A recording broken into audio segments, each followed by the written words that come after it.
Chapter 1, the first chapter. Pokemon World Championship 8 Masters Final. Alola League first generation champion Xiaoji staged the Black 8 Miracle Burst to defeat the strongest champion Dondi to win the superiority. Seeing this scene, most of the old Little Chi generals hosted in the Oki Research Institute in front of the screen were in tears. Even the always lonely and arrogant Lizard King couldn't hold back his excitement. And Colghost was even long in tears. Koji, Pikachu, you finally did it. Standing in the front row, Mythical Frog Seed looked out into the distance. Of Xiaoji's original 6 Pokemon, Pikachu was following Xiaoji on his journey to the north and south. Bada Wutu and Bijou had been released to fulfill their responsibilities of reproducing and defending the species, and Jenny Turtle had become the fire department chief at Junce's place. He and the fire-breathing dragon were the only ones left in the backyard. Mythical Frogseed turned his head to look at his old buddy. This guy, seeing Dante's fire-breathing dragon, must have tickled his heart, as an existence that had followed Koji for a period of time second only to Pikachu. Mythical Frogseed had witnessed the entire process of Koji's growth from a rookie to a great god. However, after resolving the dispute at the Yuki Research Institute, Mythical Frogseed has dedicated more time to the backyard of the Yuki Research Institute. Batch by batch, new fellows were welcomed, and the Oki Institute's Koji Pokemon grew from a handful, such as Stinky Mud, to the mainstay of the place. The number of Pokemon had increased while the lineup had also become more powerful, but even the most powerful Pokemon had to follow Mythical Frogseed's command when they arrived here. Thinking of this, Mythical Frogseed was a little proud. Boss, according to the usual practice, Snapdragon and the others should be coming soon as well. Well, not necessarily. Didn't Alola's Pokemon stay in the area? Toho Snake interrupted Mythical Frogseed's musings. Mythical Frogseed knew that as one of the few female Pokemon here, Fujiwara was looking forward to the arrival of Quick Dragon. Yeah, it's been a long time since we've had new companions. Too, the giant pincer crab interjected. He'd been in the backyard longer than Mythical Frogseed, and while Stinky Mud and a bunch of Kentaro had come soon after, it wasn't until the end of the trip to Shiroto that Koji's Pokemon in the backyard had been slightly larger. Anyway, she will definitely be back for a visit, so we'll find out then. The Mythical Frogseed was also welcoming of his new companions, but at the same time the greater number of Pokemon here meant that the harder it would be for him to manage in case a mischievous one came along. It seemed like the newcomers were all pretty honest though. Be sure to come to our place. It's so lively. The water otter jumped up and down and said, Yeah, they even learned a lot from us last time they came. The lobster minion waved his pincers. Learned what from you? How to fool people. The Lizard King squinted at him. You'll die if you don't tear me down. The lobster pawn thought to himself, if you were still the Wood Guardian I'd be high and low enough to go through a few moves with you. Boss, when we came here I remember Great King Yin Sr. they came out to welcome us from afar. Every time there is going to be a newcomer everyone should be excited. Sonic Dragon asked. Team Carlos was the last group of Pokemon to come to the Institute, and they didn't have a bit of experience with this sort of thing. Ha, it's kind of nostalgic to say the least. At first it was only a few of them, Sekido and Shirobako. It's really not easy to develop to today. Mythical Frogseed recalled the time when Koji had just returned to Zenith Town after participating in the Colorful Spectre Conference, when he had first welcomed a group of newcomers as the backyard boss. Chapter 2 Coal Turtle and Ice Ghost Protector's Choice. Boss, Xiaoji and the others are back. Tiny Elephant, who had gotten the news, was the first to run to inform. In the Fong Yuan Alliance Colorful Spectre Conference, Xiaoji lost to the last superior Tetsuya, once again stopping at the top 8. After the tournament, Xiaoji returned to the Oki Research Institute, and before he could greet all the hosted Pokemon he was knocked away by a swarm of Kenteros. Crap! Stop it! What are you guys doing? At this point Kentaro was completely oblivious to his boss's orders. He was just too excited to see Koji and the others. Laurely followed anxiously, even though she knew Kentaro wouldn't mean any harm to Chi. Lulili, water gun. Mary Lou, water gun. Ken and Kasumi appeared just in time, the double water gun temporarily stopping Kentaro on top, and Sukiokari Leaf rushed to make a vine whip to save Koji, then couldn't wait to stick her nose in. Chie, is everything alright? Several people rushed to Chi in panic. It's fine, I really lost to Kentaro and their vigor. People say that Pokemon are like their masters. A certain someone is also like that. When he gets excited, he forgets all about himself. I'm really sorry for you. The two old friends, Koji and Kasumi, fought as soon as they met. Are these all Chi's Pokemon? So spectacular. Yao sighed. She had only seen Mythical Frogseeds. She didn't realize that there were so many in the backyard, although most of them were Kentaro. By the way, everyone hasn't met yet, right? So come on out. Koji summoned the forest lizards, lobster pawns, coal ghosts, great king swallows, and ice ghost guards that he had collected in the Fong Edge area. The newcomers and seniors were pleasantly surprised to see each other. The giant pincer crab and lobster pawn shook pincers. The great king swallow went to accost the owl nighthawk, who was also a flying tear, and the forest lizard exchanged words with Heracross. Pikachu jumped on the nose of a tiny elephant he hadn't seen in a while and discharged his electricity. This tiny elephant seems to like Pikachu's electricity. Katsumi noticed the scene. Since it's ground-based, it won't get hurt, I guess. Kukin explained. This tiny elephant has only just been born. It was hard to get rid of Laurel Leaf. Koji added. Just born? The forest lizard cocked its head and looked at the tiny elephant. Let's all get along. The group left the Pokemon behind and went to find Dr. Oki. Bro, why do I see you seem smaller than the other all Nighthawks? Like the color is different. Dewanjian seemed to have spotted the warpoint. Short-sighted huh? You usually know how to fight against each other. It's called a different color Pokemon. Lobster Pawn grabbed the explanation. Heterochromatic Pokemon. Then you must be much more powerful than a normal all Nighthawk. Are you interested in competing with me? Great King Swallow got energized when he heard this, and couldn't even be bothered to fight with Lobster Pawn. The highly intelligent owl Nighthawk also didn't understand the brain circuits of the Great King Swallow. Why did this dude come up to be challenged? Aren't we all in the same gang? You do not underestimate me. You are a different color Pokemon. I can also wear a lightning coat. Reverse attribute hanging each other without pressure. The Jianghu called Bug Yen. If you don't want to compare sparring everyone, how about flying? Great King Yen saw that Owl Nighthawk didn't say anything and thought that he was underestimating himself. Alright, afraid that others don't know that you're open. Again, I, Great King Swallow, am not open. Buddy, you don't know him. My brother is a militant. Not to mention you with wings. Even I such levitation he wants to compare with me. Ice Ghost Guard floated up and said, ha ha, having a fighting spirit is what makes you look like cheese Pokemon. Mythical Frogseed thought the newcomers were all interesting characters. Are they all boys? I thought Koji would take in female Pokemon. There's girls too. You must be assured that we're all gentlemen. Aren't we, Forest Lizard? The lobster minion cued the Forest Lizard, but the Forest Lizard didn't hear him. Yo, the newcomer is quite high-strung. Laurel Leaf was a bit disgruntled. Don't pay any attention to him. This guy is naturally lonely. I say, aren't you all too happy too soon? The Forest Lizard finally spoke up. What is this saying? You, like Koji a lot, right? The Forest Lizard pointed at the Laurel Leaf. Yes, so what? Cinnamon Leaf disliked the Forest Lizard's attitude. This tiny elephant. It hasn't been long since it hatched from the egg, right? Nonsense. Didn't Koji say that just now? But even so, Koji still abandoned you here. What do you mean abandoned? Can you talk? Said Laurel Leaf, irritated. The lobster minion rolled his eyes and seemed to understand something. Pikachu, did Koji come to Fong Edge with just you? Yeah, after the Johto League ended, Koji deposited Mythical Frogseed and the others here. Pika, that means we're about to be abandoned as well. Coal Ghost let out a loud cry at the thought, and the sound of the ghostly cry made even Tiny Elephant feel a little aggrieved. Laurel Leaf's vine whip wiped away the tears from Tiny Elephant's eyes, while Mythical Frogseed lifted Coal Ghost up by his vine weave and shook him to cheer him up as if he were a child.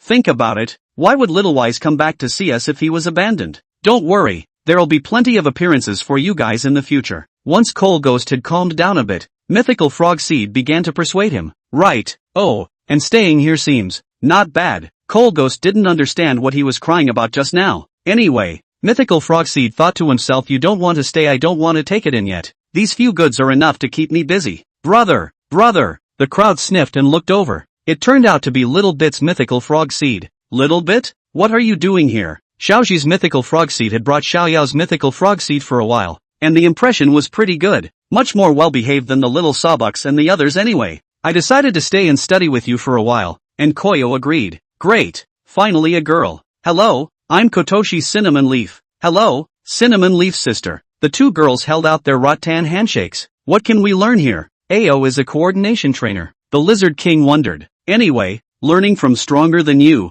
can't even do Sunshine Blaze. A comment that petrified the Lizard King, and Laureleaf gloated and laughed. Soon it was time for Koji to leave to take on the Pathfinder Zone. You've all been living here for a while now. I'm going to have a new challenge soon. Are you going to stay here or? Koji was always the first to take care of a Pokemon's mood. See, I told you Koji wouldn't leave us behind. Dwang Yen was the first to step forward after that, screaming with fighting spirit. Count me in. The Forest Lizard thought it wasn't time to retire yet. I won't lose to you guys. Lobster Pawn also stood out waving his pincers. I've decided to stay. I think everyone is nice and oh so nice. Coal Ghost is staying here? Take care then. Oh, what about Ice Ghost Guard? Ice Ghost Protector thought about it for a while, but decided to choose not to continue the challenge. Ice Ghost Guard you. Coal Ghost's choice to stay was expected by the Forest Lizard. but Ice Ghost Guard liked Koji so much that he would actually, brothers, I'll leave the future battles to you. No matter where you are, just remember that you're Koji's Pokemon and that's enough. Good. Ice Ghost Guard and Cold Ghost will be left to Mythical Frog Seed. Xiaoxi said and brought along the remaining 3 as well as Pikachu to open up the challenge against the Pathfinder area.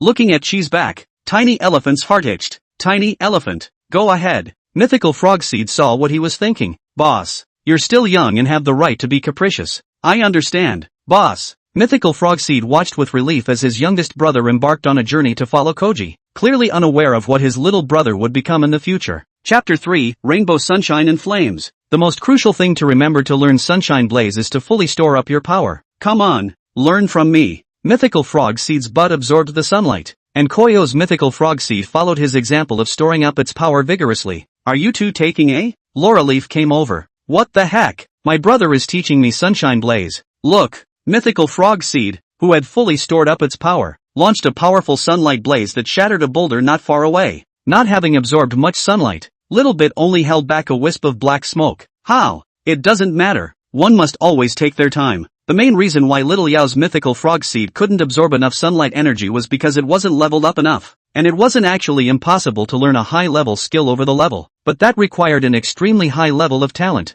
For example, Xiaoxi's Pikachu, Mythical Frog Seed, and Jenny Turtle could all cross over levels. Boss, I want to learn Sunlight Blaze too, Laurel Leaf suddenly said. Didn't you say that practicing isn't useful at all? The important thing to do every day should be to wait for Chi to come back or welcome him back? Mythical Frog Seed felt that there must be a reason for things to go wrong. Geez, of course everyone as Koji's Pokemon has to work hard to improve themselves. Koji's in the Challenge vs Battle Pathfinder Zone, so who's to say I might be called on someday? Laurel Leaf explained. Sister, you're not doing this to gamble with the forest lizard, are you? Koyo's Mythical Frog Seed remembered something. I just don't like him. That guy is just too arrogant. What's the point of being so proud? When he gets to the backyard I'll definitely torture him. Laurel Leaf was filled with righteous indignation. Do you remember that your persona is arrogant? Do you teach it or not? Teach. Mythical Frog Seed sighed. The Kikusaba he remembered was a very arrogant girl. She rarely spoke to any of them boys even when they were traveling in the city capital. And she was one of the few Pokemon that dared to compete with Pikachu for favor. But unfortunately there was no way for her to stay on Koji's shoulders now that she had evolved. It seems that staying in this backyard for a long time and not being able to see Chi has changed Laurel Leaf's state of mind. But this is good. It's better to be able to gamble than to be bored all day. Dead bug, get out of the way. Heracross, who was foraging for food, spotted the Mythical Frog Seed and couldn't wait to go up and suck on it twice, taking several lashes before letting go. Really, I can't suck much each time. Heracross wiped his mouth. Brother, he was just. That scene just now caused great damage to the young mind of Little Yao's Mythical Frog Seed. Yo, isn't this the new Mythical Frog Seed? Then her nectar must be delicious as well. What are you doing? She's still small. The Mythical Frog Seed rushed to protect the little one. Why are you so nervous? Who among us would dare bully someone else's Pokemon if you didn't give the word? Let alone a little sister. Heracross looked nosy. I can see you're free. Nothing to do but show the two newcomers around. Mythical Frog Seed pointed to Ice Ghost Guard and Cold Turtle. Alright, you two come with me. Heracross led Ice Ghost Guard and Cold Ghost Guard to the pool. That's the giant claw crab, the oldest of Chi's Pokemon here. Heracross pointed to the giant pincer crab resting in the pool. He seems to be sleeping. Why is this little saw crocodile still making noise? Ice Ghost Guard wondered. That guy is like that. The giant pincer crab has long gotten used to it. Children, no one is bothered by him. I guess the lobster soldier and he is the most compatible. Cold Turtle usually suffered from lobster soldier's torture, and at this moment, he empathized with giant pincer crab, and then cried out. What's wrong with him? Well, this brother of mine is a bit delicate in his feelings. Ice Ghost Protector hurriedly explained. The few people continued to walk forward. See that big guy? I'm telling you guys, it's fine to disturb the giant pincer crab to rest, but if you disturb him you'll be in for it. No way. He looks pretty cute. He is cute if you don't make him sleep or steal his food. He's the strongest combatant in this backyard at the moment, the Cappy Beast. If you mess with him, I'm afraid the boss may not be able to persuade him. Are the dozens of Kenteros over there all cheese? Yes, the biggest black force in the backyard,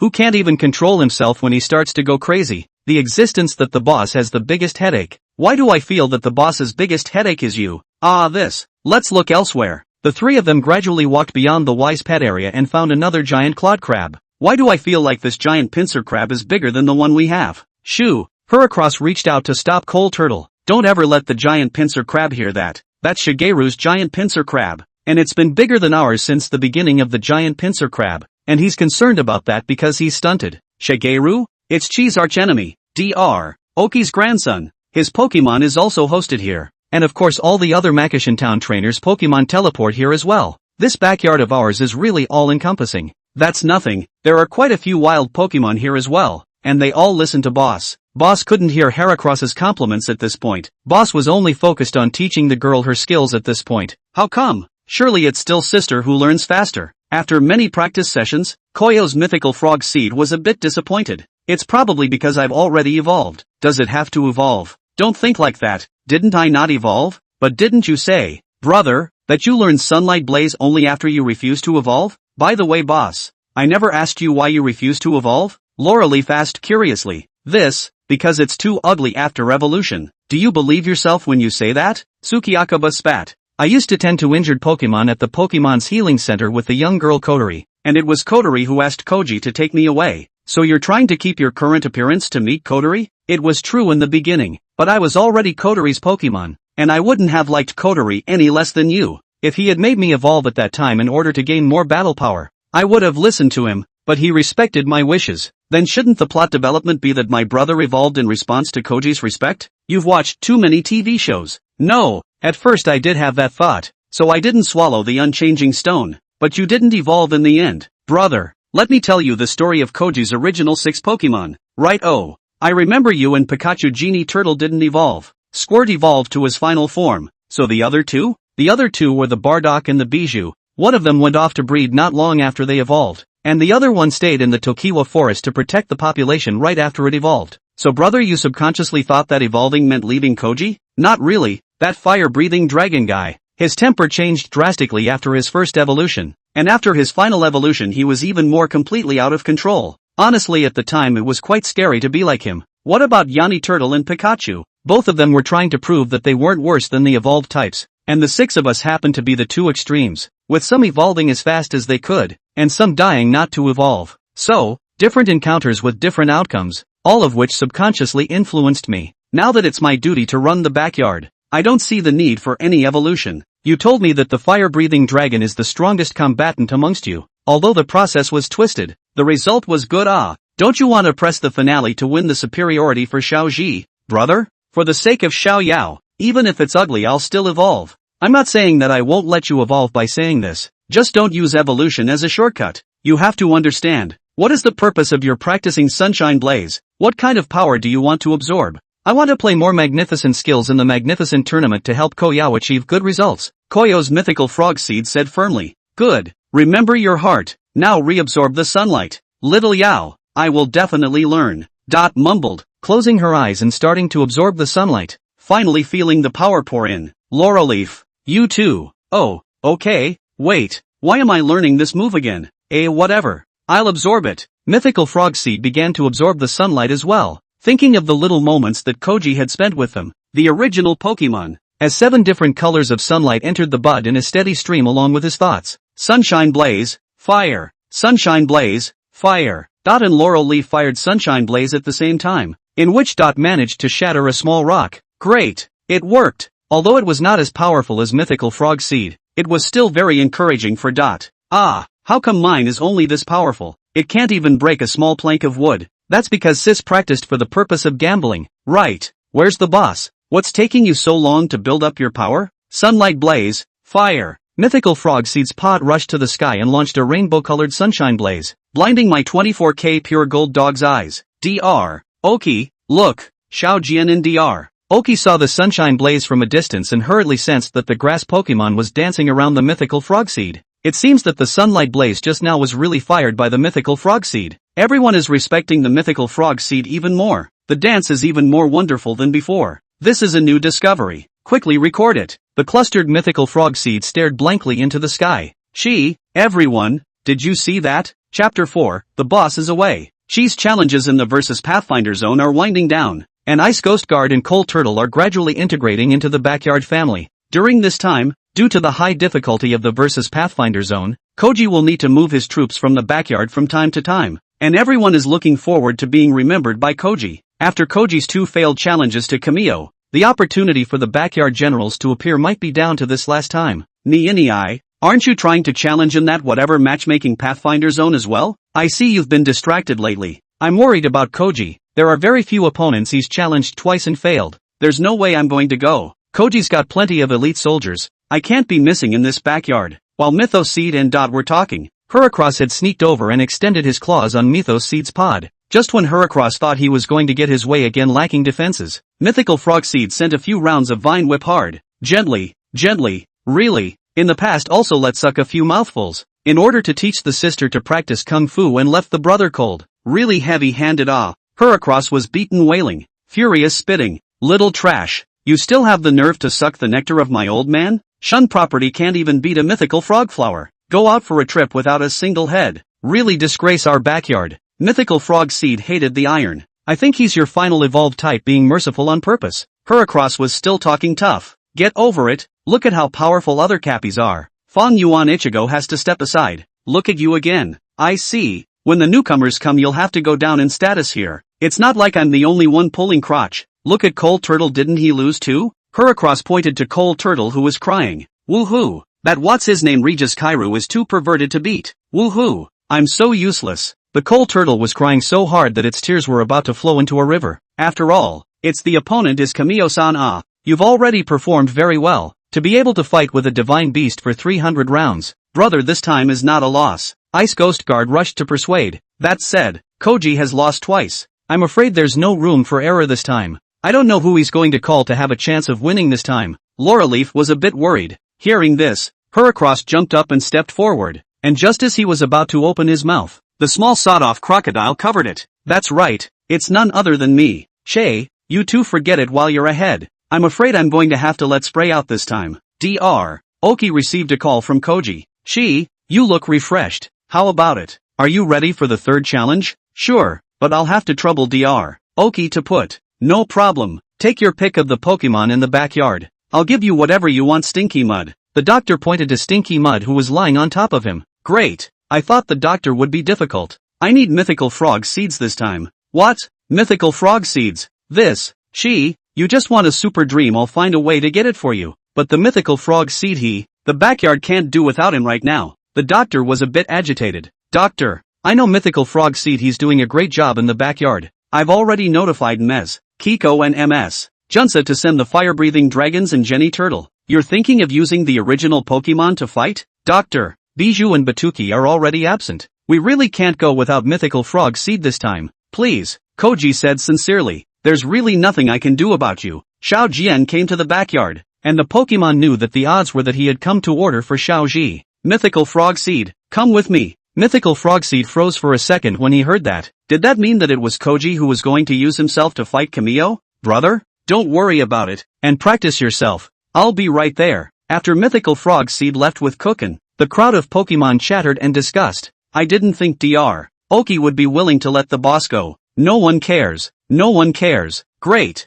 The little saw crocodile was almost ready to demolish the house. Then where am I going to suck nectar today? Koji managed to receive Mythical Frogseed's baby ball and happily said to Pikachu, I'm going to show you a nostalgic guy today. Mythical Frogseed came out of the ball to see Pikachu, and both of them were pleasantly surprised, holding hands and spinning in circles, before the surprise of the reunion could dissipate. However, another old friend arrived late. Jenny Turtle, wearing her trademark sunglasses, jumped from the backseat of MS Junsa's car to the two of them, excitedly joining in the celebration. Pee-wee, JJ, Froggy Jam, the trio, who had been reunited after a long time, kept jumping and twirling in circles. I wish time would just stop. Pikachu realized that reunions were always short-lived. Why have you guys stopped spinning? Could it be that time really stopped? Jenny Turtle said dully. Nope, I always have a bad feeling about this. Mythical Frogseed mused. You mean? Usually this time of year. That guy. It's coming to make trouble. The trio dispersed in flames as they finished speaking. When the fire-breathing dragon that was directly overhead acquiesced with a jet of flame that burned the moving Kuji's exploding head.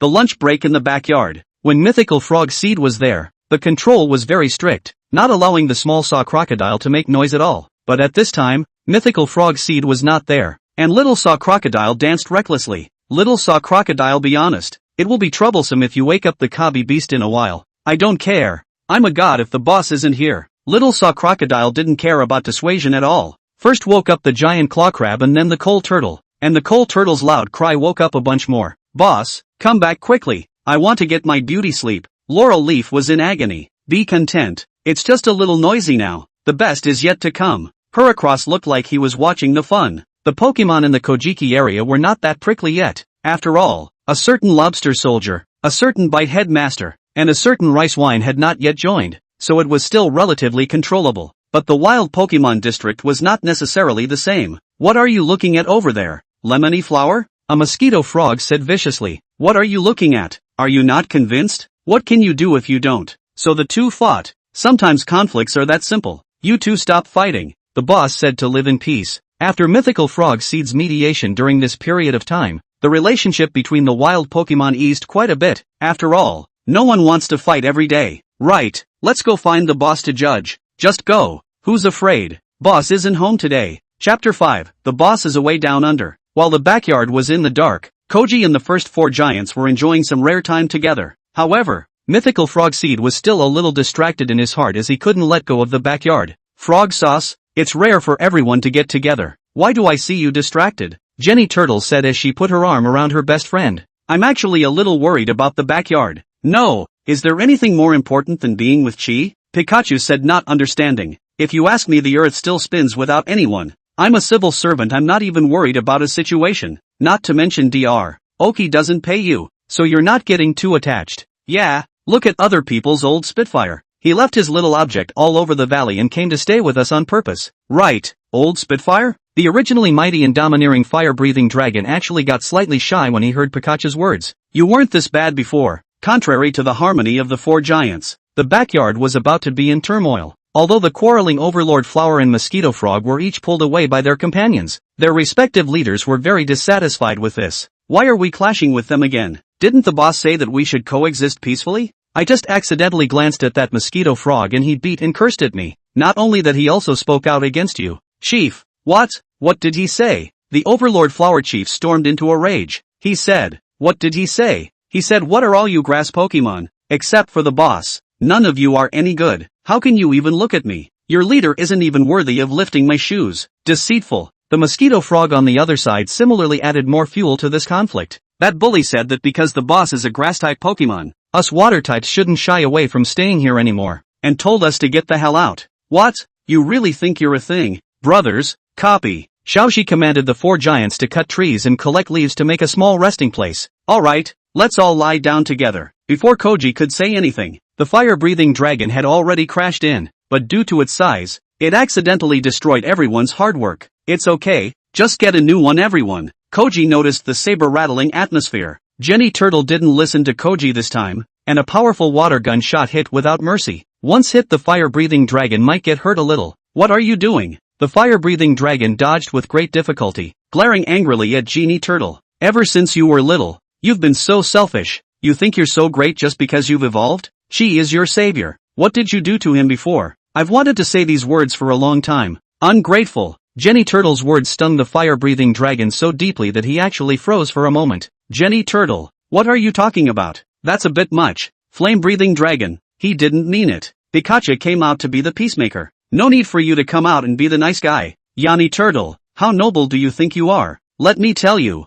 even if you become a civil servant, it won't change the fact that you're a punk by nature. Words are the most hurtful weapon. Flame-breathing dragon was enraged by Jenny Turtle's words and lost his mind, furiously wanting to fight Jenny Turtle one-on-one. Flame-breathing dragon, you're going too far with that. Mythical Frog Seed thought that he was fairly fair in the backyard, but there was no way that he could be even-handed with his best friend, Jenny Turtle, and Flame-breathing dragon, and he was sure that he would still favor Jenny Turtle, even if both sides had problems in this matter. Even you together to beat, believe it or not? Mythical Frog Seed wasn't afraid of fire-breathing dragon's threat. He didn't even bother to talk about it and lashed out with a vine whip, which was dodged by fire-breathing dragon and hit Pikachu instead. The Pikachu was furious and the consequences were dire. A shot of Iron Tail made even the fire-breathing dragon feel a little tricky. Okay, everyone, stop arguing. Koji blocked Pikachu and the fire-breathing dragon didn't hold back the flames, burning him with an exploding head. Pikachu was completely enraged and a powerful 100,000 volts brought everyone back to calm.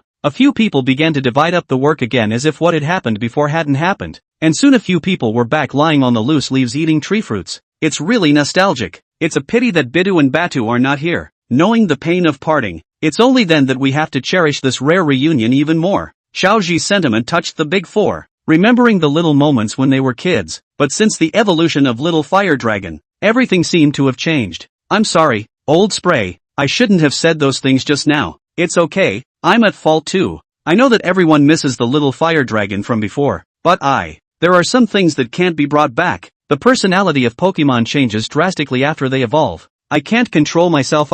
It's me who's sorry for Xiaoji. In fact, Jenny Turtle's words were not intended. As the fire-breathing dragon said, he cared too much about his relationship with the Little Fire Dragon. That's why he was quite critical of the fire-breathing dragon. Can't grasp the past then cherish the present. Old Spitfire, looking forward to your return to the backyard. The four giants were perfectly reconciled and the big battle in the backyard had begun. Oh no! Oh no! Overlord Flower and Mosquito Frog, they are fighting again. The little saw crocodile that was wandering around discovered the great battle between the Overlord Flower and Mosquito Frog clans, and was so scared that he hurried back to bring help. What? The boss isn't here right now. Let's hurry over. Xiaoji's crowd of Pokemon rushed to set off to the place of the incident, and Xiaosaw Crocodile felt that there seemed to be fewer people. Where's Laura Leaf? Where's Dot? Where's Heracross? No, get Kentaro and the others to fill in. Dr. Oki hadn't noticed anything unusual in the backyard, and at that moment, he and Ken had turned on the TV to watch the duel between Koji and Kamio. Dot was also peeking in the doorway. Great!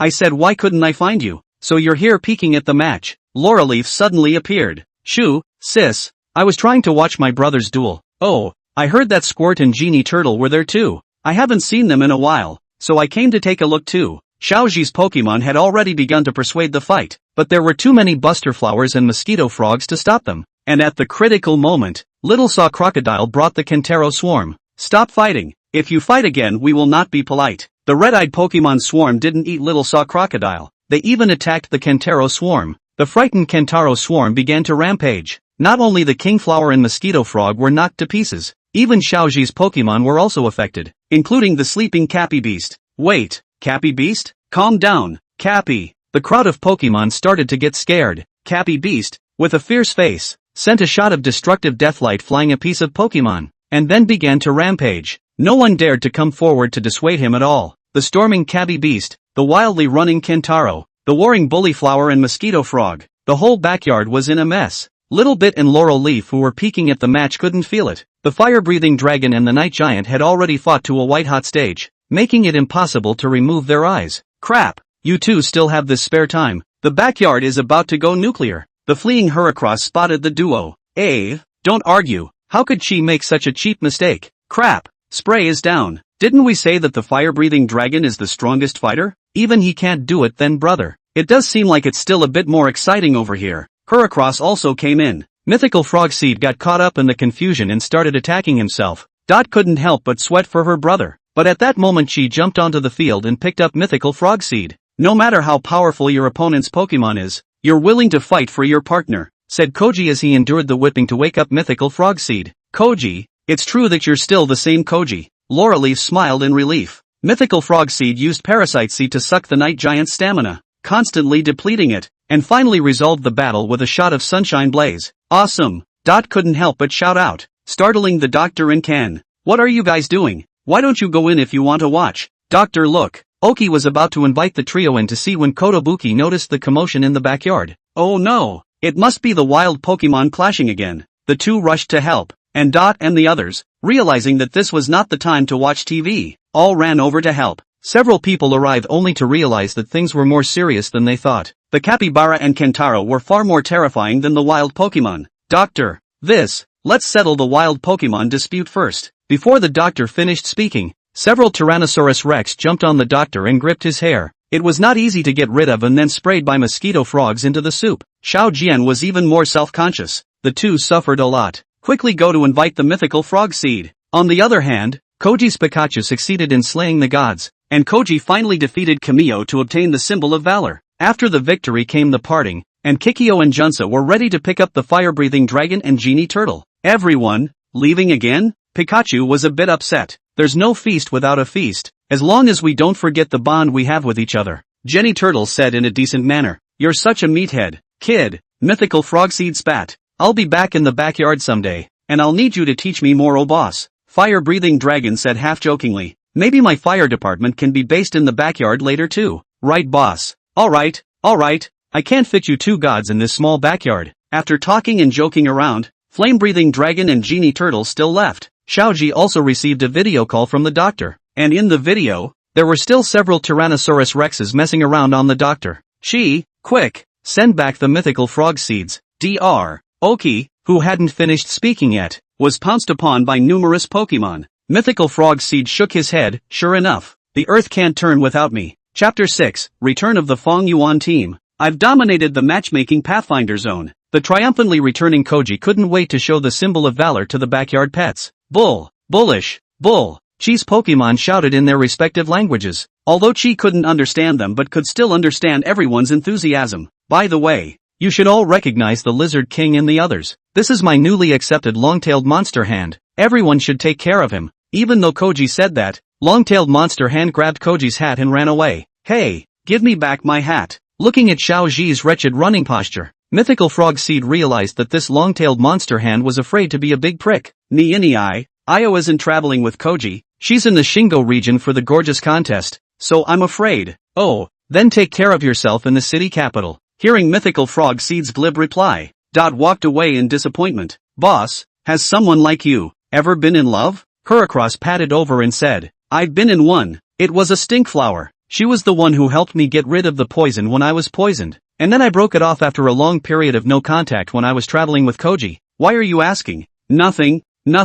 Heracross thought to himself that this one is hopeless. Tiny elephant. How did you become like this? Laureleaf looked at the cute tiny elephant turning into a Tonkin armor and had a hard time accepting it for a moment. Evolved, needless to say? The Lizard King said with a branch in his mouth. Yo, isn't this Fawn Yuan Ichigo? Why did you also condescend to come to our tiny backyard? Laureleaf said in a slightly mocking manner. I haven't offended you, have I? So why are you speaking so sharply to me? Didn't offend? Laureleaf hated the Lizard King's attitude when he spoke before, and the fact that he was actually calm as if nothing had happened now was more than she could stand. I've learned Sunshine Blaze now. Do you want to see it? Laureleaf was very pleased with herself. She thought that this could irritate the Lizard King. Big sister, forest lizards don't know how to Sunlight Blaze. Lizard King doesn't know how to do it yet. What are you fooling around for? You learned it only after you evolved. Old lady will know it in the second stage. Also, what to call big sister? You bald head. Laureleaf was about to explode with anger. I remembered when you said that. It's a good thing you didn't evolve, or else the Lizard King he would have. The lobster minion noticed the Lizard King's not-so-friendly eyes and wisely shut his mouth. Falling in love with Big Chrysanthemum, and finally winning the battle and losing the love. This black history might be the only scar of the Lizard King. Ahaha, everyone is new here. There are any unfamiliar Pokemon I can help introduce you to? Ice Ghost Guard broke the awkward atmosphere. Lobster Soldier, you guys are finally here. Yo, Little Saw Crocodile, I've missed you. I'm new here, you have to arrange me. Don't worry, I'll arrange it. It's good to mention my name in this backyard. The little alligator and the Lobster Soldier hooked up as if they had been traveling together for a long time. Why do I get the feeling we're more like newcomers? Coal Turtle looked to Ice Ghost Guard. That's all he's got. He can't be counted on to fight Cameo. Lizard King splashed cold water. Lizard King, you're good at fighting? What's the point of you being able to fight? Coming out is about power. Lobster Pawn rolled his eyes. Forget it, bro. They don't understand. Go, I'll show you around. Okay, brother. Seeing that Lobster Small Soldier was mixing well with Little Saw Crocodile, Mythical Frog Seed decisively added him to the ranks of key focus objects as well. Bro, first time meeting come eat a tree fruit. Coal Turtle saw Long-tailed Monstrous Hand and kindly handed over one of the two tree fruits in his hand. Long-tailed Monstrous Hands looked at it and took the tree fruit at the same time his tail quickly snatched away the tree fruit that Coal Turtle had kept for himself, and then slipped away in a blaze of speed. Wow, this person is so bad. The Coal Turtle let out a loud cry. This long-tailed monster hand needs to be classified as a super priority. Mythical Frog Seed's head simply exploded at the sight. No, Lobster Pawn and long-tailed monster hand had to get rid of one. It's Koyao's phone. Dr. Oki knew that Xiao Yao must have called specifically not only to get Dot back, but meeting Chi was also part of her purpose. Xiao Yao, have you arrived at the city capital already? Arrived? Chi, I'm really looking forward to the trip ahead, but it's simply too lonely without Kong and you. I wasn't used to being separated from Kong and Kasumi and the others the first time either, but you always meet new companions, right? Ao was non-committal. He knew that she wasn't saying that because he didn't care about his old companions, but because he was just such a big talker as a person. By the way, Koyo, is something wrong with you? It's like this. My mythical frog seed, she's been bothering Chi's mythical frog seed for a while as well. So I think it's time for her to participate in the gorgeous contest. So, Koji went to the backyard to find Dot and told her she was leaving the area. Great. You can show off your training to Ao. Mythical frog seed said happily. It made sense that Koji's Pokemon EQ was on the same level as his. Aren't you going to give me a ride, brother? Dot was calm. Sure. And so, Koji brought the 2 mythical frog seeds to the video screen. Wow. My mythical frog seeds are well taken care of. That's for sure. My mythical frog seeds are very loving, Koji said proudly. Mythical frog seed, come into the baby ball. Instead of responding to Oki first, Dot looked to mythical frog seed. There should be something else to say to my mythical frog seed. It was rare for Dot to analyze it correctly. Brother, I'm leaving. I'll miss you. Mythical frog seed half-heartedly stifled such a sentence. Brother, if I really evolve into a mythical frog flower one day, can the ugly me still call you brother? No matter what you become, you're still little bit here with me. Even if you choose to evolve, I support you. Hearing mythical frog seed's words, Dot was satisfied and entered the baby ball and was teleported in front of Xiaoyao. Take care, Dot. Mythical frog seed murmured in his heart, and was actually really a bit upset. Xiaoyao took out half of the ribbon and aimed it at the screen before hanging up. Koyo, cheer up on your new journey. Koji smiled knowingly and also took out half a piece of ribbon and aimed it at the screen, and the two converged across the screen to witness traveling together, surrounded by their respective mythical frog seeds. In the backyard, Team Fong Yuan was also gradually integrating into the new collective. Hey, newcomers, welcome. Lauralee finally said her welcome to the Lizard King. After all, we were all Chi's Pokemon, so we couldn't keep a cold face. Senpai, please teach me more. The Lizard King also showed a rare smile. The Fong Yuan team could be based in the backyard, but Xiaoji could not be idle for a minute, and soon bid farewell to everyone and set off on a new journey with Pikachu. Looking at Chi's background, the long-tailed monster hand had the urge to grab his hat. Go on, newcomer, Mythical Frogseed said to him. Ah, go where? Long-tailed Odd Hand wondered. I get it. Go follow Koji. You're still young and have the right to be capricious. Tonka, that sounds so familiar. And so, Long-tailed Monster Hand followed Koji in confusion. Mythical Frogseed was relieved that there was one less prick for the time being. He didn't know that Long-tailed Odd Hand wouldn't be able to come back after this trip. Chapter 7, The Teleportation Fiasco. Koji had gone through a lot of trouble to gather the 8 badges for the Sinnoh region, and it was finally time to challenge the Alliance again. So many familiar faces at this convention. The trio spotted Shoji, Kaupin, Tame, and Shinji in the registration crowd. No problem. Shoji will be fine. Kohei was as big-headed as ever. But if the opponent knows too much about Koji, the matchups will become quite tough then. Kuga offered. Okay, it's decided. Let's have the guys from the backyard compete together this time. Xiaoji had been traveling to every different region since Fong Yuan, and the Pokemon he had left in his backyard before were almost abandoned. And even though he had used his previous Pokemon against the pioneering region, it was still surprising to see all of them participating in the conference this time. Kon looked at Xiaoji with relief. He had followed Xiaoji from his debut until he traveled to the Sinnoh, and the Pokemon in the backyard were also their shared memories. The Pokemon in the backyard had gotten the news early, and although they probably wouldn't be mobilized from here based on previous experience, most of them still jumped at the chance. You don't expect Koji to remember you, do you? The Lizard King held a twig in his mouth and squinted at the lobster minion who was motivated to practice. What do you mean? I'm a meritorious soldier with a great battle record. The lobster pawn heard the disdain in the Lizard King's tone. Don't be silly. The colorful Spectre assembly is not that I didn't evolve. Where do you have anything to do with it? Picking up a string of 3 and think you can? To be on is also me on. I'm the first brother of Fong Yuan. Then how the hell did you come here? Lobster Soldier didn't hesitate to counterattack. Yeah, don't I remember you being the least interested in this place? In the end, didn't you still have to lie down in this backyard with us non-main players? Laurel Leaf also came out to make up for it. You two are rather wearing the same pants. Compared to sleeping in the backyard, it was also good for a few people to fight together. She is transferring so many Pokemon this time. After signing up for the competition, Koji firebombed Dr. Oki to inform him that he was going to have a full complement of Pokemon. But Mythical Frogseed and others with special circumstances still couldn't be transferred. So Koji gave the doctor a list of names. Doctor, let me help you go get it together. Xiao Jian was afraid that the doctor wouldn't be able to handle it alone. No need. You continue to do the record research. I can do it alone. It's not easy. Just need to memorize the ones that don't need to be teleported. The doctor said confidently. Xiao Jian had to let the doctor go and work in the backyard alone. Mythical Frog Seed, Kentaro, Stinky Mud. Does Heracross use it? The doctor chanted as he walked. The doctor is here. The doctor is here. Must be ordering soldiers. The sharp-eyed Pokemon had spotted the doctor a long time ago, and everyone was looking forward to fighting side by side with Chi again. Ah, Lobster Pawn, you're the first one. The doctor was the first to see the Lobster Pawn, and took him into his baby ball in a blaze of speed. Asterisk asterisk asterisk asterisk. Lobster Soldier, this kid was really chosen? The Lizard King hadn't reacted yet and was also taken into the baby ball by the doctor. With that, the doctor collected a dozen Pokemon, all teleported in one breath. Crap, who else hasn't teleported? I forgot to record it. Wow, there's a big action there in the Koji area next door. I heard it's Koji who's going to join the Chanel League. Envious. The other people's Pokemon were also discussing. Xiaoji was the best achiever in Jinqing Town, so the Pokemon from Xiaoji's district were the most talked about in the backyard. Great! Won't it be easier to manage with all of them gone? Mythical Frog Seed wasn't overly upset about not being able to fight for Koji, as he would be able to have a few days of comfort once everyone was gone.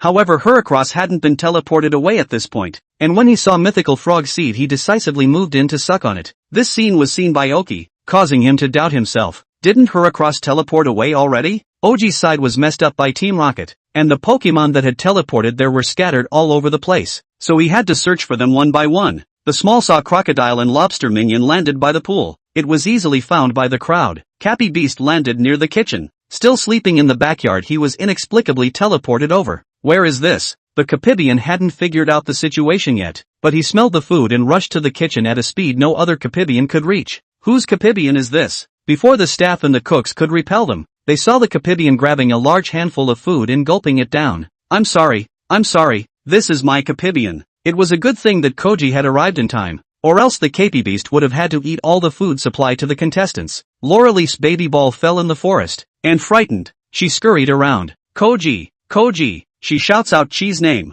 and Tame, who was walking nearby, hears the commotion and intends to check it out but is knocked down by Cinnamon Leaf. Damn it, I'm going to be fine. Getting up. Tame didn't even get a good look at the perpetrator before she ran off. Koji and his group also arrived just in time, and Tame immediately complained to them in a bitter complaint. What did the thing that ran you over look like? Didn't get a good look. Just a whiff. That must be my Laurel Leaf. The Laurel Leaf hears Chi's voice and scurries out in a fiery rage to pounce on Chi. I can't believe it's Xiaoji's Pokemon. It's going to be a fine. The crowd ignored this living treasure and continued to search for the scattered Pokemon. Isn't that the kid's Fireball Rat? Team Rocket spotted Fireball Rat first and piloted the robot to try and catch him. Why are these three guys again, all chasing Koji to the Shinao? Fireball Mouse's back lit up with flames and he used his best moves, but he couldn't beat Team Rocket's robots. Fireball Rat, don't be afraid, we're here. Once again Chi and the others arrived in time. Kuko saw the flames caused by Fireball Rat and rushed to command Bagomon to put out the fire. We're here to help too. Lobster Pawn makes a bubble ray and Saw Croc makes a water gun. The three of them combined their efforts to extinguish the fire, and Bogerman looked at Little Saw Crocodile and Lobster Pawn proudly. Still using water guns and bubble rays, not as high of a level as me. What's there to be proud of? The crowd next generated a fierce battle with Team Rocket, during which the Fireball Mouse evolved into the Fireflame Mouse and repelled Team Rocket. After that, she receives all the Pokemon transmitted by Dr. Oki, and the whole team is ready to fight in the Suzuran Conference. Chapter 8 Old and New Groups. Work is really quite a bit easier. Comfortably. Mythical Frog Seed made his rounds as usual. Most of the wild Pokemon obeyed him, and the trainer's Pokemon were relatively honest, with only a few pricks in the Wise Pets area being more of a headache. Boss.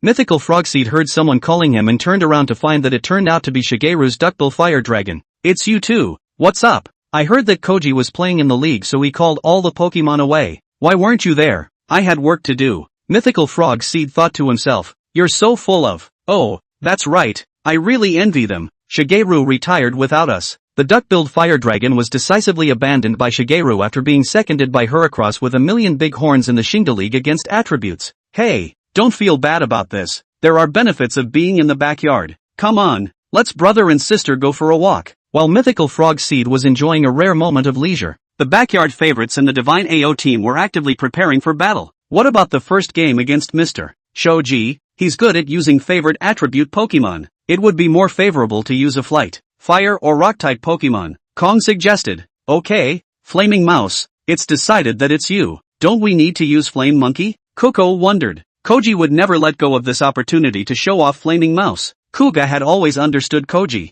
For the flight department, MK Eagle Great King Swallow and Owl Nighthawk. The Great King Swallow and the MK Eagle locked eyes, and the smell of gunpowder was overwhelming. Late bloomer, have you heard of my bug swallow's reputation? It's best not to compete with me. My hairstyle bird isn't a vegetarian either. Senior, you'd better go to the backyard to retire. Not a small mouth? Do you dare to fight me one-on-one? What's there to dare? Owl Nighthawk, taking me for air. Ha, okay, MK Hawk. It's decided that it's you. Ha ha, she really does trust me the most after all. MK Eagle was smug. There's one left to choose. Who's it going to be? Great King Swallow, Owl Nighthawk, Flame Monkey or? Cookie was curious as to who Cheese Big General was. Don't worry, he won't be picking any more Pokemon from the restraint line. Kuga spat. You do understand, Koji. The final lineup was set to be Fire Flame Rat, MK Eagle, and Heracross, and as Koji took the three and a handful of others forward to train, the remaining Pokemon had just enough time to steal away to get to know each other. Brothers at first sight. The little saw crocodile took the initiative to extend his hand to the roundland shark. You like to bite people too? Fellow travelers. The two shook hands warmly. Oh yo, I didn't see it just now. There's a flying one here. Great King Yen took a look at the Scorpion King. Hello, Senior. Scorpion King stretched out his pincers. Great King Swallowswell stretched out his claws to shake hands with him. The scene was very comical, and the Scorpion King didn't let go of his pincers. The Great King Swallow couldn't even retract his claws, and he disliked this feeling. Asterisk asterisk asterisk asterisk. Why didn't I think of this move? The lobster minion also waved his pincers. The Tooteye Turtle and the Cannon Fodder Turtle quickly came together. Brothers, I'm sorry for our turtle family. I actually became a Cannon Fodder Turtle. Don't say anything, brother. The title of Cannon Fodder Turtle came from me. The two Cannon Fodder Turtles embraced each other and cried, hello everyone, I'm Flaming Monkey. I greet you all on behalf of the Pokemon of the Divine Austerity. Flaming Monkey? You're the Flaming Monkey? God's Ao's bearer? Hearing this, the Lizard King, who had been silent, looked up. I can't talk about being a bearer. The Flame Monkey scratched his head in embarrassment. What's with the modesty? You've put in the most effort on this journey to the dojo. Pikachu can't even compare to you. Swimming Gas Weasel patted him on the back. Yeah, we're convinced when we say Flame Monkey is the one who carries the load. Scorpion King chimed in. That's interesting. Let me introduce you. This is our Fong Yuan Ichigo. Lobster Pawn pointed at the Lizard King. As the king of picking fights in the backyard, he wouldn't let go of any opportunity to pick a fight. The battle of the first brother. That would be interesting. What are you trying to pull again? The Lizard King frowned. Last time, the Kabi Beast slept every day and didn't fight with you. This time, you'll finally have a chance to spar with a strong opponent. Aren't you excited? The Lizard King and Flame Monkey looked at each other. The Lizard King couldn't see any battle intent in Flame Monkey's eyes, which were filled with innocent goodwill, seemingly afraid of making a scene. Forget it, I don't have much interest. You are afraid of the other Flame Monkey. After all, it is restraining you. Laurel Leaf didn't miss any opportunity to attack the Lizard King. I've heard about Senior's mighty name. I'm willing to bow to it. The Flame Monkey said humbly. I won't make a move against someone who doesn't have the will to fight or the fighting spirit either. The Lizard King turned around and left. He couldn't figure out how this guy who looked a bit wishy-washy could become the Fong Yuan carrier, who seemed to have been abandoned. On Koji's side, he had also completed his special training, and all three Pokemon were confident. Koji must be planning to use Heracross to fight Speaker Cricket hard. Coco said, yeah, but Speaker Cricket's singing hypnosis is a hard problem to solve. Koji looked at Heracross thoughtfully. The first round of the tournament started soon after, with Cookie taking on the Bard Shoji. Both sides started with MK Eagle and Roseridu, and with the attribute advantage, MK Eagle won with difficulty, albeit with slight difficulties. Shang-Chi quickly sent out his swift armor with the stone attribute to meet the attack, and MK Eagle fought valiantly or was defeated. This kid, his backbone is still lacking. Great King Yin, who was watching the battle in front of the screen, was a bit disappointed. It's just that he didn't play well this time. MK Eagle is very strong, Flame Monkey retorted. Even refuting others was so feeble. The Lizard King felt more and more that Flame Monkey was not his opponent. The match went to the final battle, with Heracross versus Speaker Cricket, and both sides went back and forth. Speaker Cricket made a singing to hypnotize Heracross, and Koji waited for this moment. Heracross, make Dream Talk. Dream Talk randomly made Heracross make a skill. With this move Heracross won. Chi will prepare in advance to deal with his opponent too. The Pokemon in the backyard was a bit strange because Koji had been taking the tactic of one mangaka to the end before, and Shinoa's Koji had actually learned to use tactics. With that, Koji had been taking the old and new team to fight, but unfortunately, the second game was a straight string of 3 for the Kabi Beasts, and none of the Shinao team was on the field. Before the match against Koppen, Xiaoji was still struggling with who to use on the field. regardless of the 37241. First go to the special training before. So in the Ice Ghost Guards and the help of Tudai Turtle, the Flame Monkey learned to flash Flame Charge. Unexpectedly all this was caught in Kopping's eyes. Koji must be impatient for Flame Monkey to show off his new skill. Koko said, "No, we'll have to save the new skill for Shinji this time." Against Cowhigh, Koji was tested out of the lineup by a Juggernaut, and only managed to defeat the Juggernaut with a Tenryu Meteor from a Round Land Shark. The Round Land Shark was forced back by the Great Tongue Lick, and the Owl Nighthawk easily defeated the Great Tongue Lick with its aerial advantage. "I can't believe this Owlhead Nighthawk is so powerful," the MK Eagle marveled. "That's true, we don't have any weak generals in our backyard." The Great King Swallow tit for tat. At the moment of the duel, the Roundland Shark ate the Night Giant's skill and once again made the Sky Dragon Meteor to end the match. "Damn, this Roundland Shark is so strong. I thought it was cute like me." Little Saw Crocodile was stunned. "Knows how strong our Gato team is too." The Mock Eagle shot back at the Great King Swallow. Chapter 9, The Return of the Shinto Team. Mythical Frogseed had managed to get a few days of peace and quiet, and was looking for a distraction whenever he could. "Isn't this Rumble Rock? Let's go for a walk together." "Boss, you've been really bored lately. How come?" "It's just good to have you obedient people with me."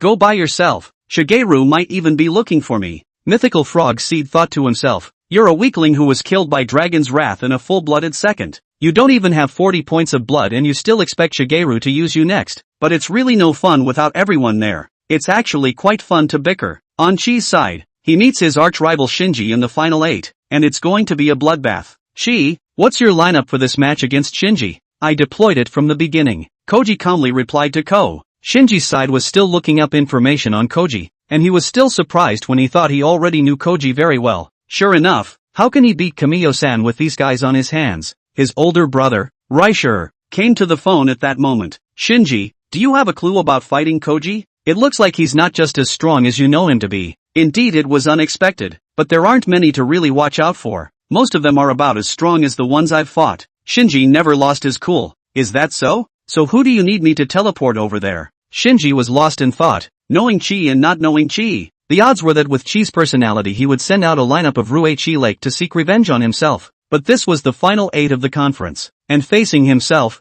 there was no guarantee that Koji wouldn't put out one of his strongest lineups. Shinji couldn't make a judgment, so it was true that being unpredictable was what Chi was all about. Also following this match was the champion of the Gods Olympics, Take Ran. "Koji is stronger than I thought. He and Shinji both will win the Champions League someday, maybe even become my rivals in the near future." Bamboo Ran smiled. Koji gathered out all of his Pokemon and gave his speech. "Everyone, the opponent for the next battle is my most important and formidable enemy, and I'd love to put out my strongest lineup to fight him, or even, call that guy as well." "That guy?" Cookie wondered. "It's the fire-breathing dragon, isn't it?" Cookie's strongest battle force before that. "But, before that, I fought a full-scale battle against him and lost." Finished. The Shinaus Pokemon had stony expressions, the Flame Monkeys hadn't evolved yet in that match, and they were suppressed by Shinji's Pokemon on all fronts. "Everyone knows me. I'll 9 get up from wherever I fall, so I've decided to use the same lineup from that all-out battle this time." Koji made his decision. It's true that Koji is still Koji. The backyard Pokemon all expressed their support for Koji's decision.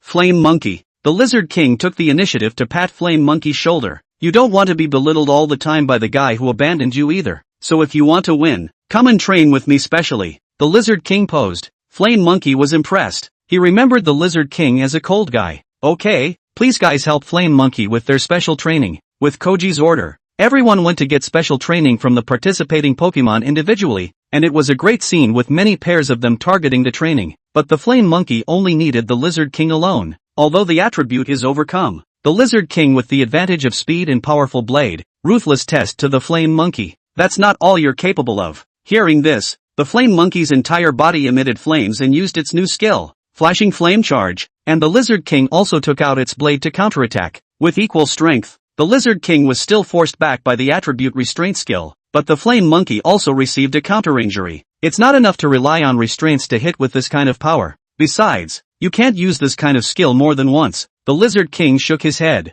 "I still have secret weapons that I can only force out when I'm in a desperate situation. I'll see what happens then." The Elite 8 match between Kohei and Shinji was quickly fought, and a battle of destiny ensued. Like Koppen, Shinji probed Koji's lineup with 2 Pokemon, but lost both of his own. However, Shinji quickly pulls out his secret weapon, the Dragon King Scorpion, and defeats 3 of Koji's Pokemon in a row. This Dragon King Scorpion is comparable to the Lizard King, I think. De Wang Yan said.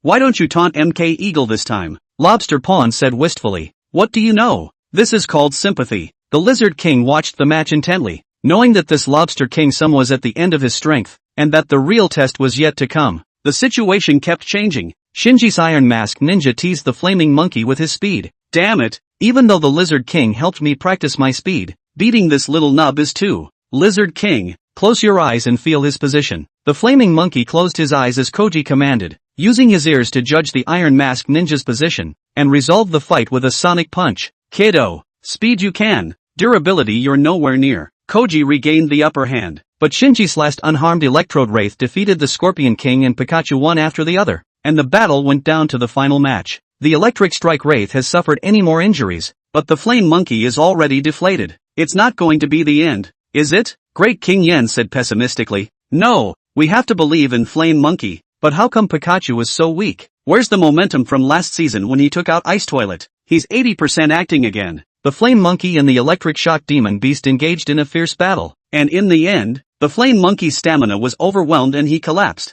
It's over. It's over. It's going to lose. The watching crowd of favorites were already hanging their heads in shame. Get up. You're going to lose to me again. Really a useless guy. The Flame Monkey was already unconscious, but still vaguely heard the words of the Electric Shock Demon Beast and looked up to see his provocative eyes. There was absolutely no way he could lose to Electrode Wraith again, and neither could Koji lose to Shinji again. Gonna prove to those guys that I'm no worse than anyone else, the Flame Monkey murmured, and the flames on his body raged. Is this fierce fire? The secret weapon the Flaming Monkey spoke of. The Lizard King felt the entire venue heat up. Finally, Shinji and Koji were waiting for this moment, triggering the super fierce fire. Flame Monkey used the powerful flame energy to defeat the final Electrode Wraith, and Koji advanced to the final four of the conference for the first time. The opponent was going to be Dactyr, the scary guy who had made it to the semifinals with only one Dactronic. Flame Monkey, that fierce fire just now was awesome. The Pokemon in the backyard had been overwhelmed by Flame Monkey's verve. That wasn't just any fierce fire. The chosen son Flame Monkey only has that kind of power. I'm not the chosen son of anything. It's the common effort of everyone. The Flaming Monkey was still so humble. Congratulations, you guys are finally in the quarterfinals. The Lizard King said carelessly. I'm afraid I won't be able to play in the next match. I'm relying on you. Flame Monkey knew very well that he could only rely on the Lizard King to deal with Dactyr. The semi-final match of Koji against Dacto began, and Decry utilized his great power to easily defeat Heracross, Coal Ghost, and Round Land Shark. Come on, only 3 left. Dacto felt that the victory was in the bag, and that there was no difference between Koji and his previous opponents. Yes, there are 3 left. Even at this moment, Koji was still full of fighting spirit and sent out the Lizard King. Unfortunately, the Lizard King was also in the middle of the downward spiral and was hypnotized by Doctari. Not even the Lizard King? The Lobster Soldier despaired. It will definitely work if Flame Monkey goes. Don't say that. You must trust the Lizard King. The Lizard King heard Koji's call and the expectations of the pets in his slumber and awakened. Let's show you what Fong Yuan Ichigo can do.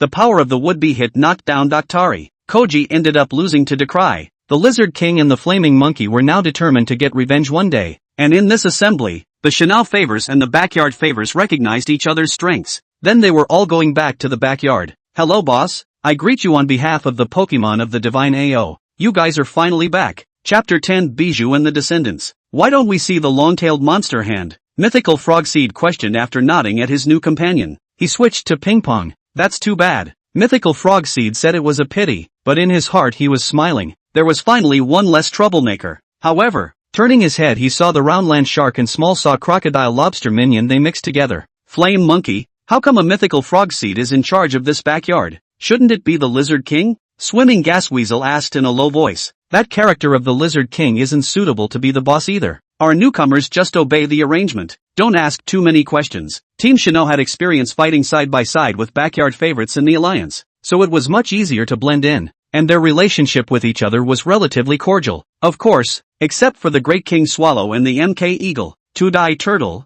I see that you seem to have a bug on this tree.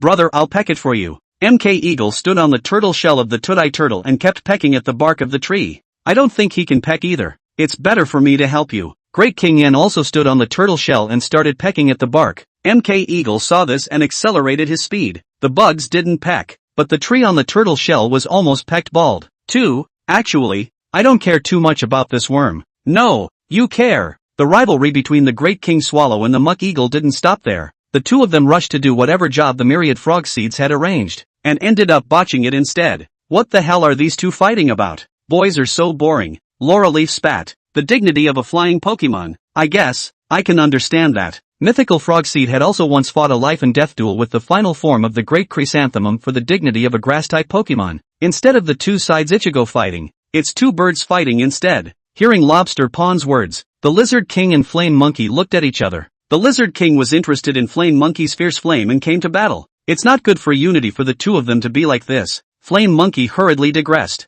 I'll take care of this. That guy should be able to solve this problem. Mythical Frog Seed came to the Great King Swallow and Muck Eagle. Boss, is there another mission to be given? Is it to pick tree fruits? MK Eagle asked. How dare you mention picking tree fruits? The last time you picked it you pecked it all to pieces. So how can others eat it? And you have the nerve to talk about me? I asked you to go and deliver a message to the wild Pokemon, and you almost got into a fight with someone. The Great King Swallow and Muck Eagle disliked each other again, neither one of them being convinced by the other. Both of you, don't argue, don't argue. According to your strength if you fight. If it's light, both of you will be injured. If it's heavy, both of you will die. Boss, you're too much. I'm dealing with him, and I'm no different than a small chicken. De Wang Yan boasted. Blow, keep blowing. Anyway, blowing is not taxable. MK Eagle retaliated unwillingly. Ahem. Although the two of you are crouching dragons and phoenix eagles, however, in front of that person it still seems that you can only start rowing from the second. Which one? The two birds spoke in unison. Tokiwa Forest, the leader of the Bibbidi bird species, the Bibbidi Eagle. He's the flying Pokemon that ranks first to Koji.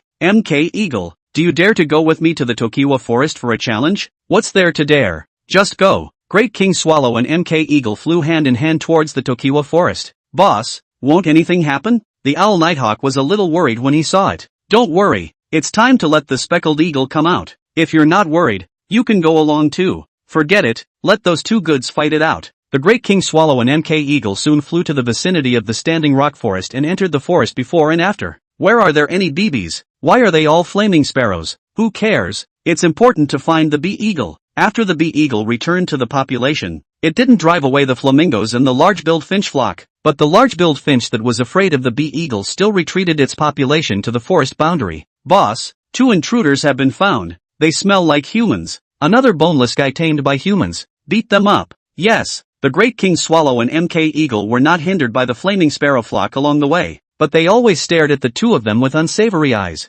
May I ask if you guys have ever seen a bishop eagle? The two who couldn't help the oppressive atmosphere had to ask the live finches for directions, but mentioning the Bee Eagle could violate the live finches' taboo. Brothers, the boss has ordered us to chase away the intruders. The flaming finches that received the order immediately surrounded the MK Eagle and the Great King Swallow. It's not like I've offended you guys. You're the ones who took the initiative to send them to their deaths. Great King Swallow said to make a move. Wait, it's better to ask for clarification. MK Eagle stopped Great Wangyan. Brothers, we have no ill intentions. We're just here to look for the Speckled Eagle. Sure enough, he's by Eagle's lackey. Brothers, him. The flaming sparrow flock was well trained, focusing their firepower to attack the Great King Swallow and the MK Eagle. The two of them only had to dodge in a hurry. Hot face on someone else's cold ass. This is passive. Watch my lightning flash. How could the battle-hardened Great King Swallow be afraid of this kind of attack? The electric lightning flash dodged the attack with panache, knocking down several flaming sparrows. Is this the only skill with this kind of power?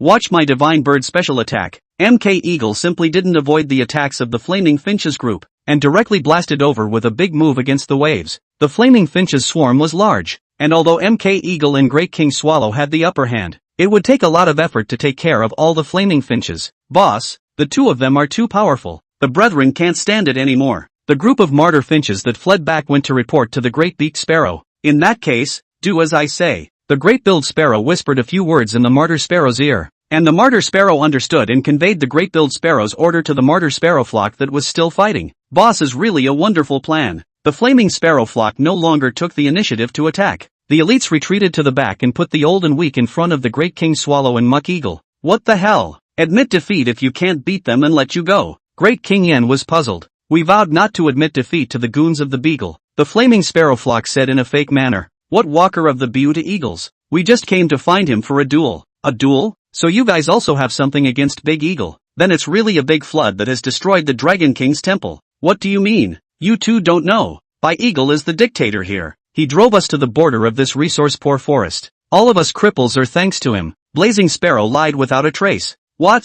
The speckled eagle is actually such a thing? Great King Yen was filled with righteous indignation. Two good men, so be sure to beat the hell out of that bee-eagle. The flaming sparrow flock took the initiative to get out of the way. MK Eagle and Great King Swallow continued on, and Great Beaked Sparrow, learning that the two had been tricked, led the flaming sparrow flock to follow them. You believe what the martyr finches said? MK Eagle asked Great King Swallow. Definitely don't believe it. Xiaoji's Pokemon are naughty at best. There's no such bad guy. Great King Swallow knew Xiaoji very well. Even if Big Eagle was the kind of guy who took over the mountain, Xiaoji would have sensitized him. Then why are you reacting so loudly? There are too many spirited sparrows. It's a waste of energy to fight any longer. We came here to challenge the bijou anyway, so we'll go back and clean them up. You're really a big smart ass. The Mock Eagle and the Great King Swallow quickly flew to the bee-bird's formidable foes, and unlike the spirited sparrows, the bee-birds surrounded them at the first opportunity. Stop. What for? Came for the bee-bird. Great King Yen downplayed the situation. Looking for our chief? Captain. They seem to have a human aura on them. Could it be? Got it. Go back and inform the chief. You guys aren't going to see just two. MK Eagle saw that the situation was not right. Both of you have gone to inform the chief. That's right. How nice for everyone to be polite. MK Eagle and Great King Swallow hadn't waited here for long before Bee Eagle led the team over in a fiery hurry. You guys are? We are all Koji's Pokemon. Koji, did he come to see? Unfortunately, not really. He's getting ready to go to the Hopewell area. Bijou showed some disappointment in his eyes, but quickly regained his composure. Is there something you guys are here for? We heard our boss say that you're the strongest flying Pokemon in Koji, and the two of us aren't convinced. So the two of you are here to challenge? How can I, Bug Yen, be subservient to others? Fine, I'll accept your challenge, but it's better for the two of you to go together. Dewang Yen and MK Eagle looked at each other in disbelief, thinking that this dude was also too rampant. Don't get me wrong, by the looks of you guys just now you fought with the flaming sparrow flock. At this point, it's not a good idea to win a single fight with you guys. Then Eagle explained. That's fine. Anyway, we didn't come here to have to split a victory with you, but we want to ask you to participate in our flying competition. Both sides agreed and set up for a big battle. The Great King Swallow couldn't wait to attack with a flash of electricity, and the Bee Eagle similarly made a flash of electricity to counterattack, with the larger Bee Eagle having the upper hand. MK Eagle didn't take advantage of the gap between Bee Eagle's moves to sneak attack, but waited for both sides to finish their counter wave to make a Divine Bird special attack to charge over, but was stopped by Eagle's Storm Wind and couldn't move an inch. I'm afraid it's hard to fight against him right now, as I've used up too much of my stamina fighting against Lie Sparrow just now. MK Eagle complained. That's just where it's at. Watch me. The Great King Swallow shook his spirit and made a swallow return to attack the speckled eagle. What bunch of skills has Koji given him? Seeing that Great King Swallow's power was so low, Eagle didn't care and still made Storm Wind to meet the attack. Great King Swallow was initially stopped by the Storm Wind just like MK Eagle, but with his tenacity, he broke through the Storm Wind bit by bit to give Big Eagle a head-on attack. Boss. Bee-Bird tried to go up to help being stopped by Bee Eagle. Worthy of being Xiaoji's Pokemon, he actually broke through the storm with Swallow return. What a powerful Storm Wind. MK Eagle. I don't have much stamina left. I'll take a break by switching to you. Great King Swallow. Retired. MK Eagle fought against Bee Eagle for a few moves. His skill power was higher than Great King Swallow's, but his perseverance was far inferior, and he was soon knocked back as well. The Bee Eagle also used up a lot of stamina under the wheel battle between the two of them. I think it's point blank. Senior is really powerful. The two of you shouldn't be too modest. You didn't put out your full strength either. It's better not to fight. Good one. Don't fight. Don't get acquainted. The big-billed sparrow took advantage of the exhaustion of the three of them and planned to come out to pick up the pieces. At the Yuki Research Institute, Koji came to the backyard to say goodbye to his favorites before departing for various things. Strange. Why don't we see MK Eagle and Great King Swallow? Koji saw the favorites stuttering and thought there must be a problem. Boss, what should we do? Tell Koji to go meet the Bishop Eagle for a while. Mythical Frogseed said, pointing Chi in the direction of the Tokiwa Forest. Tokiwa Forest? Owl Nighthawk, follow me. The heated battle in the Tokiwa Forest had already reached a white-hot stage, and although the Bibbidi Bird group was stronger than the Flaming Sparrow group overall, the Biddy Eagles were gradually outmatched by the Great Beaked Sparrows due to the injuries they sustained in the cutscene, and the MK Eagle and Great King Swallow were already exhausted and even struggled to defend themselves. Then Eagle, this time it's you who lost. Despicable and shameless fellow, taking advantage of people's danger. Guys who are taken in by humans are just childish. Go to hell. The Great King Swallow and Muck Eagle barely pushed away a few fiery finches, but they saw that the situation of the bee eagle was not good. I can't believe I was actually utilized by this big-billed finch. Damn it. MK Eagle, my power is low. Just use your remaining stamina to use another divine bird special attack to knock down that great beak sparrow. But I don't have any strength left. I know. I'll use Swallow Return to give you a boost and propel you to attack. Okay. MK Eagle heard this and started to build up his power for the God Bird special attack. He finished building up his power but didn't have the power to make a move. The Great King Swallow slammed through with a Swallow Return. But he himself was injured by the God Bird special attack's wave of air. So it was a good thing that MK Eagle managed to attack through. The Great Beak Sparrow was planning to give the bird of prey a final blow when its afterglow caught sight of the attacking MK Eagle, which was actually calm and composed. Dozens of spirited sparrows quickly blocked in front of the Great Beaked Sparrow, and were rushed by the Divine Bird special attack, but the Great Beaked Sparrow was unharmed. What? Beagle, you robbed our territory. The martyr finches hate you to the bone. They can see me as a savior. I didn't steal your territory at all. I just want to coexist peacefully. Peace is something that losers lose their dignity for. Surrender and I'll give you peace. It's you who should surrender. A wave of electricity hit the army of blazing sparrows and they screamed as they were electrified. Pikachu? Then Eagle looked at his old buddy in surprise. Don't be afraid, Beagle. I'm coming. Even more surprising was the appearance of the heartthrob Chi with him. Seeing the situation and wanting to finish off the then Eagle first, the large-beaked sparrow attacked with long wings. Owl-headed Nighthawk. Make a chant. The owl-head Nighthawk threw the great beaked sparrow to the side with a single shot of its nimbus, and the flaming sparrow flock had to retreat with the great beaked sparrow when they saw the situation was over. She was just about to say hello when he was swooped down by Eagle, who hadn't seen Chi in 20 years. Bee Eagle, I've let you suffer. One day I'll find a way to bring peace back to Tokiwa Forest. The Great King Swallow and MK Hawk came up to the Owl Nighthawk. I thought you weren't coming? If it wasn't for saving you two idiots, you think I would be willing to come? Still unable to stay long, Chi, who aspired to become a Pokemon master, continued on his journey to Hopper. And Bidoo also made a promise with his juniors that he would go to the flying competition if it was ever held in the backyard. The flaming sparrow flock suffered heavy losses after this battle, and peace was once again restored to the Tokiwa Forest. Chapter 11 Kasumi and Co. Bagaman. We're going to see the flaming monkeys and the others today. The young girl who had gathered her hair put on her trademark hat. She was none other than Kochi's traveling companion in the gods AO. Ko. After finishing her trip to the Shinao, she went to the Johto region to participate in a number of gorgeous contests, and during her rest period she was going to visit Koji's old hometown of Zenith first. The Tokiwa Forest is really in crisis. The flaming sparrow flock and the bee birds are incompatible. Returning to the backyard, MK Eagle and Great King Swallow recounted the sighting to the crowd in the backyard. Did you guys see that legendary bee bird? Of course, we even fought him, and it was neck and neck. Seriously, there aren't many in this world that can fight me. Bug Yen. To a draw. Big talk, obviously letting me on without fighting for 2 moves. If it wasn't for the flaming sparrow flock, I would have already soloed the speckled eagle. Where else would I need to let you drag me down? The Great King Swallow and the MK Eagle fought again. So the situation in Standing Rock Forest is still that grim? It looks like the Bijou won't be able to return anytime soon. Mythical Frogseed felt a bit sad. It's fine, boss. Bijou has promised us that if I hold a flying contest, he'll definitely come to support us. Or if you want to see him, I'll take you there. Forget it, I'm afraid of heights. Dr. Oki and Jian were doing their daily research work, and after coming to this Oki Research Institute for so long, Jian had always assisted Dr. Oki in his work, except for the occasional Wa-Ran Doken, which was the opposite of Koji. Xiao Jian, go open the door. Today Xiaoji's traveling partner is coming. But why is it so late? Yes, doctor. Koken walked to the door just as there was a knock on the door. Koken opened the door only to see a young girl with yellow hair. Hello there, Koken. It's Kasumi. I thought it was someone else. Ken wondered why Dr. Oki made it a point to emphasize that it was Kasumi's traveling companion. Is it something urgent? Don't you have to be busy with the dojo?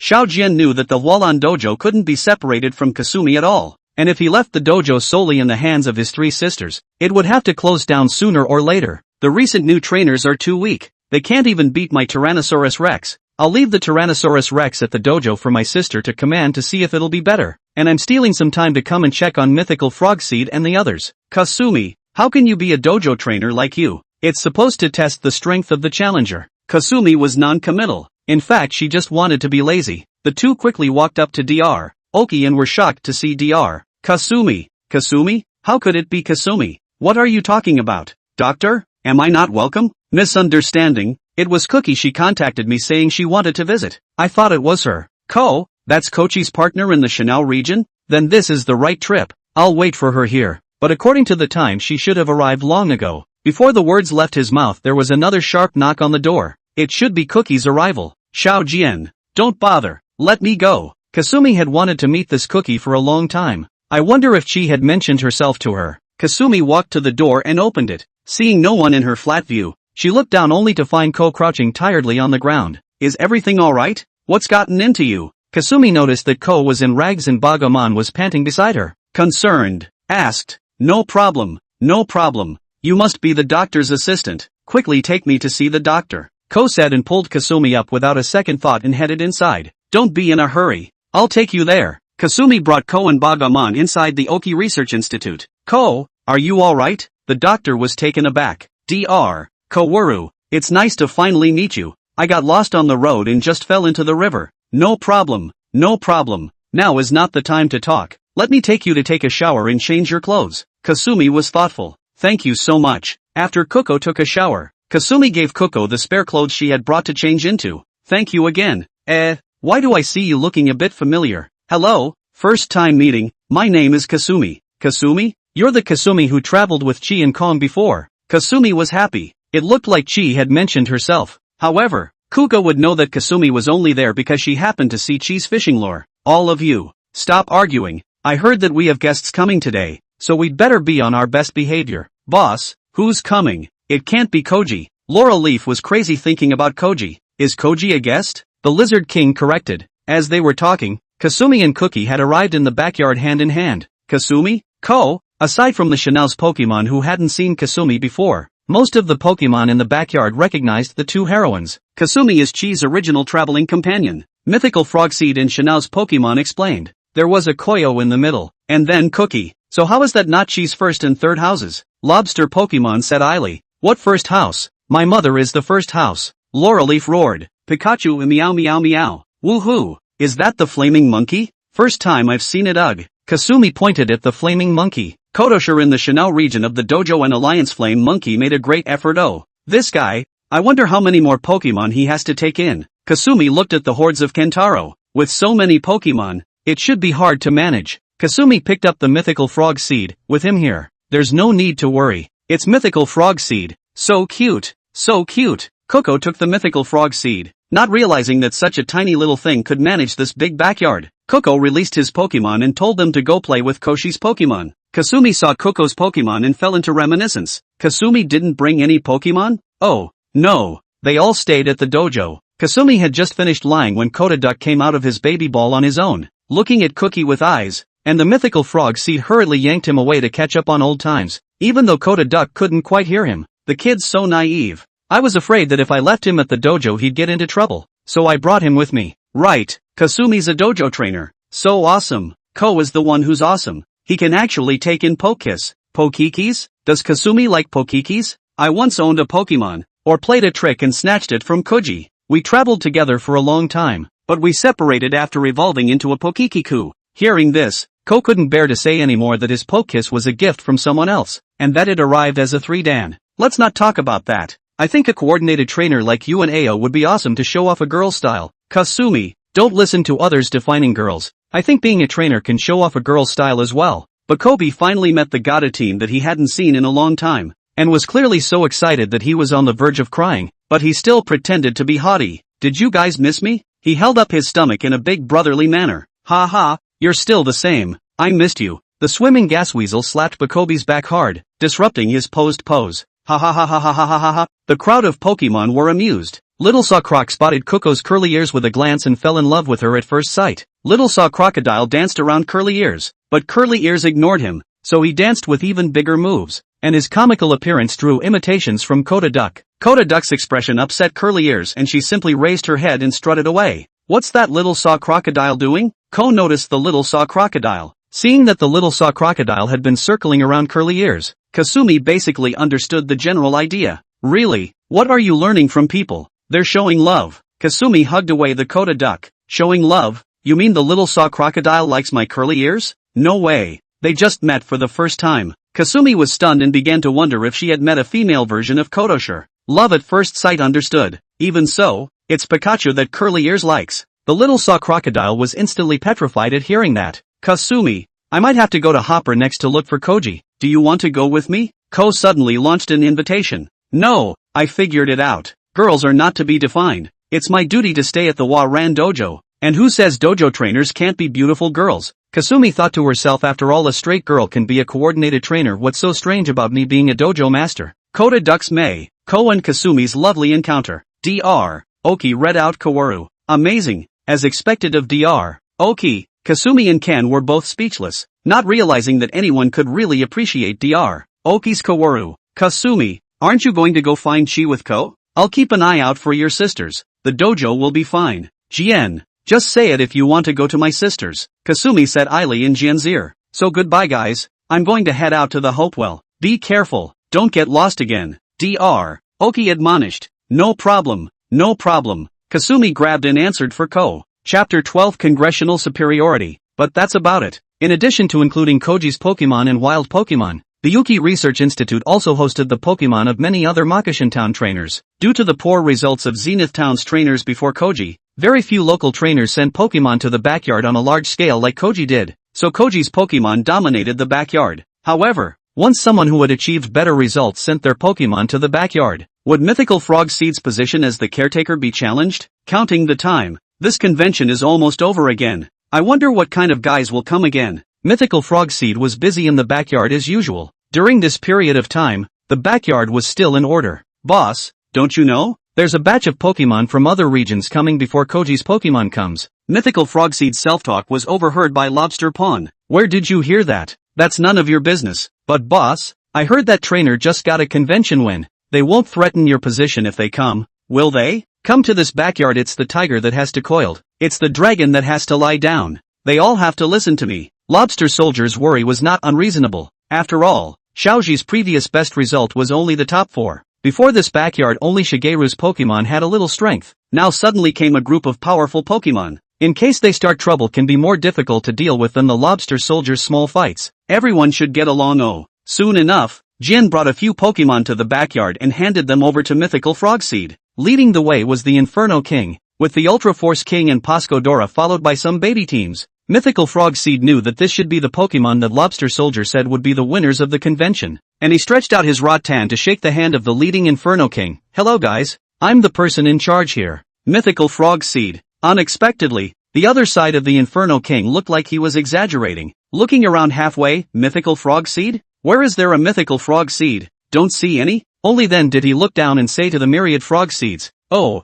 here it is. Sorry, I didn't realize that this backyard's lookout was actually a first order. King Yenwu didn't reach out, and the Mythical Frog Seed's rattan braid awkwardly stayed in place, neither collecting it nor keeping it. You are also too rude. The short-tempered swimming gas weasel rushed up to do battle, and Mythical Frog Seed stopped him, laughing my ass off. The one who dared to come out on top after all that is still a baby. This what's his name Chi is really nothing more than that. Boss Castle taunted. Hearing this, Xiaoji Pokemon couldn't stand it anymore. They all came over with the intention of fighting. The Lizard King narrowed his eyes and stared at the other party. Even the good-tempered Flame Monkey clenched his fists. Is this how you treat your guests? As expected, they were just as arrogant as they were aware that they couldn't possibly defeat so many Pokemon. All stand down. Mythical Frog Seed was afraid of making a big deal out of it and wanted to put things to rest for now to talk about it later. Sure enough, he's a goon. If you ask me, it's time for this backyard to be renewed. Yeah, he Mythical Frog Seed is being the boss of everything? Can he be? Can't be. Don't have the ability to know it. The shrimp soldiers and crab generals in the back hurriedly echoed the three chiefs. So, you all are trying to change the dynasty? I just don't think Xiaoji is worthy. And you guys are even more unworthy. There's only one boss. If you don't submit, come fight me one-on-one. Mythical Frog Seed was completely furious. Originally he was quite happy that someone wanted to be the boss for him for a few days. They really thought this boss was easy to be. They couldn't handle the wild Pokemon alone. What a big mouth. Let me meet you. Yenwu King felt that this Mythical Frog Seed in front of him was simply crazy. A Mythical Frog Seed also dared to play hero. Piggy, there's no point in killing a chicken. Let me have a few moves with him. A Pokemon that had just been taken and grabbed for it. Humph, the few in the back will go together. The three high-ranked Mythical Frog Seeds in the front weren't too sure they could win, but these shrimp Mythical Frog Seeds in the back weren't afraid at all. What a big mouth. Brothers, go! The baby team swarmed up. The wonderful Frog Seed is not panicked, directly storing power Sunshine Flames, Rainbow Sunshine Flames instantaneous under the sunny sky, directly speaking baby team all knocked down. Good, Good fight. Backyard wisdom pets have to give Xiaoji cheering. The other side of the leader of the three face obviously a little unable to hang on. Rubbish. Look at me. Seeing the situation, Yanwu King stood out intending to answer Mythical Frog Seed. Be shameless. A fire type fighting a grass type? The crowd sniffed and looked. It was actually Flame Monkey. Seeing him, the Lizard King who was about to go on the field also put his blade back. This was the first time he had seen Flame Monkey cursing yet. Good. I'll come and split the difference with you fire type. Watch the move. The Inferno Martial King attacked the Flaming Monkey with a shot of Jet Flame, and the Flaming Monkey took out Jet Flame to return the favor, and fought a tie against Bo. This Inferno King can actually fight the Flame Monkey hard. The Swimming Gas Weasel was incredulous. They have won the conference superiority after all. It's bound to be a bitter battle. The Lizard King explained. You're still saying that. Why weren't you on just now? With Squirt out of the picture, who are we going to get on after this fight? Laurel Leaf said worriedly. Don't keep spraying brother spray. We're not necessarily worse than him. The Lizard King's ears were getting calloused from hearing them talk about the fire-breathing dragon. Right. Don't be afraid. If it's not possible, I'll just appear again. Even if the opponent's level might be far higher than his own, Mythical Frog Seed wouldn't be afraid. The Flame Monkey and Yanwu King had fought against each other for a dozen moves and were not even close. The Yanwu King, who had originally planned to establish his authority, became anxious. Good boy. You really have some skills. Watch my big move. Yanwu King slapped the ground with his hand. Several pillars of fire rose up from the ground and quickly attacked the Flame Monkey's side, forming a large pillar of fire that surrounded him. Just when Yanwu King thought he was winning, and the people in the backyard were sweating for Flame Monkey, Flame Monkey directly spun in place to make a flashing flame charge. The blue flames created by Flash Flame Charge increased the power of the red pillar of fire created by Yan's pledge by circling it. The flashing flame charge with its upgraded power caught the Inferno Martial King off guard. But the Flaming Monkey was also injured due to the backlash and flames. I can't spell you with fire skills. So how about this? Arm Hammer. After all, Yanwu King was a member of the conference's superior champion quickly adjusted his state intending to use a fighting system skill to split the victory. You can't compete with anything. Flaming Monkey roared. With flying speed rushed to Yanwu King, a round of Sonic Fist directly paced face. Yanwu King was directly hit to lose the ability to fight. Flaming Monkey. Flame Monkey. Xiaoji's Pokemon shouted Flame Monkey's name in unison. Seeing that his boss had been defeated, Boss Castle immediately rushed out to take the lead. Flame Monkey clenched his fists intending to meet the battle when a green lightning bolt suddenly jumped in front of him. Lizard King? I don't have to worry. I can still fight again. Go rest. We can't just let you take the limelight. Flame Monkey smiled and stuck out his thumb to cheer on the Lizard King, who nodded. Just two that look like they can fight all out? Let's see who you guys use to fight the Super Power King when I beat you. Cut the crap and make your move. Like Shinji's Boskatora, his opponent came up with a metallic noise, and the range of influence was no worse than Shinji's. Even the wild Pokemon next door felt the power. After dropping the resistance, Boskodra immediately hit a power cannon shine. Once hit, the Lizard King was going to suffer a heavy on. The Lizard King looked straight at the attacking electric cannon shine until it was about to hit itself before dashing away.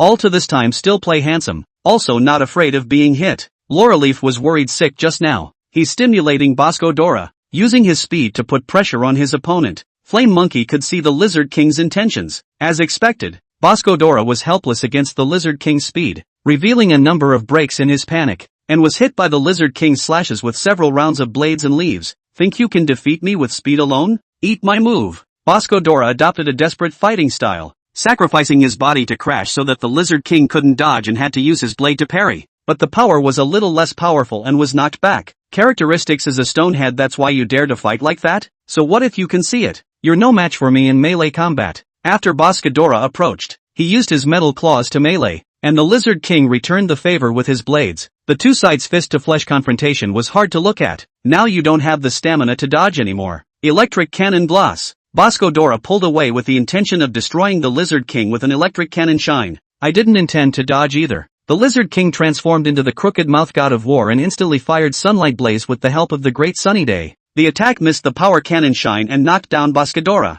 The Lizard King didn't give Boskodora a chance to catch his breath, and added a Blade Leaf Strike to render him unable to fight. Lizard is awesome. Lizard is awesome. I didn't expect this guy to be quite powerful. Laureleaf was stunned. Well, you guys have already lost 3 bouts. Do you want to continue? The Lizard King asked, pointing at the Ultra Force King. This is still a big deal. The Hall of Assembly winners just came and lost such a big man. The Ultra Force King decided that he had to get something back. You're injured. I'm not going to fight you. Who else dares to go on with the rest? I'll do it. Great King Yan and MK Eagle shouted in unison. At this time in the backyard they were still considered to be the middle of the tough fighting force. No, don't let people say we took advantage of the attributes. I'll go. Lobster Minion stood out. You kid. Finally reliable for once, but forget it, I'll go. Mythical Frog Seed intended to personally go, but the backyard pets argued with each other. What's the point of arguing? I'll take care of him. The Cappy Beast, who had been resting with his eyes closed, opened his eyes.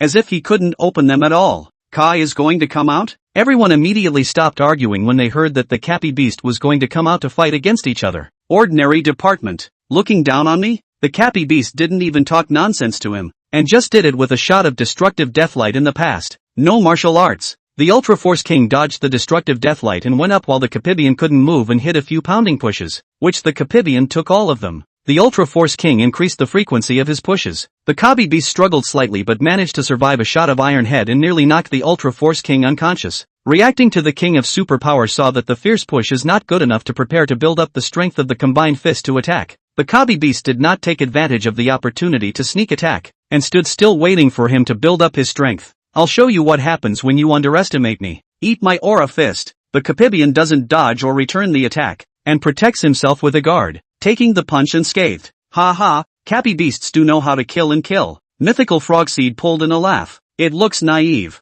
I didn't expect it to be so powerful. The Lizard King got interested. Cappy Beast looked at the overwhelmed Superpower King. You have no moves, do you? No moves, it's my turn. Tarzan press. The Superpower King was so scared that he couldn't even think of hiding, and was directly crushed into pieces by the Cappy Beast. Yenwu King and Bosco Dora opened their mouths wide. Their good brothers were actually defeated so easily. Know how powerful we are. Be honest from now on. Withdraw. Seeing that the Yenwu King had suffered such a big defeat this time, he didn't have the face to fight for power anymore, and a few people lifted up the Ultra Force King and honestly returned to his territory. It seems that the conference superiority is no more than that. Xiaoxi should be able to return victorious this time. Mythical Frog Seed was ruthlessly relieved. However, the Hopewell Union. Chapter 13, the Old Jet returns and the Hopscotch team returns. The Lizard King and the Flaming Monkey Cappy Beast each made a big show of defeating the Pokemon of the conference's winners, establishing Koji's Pokemon's supremacy in the backyard. Monkey, please eat. Lobster Pawn handed over a tree fruit to the big achiever Flame Monkey. Little soldier, why are you so polite today? Flaming Monkey felt something was wrong. Although this bastard was good at socializing, they weren't that close before. Last time you were two pulling your weight, beating that conference-winning ace without any temper. Now your popularity is the strongest in the backyard. I'll flatter you. Upon hearing this, the Lizard King was not happy and turned his head to the Lobster Soldier and said, "How come I don't see you flattering me? After all this, your focus is why I don't flatter you instead of why Flame Monkey is the most popular. I guessed that you didn't have a good heart, and you're stirring up trouble again." Lobster Soldier was bent on causing trouble. Once the Lizard King and Flame Monkey fought it out, there would be a good show to watch. Ha ha, everyone got credit for this time. The boss and Cappy Beast are pretty awesome too. Flame Monkey, don't fight for him. You're more popular because you're better looking than him. Laurel Leaf simply didn't miss any opportunity to mock the Lizard King. Ha ha, Laurel Leaf, what exactly did the Lizard King ever do to you? It's only logical that he should be the one who hates you. After all, the Lobster Pawn was about to bring up the Lizard King's dark history of once liking Big Chrysanthemum again, and was scared off from saying more by a look from the Lizard King. It was fine to squeeze him for a couple of sentences normally, but it would be more than worth it to get really pissed off and get a beating. It's a shame that the other two battle-hardened guys in this backyard besides me aren't good fighters. The Lizard King digressed. The Lizard King wasn't actually considered a good fighter, but it would still develop a competitive mentality when it came across a strong person. But the Flame Monkey was too honest and kind, and the Cappy Beast didn't have the slightest fighting spirit. None of the other intelligent pets in the backyard were weak, but they were still a little bit worse than him. The Lizard King was quite a bit higher up. Don't be sorry, there's a very strong guy coming for you soon. Mythical Frog Seed joined the conversation. Oh, is there any expert in the hoplites? By now the backyard pets had learned of the news that Koji had once again faltered in the top 8, a contrast to the backyard pets' big setback to the conference's winning Pokemon, and for that reason they had a hard time for a while. It's the master from Arcekido. Koji only finished in the top 8 in the Hopper League, and returned to the backyard with this poor result, and then it was the usual practice of putting the Hopper region Pokemon in the backyard to retire. Mixed in among the Hopper region Pokemon was a familiar fellow. My goodness, Koji took in so many Pokemon in the Hopper. Mythical Frogseed felt that the difficulty of managing this had been greatly enhanced again, with 9 Pokemon taken in by the Hopper, only comparable to the number in Kanto, and that's if you count Kentaro. It's been a long time, Mythical Frogseed. I'll be hanging out with you from now on. The fire-breathing dragon took the initiative to greet his old buddy. Old Spitfire, why did you come back so willingly? Wife don't want it? After the end of the combined alliance, Xiaoji called Spitfire Dragon back on an impromptu idea. Temporarily bidding farewell to his girlfriend Spitfire Dragon was quite difficult, but the thought of being able to see Xiaoji didn't matter. Brother Jet, you're finally back. The Pokemon of Sekido and Johto all came over to greet Spitfire Dragon when they saw him. He was a big brother-like presence in those two regions. Hello everyone, it's really been too long. By the way, where's Laurel Leaf? It was only then that the pets noticed that Tsukiyakaba hadn't come to greet the fire-breathing dragon, and it was only after looking around that they realized that she was with Toho 6 Snake Boom Boom Pheasant. She is finally willing to take in a girl. Hello guys. Hello sis, I'm Fujitsu 6 Snake. The two held out their rattan braids to shake hands and the Rumble Pheasant was happy to fly next to them both. MK Eagle, this booming pheasant is a female. Day Wan Yan was a little disappointed. Really? I thought it would be a painful competition. The two of them didn't know that the female booming pheasant was actually better at flying than the male. Is this a change in personality after Laurel Leaf's evolution? The fire-breathing dragon remembered that Kikukusa Leaf only liked Koji and was very lonely and arrogant. Not this enthusiastic. Spent a lot of time in the backyard. Everyone else is a boy. Probably just too boring. With the old favorites reunited and the new favorites about to start melting into the backyard, Lobster Pawn and Sawtooth could tell at a glance that the water otter was going to fit right in with them. Two elder brothers. We're all water types, so we'll have to take care of each other from now on. No problem. From now on we'll be the three brothers in the backyard. It turned out to be a two-way run. Mythical Frog Seed was just thinking about this water otter being the first to go on the blacklist, when he turned his head to see Slick Boy headbutt a Roundland Shark and end up getting bitten on the head. The rest of the Hopper Pokemon looked a bit introverted, unsure of how to fit in. Hello guys, I'm Flaming Monkey. I was taken in by Chi and the Shinao. I haven't been here in the backyard for long, so let's all get along from now on. The good old Flaming Monkey threw out an olive branch. You're my big brother. The socially terrified fried pig felt like he had met an angel. Ugh, Pikachu, why don't you say anything? Since Pikachu doesn't spend much time in the backyard every time, and since he knows all the new and old ones, he's the one who talks the most every time Koji comes back. I'm a little worried about Chi. He doesn't say anything, but I don't think he's come out of it even after all this time since the end of the Hopper League. It's our fault for losing so badly. The Hopper's Pokemon blamed themselves a bit. Everyone's a stinky 8. Don't take it too seriously. Lobster Pawn looked on. Xiaoji was at that moment communicating with Xiao Jian and the doctor about what had happened to the Hopper. Doctor, I just made the top 8 this time. It's a bit of a shame, but you all tried hard too. Shi, don't be discouraged. Keep up the challenge. Ken encouraged. Thank you, but the last time I was able to take the top 4 relied on the accumulation of traveling for so long, and I'm wondering if my personal abilities have been improved. Shineo was able to take the top 4. Koji used his previous Pokemon, and the Flame Monkey was powerful enough. But the Hopper Koji didn't have any Pokemon that were too strong in his hands, and being beaten by Tiger Chu 5-6 in the top 8 had made Koji begin to doubt his own abilities. Chi, look, the window had been piled with Chi's Pokemon, seemingly cheering Chi on, and Chi rushed out. Everyone, Chi, the league match. Look, Pokemon believe in you, and you believe in Pokemon. That's what matters. Dr. Oki's words snapped Chi out of it. But, I'm still that close to winning. Koji ended up taking Pikachu on the hoof and embarking on the journey to Kalos, still leaving in such a hurry. Laureleaf was a little sad. Koji wouldn't be Koji if he spent his whole life in the backyard. The fire-breathing dragon looked off into the distance and back to patrol the backyard. She is really strong now. So many more elites after not coming back for a few days. His eyes met the Lizard King. Where? You're the YYDS from what I hear from Boss and Laureleaf and the others. The Lizard King's tone was a bit sour. Brother Spray, how are you? I'm Flaming Monkey. Flaming Monkey realized that the atmosphere was not right and took the initiative to go up and introduce himself to Spitfire Dragon. Flaming Monkey, Lizard King. Interesting. Chapter 14, Who's the First Brother? After the return of the fire-breathing dragons, there was a lot of debate about who was the first in the backyard. Pokemon stood in 3 teams by region. The first brother will be Spitfire. The Pokemon of Sekido and Johto were unanimous. The Lizard King is the best. Team Fong Yuan firmly defended their bearer. Don't look at my monkey as introverted. He's the strongest. Team Divine Aura also didn't budge an inch. Minority follows majority. There are more of us, so it must be Squirt who is the strongest. Little Saw Crocodile shivered. It's not fair. You guys have more than 30 Canteros alone. Do you think we're stupid? Swimming Air Skunk protested. I say, Swimming Breath Weasel, you monkeys can still come in second in terms of numbers. Not so much when it comes to a real fight. Heracross adamantly championed the fire-breathing dragon. Heracross? What do you mean? You mean Monkey can't beat Lizard King against his attributes? Swimming Gas Weasel was disgruntled. He's kind of right. Team Fong Yuan agreed. Idiots. You guys have fallen for this kid's ways. Right now you're not fighting for second. You're fighting for first. Hearing Lobster Pawn's words, the crowd reacted and continued to start arguing. The Hopper Pokemon that had just arrived cringed, not knowing who they should support. That said, why don't you go and fight for first place, Rogue Crocodile? I'm just the runt of the litter. How can I compare to those three? You're the runt. What's the noise? The sound of the crowd's heated discussion woke up the Cappy Beast, who shouted angrily, and no one dared to speak anymore. You guys are so boring. What's there to argue about? Cappy, this is for the honor of our unmarked team. We can't let these later ones overwhelm us. Come on, just the old spray that hanging appearance still a brother. To find a brother also find a handsome Cappy Beast finished walking to other places to go to sleep. Why do I think Cappy has a problem with the fire-breathing dragon? They don't know. Cappy Beast's record is very stable. He must win 1 or 2 matches in his appearances, but every time he's defeated it's always Spitfire's finale. The 3 parties heard the wind and came to the scene as well. Don't argue.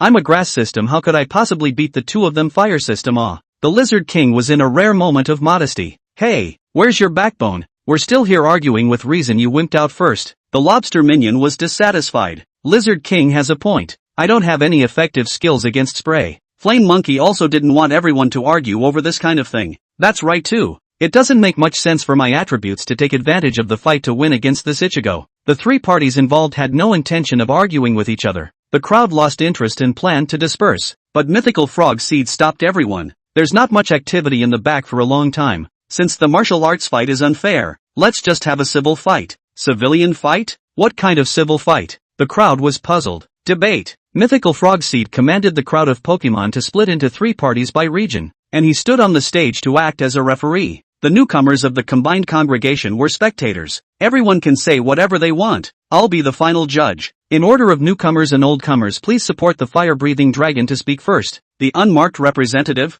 Heracross, got up and pretended to take out his speech. Let me list my Spitfire's battle records first. Silver Conference, a string of 3, Shigeru powering his way to the top 8. Against the Pathfinder area, single-handedly defeating the Frozen Bird, and single-handedly challenging the Inferno Emperor without losing a fight. I'm just asking who else is out there? Not only that, he also cares for his juniors, loves the collective, and helps old grannies cross the street. Stop, we're competing for first, brother, not electing a good deed representative. The Pokemon from the other regions, including the audience, were displeased with Heracross's verbosity. Yeah, Heracross, I'm embarrassed by what you said. The fire-breathing dragon scratched its head. Please argue, Heracross. Point. What's defeating a tier 3 god like the Freezing Bird? The Lizard King has won over Decry. The lobster minion waved his pincers. Defeated Decry? That was him solo? I fought for nothing up front, didn't I? Heracross countered. A string of 3 flaming monkeys did it too. And he strung up Shinji. And isn't Shinji better than Shigeru?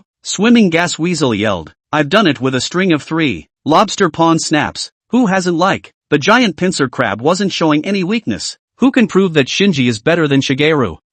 Spray, killed Rumble Rock and Giant Clawed Mantis in seconds, and won Shigeru's ace against attributes. The gold content is much higher than Flame Monkey's. Laurel Leaf didn't even bother to pay attention to Lobster Pawn. His string of 3 had too little gold content. Ahem. The following is a statement from the representative of Team Fong Yuan. My brother, the Lizard King, is very powerful. He was able to play the main force during the Forest Lizard period, and after his evolution, he was even more victorious in 100 battles. One's own strength to win the pioneering brain. Hard to carry Regis Rock, killed Decry. These several records can be said to be real gold. When did you kid worship me so much? The Lizard King cried and laughed. Strange, how come the battle records you listed don't have the achievements of the conference? Afraid of scaring us, huh? Laurel Leaf was conspiratorial. That's because at that time, he hadn't finished evolving yet. And the Fong Edge Alliance was CD together by a few of us. The Fong Yuan team was known as the Labor Team, a lineup that played to the end. Except for Cold Turtle, everyone had a highlight.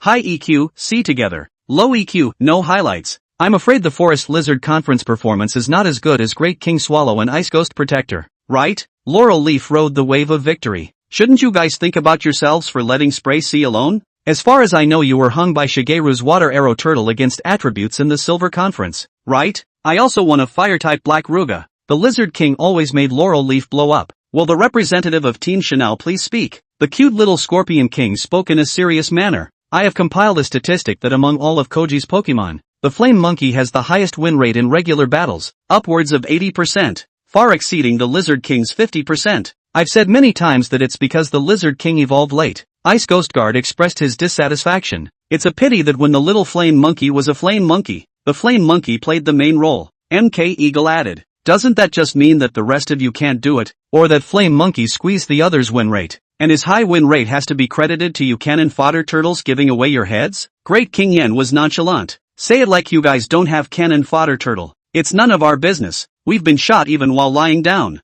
Toadeye Turtle and Coal Ghost shivered. I think the answer is obvious. Flame Monkey highlight is a string of 3. Lizard King is the winning divine beast. These 2 points Spray has both. And Spray single core leads the team to the top 8. Team Indie made a summary. We're the top 4. The moment they said that, the God Orc team couldn't sleep. You guys didn't have us in that top 4? Didn't Spray have a final 16 before? Only our top 8 was the real deal. Lobster Pawn began to sophomorize. Monkey wins because of his consistency. He hasn't dropped a single match in the dojo tournament or the alliance. And he hasn't lost a single official match since evolving. Toadeye Turtle finally found a chance to speak. The Lizard King has only lost 1 official match after its evolution. Radios, and Flame Monkey didn't even go on that match, showing that Xiaoji trusts the Lizard King the most. To say that Xiaoji trust must also be Spray. 2 Conference Xiaoji finally choose Spray finale. The fire inflammatory rats that have been silent also joined the debate. Everyone argued for half a day. The scene was very lively. Hopewell new members do not understand the situation, cannot insert words in the stage. Fidgeting. Looks a little awkward. Quiet. Mythical Frog Seed stopped the bickering.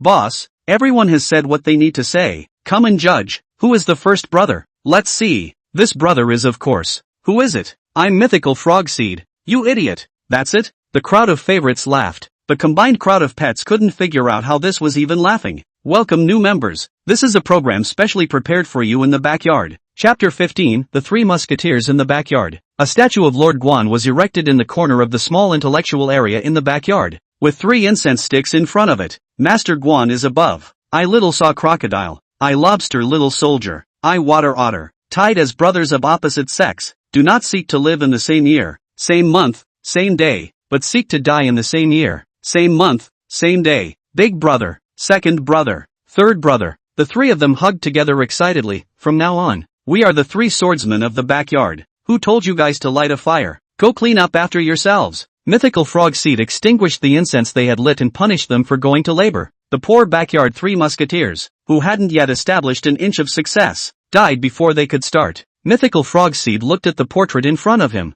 and shook his head helplessly, worshipping a Guangong, taking a portrait of Qin Shubao. This cultural level is still learning from others to worship it. The 3 swordsmen cleaned perfunctorily. Their tools were held backwards. Our backyard 3 musketeers either went to war for Xiaoji and galloped through the Carlos Alliance, or called the wind and rain to rule the backyard, and now we're actually reduced to cleaning here. Little Saw Crocodile complained. Big brother, don't be anxious. If you don't sweep a house, how can you sweep the world? The lobster minion yanked up the words. What second brother said is reasonable. Why don't you sweep it all by yourself? Little Otter, don't you know how to respect the old and love the young? The 3 of them were having fun as they fought and worked at the same time. Blue Toad, Mantle Rock and Nanny Bug, who were supposed to be on duty today, were stunned when they saw the scene and wiped their eyes in disbelief. The sun has come out of the west. You 3 actually. We are promoting the spirit of being helpful. We all live together in this backyard. This backyard our common home. Everyone should. That's so true. Then you 3 do a good job. The 3 of them don't listen to the lobster pawn's blind white talk. Since they don't have to work, they hurry back to sleep some more. Hey, it's really not polite. Hey you 3, this place is dirty. Come clean it up. It turned out to be the Lizard King who saw the 3 of them cleaning and knew that they must have been punished. You people are really not brotherly enough. Last time in the first brother fight, I spoke for you so much, and now you don't know to come and help out even when you see me working. The lobster minion bristled. Come on, don't I know you? You just want to fight with others. Do a good job. The Lizard King said and swaggered away. Damn, he's so angry. Brothers, let's beat him up. The lobster minion suggested. Let's be friendly. Although the small saw crocodile and the water otter were mischievous but not stupid, just the 3 of them were still together, they wouldn't necessarily be able to beat the Lizard King. Sisters, I'm taking you to the front. Sukiya had easily waited for the 2 female Pokemon and enthusiastically showed them around the backyard. It's really troublesome. Sister Cinnamon Leaf. Although Vine Snake was arrogant, she was still very polite. Sister, tell us about the seniors' personalities as well, in case we say the wrong thing one day. The Booming Pheasant was thoughtful. Oh,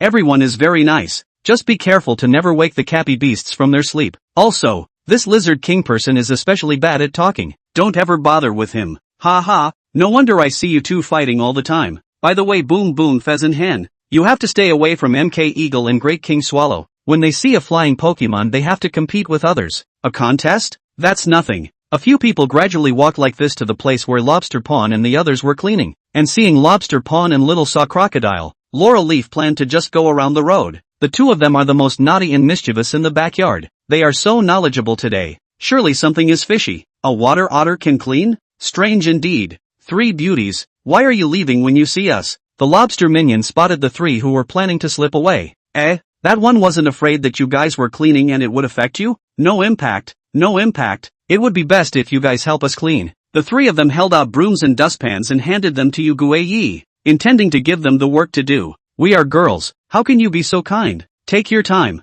The three left without looking back. Big brother, why do I feel like no one cares about us at all in this backyard? Yes, second brother, we're so miserable. If we don't stay here, we have our own place. Let's go. Let's go to another district to fellowship. Lobster Minion made a suggestion. The three swordsmen unconsciously walked to Xiao Shigeru district. Xiao Shigeru's kind of training that often rotated Pokemon would not have a baby team. Even the Pokemon that stayed in the backyard were some large favorites. However, Xiao Shigeru left them in the backyard for a reason, such as the Rumble Rock with less than 40 drops of blood that was killed by Dragon's Wrath in seconds, and the Duckbill Fire Dragon that couldn't kill Heraclos in seconds with its native large character explosion plus Jet Flame. Aren't you three Koji's Pokemon? Why are you here? Shigeru's Wind Speed Dog was surprised. Usually the only Pokemon of Koji's that would come here often was Mythical Frogseed. We came here specifically to fellowship. Koji and Shigeru are good friends, so naturally we should be friendly as well. The three of them climbed into a relationship. Why don't your giant pincer crabs come? Afraid to meet me? No need to be so inferior, right? Shigeru's giant pincer crab knew that Koji's giant pincer crab was a bit concerned about his size and always squeezed him. Our giant pincer crab's battle record is much better than yours, so what's the point of being complacent? The Little Saw Crocodile couldn't help but say, You guys are just so bonded? Big brother, don't talk like that, we're here to make friends. The lobster minion came out to smooth things over. But don't, Shigeru can't compete with Koji now, we'll have to spend eternity in this backyard if he doesn't become a trainer. Xiaoji is the most popular chicken in Jinxing Town. Where can he climb up to you guys? Rumble Rock spoke a little sourly. Windspeed Dog felt it was a bit much. Brothers, we know how difficult it is for you, but we're not much better. Xiaoxi doesn't even think about us old people. Even if there's something out of the limelight, it's Spray and Lizard King and the others who are on it. Yeah, speaking of which, everyone is equally miserable. So it's the same kind of people. Just like this, the fellowship turned into a grievance conference. After the end of the grievance meeting,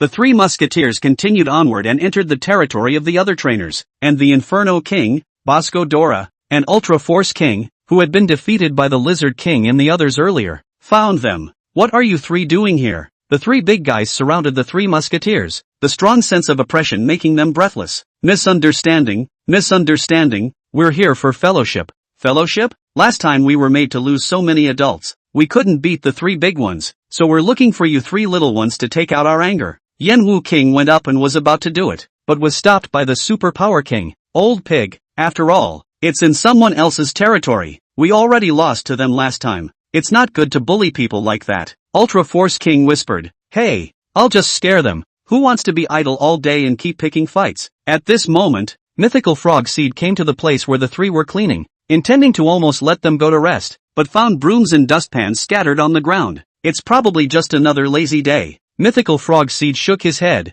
Wait, that's not right. I didn't find them when I went around just now, right? There's nothing wrong, is there? Mythical Frogseed rushed off to gather cheese Pokemon to inquire, and the Lizard King and Cinnamon Leaf they told him all about what had happened. Bad. It's not running away from home, is it? Lobster Pokemon isn't that childish. It's probably hiding out in the child to be lazy. Lizard King analyzed. The Lobster Soldier is not childish, but the Little Saw Crocodile is very childish. Laurel Leaf understood Little Saw Crocodile. Don't worry, the three of them are not weak. The backyard is relatively safe, and we don't have any enemies. Yan Wu Wang. A few people remembered that they had offended Yenwu King and the others last time, and hurriedly ran to find the three musketeers. The three musketeers were indeed fighting against Yenwu King and the others, and due to the level difference, they had already fallen into a disadvantage, with the small saw crocodile being chased by Bosco Dora. Big brother, Lobster Pawn rushed up to help. Care for yourself first. Jet flame. Don't be afraid. Jet of water. The water otter went out and blocked the Inferno King's attack, and Lobster Pawn proceeded to hit the Inferno King with his crab punch continuously. That's something. Look at my aura fist.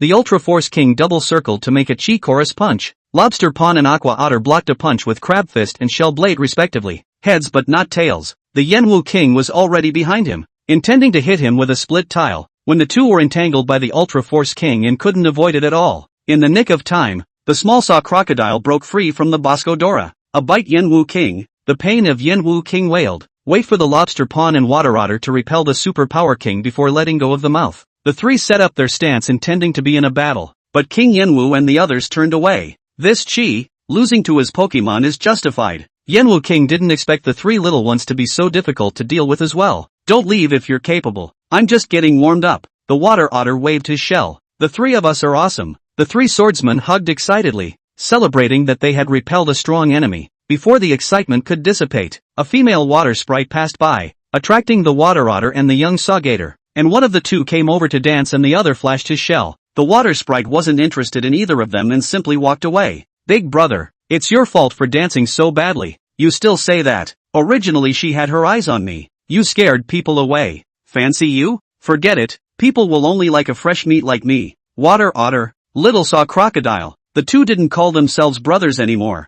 and were about to wrestle together. Forget it. Brothers are like hands and feet. Women are like clothes. Where are brothers more important than women? Step aside. You must be the one who scared the water elf away. The Lobster Pawn who was trying to persuade the fight was thrown out by the two of them, though they then wrestled, when Mythical Frog Seed and the others arrived. Great. Lobster Pawn. Thought something was going to happen to you guys. People are fine. Hearts are broken. I announced that the Backyard Three Musketeers are disbanded. Chapter 16, The Least Existing. The Backyard Three Musketeers of the Small Saw Crocodile, Lobster Soldier and the Water Otter ended up in failure, but it caused a fad in the backyard. Crowds of Pokemon followed suit and formed all sorts of messy groups. We're the best BFF group. This group must have been formed by the three girls, Laurel Leaf, Booming Pheasant and Fujitsu Snake. Nothing new at all. Forming a group by gender. Ha! The Lizard King spat. What do you know? Girl groups are the hottest right now. How did you convince Vinetree Snake to form a group with you? Fried Pig wondered. Don't ask what you shouldn't. You blinked when you two were kidnapped. The usually serious Lizard King couldn't help but flirt when he saw the embarrassed looks of the Rumbling Pheasant and the Vine Snake. And don't keep talking about me? Do you have a combination yourself? Of course I do. Fire-breathing dragon and flaming monkey came over. We're the Backyard One combo. Sweeping the backyard. The world is unrivaled. At this moment a crow flew by. Monkey spit. You too. The Fried Pig could no longer look straight at the two seniors, and actually said such shameful words. Just playing around. It's not like we're competing for anything. Flame Monkey thought it was kinda funny. Nanny, how can you three let the others mix like this? Great King Yanmuck Eagle and Scorpion King flew over. They were naturally the flying group. A group of Kenteros happened to pass by. Ha, you guys still need to find someone to team up with. We're our own group. When are they all so spirited? Mythical Frog Seed was sighing when Heracross came over to suck nectar again. I'm pretty spirited too. Let's the two of us form a group so I can suck nectar whenever I want. Asterisk asterisk asterisk asterisk off. This kid hasn't changed a bit. The fire-breathing dragon retrieved a bit of his former feeling.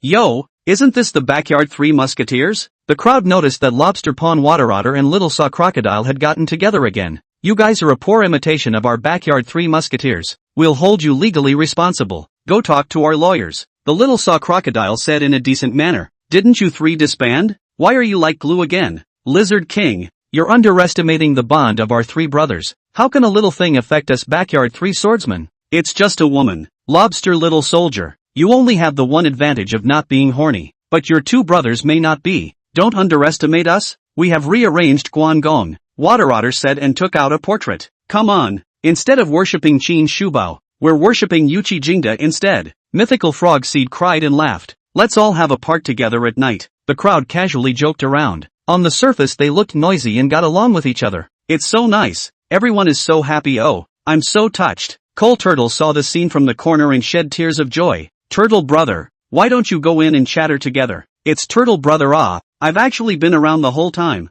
They didn't notice me. It seems quite interesting. Why don't we form a team as well? Tudai Turtle was excited. Form what team? A team of cannon fodder turtles? Don't think like that. I heard that we have a senior Jenny Turtle. Let's form a longevity team. Forget it. He and the boss are good buddies. Can he look at us two fringe characters? On the Fong Yuan team, Coal Turtle's win rate was oddly low, whether it was in the Colorful Spectre Conference or against the Pathfinder region. Everyone else had a high performance. Ice Ghost Protector hadn't participated in the trip against the Pathfinder region either, but his alliance had performed brilliantly. I think everyone is treating us quite well too. Look at me being called a cannon fodder turtle. No one dislikes it either. That's just on the surface. Did you see them say they called you for the party at night? This doesn't seem to have. But although our battle record is not too daring, but honestly don't make trouble. Don't be silly. People with personality will have popularity. You don't look at the Lizard King dislike lobster ponds every day. In fact, the two people have a good relationship.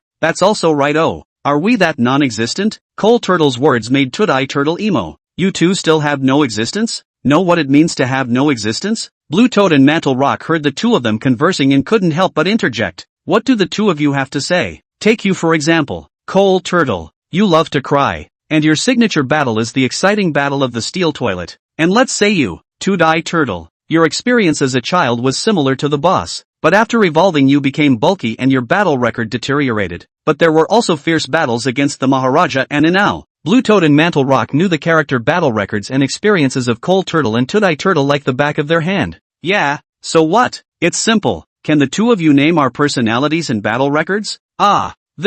Coal Turtle and Toadeye Turtle were momentarily stumped, and really didn't seem to have any deep impression of these two. Although the Coal Turtle had a low win rate, it at least had experience fighting divine beasts and had an impressive crybaby personality. Although the Toadeye Turtle has never won an evolution, it lost because its opponents were too strong. The Hippo King of the Inao, and Denshi's Electric Strike Wraith, and the Blue Toad and Mantle Rock shaping was just too little, and their personalities weren't distinct. And there were so many Hopper Pokemon that there would always be cases where they were overlooked by Koji. Still, you two are worse off. Coal Turtle cried out for the duo. What's wrong with that? What's with the crying? Nanny Bug had just knitted sweaters for Mantle Rock and Blue Toadstool, intending to try them both on to see if they fit, when she saw Coal Turtle crying out here. This one is even heavier, about as existential as us, and so optimistic and kind every day. Blue Toad took the sweater. Hey, I'm happy to have someone wearing my clothes. Do you two turtles need one? I'll take one too, but I'm a little big for my size, Toadeye Turtle said.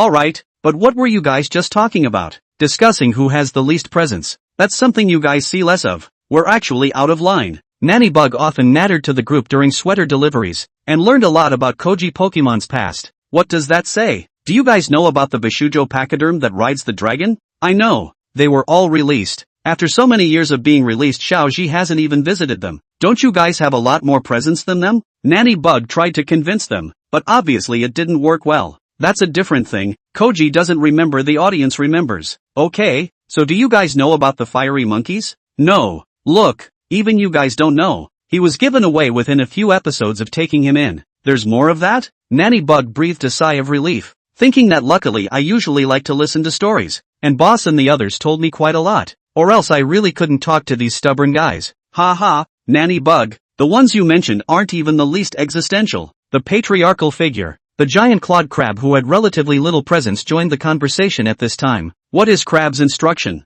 Long-tailed monster hand, collected during the challenge match pioneering area, stayed in the backyard for just one day, secretly went to the Gods Olympics with Xiaoji. Haven't seen him since. I heard he switched to ping pong, and there's so much we don't know? There's more and more. Lada. Xiaoji confusedly exchanged it with Badawudo, and exchanged it back after a roadside battle. Crab is really knowledgeable. So who's the least existential? The crowd's bragging made the giant clawed crab happy, and he proceeded to tell what he knew. Big Needlebee, a bug-catching contest catch that was given to Chi as the winner's prize. The kid turned around and gave it to a little girl who likes yellow and black Pokemon. So, we're not the least existential. Hearing this, the crowd felt that there really was a heaven beyond the heavens, and that contrast produces beauty. What are you guys doing? I've been looking for you guys for half a day. Come and have fun. Coming. Chapter 17, New Trainer. The Oki Research Institute is actually a general institution that basically works on Dr. Oki's various researches, but the expansive backyard is used to house trainers and wild assorted included dreams. Though it's all free, Dr. Oki's various jobs are funded from above, and even Ken is on the staff. In addition to his research, Dr. Oki was also responsible for providing new trainers with their initial Pokemon, Orgozanjin. On this day a child named Rarenja had just celebrated his 10th birthday, and as is customary, he would be embarking on a journey as a Pokemon trainer. You must be Lorenja. Follow me. Ken led Rurenja into the Uki Research Institute and let him pick his initial Pokemon. Rurenja, who will you choose as your initial partner? Does Quack Bubble Woe have one? We're in the Sekido region here. What about the warm pigs? What about the little flaming monkeys? Daiki, Kotobuki. There should always be little saw crocodiles and wood guardians, right? Lorenja frowned. How did you manage to perfectly miss all the right answers? There's only mythical frog seed, genie turtle and little flame dragon here. Dr. Oki was getting a little angry. That's so old-fashioned. It's outdated. Croak Bubble Wow is all the rage now. Ha! Detention evolution. Look at where there is a Mikado now. I personally trained these. I don't want to give them to you if you think they're outdated. Is he strong? He's not a matter of strong or not. He's the kind of person who is particularly. Wait, you're here to pick a fight on purpose, right? You want it or not? I definitely want it if this Gozank of yours was strong. In fact, new trainers from other regions still wanted Sekido's Gozanjin. Outsiders were always good. Guests, why don't you come take a look at the backyard? The fried pig saw Xiao Jian going to pick up a small child into the institute early in the morning. It was logical that anyone visiting here would come to the backyard first. You've been here for a short time and have no experience. This is the new trainer coming to receive his initial Pokemon. Kuracross pretended to be old-fashioned. Then he'll definitely pick warm pigs. Fried Pig puffed out his chest. Silly, what's the point of picking warm pigs? If you're going to pick one, it's going to be us, the water otters. Seeing you two like this, who would dare to pick warm pig and otter? Sister Snake has always been venomous. Indeed, this is Sekido. Where would a warm pig and otter come from? Mythical Frog Seed and Fire-Breathing Dragon were catching up at the moment while taking a stroll, talking and laughing. Boss and Spitfire are still on good terms. That's true. After all, they're both in the initial 6. What are you guys discussing here? Mythical Frog Seed noticed the newcomers staring curiously inside the institute. The group told them about the new trainers coming to pick Pokemon and were curious about who Lorenja would pick. Well, needless to say, naturally, I'll pick Mythical Frog Seed, a natural leader. Mythical Frog Seed brought all the Mythical Frog Seeds as himself. That's something I can't agree with. It's definitely going to be Little Fire Dragon, evolving into a fire-breathing dragon. How majestic and domineering. As soon as he said this, the fire-breathing dragon also came to energy. Old Spray, you're selling yourself short. Look at Sekido's first 2 dojos. 1 rock type, 1 water type. How smooth is the start of picking the grass type? She had suffered from this back then and had been stopped by Kong at the Nibi dojo for a while. But Mythical Frog Seed was clearly ignoring how scary those 2 dojos were now. Are you sure Mythical Frog Seed can beat Kasumi's Tyrannosaurus Rex? Hey,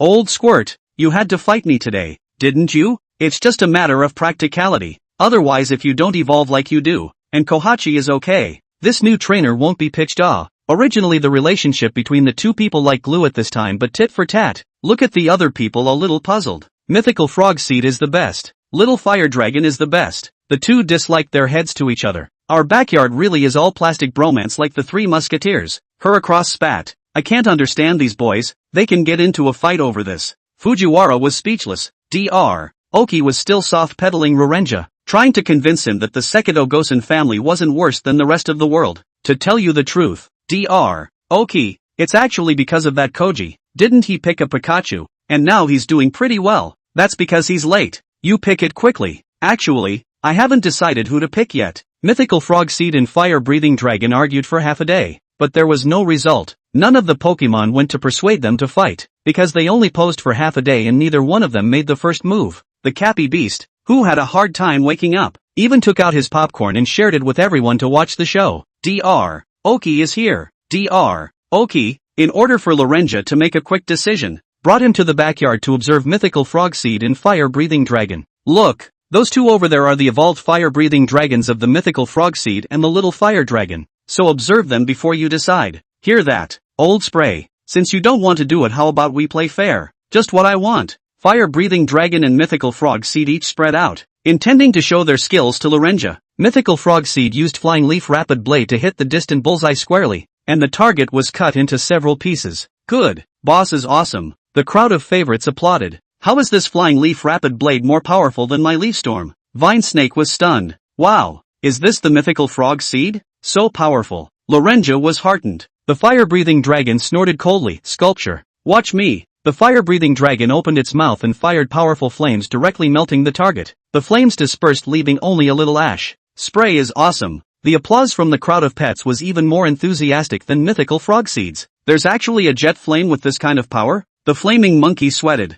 A fire-breathing dragon? This is too The Lorenja was already too shocked to speak. Seeing the situation, Mythical Frogseed had no choice but to pull out its own big decisive move. The pod fully absorbed the sunlight, and after storing up its power, it rushed the sky with a rainbow-colored sunlight blaze. Although it had been seen many times, the crowd of favorites still applauded like a tidal wave. What was even more shocking was that the nearby wild grass-type Pokemon saw it and danced around the dead Mythical Frogseed, and the way the Mythical Frogseed was being star-studded caused the scales in Lorenja's heart to tilt once again. Asterisk asterisk asterisk asterisk. Actually left this behind? How about it, Old Spray? Admit defeat. In the face of absolute power, all fancy tricks will surely be destroyed. The defiant fire-breathing dragon flew up into the sky, displaying its power to the fullest. Hot winds, spewing flames, burning out, these fiery skills seemed to make the weather a little hotter, and Lorenja's young mind was once again shaken. However, the flames caused a little bit of fire because the fire-breathing dragon didn't pay attention to controlling the strength. But once the fire got big, it could be difficult to deal with. Fire has started.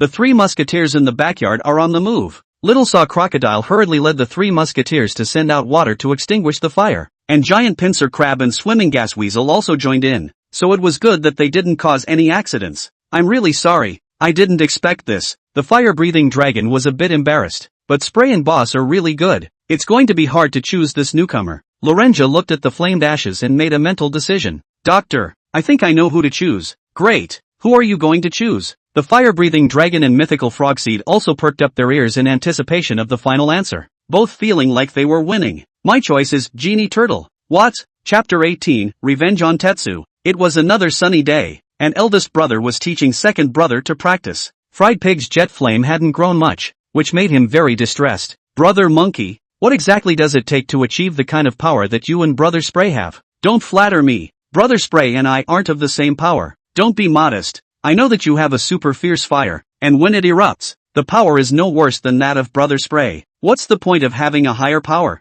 People still chose Jenny Turtle. Ha ha ha ha ha ha ha ha. It turned out to be the flaming monkey who saw the fire-breathing dragon passing by at this time, and deliberately buried him. You kid, how did you learn to be so bad? Brother Spray, when in Rome, do as the Romans do. It had to be said that the backyard had a strong cohesive force. The lone lizard king and the honest flaming monkey were also changing subconsciously. But some people could really change their nature. Makashin Town. Tetsu, I'm here. Tetsu straightened his loose hair. Ken, why don't you go see who's knocking on the door? Okay, doctor. Kotori set off for the door, wondering who would be here at this time of night, and opened the door only to find an unfamiliar face. You must be Dr. Oki. I didn't expect to be so young. Tetsu couldn't help but shake Jian's hand, shaking Jian into a daze. I'm not Dr. Oki, I'm his assistant. Please follow me. Xiao Jian patiently brought Tetsu to Dr. Oki. Koken, who is this? Dr. Oki was confused. Don't you recognize him? He's here to see you. Ha,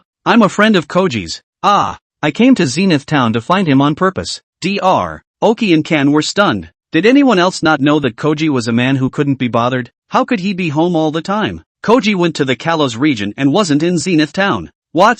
I heard that he went to Carlos, but didn't the Carlos alliance already end? I figured it was about time for him to come back. Tetsu was incredulous. What the heck? The Carlos League hasn't even started yet, and Kotetsu just got 8 badges together. Tetsu felt like he was about to collapse. Originally he had come here specifically to play with Koji, and had uncharacteristically inquired about Koji's movements, calculating that it was about time for him to come. Reality, however, gave him a heavy punch in the face. That, next time you come, at least contact Koji first. Although it's right to say that, but then wouldn't I have come for nothing this time? Why don't you go to the backyard and take a look? There are a lot of Xiaoji's Pokemon there, but we still have things to do, so we can't accompany you. Okay. Before Dr. Oki could finish his sentence, Tetsu had already rushed to the backyard. Water Otter, Nanny Bug, and Vine Snake. They're all Xiaoji's Pokemon, right? Since Koji's Pokemon were in the most conspicuous location in the backyard, Tetsu quickly spotted them. At the same time, the Pokemon of the Hopewell also recognized Tetsu. Who's that guy? Tetsu, the one who defeated Koji in the Hopper Alliance. The crowd of Pokemon all gathered around once they heard this. Are these all Koji's Pokemon? There are so many. Tetsu marveled. This person looks mediocre. How could he let Koji beat even one of them? The Lizard King wondered. Slick Boy, there's no change at all yet. Tetsu tried to get close to Slick Boy, who knocked him upside down in a friendly gesture. It's more than just mediocre. It's kind of stupid. Tigershare stood up and cruised around the field, spotting a number of unseen Pokemon and getting up the nature to have a battle. We can't come here for nothing. Guys, are you interested in sparring with me? Hearing this, Swimming Gas Weasel and Lobster Pawn and the others were about to take the field, but they realized that the three big brothers, Fire-Breathing Dragon Lizard King and Flaming Monkey, didn't move. With Koji's temperament, he'll definitely let the ones who lost before go up for revenge. That's so. Everyone intended to leave the opportunity to Rogue Crocodile and the others, and the 9 Pokemon of the ensemble, who had also long wanted a chance to wash away their shame, signed up enthusiastically. There are so many of you,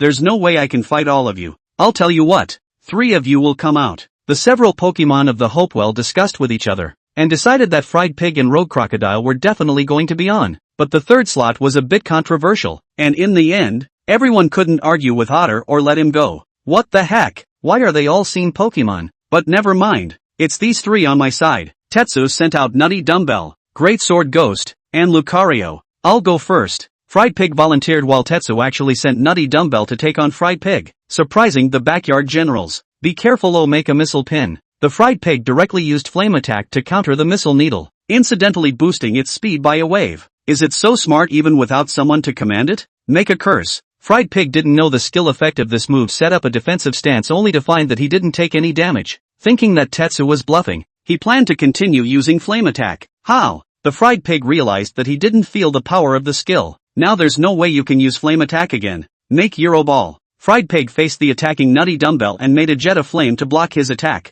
There's still a lot of fire skills left. Fried Pig has improved a lot. Fried Pig carefully analyzed the situation. He was completely unable to deal with Great Sword Demon even if he beat Nutty Dumbbell, and Rogue Crocodile was restrained by Great Sword Demon and Lucario even though he was the strongest of the 3. Expecting the Water Otter to deal with the Great Sword Ghost and Lucario is simply too strong, so he must save his strength to deal with Lucario, and the Great Sword Ghost can only be consumed in a wheel battle. Thinking about it again and again, Fried Pig reached out and signaled for a change. Great advantage, why change people? Water Otter wondered. He made the right decision. The Rogue Crocodile saw the point. So the Rogue Crocodile was switched to face Nutty Dumbbell, whose attributes were mutually exclusive. Nut Dumbbell, make a Euro Ball. The Rogue Crocodile made a Dragon Claw to meet the gyroscopic ball. The Nut Dumbbell spun around to increase its power. The Rogue Crocodile backed up, but luckily managed to hold on and threw the Nut Dumbbell out in the process. The Rogue Crocodile followed up with a spiked rock attack that caused a little damage to the Nut Dumbbell. Nut Dumbbell, don't lose, make a Missile Pin.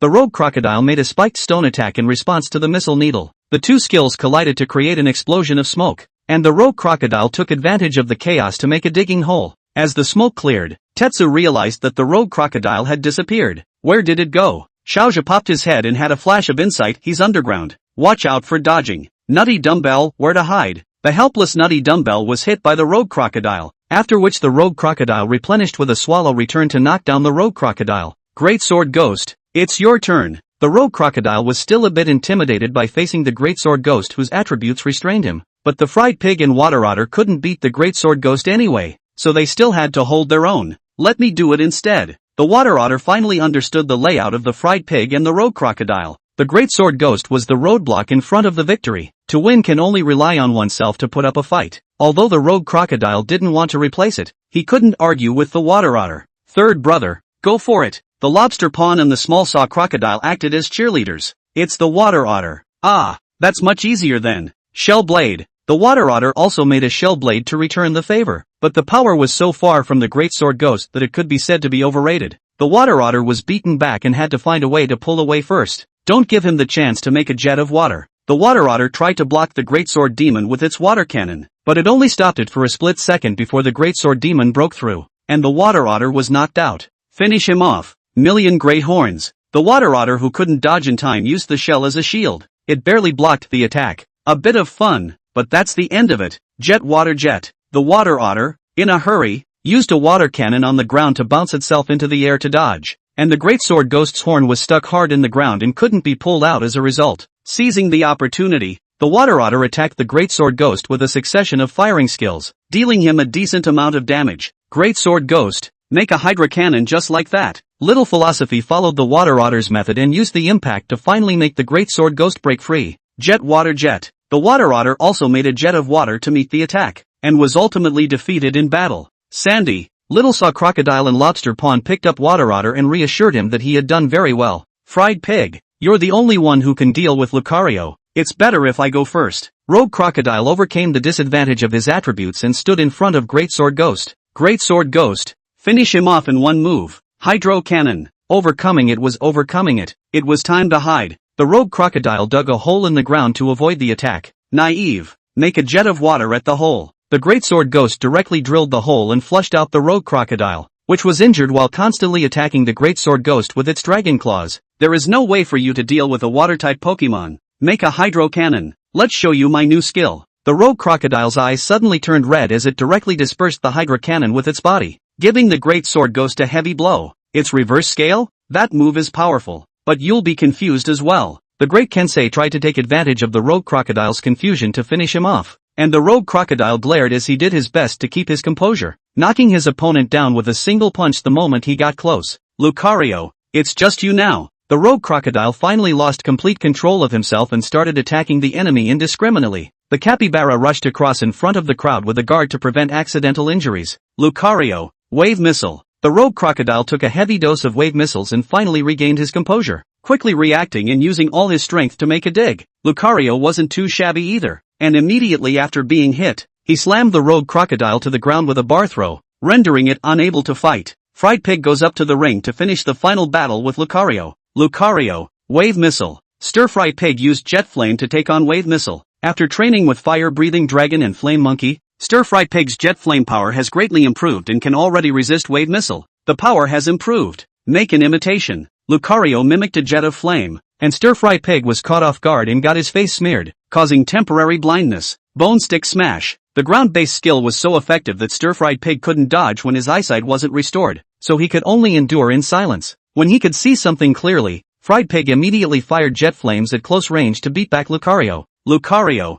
Iron Hoof Raise. Tetsu realized that he had to fight quickly. The disadvantage in attributes was too severe, and although this move had a lot of side effects, once it hit the winner could be divided by a large margin. Fried Pig used Flame Attack to fend it off, and was knocked back unopposed, and Lucario was made to suffer from the side effects as a whole. I can't believe I managed to carry it off, but unfortunately you should be about done. Wave Missile. Tetsu estimated that Lucario still had the stamina for one more move, and the second Fried Pig was 80% holding on by sheer will. Unexpectedly, Fried Pig was bent on washing away the shame of the Hopper Alliance, and with the remembrance of Rogue Crocodile's and Water Otter's endeavors, he burst out with an unprecedented amount of power. This power caused him to use both Flame Attack and Split Tile, splitting the wave missiles with a slap followed by charging directly in front of Lucario to deal him a fatal blow. Win! 1. The Fried Pig, who was on the verge of becoming deflated, collapsed to the ground with relief at the sound of the celebration. To actually lose to a Pokemon with no one to command it, looks like we still need to go through the ranks. Tetsu retrieved Lucario with the intention of leaving.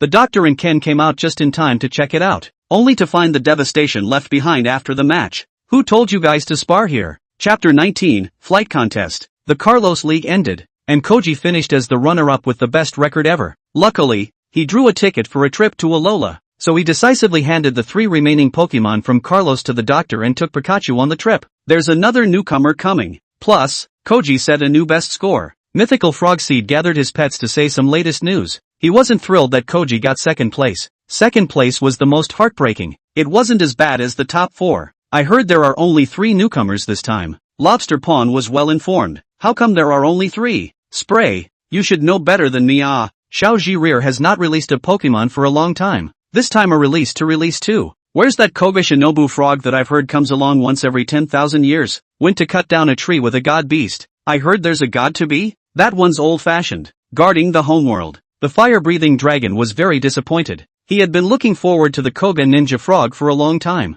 Koji's Pokemon are welcome in his backyard. Don't look so upset. What will people think if they see them? Mythical Frogseed persuaded. Don't worry about that. Look at those 2. The fire-breathing dragon pointed to the Great King Swallow and Muck Eagle. The 2 were fidgeting with excitement and seemed to be about to fly out to greet the newcomers right away. What's wrong with those 2? I heard that the 3 new arrivals are all from the flight department, and are so happy and crazy that they're planning to organize some kind of flying competition. The Great King Swallow and the MK Eagle exchanged discussions for a while and flew away in 2 different directions. What are you 2 doing? I think they're going to greet the newcomers. The Great King Swallow flew to the Como district first and discussed something with his Electrode Wraith, who patted his chest, and the Great King Swallow flew off to the entrance of the Yuki Research Institute with confidence. MK Eagle, on the other hand, flew to the Tokiwa forest, and because of his last experience, the flaming sparrow flock didn't dare to stop him, and he flew to the Bijou Eagle's territory like nobody's business. MK Eagle, what are you doing here? Big brother than Eagle,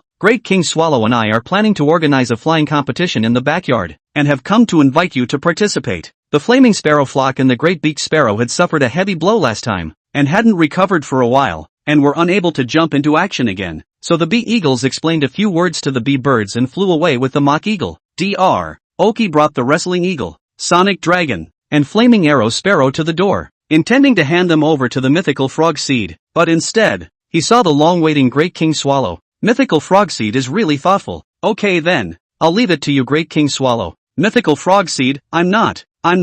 Hello guys, I'm Great King Swallow, your senior. Hello, senpai. Let's go. I'll show you guys to the backyard Koji area. Great King Swallow led the three newcomers to Mythical Frog Seed and the others. Great King Swallow, you're so active. Haha, wherever. Newcomers, this is our boss, Mythical Frog Seed. Hello boss. Sonic Dragon felt a little strange, whispered to Wrestling Hawk, brother. This backyard boss is actually a Mythical Frog Seed. Ugh. SHHHH. Don't talk too much. Follow the rules wherever you go. Weren't we led by Pikachu and Kalos? You two aren't talking that quietly. I can hear you. The matter of why the backyard boss was Mythical Frog Seed was spouted every time someone came over, and Mythical Frog Seed had grown accustomed to it. At that moment, MK Eagle flew back with the Bishop Eagle just in time as well. Mythical Frog Seed, old spray. Before he even landed, then the eagle shouted out the names of his two old friends. Hearing the familiar voices, Mythical Frog Seed and Fire-Breathing Dragon were a bit moved. It had been too long since the two of them had seen the eagle.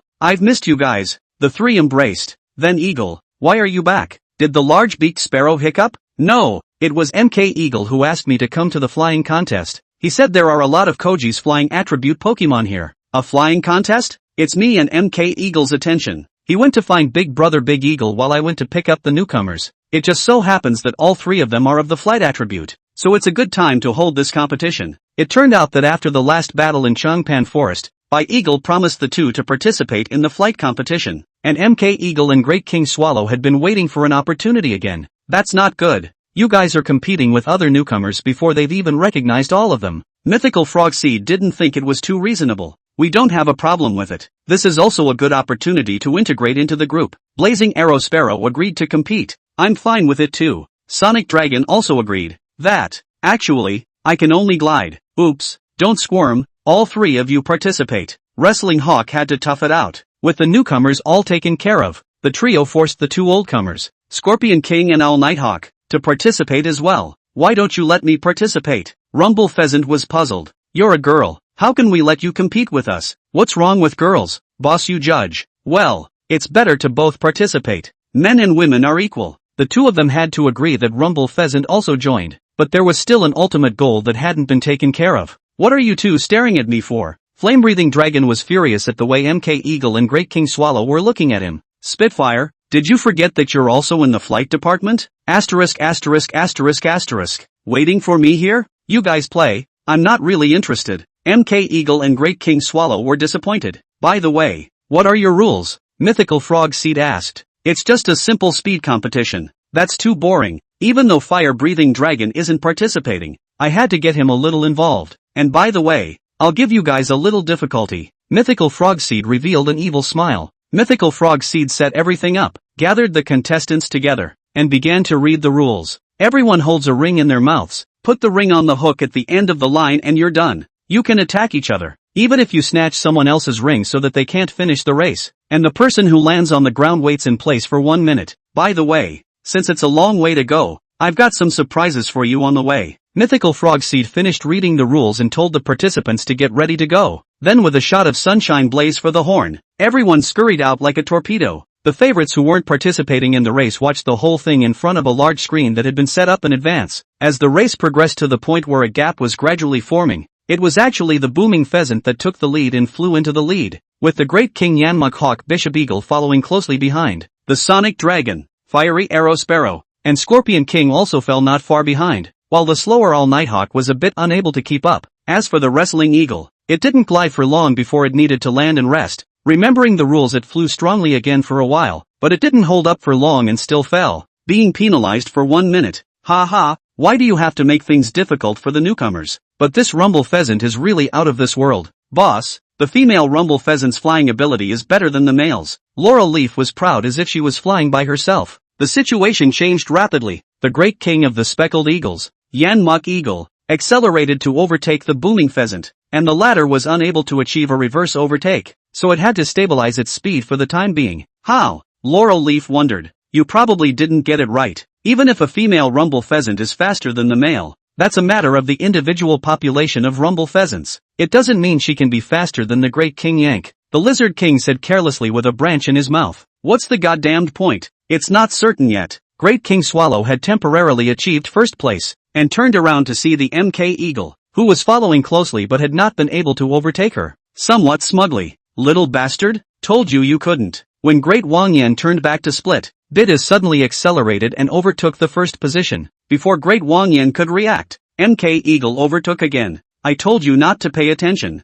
Damn it. Great King Swallow remembered that he could attack his opponent in the rules, and slapped over with a wing attack, which MK Eagle rushed to meet with a melee hit. The two were naturally not fast enough to fight while flying, and were overtaken by Sonic Dragon and the others. This Great King Yin, what a good fight. Boss, you set up this rule just to pit the Great King Yin, right? Heracross saw through it. Xiaoji's Pokemon were so easy to deal with. Once his mind was focused on grabbing the circle, he would be exploited by others. Unless, of course, he had the ability to make a quick kill or take care of everyone. I have more than just this gift for them. Mythical Frogseed flashed his evil grin once again, as the Bijou pulled back a ways thinking it was secure. A double bullet gas floated over to the side, making the Bijou very affectionate. Then the double bullet gas released a smokescreen, making him even more affectionate. Cough cough cough. Mythical Frogseed, you're tough. You're punking me like this after a few years. Then Eagle covered his mouth and nose, not even knowing which way to fly, and slowed down a lot. Soon Sonic Dragon, Fiery Arrow Bird and Scorpion King also arrived here.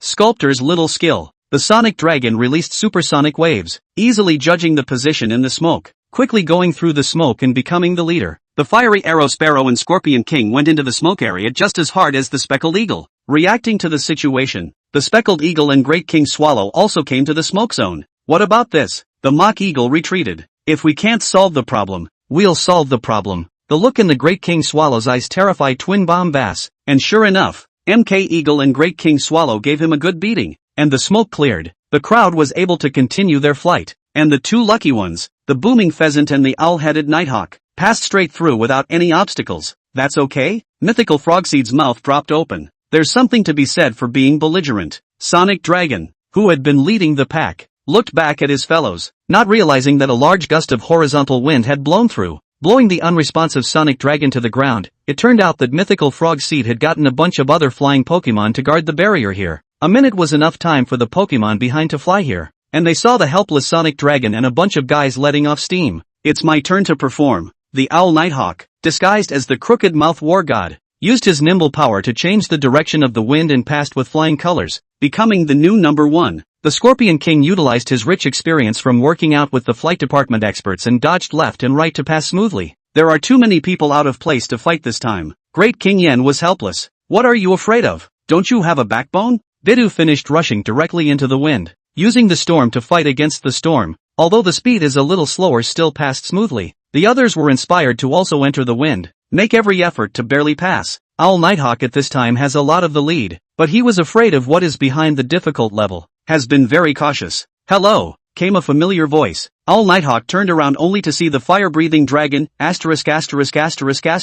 Old Spray, you wouldn't be the boss looking to beat me up. You got it right. The fire-breathing dragon directly attacked Owl Nighthawk with a jet of flame. Owl Nighthawk dodged in disarray and was ruffled a bit of feathers by the fire. You're pretty damn rude. I forgot to tell you. I can't make any trouble if I fly into the woods in front of me. Hearing this, the Owl Nighthawk spread its legs and flew into the woods. But where could it escape the fire-breathing dragon? And was knocked to the ground by the dragon's tail. The few behind them also flew over and saw the fire-breathing dragon understood everything. Boss, I knocked in the code. You really prepared a great gift. The pets screamed as they scrambled to dodge the fire-breathing dragon's enthusiastic flames. Then Eagle used Storm Wind to blow away a large amount of flames and turned his head to confront the fire-breathing dragon. Not bad, Beagle. Come fight me one-on-one. One-on-one? Brothers, there's nothing in the rules that says you can't cooperate. Then Eagle's skin smiled. The pets were enlightened and the group surrounded the fire-breathing dragon. What are you guys doing? For the first time, Fire-breathing dragon felt pressure in the backyard. No matter how powerful he was, he couldn't take on so many people by himself.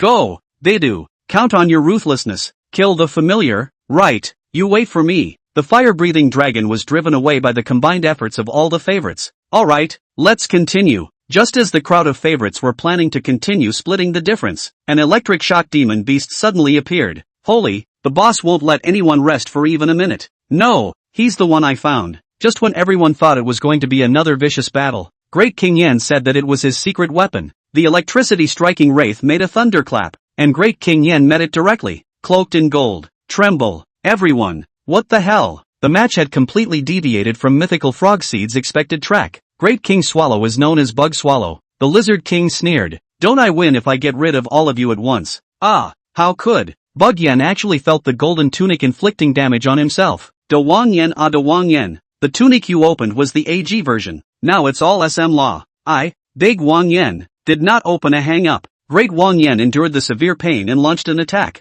The crowd panicked and dodged. The flying system was afraid of electricity after all. Although the Scorpion King was not afraid, he was also bluffed by Great Wang Yen. Although, the speed and reaction of the Great King Swallow was slowed down due to the physical strength factor and the thunder attack, but due to too many people in the match, everyone bumped into each other while dodging, and the scene was chaotic for a while. At this time, the wrestling eagle that landed at the end flew here panting, still wondering where there was any great gift that the boss said. Crap, the wrestling eagles have arrived. Everyone stop fighting, quickly continue the match. And so the match continued to return to formality, with the crowd entering the woods. In the dense forest, the contestants couldn't exert themselves at all and couldn't fly efficiently. Wrestling Hawk, however, glided with the trees as he bounced and glided to take the lead, and with a flourish took down the ring that had sprung out of the dense forest to attach its beak to the hook. I declare the winner of the flight contest to be Wrestling Hawk. Chapter 20 Untitled. Contestant Wrestling Hawk, as a newcomer in the backyard who defeated a group of seniors to win this flight competition. May I ask what your thoughts are? Laurel Leaf teasingly interviewed Wrestling Hawk with a banana rolled in a vine whip as a microphone. Dare to think? I don't dare to think anything. I don't even understand what happened. Wrestling Hawk was thinking that the others had gotten to the finish line a long time ago, so all he could think about was finishing the race. He didn't realize that the others were still dawdling, and as soon as they got to the top, they just took the title. But then he thought about it. How could a newcomer steal his senior's thunder when he had just arrived? And how would he be able to hang out in the backyard in the future? Anyway, congratulations on winning the championship. This is the champion's prize. A banana. Laurel Leaf handed the banana that acted as a microphone as a trophy to Wrestling Hawk. Asterisk asterisk asterisk asterisk. Working so hard for half a day, letting this kid pick up the slack. Great King Yen was very dissatisfied. It's all about participation. Brother Yen, I've seen how good you are this time. MK Eagle was bowled over by Great King Yan's lightning trappings this time. Oh, what did you say? Say that again? Great King Swallow couldn't believe his ears and was happier to hear that than winning the championship. I said I admit that you're that much better than me. MK Eagle was helpless. Ha ha ha, I actually don't care that much about what you think. After all, my formula has a 60% victory rate while yours is only about 50%. And I didn't purposely look up those numbers. Anyway, I'm satisfied. Ha ha ha. MK Eagle looked at the Great King Yan's maniacal appearance and intended to take back what he had said. These boys are so spirited. What a loss. Rumble Pheasant shook his head. It was time for the tournament to end and the eagle to go back to the Standing Rock Forest. After all, the matter of the Great Beaked Sparrow hadn't been fully resolved yet. This is leaving? Mythical Frog Seed and Fire-Breathing Dragon were a bit sad to see them go. A few of them hadn't seen each other in years and it was hard to reunite for a while. Leaving, but sooner or later I'll be back. Haven't settled the score with Mythical Frog Seed yet. Big Eagle slanted his eyes and glared at Mythical Frog Seed, and Mythical Frog Seed's heart went straight to the ground. The Great King Yanmuk Eagle and the other contestants also came over to surround the Mythical Frog Seed. The result of a match that could have been easily completed almost didn't make him whole. Almost forgot. Boss, you're quite good at this, huh? What are you guys doing? Are you going to revolt? Rebellion is not so bad, but I remember you seem to be afraid of heights. Great King Yen revealed a look. Mythical Frog Seed scattered his legs and ran, but where he was faster than flying. He was still caught by the crowd. Ah, you guys wait for me. Mythical Frog Seed shouted as he was thrown in the air, and Fire-Breathing Dragon caught him before he hit the ground. Mythical Frog Seed, you always have to pay back what you came out with. Play is play. Fool around, don't make fun of the boss. After a bit of playfulness, Bida still bid farewell to the crowd and left. Why wouldn't he want to enjoy this happy life in the backyard all the time? But unfortunately, he still had his own duties. Big brother and second brother. How about we organize a competition as well? Water Otter was inspired by the flying competition and planned to run a competition himself. What can we compete in? Fire extinguishing? This is good. Our water attribute Pokemon should utilize the characteristics of the water attribute. Count me in. I'll come too. Rarely, the giant clawed crab and swimming gas weasel also echoed the triumvirate. Although they were both water attribute Pokemon, they didn't want to be any five swordsmen. Your ideas are good, but may I ask where to get the fire? Lobster Pokemon questioned. Seeing that everyone was hesitant, Lobster Pawn rolled his eyes. Wrap it around me. The Warlord. A few fire-type Pokemon gathered together, and at the moment, they were also discussing what kind of competition to organize. In my opinion, organize a wrestling competition. Fire-breathing dragon measured the muscles on his arms. Spitfire, aren't you being a pure bully? What do you want me to wrestle with you with? Colghost was on the verge of crying out. Then wouldn't a pure Pokemon versus Pokemon be fine? Eldest brother, you're too boring. Besides, the group is strong and weak. Who would dare to fight you two? This won't work. That won't work. Forget it. Let's not do it. Don't. Lobster Pawn suddenly came to the place where the fire Pokemon were gathered. If it isn't the dog-headed master of the Three Musketeers in the backyard. What's your opinion? The group all knew that Lobster Pawn was unreliable, and no one was going to listen to him seriously. I think that since we're organizing this kind of competition, play up the characteristics of your fire-type Pokemon. You see, the flight attribute Pokemon, held a flying competition. You fire attribute ones, of course you have to have something to do with fire. That's really reasonable. The naive Fried Pig and Colghost had been fooled by the lobster Pokemon. So what? Do you have any suggestions? You guys just hold a fire setting contest. See who sets more and more fires. You think we're stupid? Setting fire to the mountain and sitting in jail. We still want to live a few days of peace. The crowd felt that the lobster soldier was indeed as pitiful as ever, and directly balked. It's not like I'm telling you guys to burn this place down. It's just a competition. A competition. Besides, don't we still have our water-type Pokemon? When you guys finish putting it down, we'll immediately come and put out the fire. Boss, Lobster Pokemon wants us to set fire to the mountain. The fire-type Pokemon naturally didn't fall for it, and when they saw the mythical frog seed passing by, they directly snitched. Oh, little soldier, I see you've been resting too comfortably lately and want to labor again? Mythical frog seed threatened. Lobster Pawn had no choice but to tell the truth once and for all. It turned out that he wanted the fire-type Pokemon to finish their match of setting fires, and their water-type Pokemon to come back and have a match of extinguishing fires in the meantime. That's two birds with one stone, boss. Both fire-type Pokemon and water-type Pokemon can hold their own competitions. Two birds with one stone, my ass. You're a real smart ass. You guys are taking credit for putting out the fire after burning it. Who's responsible for rebuilding it? And don't you all go out without your brains? There is a ready-made pool you than a swimming is not on it. You must be a monkey invited to tease it. Obviously 9 years of compulsory education are not finished. Do not learn from others when what the military division. Well, that's right. Mythical Frog Seed was almost collapsed by these people. Boss, give us a suggestion. When they finish swimming, you guys burn the pool water with flames and see who evaporates more water. That's called killing two birds with one stone. That's not right. Then how are we going to swim after we vaporize all the water? The lobster minions wondered. You guys can't just go spray water again. Mythical Frog Seed finally broke down completely. He didn't understand that all of them were also Koji's Pokemon. Why couldn't every one of them be as icy as he was? But the water and fire Pokemon were finally able to start their own game. Seeing the crowd having fun, Mythical Frog Seed still smiled in relief. After all, in this backyard, everyone being together and having fun every day is the most important thing. So be silly. Chapter 21: The Trouble with the Mythical Frog Seed. It was another sunny day. Mythical Frog Seed was practicing Sunshine Blaze, and Heracross came back to take advantage of the opportunity to suck on the buds. Get lost. Don't interrupt my practice. Naturally, Heracross was beaten up again. How much more can you play with your Sunlight Blaze? Your little sister isn't in the backyard anymore. So what are you practicing here every day? I really practiced it. A smile appeared at the corner of Mythical Frog Seed's mouth,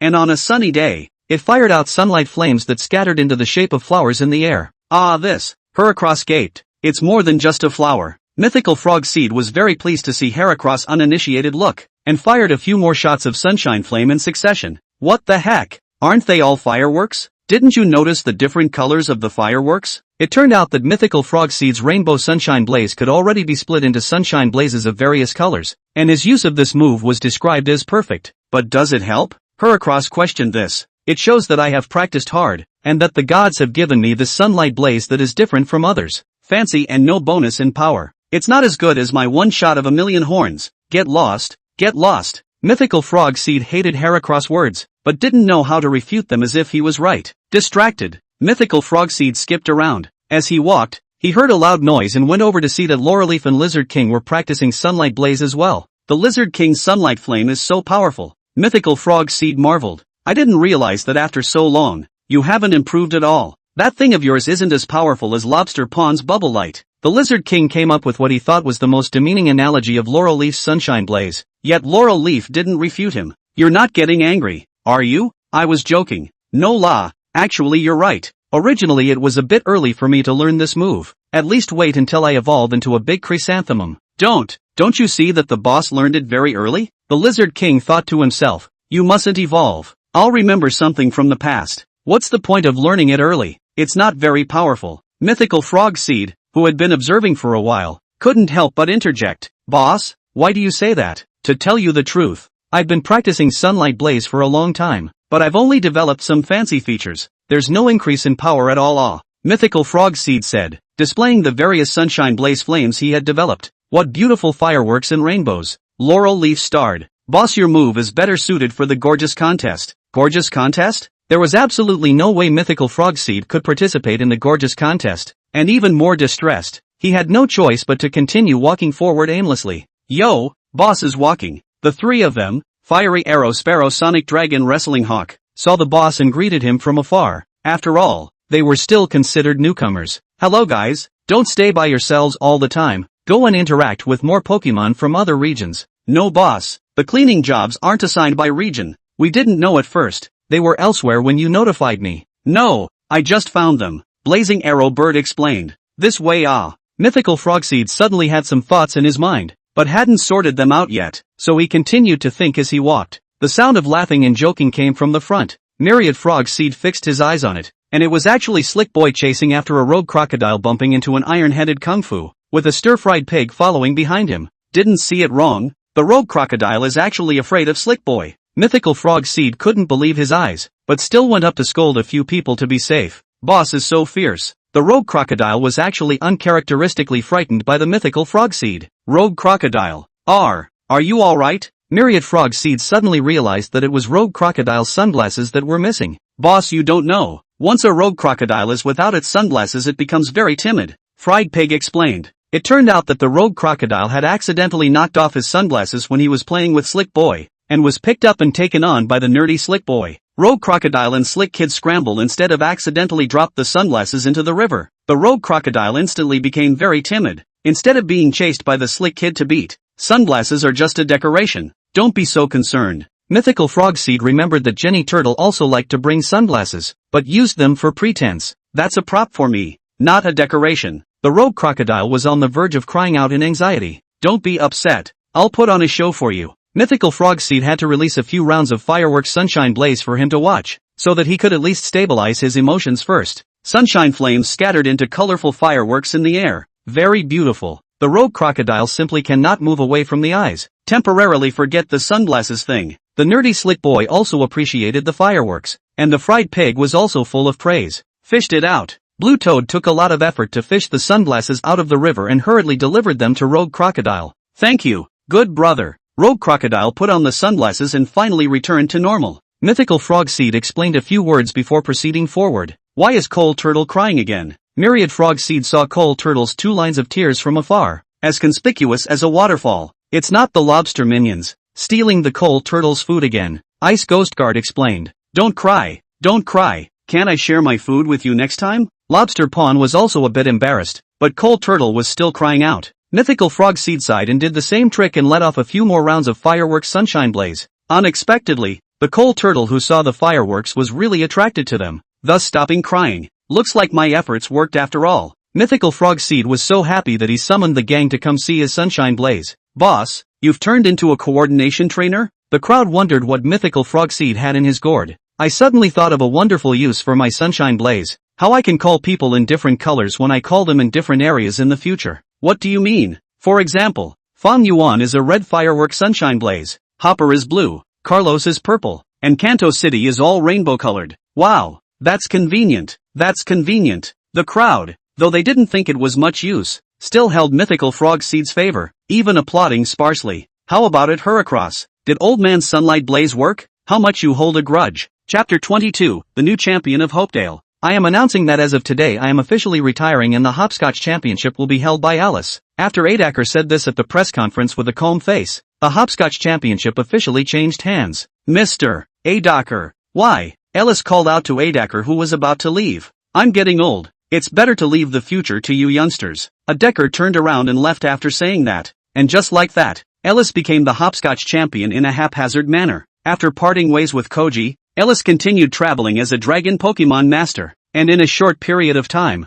her strength improved greatly, defeating her arch-rival, Dragon Pavilion Master Tsubaki. Afterwards, Alice returned to the Hopscotch for the convention and won. After a few twists and turns, she defeated the Hapkido Inao, and today was directly elected as the champion due to a dash retreat. I wish I could tell Koji about this. Alice wondered where Koji was traveling now, and if he was any closer to his dream. She finally decided to take her chances in Koji's hometown, completely forgetting that her other partner, Amatsuki, was still in the hopper. Counting on the date Koji is almost due back. I wonder if I can get a superior win this time. The crowd of Pokemon in the backyard were not ignorant of Koji's situation. Occasionally they would get some clues from Dr. Oki and Ken. This time, the doctor had also gone to the scene to cheer for Koji. They felt that Koji had long had the strength to surpass the convention's winners, and although the results were disappointing every time, they were looking forward to Koji's triumphant return every time. In the doctor's absence, Kukin was in charge of the day-to-day work of the institute, and was quite relaxed when he wasn't on research duty. A knock came at the door.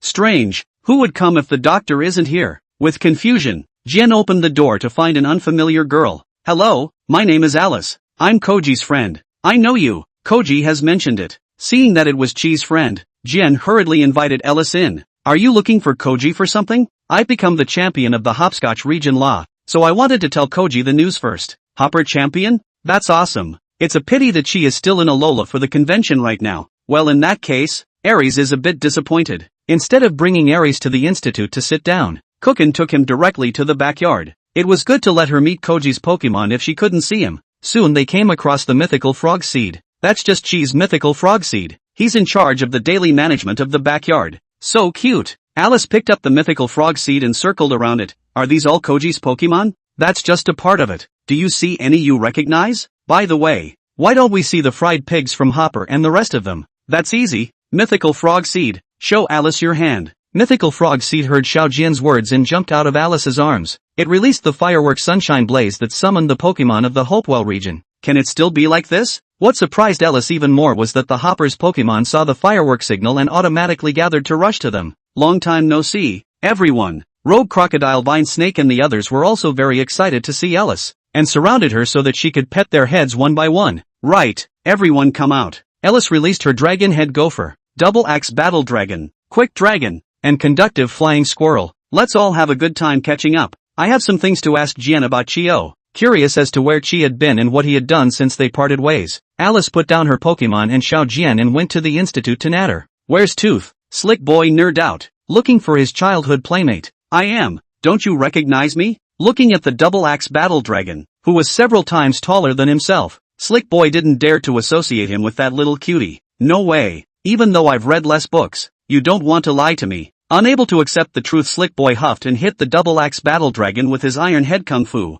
Pokemon can evolve. What a little kid. The painless Double Axe Battle Dragon was very helpless. Vine Viper and Conductive Flying Squirrel still seemed to look at each other and accidentally stared at each other. Conductive Flying Squirrel hurriedly turned its head away. It's a girl. Ha! You must be our Vine Viper's best friend. Lauralee fast as she stepped forward. Not at all. She's still the same. What a little kid. That's Alice's line. Quick Dragon quickly spotted the Rogue Crocodile, who was only interested in the strongest at a time. Man, I remember you beating me once. I remembered it for a long time. Don't ever take this to heart. I can't be ranked in this backyard. Quick Dragon followed the Rogue Crocodile's eyes to discover the fire-breathing dragon he had once fought with. And the Lizard King and Flaming Monkey with him were strong on the good side as well. Brother Spray, you should know them too, right? Flaming Monkey asked. I know them. I heard that they've already fought their way to the Alliance Championship. Flame Breather was so concerned about this that he didn't go up to say hello. Xiaoji hadn't achieved a conference win after traveling for so long, while the others were already regional champions. Is he being provocative? The Lizard King with a branch in his mouth noticed that the Quick Dragon's eyes were not right.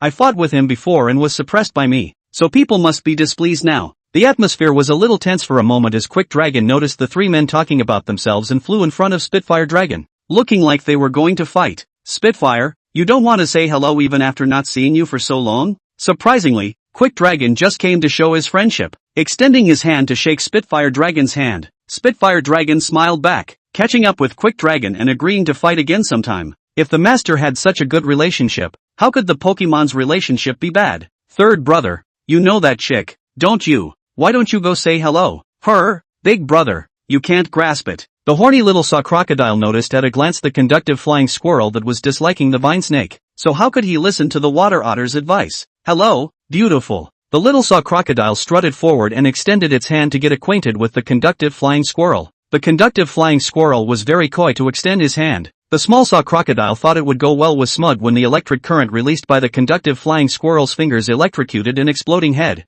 If you don't listen to your third brother, you'll suffer. The water otter shook his head. In the Yuki Research Institute, Ellis asked Ken a lot of things about Koji. In that case, it's really a shame about the Carlos Alliance. When she heard about the Carlos Alliance Koji's defeat, Ellis felt as hard as if she had lost the match herself. Ding, ding, ding. The Institute's phone rang. Chapter 23, A Wasted Pleasure. What? Koji won the championship. Okay, I got it, doctor. Ken couldn't hold back his excitement and seemed to shatter the receiver as he put the phone down. Koji's convention won the superiority? Yeah, and Alola doesn't have an alliance of its own. This is the first convention, which equates to Koji becoming the regional champion outright. I didn't expect that. No. Ellis thought about not telling Koji that he was the Hopper champion if he should lose again, but now that the two were on even footing it was simple. Look at my memory. I need to hurry up and go inform everyone. Cookin sped off to the backyard, nearly breaking down the door. Do all of Koji's friends become as bubbly as he is? Iris was sputtering when another phone rang.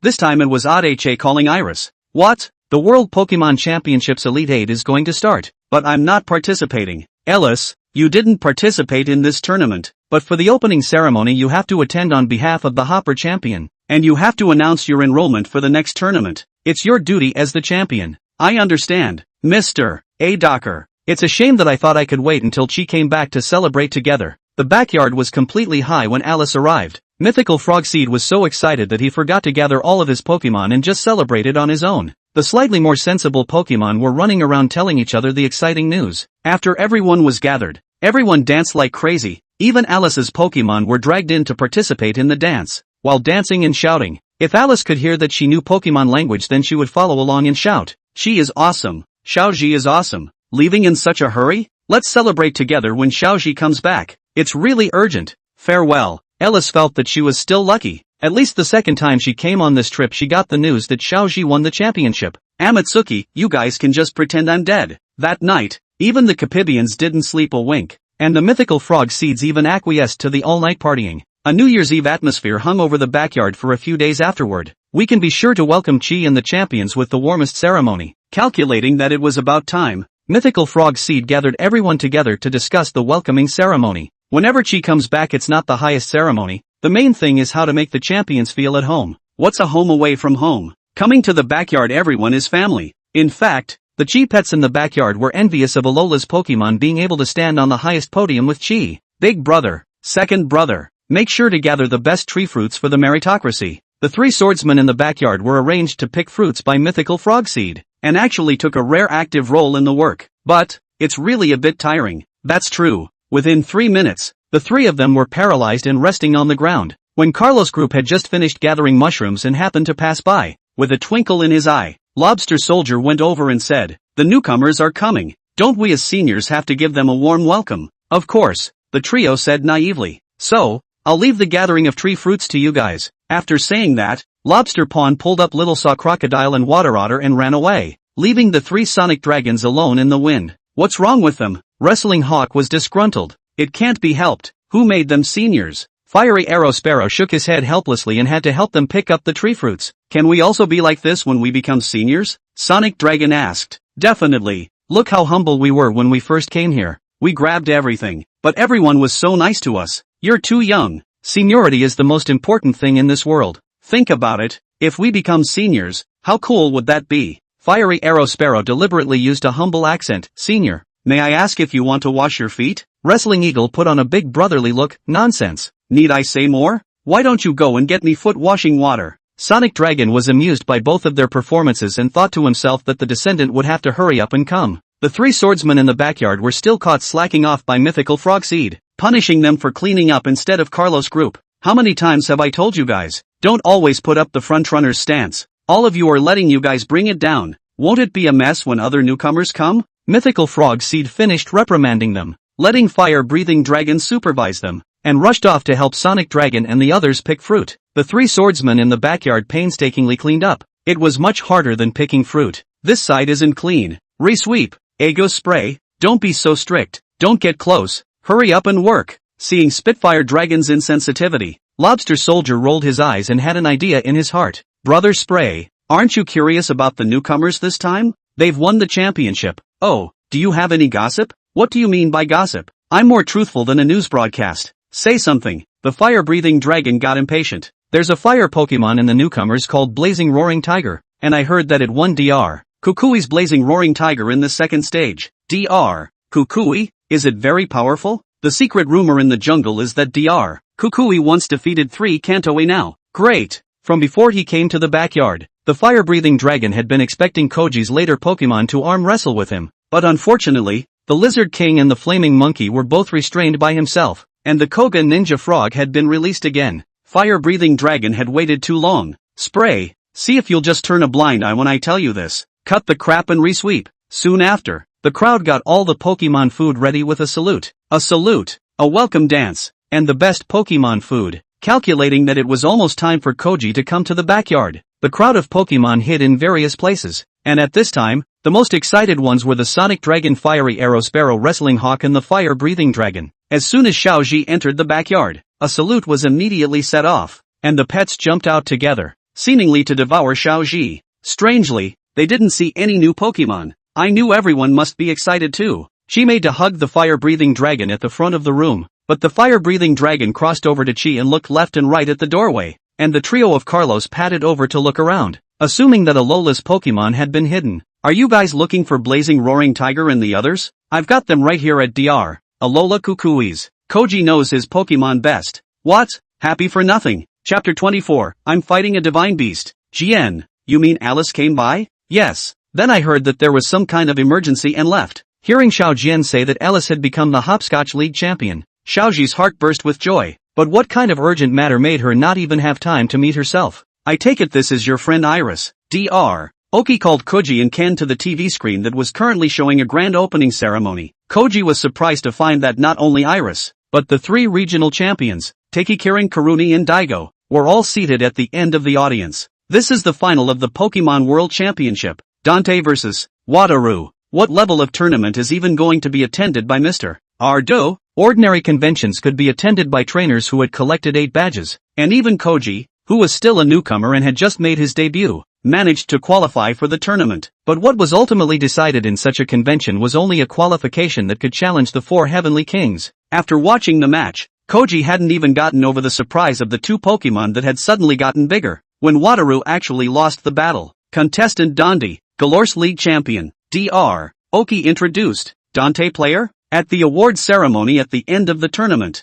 the regional league champions were announced in public for the next tournament. It seems that they were so shocked by the power of the Dante that they all are actually all going to compete. How about it, Xiaoji? Interested or not? What do I have to do to participate in this competition? After getting the answer, she brought Pikachu to the backyard to say goodbye to his pets. Everyone, I'm going to a bigger stage to take on a challenge. I'm sorry, I still don't want to use everyone's power for now. The fire-breathing dragon, Lizard King, Flame Monkey and the others were disappointed to hear this. Koji was already the league champion and still wasn't going to use them? But once I get the chance to challenge those who were once impossible to defeat, it's everyone's turn to perform. It wasn't that Koji didn't want to use his old favorites. It was just that he had heard that the mechanism of the World Championship was a ranking system, and that the elimination round was only in the top 8. So Koji was still planning to challenge them with brand new powers first. What does Koji's words mean? Flame Monkey wondered. Don't you understand yet? Someone who was once impossible to defeat. Flame-breathing dragon first thought of Kona. Once flame-breathing dragon was powerless in front of Kona, but now with Koji and flame-breathing dragon,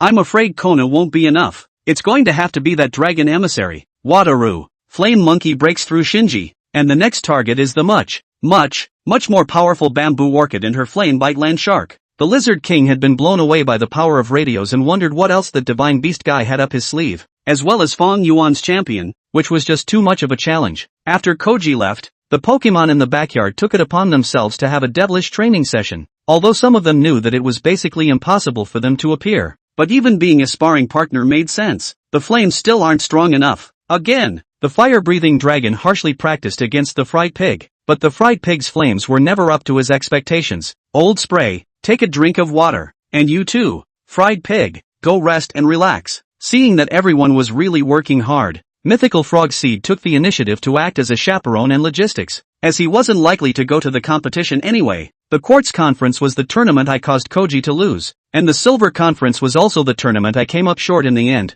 Now Xiaoji is already the champion without a single credit from me. Now that it's so hard to have this opportunity to go to a higher level tournament, I must become stronger. The fire-breathing dragon had determined eyes. Then you can't pull the plug. Fried pig, he's already improved. Surely he can't compare to you. I don't expect Fried Pig to rise to heaven in one step. With Flame Monkey and I guiding him, he can't be worse. But I train with him, his level can only help me maintain my condition. I can't get any improvement at all. Mythical Frog Seed sighed as he thought about it as if that was indeed the case, and then looked at Lizard King and Flame Monkey, who seemed to have the same trouble. Old Spray and the three of them plus the rogue crocodile Kabi beast to help the other people in the backyard to improve their strength is enough. But to help them to improve their own strength even if they are practicing against each other can only be sloppy. To go further, I'm afraid that they need to be even more terrifying guys. But where would they find such a guy in the small backyard? Mythical Frog Seed was distressed. Don't let me affect your mood. I know you also want to go to the competition for Chi, but now you can only do some supporting work. Compared to me, you are the most difficult, right?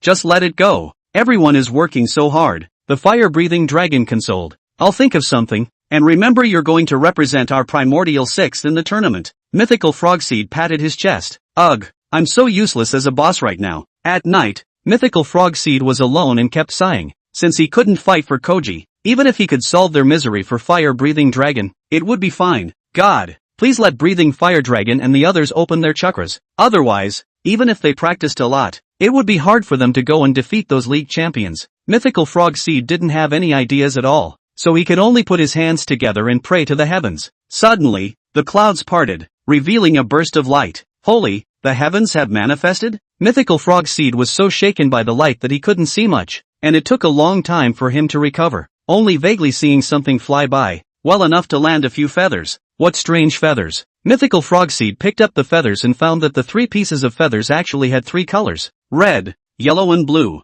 obviously from 3 Pokemon respectively. Old Spray, you've seen a lot. Do you recognize this feather? Mythical Frogseed brought the feather in front of the crowd of Pokemon who had finished practicing and resting, and asked Spitfire Dragon to identify it. What a beautiful feather. The crowd of pets marveled at the wonders of this creator, with only Fire-Breathing Dragon staring intently at the blue feather among them. That one's a crypto bird feather. The fire-breathing dragon's eyes widened. It can't be. Are you sure? I've fought with the freeze bird. You know that. Then the other 2 are. Obviously. The remaining 2 were the feathers of the flame bird and the lightning bird. After confirming this news, the crowd of favorites fell into a commotion. Alright, the 3 of us will go challenge the 3 divine birds. The fire-breathing dragon ended the commotion with a roar. Wait, by the 3 of us you mean? The Lizard King had a bad feeling. Of course it's our Ichigo group. The fire-breathing dragon affectionately embraced the Lizard King and the flaming monkey. The Lizard King disgustedly tried to dodge but could not resist the fire-breathing dragon's enthusiasm. Big brother,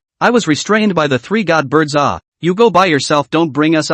Right, lie. The Lizard King suddenly realized that the flaming monkey was also rubbing its fists in anticipation. Mythical Frogseed, which direction did they fly in? It seems to be the direction of the Standing Rock Forest, but it's better to plan properly. After all, that's a divine beast.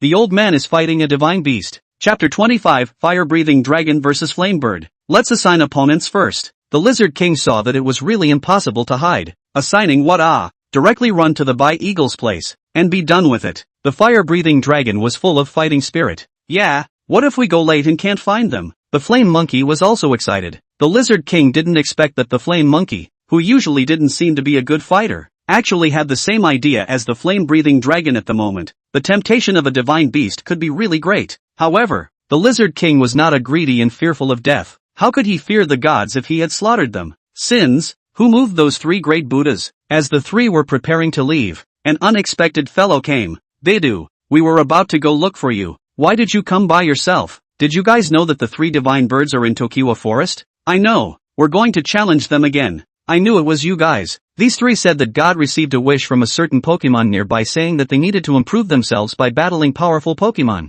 And then God sent the 3 of them. By the way, hurry up and tell me, which one of those bastards made the wish? Mythical Frog Seed broke out in a cold sweat and hurriedly changed the topic. Well, in that case, what were the 3 god birds doing at your place? They said they couldn't find the person who made the wish and flew aimlessly to Tokiwa Forest. The big mouth bird, that stupid thing, usually every day pretending to be a bully. As soon as it seems to be a problem, they said I am the boss. Let come to them to find me. Come on, the key is that these 3 god birds are really damn good at eating. Our food for the winter is almost letting them wipe out clean. Then the eagle said, more and more excited, almost to shed tears, please, who invited them? Hurry up and take the people away. What did you guys say when you came to us? Let's just say that the one who made the wish might be my friend. And Flamebird said for me to call the person in, and that he'd come out first to play with you guys. Anyway, whoever of you thinks you can beat Flamebird should come with me. I'll look at it this way. I'll deal with Flamebird. Flame Monkey fights Freezing Bird, and Lizard King PK's Lightning Bird. Flame-breathing Dragon sealed the deal. Brother Spray, I want to fight the Flame Bird. Flame Monkey felt that the fire system was more challenging. Brother Spray arranged it right, so that we don't have an advantage or disadvantage in attributes. Look, where did you get the skills to fight Flamebird? The Lizard King thought to himself, telling you to be so aggressive just now. Good, then you come with me, Old Spray. Let's both of us go together as well, just to see how strong they are. With that, the fire-breathing dragon and the Bijou flew to the Changpan forest carrying the Flame Monkey and the Lizard King respectively. Freezing Bird, you damn well save some for me.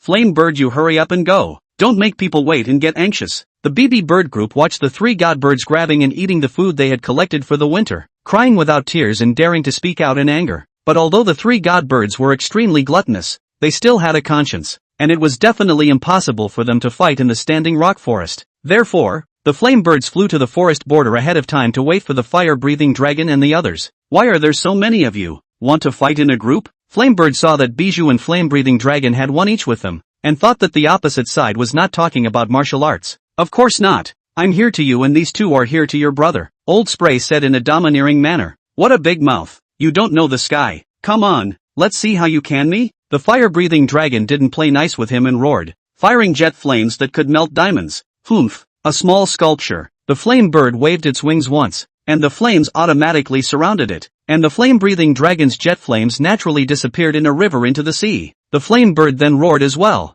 Even more intense flames raged around. The temperature of the forest border seemed to have risen by a few degrees. It's so hot. What kind of power is this? Spray and his B-game are completely not on the same level. Sighing at the power of the flaming bird, the 3 of them all sweated over the fire-breathing dragon. It's just flames. I have them too. The fire-breathing dragon used the flame vortex to envelop itself as a counter to the flame bird's high temperature, and the 2 sides directly clashed hard against each other, retreating a few meters from each other. A bit of skill, but unfortunately it's not even close. The flame bird finished flying to a higher place. The fire-breathing dragon also flew up. Both sides started an air battle. The fire-breathing dragon chased after the flame bird. Successive jets of flame were dodged. Eager to attack, he was instead hit squarely by the flame bird's counterattack that suddenly turned back. Dodge. I'll let you dodge. The fire-breathing dragon accelerated his attack speed. The flaming bird's constant dodging finally revealed a crack. The fire-breathing dragon took the opportunity to hit a burning shot. Clever. The first shot of Burning Days is the most powerful.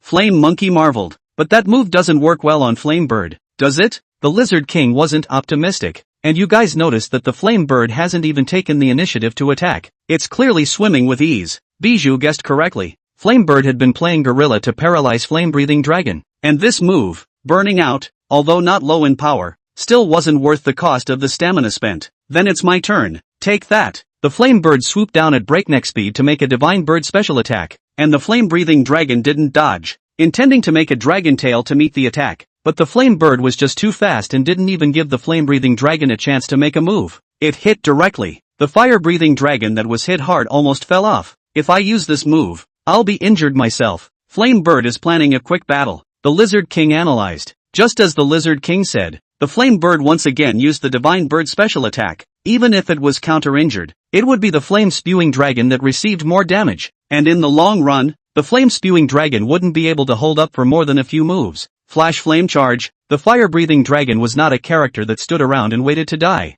Flash flame charge faced off against Godbird special attack. Both sides were in a suicide attack. The Lizard King looked towards Flame Monkey. You taught him that? How come I haven't seen him practicing it? Do you understand Inner Scroll? Flaming Monkey smiled evilly. Both sides used all their strength in this move. And after a long standoff in the air where they couldn't tell the winner from the loser, Flame-breathing dragon took the opportunity to reach out and grab Flame Bird, and used all his strength to hold him in his arms. Earth throw appeared. Flame breath dragon's surefire kill, and after circling the field 3 times, Flame Bird was thrown hard to the ground. Win! Win! Flame Monkey and the others thought that there was no way Flame Bird could hold up to this move, and Flame-breathing dragon breathed a sigh of relief. However, the Flame Bird shook its head and quickly flew up into combat. There's quite a variety of skills, just not a single one with a good effect. As Flame Bird finished speaking, several rocks appeared around him instead of flames. It was primal power. Oh no! The old spray will never be able to catch this move. 4 times the restraint. Bijou was in a hurry. Rock-based? How did that happen? Flame-breathing dragon muttered to himself, replaying the action of Flamebird's move in his mind. How dare you get distracted? It's over. Flamebird launched the rock hard, and Flame-breathing dragon charged into the sky, launching a vortex of flames as a way to envelop his entire body and curled up to block it with his wings. The moment the stone hit the fire-breathing dragon, it was miraculously melted away by the flames. What? For the first time, Flamebird felt that the situation was beyond expectation. I see. The power of Spray's flames escalated during the battle with the Flamebird. The Flame Monkey began to look forward to it. Even so, Flame-breathing dragon's wings were injured by a small amount of stones and could not maintain flight. Crap! The speckled eagle no longer dared to look. Look! That's... The bi-eagle opened its eyes and took a look. The fire-breathing dragon in the process of falling was actually surrounded by a number of rocks as well. Primal power. Before smashing into the ground, Flame-breathing dragon's primal force knocked the Flamebird, who had been caught off guard, down heavily on the ground as well. Spray! Old Spray! Spitfire Dragon refused the assistance of the crowd and insisted on standing up by himself. Looking at the fallen Flamebird, he knew he had one. Chapter 26, Lizard King vs. Lightning Bird. You guys wait, I'll get my brothers to come and you. Flame Bird recovered, put down a harsh sentence and flew away. Brother Spray, is it cool? Being able to fight a sparring match of this level is indeed a good way to improve your strength in a short period of time. Fire-breathing dragon. After this battle, only its flame power had increased dramatically to a level where it could fight against Flamebird, and it had also learned a skill like primal power. Xiaoji had a big problem with the skill configuration of the Pokemon, and the flame-breathing dragon had learned that the future direction of training was to learn more skills in order to improve the restraining surface. I wonder if the next one will be a freezing bird or a lightning bird. After watching this PK, the Lizard King and Flame Monkey were both eager to try. I think lightning bird. The 3 of them seemed to be assigned. Then Eagle replied, then it's my turn. The Lizard King flashed his blade leaves. If the Lizard King fights the lightning bird, you don't seem to have any skills to use, do you? The lightning bird can restrain you with its flight type skill. Aside from grass type skills, I can slap an electric lightning flash. Electric lightning flash? How much does Koji like that move? Slap attack. You're too scrappy for that. Electric lightning flash was indeed fast, but its power was too small. And as for slap, it had almost no merit at all, right? Relying only on skills is useless. The same skills, different Pokemon hit out. The power is also far from the difference. I only use these moves will definitely cut the lightning bird under the horse. The Lizard King was confident. Forget it, it's useless to persuade him. Let him comprehend it himself in sparring. The Flame Bird flew back to the standing rock forest, where the Lightning Bird and the Freezing Bird were still feasting. Lightning Bird, I lost the battle. It's your turn. What the hell? You quit the group. That's right, God sent you to educate people, and you still give a losing battle? The Lightning Bird and the Freezing Bird gave the Flaming Bird a squeeze, but the Flaming Bird didn't care and continued to feast. BB Bird Group, I really can't do anything about you. I'll go meet them. The Lightning Bird flew towards the edge of the forest with such swiftness that the sky all echoed with the popping and snapping sounds. His mere flapping of his wings produced electricity. It should be coming soon as well. Just as the Lizard King couldn't wait, the sky suddenly flashed with electricity, and the Lightning Bird shone with the thunder. Who defeated my brother? The Lightning Bird's voice was not angry. It was me. The fire-breathing dragon showed no weakness. Oh, wait until I settle you first to avenge my brother's death before we clean up the others. Afraid that the fire-breathing dragon would agree first,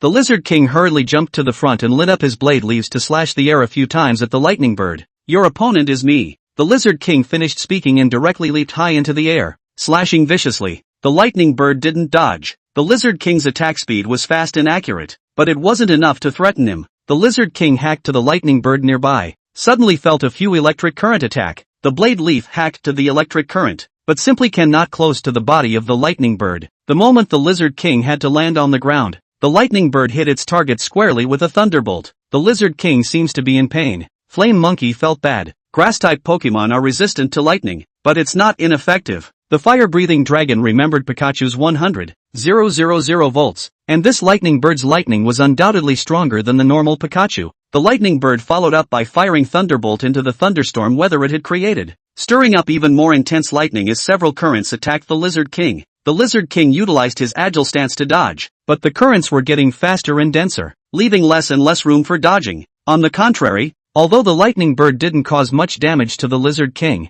it could cause it to be in a sorry state just by standing still. Leaf Storm. The Lizard King gathered all of its strength to make the strongest leaf storm. A large number of sharp leaves swept up to cut through the attacking currents, and even had the energy left over to counterattack the lightning bird. The lightning bird had no choice but to use the surrounding lightning to defend itself. This instead played right into the Lizard King's hands as he leapt high in the air once more, viciously slashing the ill-prepared lightning bird. Beautiful. The Lizard King did a fantastic job. Flame Monkey cheered. You're rejoicing too soon. The situation is bleak. The flame-breathing dragon understood that none of these three divine birds would use their full strength from the start, choosing instead to inspire the challengers little by little. In these rounds just now, both sides had only hit a skill with a bad effect, but this move, Leaf Storm, was made by the Lizard King using a lot of physical strength, while the lightning bird's lightning bolt was completely instinctive. Moreover, Leaf Storm had side effects. Sunlight Blaze. Due to the bad effect of the skill, the Lizard King could only bring out a big move to attack, while the lightning bird made a lightning strike to meet it. After the two skills clashed together, both sides boosted their power once more, but the Lizard King had a hidden advantage. Crap! Yi Storm has dropped the Lizard King's special attack. He can't hold out much longer. The Lizard King was already breaking out in a cold sweat due to being suppressed, so he had to choose to withdraw his power. But fortunately, he quickly backed away to avoid the thunderbolt. What quick reflexes and speed! You're good. The lightning bird felt that the Lizard King was enough to be his opponent, and decided to use his full strength to bring out the divine bird special attack that restrained the Lizard King. You dare to use this move even though you know I'm fast? The Lizard King picked up the branch and focused on the lightning bird, quickly leaping high into the air when the lightning bird's height dropped extremely fast due to the attack. The lightning bird hit the air and hastily adjusted his flying position, not realizing that the Lizard King landed right on top of him. Clever. I thought only Pikachu rode divine beasts. The fire-breathing dragon marveled. Usually this is stable. Bijou smiled back. The lightning bird naturally hated the feeling of being a divine beast and shook wildly, but the Lizard King sat steadily and kept slashing with his blade, not caring even though he himself was also injured by the electric current. In that case, the lightning bird will be finished off by the Lizard King's little bit of scraping. Flame Monkey analyzed. I'll see what you'll do without your speed. The lightning bird, in a rush, used an electromagnetic wave to paralyze the Lizard King and took the opportunity to throw him off. Your speed will also drop if you're paralyzed. That's a fatal blow to the Lizard King. The lightning bird is also cut. There's still a chance if he consumes it. Will I give him a chance to consume? The Lizard King, whose reflexes had become sluggish, obviously couldn't dodge the God Bird special attack, but Koji's Lizard King could. Shadow Split. The Lizard King manifested several shadows. Even with its reduced speed under the effect of the shadows, it still appeared to be winded, and the lightning bird was unable to hit. When did he learn that? The fire-breathing dragon Flame Monkey looked at each other. Do you think you guys are the only ones who can roll inside? I can't stand this ink tactic of yours anymore. Shedding Charge. The short-tempered lightning bird was enraged by the Lizard King's teasing, and used the shedding charge to try to split the difference. The Lizard King also took out his specialty blade leaf to counter. Both sides fell to the ground after a fierce collision. The lightning bird quickly adjusted its state and returned to the air, while the Lizard King was still supporting itself to stand up. Whoever hit the other first would take the victory. The victory has been decided. Look at my Thunderbolt. Lightning Flash. As the lightning bird gathered electricity, the Lizard King reacted quickly. Electric Lightning Flash hit strongly first. The lightning bird was knocked down, and the Lizard King couldn't land perfectly and fell. Really, the win wasn't pretty enough. Barely standing up, the Lizard King picked up the branch and held it in his mouth. Chapter 27, Flaming Monkey vs. Frozen Bird. After being beaten up like this before, you kid is still ing handsome? The fire-breathing dragon held up the Lizard King, who was about to fall at any moment, and held back from slapping him. It's great that everyone won. Flame Monkey envied. What are you afraid of? You can win too, can I? If you're afraid, I'll go on if you really can't. Then the eagle also came to be interested. If you're so good, Why didn't you get rid of them before? The fire-breathing dragon poked by Eagle. Oh, can't you see that I'm being aggressive? While a few people were fighting and celebrating their victory, Lightning Bird gradually regained consciousness. You guys are completely treating me like air. Even if a person dies, there has to be someone to collect the corpse. Lightning Bird was furious. Alright, hurry up and call your last brother to go. After the fight we should go back to eat. The Lightning Bird huffed and puffed and flew back to the standing rock forest to shake people. These divine birds don't look like regular divine beasts anyways. The Lizard King spat. They're much stronger than that frozen bird I fought before. You're inexperienced. Who hasn't fought godly beasts like that? I haven't fought, whispered Flame Monkey. You two are almost done. How embarrassing for people. Bijou Press hadn't fought a few official matches. Not to mention divine beasts. What?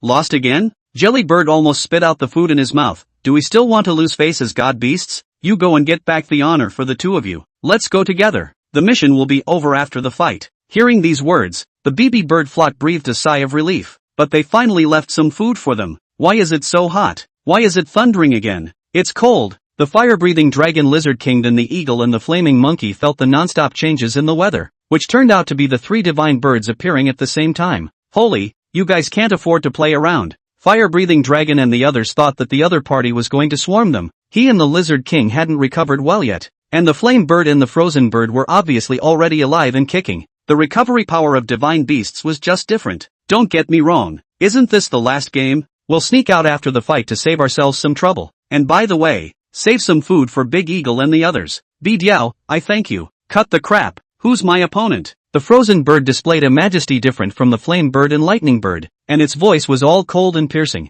It's me. The fiery heat of the flame monkey contrasted with the coldness of the frozen bird, and the two sides' first moves against each other were the fiery jet flame and the cold frozen ray. You can actually use an ice skill to fight the flame monkey hard? The fire-breathing dragon exclaimed. Flames can melt ice. It depends on what kind of ice. Blizzard. The flame monkey met the blizzard with a flashing flame charge, but in the piercing ice and snow, not even the flames were able to push further. I'm spicing things up. Stormwind. The storm fueled the arrogance of the ice and snow, and the flaming monkey was hit hard on the ground, not giving the flaming monkey a chance to catch its breath. The freezing bird once again used storm wind, and the flaming monkey had to dig a hole in the ground to avoid it. Digging a hole in the ground is useless against the freezing bird, but it can dodge the storm wind once. Too naive. The frozen bird frantically made a frozen ray to the ground, completely blocking off the hole. Before the flaming monkey couldn't melt the cold ice, then he would most likely suffocate alive now. I didn't expect it to be this easy. Before the freezing bird could finish his sentence, red lightning punched him in the face. It turned out that the flaming monkey made an enhancement punch that shattered the blocking cold ice.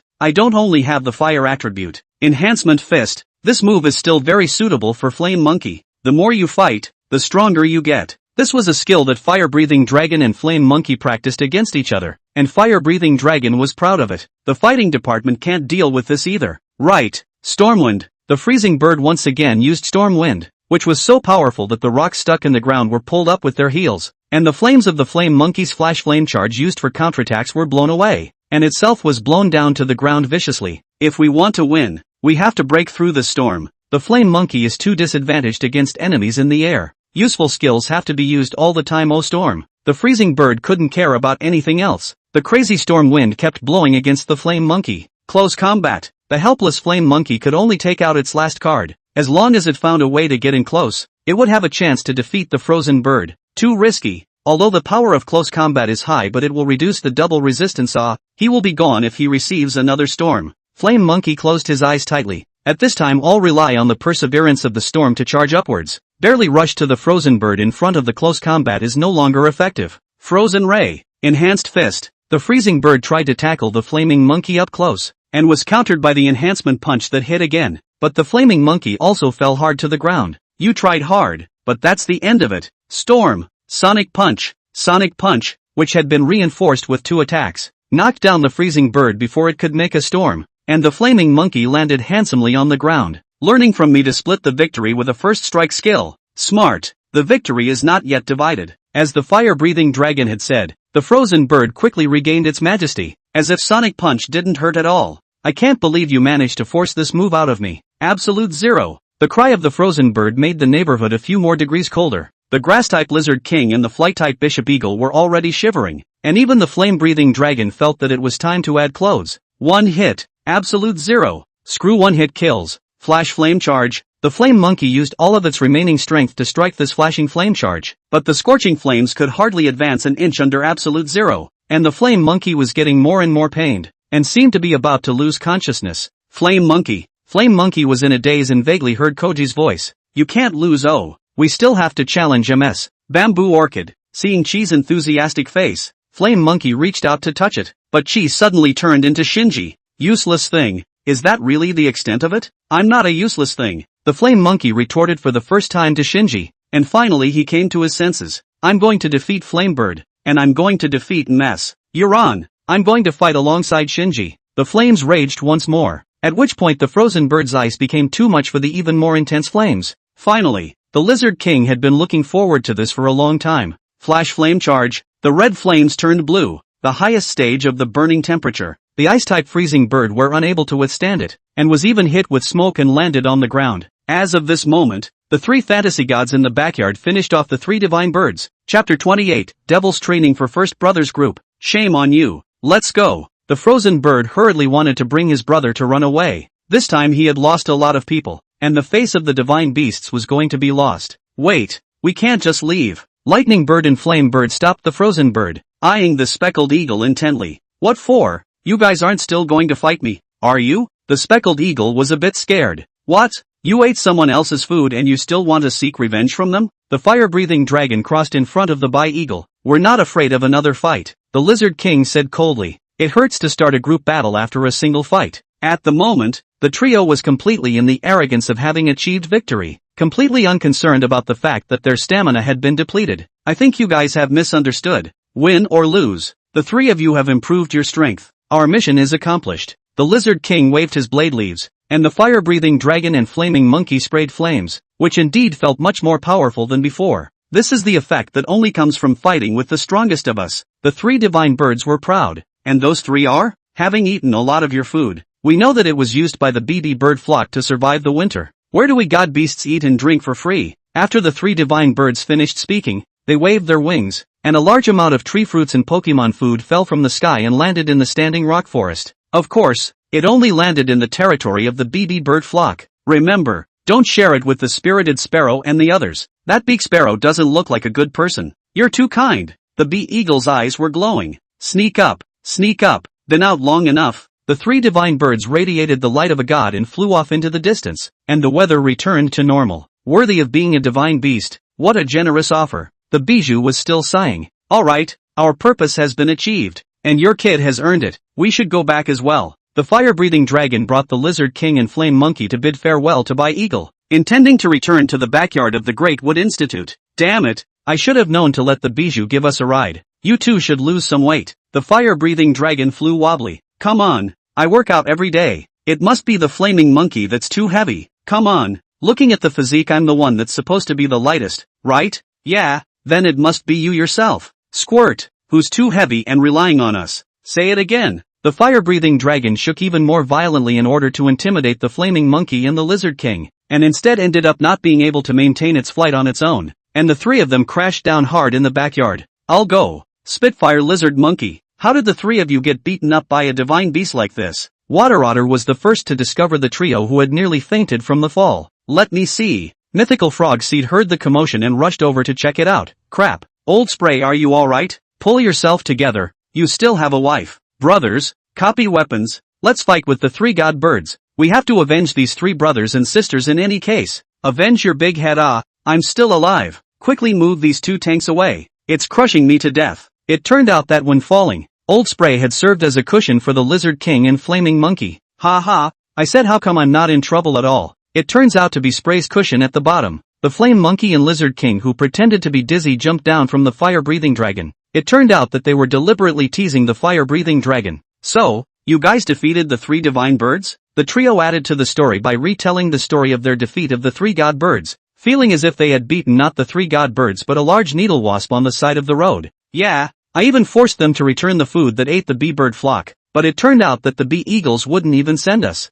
Amazing, you guys. This is a great honor for our backyard. The crowd of pets were flabbergasted by the trio's words, and even applauded. But this competition, thanks to the blessing of the three divine birds, we still learned quite a few things. The Flame Monkey was a bit embarrassed. That's why we can't be the only ones to benefit. We have to let everyone master the common progress. What do you mean? I officially announced that the first brother group's devil training has officially begun. The trio trained the crowd of Pokemon even more rigorously than before they fought the three divine birds, and the backyard screamed and complained. Might as well let them lose to the three god birds. The lobster minions cried. Hurry up and catch up on practicing speed and stance. Don't be lazy, and learn everything you can on electric lightning flash. The Lizard King supervised the lobster little soldier and the others. Learn what electric lightning flash? Can't I learn a divine speed? Can you learn God's speed? Besides, you don't know how to learn by example? Don't you know how to adapt? The first strike skill is a big kill when it comes to the final decision. The always well-spoken flaming monkey also became serious at this time, relentlessly practicing against the Tudai turtle. Brother monkey, if you play like this I'll be killed by you sooner or later. How can I progress? Don't be lazy. If you can force out Maosheng every time you run out of stamina, how can you become a cannon fodder turtle? You think everyone else's characteristics are the same as yours? That's just normal Maosheng for me. Even if it triggers it, what can I do? Besides, Xiaoji's face is so black. Pikachu's static electricity comes out once every few hundred episodes. You let him rely on his characteristics to play the game? Seems to make sense. Looks like the three of them have been hit by the three god birds this time. But where can these pets in the backyard afford such heavy training intensity? I hope the old squirt isn't that demonic. Mythical Frogseed turned his head to look at the fire-breathing dragon chasing after the fire-breathing dragon to set it on fire. Why are you bullying Fried Pig again? You've got it all wrong, boss. Through this battle with Flamebird, I realized that the only way to enhance the power of my flames is to face a force stronger than myself head-on. So with a sparring partner like me, he can steal his joy. Alright, don't you guys have anything else to collect? There is. Look at the primordial power I learned. The fire-breathing dragon showed off his new skill for defeating Flamebird. Well, that's a breaking point. Learning skills with more attributes to increase the striking surface. So it's more appropriate to have Fried Pig learn a double-edged head hammer type of skill than boosting flame. Fried Pig almost wanted to kneel down with Mythical Frogseed. Learning 10 new skills would be easier than practicing against that monster, the fire-breathing dragon. Do you also think there's something wrong with Koji's matching moves? I have long wanted to spit out. Not to mention the invisible rock, this kind of skill. Even the control class skills Xiaoji do not use. Pure power skills he matched a few high power is also okay. Look at him, that all what the stuff. With this thought, the wonderful Frogseed and fire-breathing dragon decided for different treasure can let them suggest some auxiliary class skills, such as parasitic poisoning, hypnosis, or guarding a class. Too complicated even if it, Xiaoji cannot use. Okay, boss, this is much more useful than practicing hard. I've been saying it for a long time. I'm the one in the backyard. Chapter 29, Koga Ninja Frog. Lucario. Continue. Koji was getting closer and closer to the top 8 of the World Championship, and the urgent need to become stronger was getting stronger and stronger. Therefore, he had to raise the strength of the team's main force, Lucario, as soon as possible. But it always felt like something was missing. This wave guide power of Lucario seems to have a sense of deja vu. Xiaoji's mind echoed with the figure of Koga Ninja Frog. Right, let's go meet Koga Ninja Frog. In Carlos Forest, Koga Ninja Frog cleared the giant plants on a daily basis.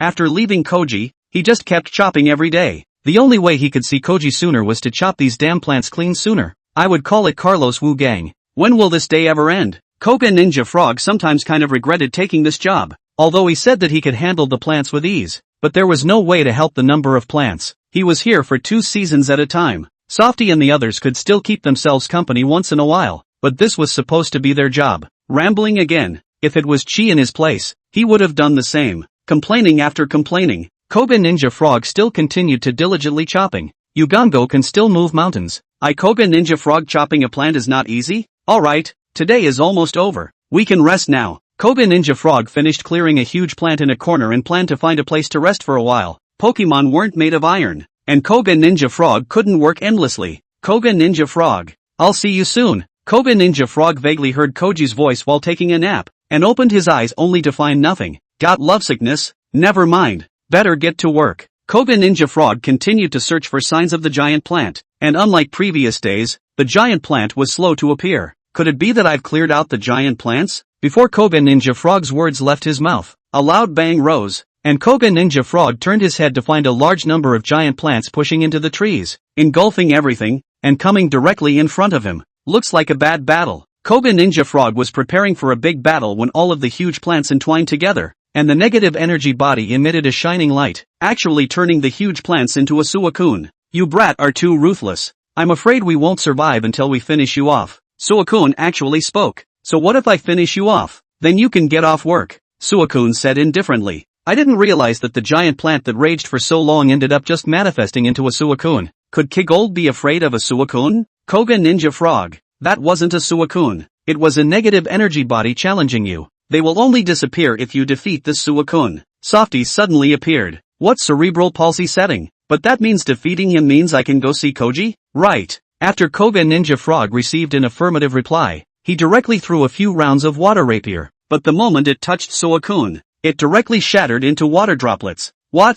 Suakun's retaliation was a huge vine with deformed tentacles, which Koga Ninja Frog dodged in a sorry state. Is it legal for your Suakun to use a vine whip? Told you he wasn't Suakun. He's still essentially a giant plant. Koga Ninja Frog stopped dodging. The Juwa chop directly cut the vines, but the vines kept regenerating, seemingly inexhaustible. Ha! Koga Ninja Frog shouted, manifesting countless doppelgangers, each of which was using Juwa chop to cut through the plants. Still talking about others. You two are half-assed. Softy spat. The Koga Ninja Frog finally had a chance to get in close and knock Suakun back with a swallow return. After that, the Koga Ninja Frog continued to play guerrilla attrition, dodging vines while looking for a chance to attack Suakun. An enraged Suakun used his freeze ray to attack his own tentacles. Unaware of Suakun's purpose, Koga Ninja Frog attacked again. Unexpectedly, the frozen tentacles transformed into frozen vines and slammed Koga Ninja Frog to the ground. The freezing increased the hardness of the vines, causing the Koga Ninja Frog to endure a higher level of pain.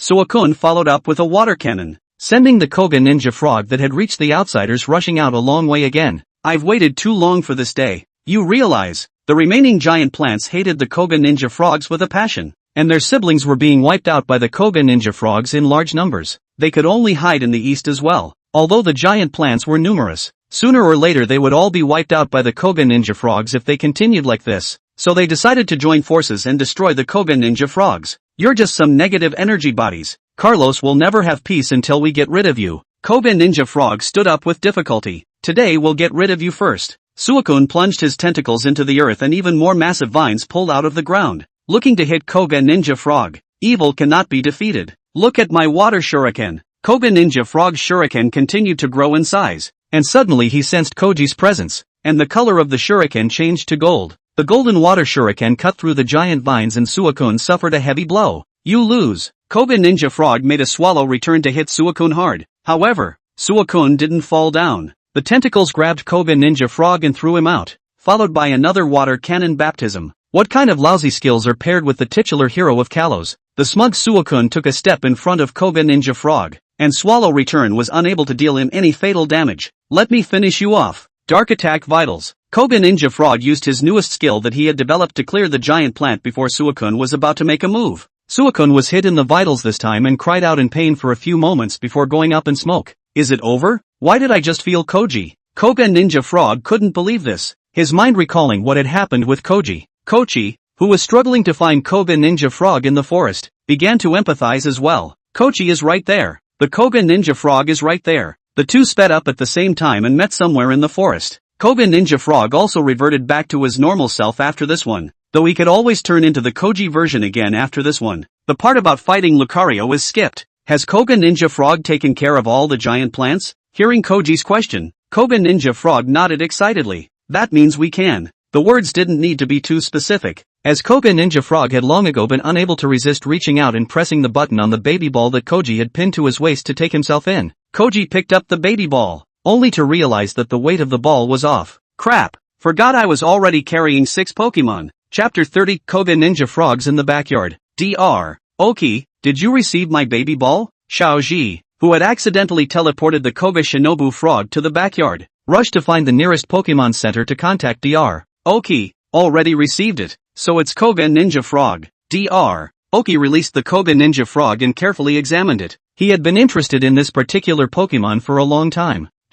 Why don't we keep Koga Ninja Frog for now for the time being? He hasn't spent any time in the backyard yet. What about Koga Ninja Frog? What do you think? Of course Koga Ninja Frog wanted to hurry up and go on a trip with Koji, but taking a closer look at the surroundings here wasn't bad at all. And I heard that Wrestling Hawk and the others were here as well. So let's stay for a few days since we're here anyway. Okay, I understand. It's just as well you get to know Mythical Frogseed and the others. Oki intended to call on the veterans only when he entered the 8 Masters, and this time he ran into the return of Koga Ninja Frog was truly unexpected. Oki brought the Koga Ninja Frog to the backyard and handed it over to Mythical Frog Seed, telling him that it was Carlos' Pokemon. So you're the legendary Koga Ninja Frog? We've been waiting for you for a long time? Mythical Frog Seed was pleasantly surprised as he fired the firework sunshine blaze that summoned Carlos' regional Pokemon. What is this? Koga Ninja Frog was stunned. It's my skill. The different colors represent Pokemon from different regions. I'm summoning your companions from Kalos. Koga Ninja Frog thought to himself, why are you so good when you are also a frog? Brother, you're finally here. The trio of Wrestling Hawk, Sonic Dragon and Flaming Arrow Sparrow sped over at the news and the four embraced each other. Too touched. Oh, you three hurry up and familiarize him with the backyard. Mythical Frog Seed also recalled his good companions from the same period. Alright, let's go bro. Wrestling Hawk walked at the front of the trio leading Koga Shinobu Frog to stroll around the smart pet area. Yo, Wrestling Eagle, newcomer? Lobster Pawn was the first to see them, and Water Otter and Small Saw Crocodile came over. Oh, by way of introduction, these are the famous backyard Three Musketeers of the Oki Institute. Hello guys, I'm Koga Shinobu. Once the backyard Three Musketeers heard that it was Koga Ninja Frog, they were all very interested in him. So you're Koga Ninja Frog? Ha, we're all water types. We'll cover you from now on. The little Saw Crocodile patted his chest. Yeah. The Koga Ninja Frog thought to himself, do I need you to cover me? People can't even necessarily see you when you stand in front of me. Alright. You guys must be familiarizing him with the situation. Quickly take him to meet Spray and the others. These days the Lizard King Flame Monkey and the Fire-Breathing Dragon have been devilishly training every day. The Lobster Soldier searched for a few of them if they bumped into each other. It would be a good show. Okay, let's keep going. Koga Ninja Frog walked out for a long time before he had the good sense to ask, why do I get the feeling that this backyard Three Musketeers isn't quite normal? Purely an entertainment organization. Please don't take it seriously. The backyard crowd laughed at the Three Musketeers. After all, the trio added a lot of fun to the place. None of the water Pokemon here have evolved? Koga Ninja Frog noticed that the Three Musketeers in the backyard were all first order. See that giant pincer crab over there? All but him and you are first order. Koga Ninja Frog turned his head to look. There was indeed a giant pincer crab in the pool water. And the swimming gas skunk next to it should be Koji's as well. Coal Turtle. Todai Turtle. Sunbathing? Wrestling Hawk saw the two cannon fodder turtles sunbathing and greeted them from afar. Oh, it's our Carlos's cutie. Is this a newcomer? The coal turtle raised his head and didn't move. Hello, I'm Koga Shinobu. So it's you. I'm envious. The two cannon fodder turtles sounded visibly excited, but still didn't move a bit. Well, let's show him around to the other senpai. Oh, go on. From the beginning to the end, Tudai Turtle and Coal Turtle also only sized up Koga Shinobu for a few moments, speaking in a Buddhist tone. I know what you're going to ask. These two seniors have been kind of swinging for the fences in the backyard due to their previous unsavory battle records. Wrestling Hawk saw Koga Shinobu wanting to say something else. Nothing to do but bask in the sun. Even Spray can't take them. Sonic Dragon added. Geez, Pokemon shouldn't be too weak, right? The two of them are still strong. I heard that one can go back and forth with the four heavenly kings, and one once lost to a divine beast. A few people chatted as they walked around, meeting some Pokemon from various regions, and most of them marveled at the Koga Shinobi. I think everyone's pretty friendly. It seems like you guys are doing alright here. But true. At first I thought this place bullied newcomers, Sonic Dragon said. But it's true that there are bad people to get along with. Not because the people aren't good, but due to a bit of an odd personality. Like what about? Before Koga Ninja Frog could say anything, a group of Kentaros came running, and the four of them rushed to dodge while the group of Kentaros circled around them. Welcome newcomers! Welcome newcomer! Welcome newcomer! The Kentaro swarm shouted as they spun around. Hello guys, Koga Ninja Frog greeted awkwardly. Newcomers are great, guys, retreat. The Kentaro leader dispersed with the species again. They're just more energetic, the kind that can't be stopped by anyone when they're playing around. Oh yeah, that Cappy beast over there. He's sleeping. We mustn't wake him up. He's sure just arrived, or be a little polite. It's not because of that. Once this one is woken up, the destructive power of 100 Kentaros isn't as strong as him. Blazing Arrow Sparrow had a heart attack. Fiery Arrow Sparrow, let's go. Race. Great King Swallow and Muck Eagle were racing to fly again, and saw Flaming Arrowfinch and wanted to call him up as well. No. My brother Koga Ninja Frog is here. You, look at my eyes. I can't believe I didn't see such a handsome guy. So you Carlos still have Pokemon that aren't of the flying type? Hello, I'm Koga Shinobu. No need to be too polite. We have some business to attend to, so have a good look around. MK Eagle wasn't too interested in Koga Ninja Frogs that weren't fly types, and Day Wang Yen went after MK Eagle first despite his belligerence. The backyard has the largest number of fly-type Pokemon. and the two of them are of the leading kind. Fiery Arrowfinch explained. There's also a fire-breathing dragon in the flight department, but he never craves matches with the flight department Pokemon. Instead, the speckled eagle in the Tokiwa forest is the one that Koji let loose and often comes to the backyard to compete with us. So this backyard is so interesting. There's a lot more interesting. An explosion came. The four quickly went over to check it out. It turned out to be the fire-breathing dragon and the flaming monkey sparring. Spray's flames are getting more and more powerful. You're not bad either. Alright, you two stop bragging about each other there. Who's going to practice with me? Koga Ninja Frog was stunned by the power of that flame just now, remembering Arashi's fire-breathing dragon. But this wasn't an explosive combustion yet, just a jet of flame. Who? The Lizard King noticed a commotion and quickly scurried out, and before Koga Ninja Frog had a chance to react, the blade's leaves were already against the side of his neck. Lizard brother, one of our own. The Lizard King put away his blade when he saw it was Sonic Dragon and the others. Koga Ninja Frog, however, hadn't reacted from his surprise yet. This reaction and this speed was much stronger than Shota's Lizard King. Unsurprisingly, this is Koga Ninja Frog, right? Yes, Squirt. Hello, I'm the fire-breathing dragon. Don't mind me. The Lizard King was stressed out just now. Fire-breathing dragon said, extending his hand to Koga Ninja Frog. Koga Ninja Frog also extended his hand and shook fire-breathing dragon's hand. Hello Spray, I heard Wrestling Hawk and the others mention you a few times on the way earlier. You really live up to your name. Still, you guys are a great successor. Both sides increased the strength of their handshakes. Brother Spray,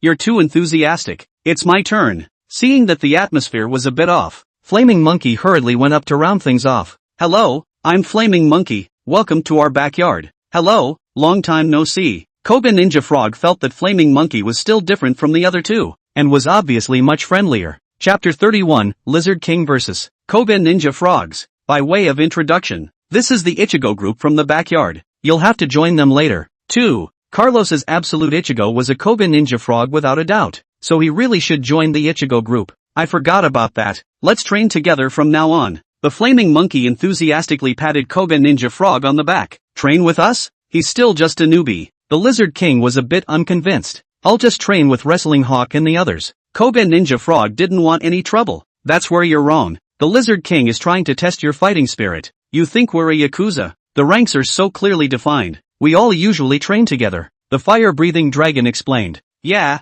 it's all Spitfire and the others who train us specially in the backyard. But training with the three of them is the only way to improve faster. Koga Ninja Frog understood this. The more you play chess with a stinker, the worse it gets. And even though there were no stinkers here, Koga Ninja Frog was still more interested in sparring with Spitfire Dragon and the others. It's true that I was a bit slow to react just now, but I was off guard because we're all companions. Still knows how to argue, but I don't know if I should trust your strength. Koga Ninja Frog understood that the Lizard King was giving himself another battle cry. If Lizard King Senpai wants to spar, I'll gladly accompany you. Koga Ninja Frog took a fighting stance, and the Lizard King scurried over as quickly as earlier. But this time Koga Ninja Frog was prepared. The Shadow Split managed to make the Lizard King pounce. Sure is something. The Lizard King also used the Shadow Split technique and used blade leaves on each Koga Ninja Frog split, and the Koga Ninja Frog used Izumi Chop to counter it. It's more powerful than Shota's Lizard King's. Koga Ninja Frog was a bit overwhelmed and quietly took a few steps back. How about this move? Leaf Storm. The sharp blades came in like a whirlwind. Koga Ninja Frog fired a series of water shuriken to cancel out the attack. The moment the move ended, then Koga Ninja Frog's Swallow Return had already hit the Lizard King,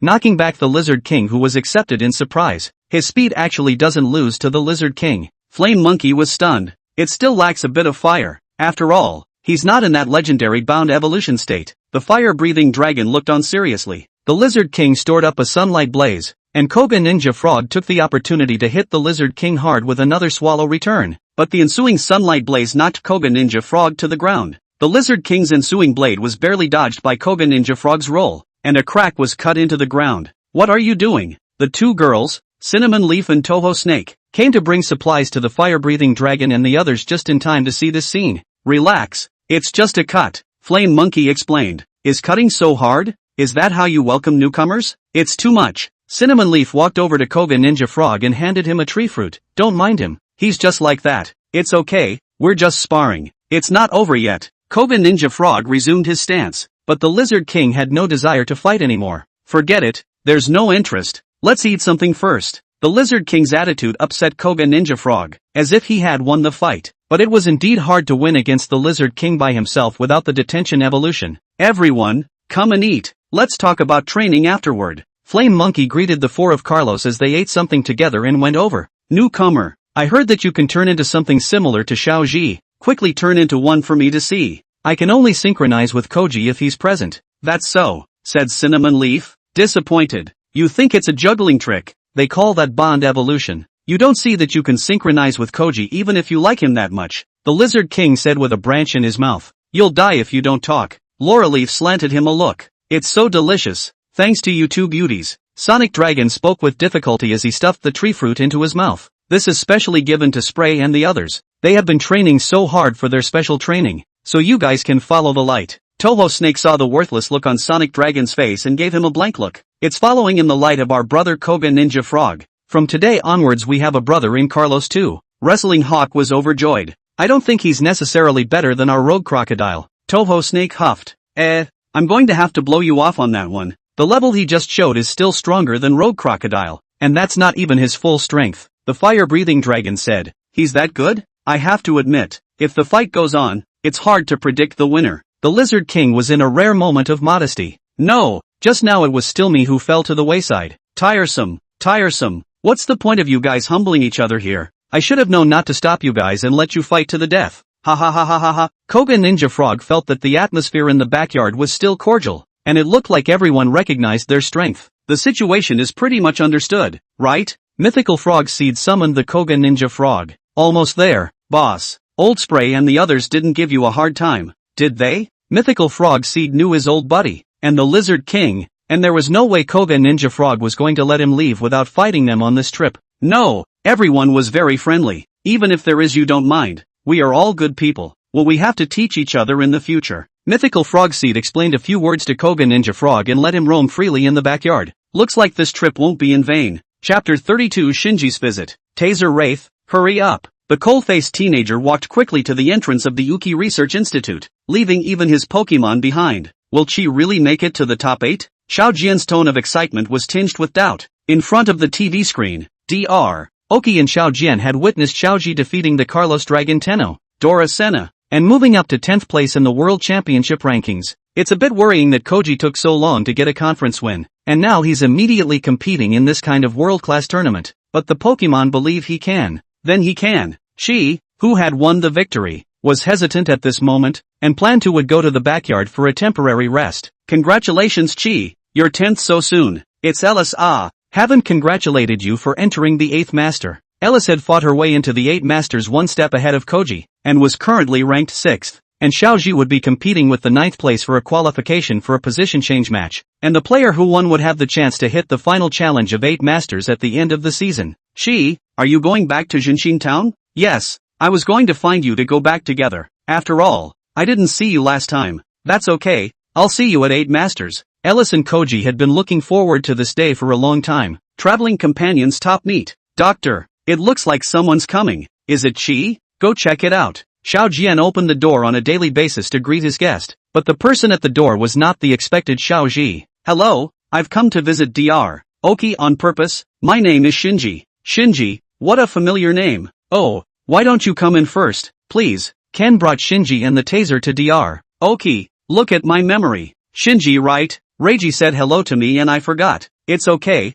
it's my unexpected visit that's bothering you Dr. Oki. Shinji bowed. He was still polite to everyone else except Koji. Please, let me take a look at that guy's Pokemon. That guy? I think you're talking about Chi. You go out the door and it's Chi's Pokemon area. We have research to do, so we won't accompany you. Okay. Shinji didn't say much. He had only come to see Koji's Pokemon this time. Why do I get the feeling he has a problem with Koji? Arch enemy. Understandable. Shinji soon saw 2 Pokemon he recognized, the Scorpion King and the Mechhawk, but both the Scorpion King and the Mechhawk had a hostile look when they saw him. What's this one doing here? Should we beat him up? MK Eagle was completely infected by the Great King Yin. I'm afraid the 2 of us can't beat him. Why don't we go find Brother Spray? Taser Wraith, go say hello. Shinji, knowing that they weren't impressed with him, told Electrode Wraith to explain his intentions. Hey, it's been a long time and I've missed you. Who misses you? What are you doing here? Shinji he wanted to come and see Chi's Pokemon, not to pick a fight. MK Hawk and Scorpion King didn't know whether to believe it or not, when Mythical Frog Seed suddenly passed by. MK Hawk Scorpion King,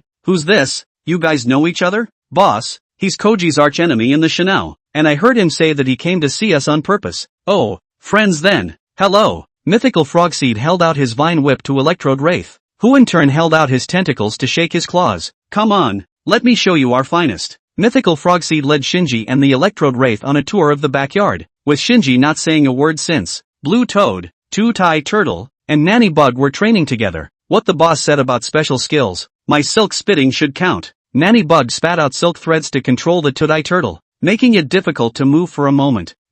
That's really not a bad move, but it can only temporarily block the opponent's movement. It's hard to have much effect, right? The Two-Tai Turtle quickly broke free of the silk thread. When masters face off, victory or defeat is only a matter of thought, understand? If you ask me, the boss is talking about his parasitic seed type of skill that gives the opponent an abnormal status. The blue toad used fierce toxin on the Two-Tai Turtle, causing it to fall into a poison state, persistently losing blood. It's indeed a great loss once poisoned. I know this well. Two-Tai Turtle remembered the pain of being dominated by the Dragon King Scorpion. Hurry up and untie him. This isn't a solution. I can only release poison, not detoxify it. ********. When everyone was at a loss, a sweet peach was thrown over, and Two-Tai Turtle ate it and returned to normal. No growth at all. Shinji shook his head at Two-Tai came and released his Dragon King Scorpion in Two-Tai came. Dragon King Scorpion, Poison Diamond. The Dragon King Scorpion roared as the entire ground was sprinkled with poisonous plants, and the favorites scrambled for cover.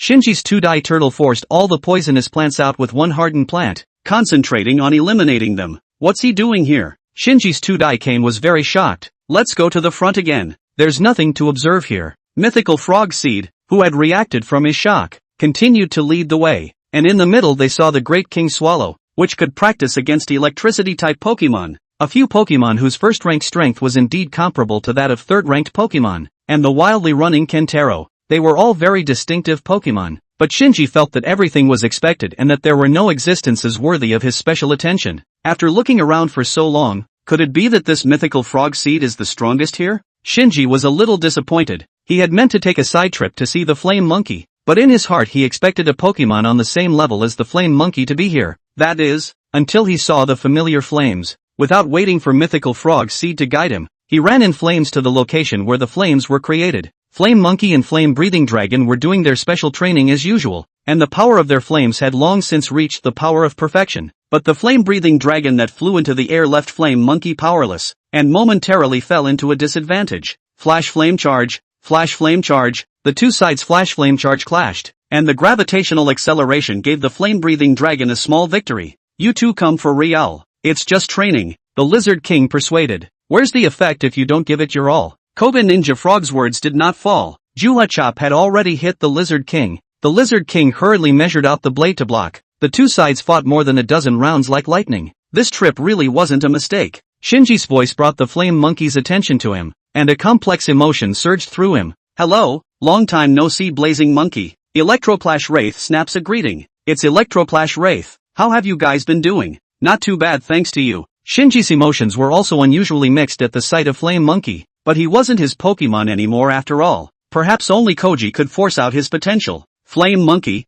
long time no see. After a long moment of agonizing, Shinji greeted him anyway. Flame Monkey extended his hand in enthusiastic response. Perhaps he had gotten over it. What's going on? Koga Shinobi couldn't figure out the situation. Maybe it's his former master. The fire-breathing dragon speculated. After all, he had been abandoned as well. Shinji, why are you here? After a long silence, Shinji's voice came. Chapter 33, Pre-game. So Shinji is the 9th place winner. What fate! I've been looking forward to this day for a long time. And after winning against you, my next target is MS. Take Iran. I'm the one who will challenge MS. Take Iran, and I have to beat Mr. Dante. Koji and Shinji sat on the floor, telling each other about their goals, and Pokemon were released from them. This Snapdragon is a girl. Tsukiyakaba looked at him in surprise. Quick Dragon noticed Tsukiyakaba and gave her a bear hug that left her speechless, followed by hugging Pokemon and people as far as her eyes could see. She didn't dare hug Shinji though, as he looked too fierce. He has such a cute personality. Tsukiyakaba felt like she was on the verge of disliking Shinji more than Crypto.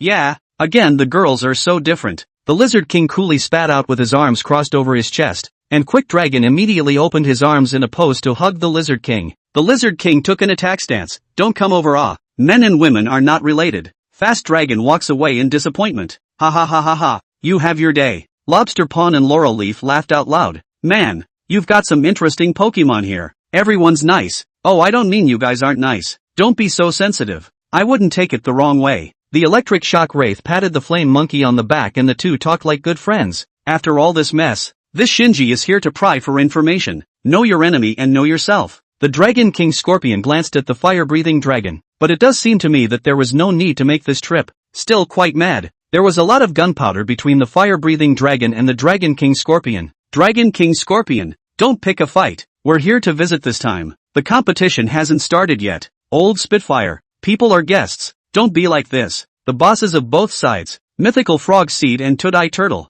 each persuaded the stingers of both sides. Gumghost had been hanging out with fire-type Pokemon such as the Stir-Fry Pig and the Flaming Mouse from the start, and he was also very eager for the fire-breathing dragon and the flaming monkey of the four giants. After all, we all had similar encounters. What everyone just said about suggesting special skills, I also share the same feelings. I've been practicing Ghost Fire lately. Ghost Fire? Then you found the right person. Bring along Squirt and Monkey and we'll show him the power of fire together. This paragraph was skipped. In short, Gumghost learned Ghost Fire with the help of Flaming Monkey. The small saw crocodile round land shark and gill ichthyosaur naturally had the most in common. They all wanted to bite the head of that stinky-faced boy. Lucario, this place is still different from Alola's predecessor. The onion swimmer was excited. Looks like some solid teammates. Lucario looked at his master, Koga Shinobu, who was also vainly training with the Lizard King and the others, and thought that this backyard was definitely a sleeper. I think it's about time for me to go prepare the Pokemon I need to bring for this tournament. I'm looking forward to it. Oh. Shinji left Makishin Town, and Koji left as well after a brief respite, but he took a few Pokemon with him from his backyard. He couldn't fight Shinji with just those on hand. Flame Monkey, come on, that Dragon King Scorpion. Alright, Squirt, the long-awaited Big Four, finally ushered in the first battle of the World Championships. How's the preparation going? Before the match, Alice came to the scene to cheer for Xiaoji. Already prepared. Me and him, we've known each other for a long time. I've heard Bamboo Orchid say something about you guys. It's true that you're arch rivals. This match is destiny. Trouble you to come and cheer for me. Master 8 should have a lot on his mind. It's not as complicated as you think. What a little kid. However, I'm not the only one who came to cheer for you. Ares led a confused Chi to the infield and covered his eyes. Guess who I am? Ko. Even though Ko made a strange noise on purpose, Koji was the first to hear it. When I heard the news about Alice, I came right away. With me as a cheerleader. You'll be fine, Koji. Of course there's no problem, but Ko, should you have the gorgeous contest, right? We're as important as your tournament. You and Shinji's showdown is definitely not to be missed. Koko-sama and I thought of something together. The godforsaken Koppen suddenly appeared. Where did you come from? Koko was startled. And this is? Alice was puzzled. It's Kopping, and my archenemy in the Divine Olympics. There are so many surprises this time. There are more surprises. Tame ran in with lightning speed and knocked down Koji. Really? Why don't you duck? There's a fine. Obviously you bumped me. Compared to the hustle and bustle on Koji's side, Shinji's place seemed a bit cold, and his older brother Raishir wasn't there to cheer. This time, make sure you win over Koji. Reishi's words echoed in Shinji's ears. The other active 8 masters had special viewing rooms for this fight, and every one of them was interested. Bamboo Orchid was the earliest prophet of this battle. The day she had been waiting for had come. Unfortunately, there could only be one victor. Erishur was in the Kalos League because of Koji, and now waiting for Koji's revenge in the 8 masters was what he was most looking forward to. Karuni, Wataru, and Daigo were more or less friends with Koji, and an impactful challenger was a favorite among the lot of them. Dante was equally bullish on Koji. The newcomer had a stronger impact than these champions around him. Cabana was there purely out of curiosity that all of these 8 masters were actually looking at this Koji. The World Championship regular season is coming to a close, and the 2 competitors in the tournament will be competing for the last chance to make an impact on the 8 Grandmasters, with the winner battling Cabana's competitors for an 8 Grandmaster spot, touted as a protagonist versus protagonist matchup. The two have had a grueling matchup in the Chanel League before, and I'm sure everyone is looking forward to it as much as I am. Fellow 8 masters, the 2 contestants. One is a calm and veteran player, Shinji, who fought his way to 9th place as a dark horse. One is the most impactful newcomer champion. It can be said to be a battle of the sharpest spears. Who does everyone favor more? The 8 masters in the viewing room all smiled slightly. No one volunteered to answer the question. Only the stronger one will win. Chapter 34, Koji vs Shinji. Koji and Shinji were already in their positions and were about to start an all-out 6v6 battle. Shinji, fight like hell. Koji was as enthusiastic and hot-blooded as ever. Let's see if you've grown at all. Shinji looked a bit calm. Dragon King Scorpion, prepare to come out and spar. Flame Monkey, it's decided that it's you. Flame Monkey and Dragon King Scorpion. Both sides came up in a PK between the great generals. Dragon King Scorpion, make a poison diamond. Shinji sprinkled poison diamonds as soon as he arrived, and the entire tournament field was covered in poisonous plants,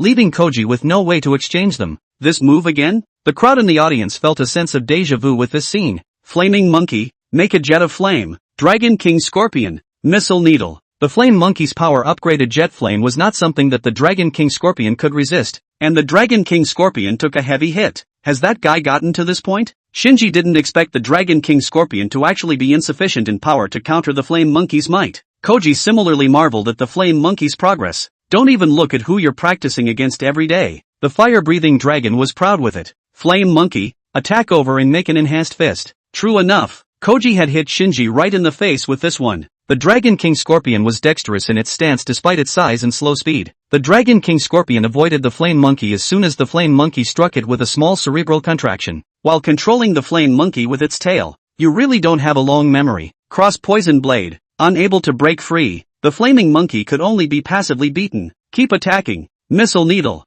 Flash Flame Charge. Xiaoji intended to use his strength to break through. Blue flames surrounded the Flame Monkey's body, and the Dragon King Scorpion's tail couldn't take the heat and had to let go. The missile needle was then directly melted by the Flash Flame Charge. The Dragon King Scorpion also took a heavy hit, and the Flame Monkey received a counter-injury at the same time. Come back. Shinji saw the situation and replaced Flame Monkey with Tyrannosaurus Rex. Ah, Tyrannosaurus. It's bad for Flame Monkey, isn't it? But once we swap, we'll be poisoned. Koji seemed to be in a dilemma. Come back, Flame Monkey. Koji decided to replace the Flame Monkey with the Great King Swallow, while still circumventing the damage from the Poison Diamond. Come back. Shinji missed a move and decisively replaced it with Electrode Wraith. No way. That's too cautious. What's the point of a match like that? Cabana spat. Substitutions and attribute restraints are part of the matchup itself. Dante smiled. But what's the point of the match when she replaces again and Shinji replaces again like this? Don't worry, Koji won't switch. Aside from Cabana, the rest of the 8 masters knew Koji. The Great King Yen wasn't scared at all when faced with the electric shock demon beast that restrained him. Make an electric flash. Make a lightning punch. After Great King Swallow's electric lightning flash hit, he quickly pulled away and the electric strike demon beast pounced. Make a thunder strike. Great King Swallow dodged the lightning strike by flying slightly higher out. The electric strike demon beast attacked continuously but missed. Great King Swallow. Make Swallow return. Electric strike Wraith. Make a guard. Great King Swallow's Swallow return was blocked by guard, and the electric strike Wraith took advantage of the distance to pull in with a shot of lightning, and Great King Swallow was directly knocked to the ground, receiving a shot of poison. Come back, Great King Swallow. Koji replaced the Scorpion King, which was also of the flight system. This time, Scorpion King, make a sharp rock attack, make a thunder strike. The two skills collided with each other, creating a very large smoke, and the Scorpion King took advantage of the smoke to give the electric strike Wraith a pincer. Come back, Lightning Strike Wraith. Shinji replaced the Tyrannosaurus again, and the Scorpion King slammed right into it with a super impact,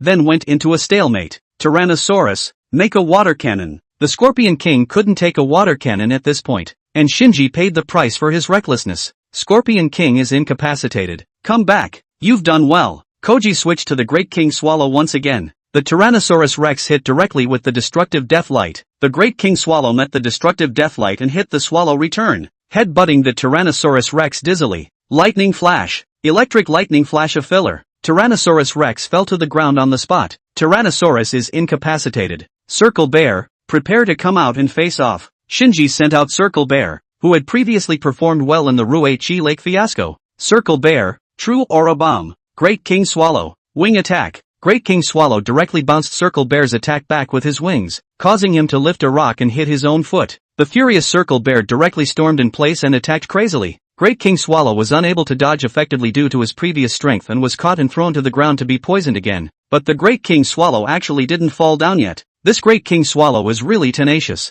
That's right, he's known as a bug swallow. Despite this, Xiaoji still retrieved the Great King Swallow in time and replaced it with Genji. Genji, make Ghost Fire. Ghost Fire caused Circle Bear to fall into a burn state, while causing his physical attack to be halved. A fatal blow. Circle Bear, make Arm Hammer. Genji, Magic Shine. The two skills collided, and Circle Bear was hit while receiving the continuous damage effect of burn. I can't believe it hasn't fallen yet. Koji expected to be able to take down Circle Bear here. Circle Bear, set up an air bomb. Genji, make a shadow ball. The shadow ball broke the aura collection bomb, and the Circle Bear still fell. Circle Bear is incapacitated. Tudai came. It's your turn to play. Shinji, seeing that he was slow to take the situation, sent Tudai came onto the field to prepare to establish an advantage. Genji, make Ghost Fire. Tudai came. Harden the plants. Genji's Ghost Fire was completely unable to break through the hardened plants, and Genji was bound by the plants. The stormy leaf storm struck Genji, causing him to suffer. Genji loses his ability to fight. Great King In, please do it again. Tudai came. Harden the plants. Shinji tried to do the same old trick, and the Great King Swallow flew straight up high in the air to avoid it, swooping down to hit the Tudai Turtle hard with a swallow return. Tudai Turtle, make a rock climb. Great King Swallow, make another swallow return. The Great King Swallow had already been injured very badly before, and Simply Wave couldn't carry the attack, and he once again fell to the ground to be poisoned. The invincible outer swallow still fell. However, the Tudai Turtle was also severely injured as a result. Flaming Monkey, it's decided that it's you. Koji once again sent in Flaming Monkey, but randomly got hit with Poison Diamond. Flame Monkey, make a digging hole in the ground followed by a flash flame charge. Shinji remembered the tactic that the Shino League had used to crack this move themselves. The Flame Monkey dived into the ground and then a flash flame charge of hot flames melted all of the poisonous plants. Shinji had wanted to slip away to replace the Tudai Turtle, but Koji wouldn't give him the chance. Flame Monkey, make a Sonic Punch. Sonic Punch knocked the Tudai Turtle away before the baby ball did, followed by a flurry of punches and kicks from Flame Monkey, which finally knocked the Tudai Turtle down. Duckbill Flame Dragon, it's your turn. Duckbill Flame Dragon was the fire Pokemon that Shinji had used to replace the little Flame Monkey after releasing him, and with Shinji's hard-charging personality he would have fought him to the end. Come back, Flame Monkey. This time, Koji unexpectedly replaced the Swimming Air Weasel. Swimming Air Weasel, make a water gun. Duckbill Flame Dragon, Flame Fist. Shinji's Duckbill Flame Dragon wasn't at all afraid of water-based attacks, taking a hard shot from the water gun before punching the Swimming Air Weasel out. Asterisk asterisk asterisk asterisk. The other side has such a strong fire-type Pokemon there too? Fire-breathing dragon said. Also is a good word to use. Lizard King caught the point. You're the one who talks too much. I don't think you're as strong as the Tudai Turtle on the other side. Laurel Leaf bristled. Aren't you a grass type? Speak as if you can beat the Tudai Turtle. The Lizard King disliked back. Swimming Air Weasel, make a jet of water. The Duckbill Flame Dragon resisted the jet water jet with jet flame, and the two sides were frozen for a moment, as the water got hotter and hotter from the fire. The Swimming Air Weasel couldn't hold on a bit longer, and the Duckbill Flame Dragon came up with a flame punch and knocked him back. Even with the attribute advantage, the Swimming Weasel still can't break through my Duckbill Flame Dragon? Shinji taunted. Don't underestimate my Swimming Air Weasel. Come back with a full-force jet of water. This time the Duckbill Flame Dragon couldn't avoid it and was hit hard enough to knock it down. The Swimming Weasel then added a water jet. Duckbill Flame Dragon is incapacitated. The punch to the face actually came so quickly, and while Shinji let his guard down, the Swimming Gas Weasel landed a kaiju hit. How is that possible? Shinji was surprised. Shinji, this is what happens when you're gullible. Ridiculous. I'll see how you take the Swimming Aerial Weasel against my Electric Strike Wraith. So what if it's an Electric Shock Wraith? Swimming Air Weasel, make a Freezing Fist. The freeze punch actually caused the Electroshock Beast to be frozen, and with Shinji's side in a huge advantage, the Swimming Air Weasel followed it up with a few pronounced explosions. Ha ha, Shinji, let's see what you can do.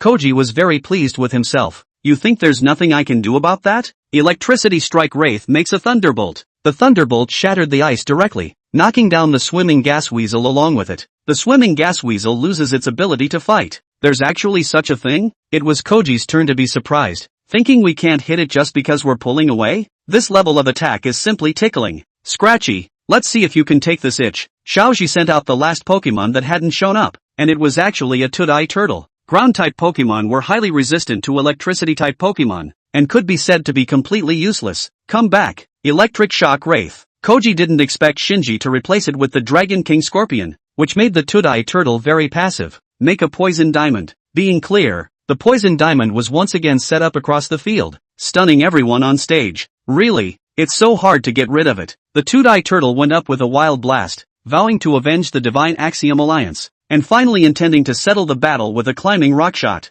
Unexpectedly, the Tudai Turtle was directly grabbed by the Dragon King Scorpion's double pincers, and thrown to the bottom. Then a few missile needles went over to heavily damage it. Energy Ball, Missile Needles. Both sides struck the final blow, the attacks hitting each other and then collapsing at the same time. The two-die turtle and the Dragon King Scorpion are both incapacitated. The two-die turtle finally got a head start. Big news that shocked the backyard. Two-die turtle and Dragon King Scorpion have died together. Coal turtle, now it's just me, a cannon fodder turtle. Whoops, this left one Pokemon on each side. The flame monkey suffered the effects of the poison diamond first, but its previously accumulated strength was lighter than the electric shock wraith. Jet flame. Thunderbolt. The electric strike demon beast was no match for the flaming monkey at all, and the power of the flames that had been through the freezing bird and the old spray workout far outweighed the electric strike demon beast. Sonic fist. Although in the electric shock demon beast has been reconciled, relationship is not bad, but the flaming monkey wants to prove again that he is stronger than the electric shock demon beast. He throws a very sharp punch. How about that? Flame monkey has gotten stronger. Koji thought the victory was assured. Damn it, how could this happen? Shinji felt that it exceeded expectations. The electric shock wraith was getting a good beating from the flame monkey, but the flame monkey's movements suddenly slowed down at that moment. What's wrong? Flame monkey? The wind and water are turning. He's anesthetized. The anesthetized flame monkey was unable to move, and at this moment, the situation between the two sides was reversed. The electricity-striking demon beast struck over with all kinds of thunder and lightning punches, and the flaming monkey was unable to counterattack at all due to the anesthesia effect. It doesn't hurt to win like this, but flame monkey, you can't be just this strong. Let's see how strong you can be at that guy's place. Hearing Shinji's words, flame monkey remembered the hard training in the backyard and the injuries he had suffered at Shinji's place. He had won back his dignity in the Battle of the God Olympic League, but this time he absolutely could not afford to lose back. The power of faith caused him to explode into a super fierce fire. Finally, the erupting flame monkey flame completely lifted the anesthesia from his body, and blue flames enveloped his entire body. Awakening it electrified the wraith. A shot of jet flame burned him out of breath, followed by a sonic punch that sent him flying a dozen meters. Die! Flash flame charge. The final flash flame charge left the electric shock wraith with no room for reversal. The electrode wraith is incapacitated, so the winner is contestant Koji. Koji defeated Shinji, earning the chance to compete with Cabana for the last of the 8 masters. Shinji, on the other hand, would have to wait for the next term, as he retrieved the electrode wraith and left silently without saying anything, just as he had done in the Chanel League.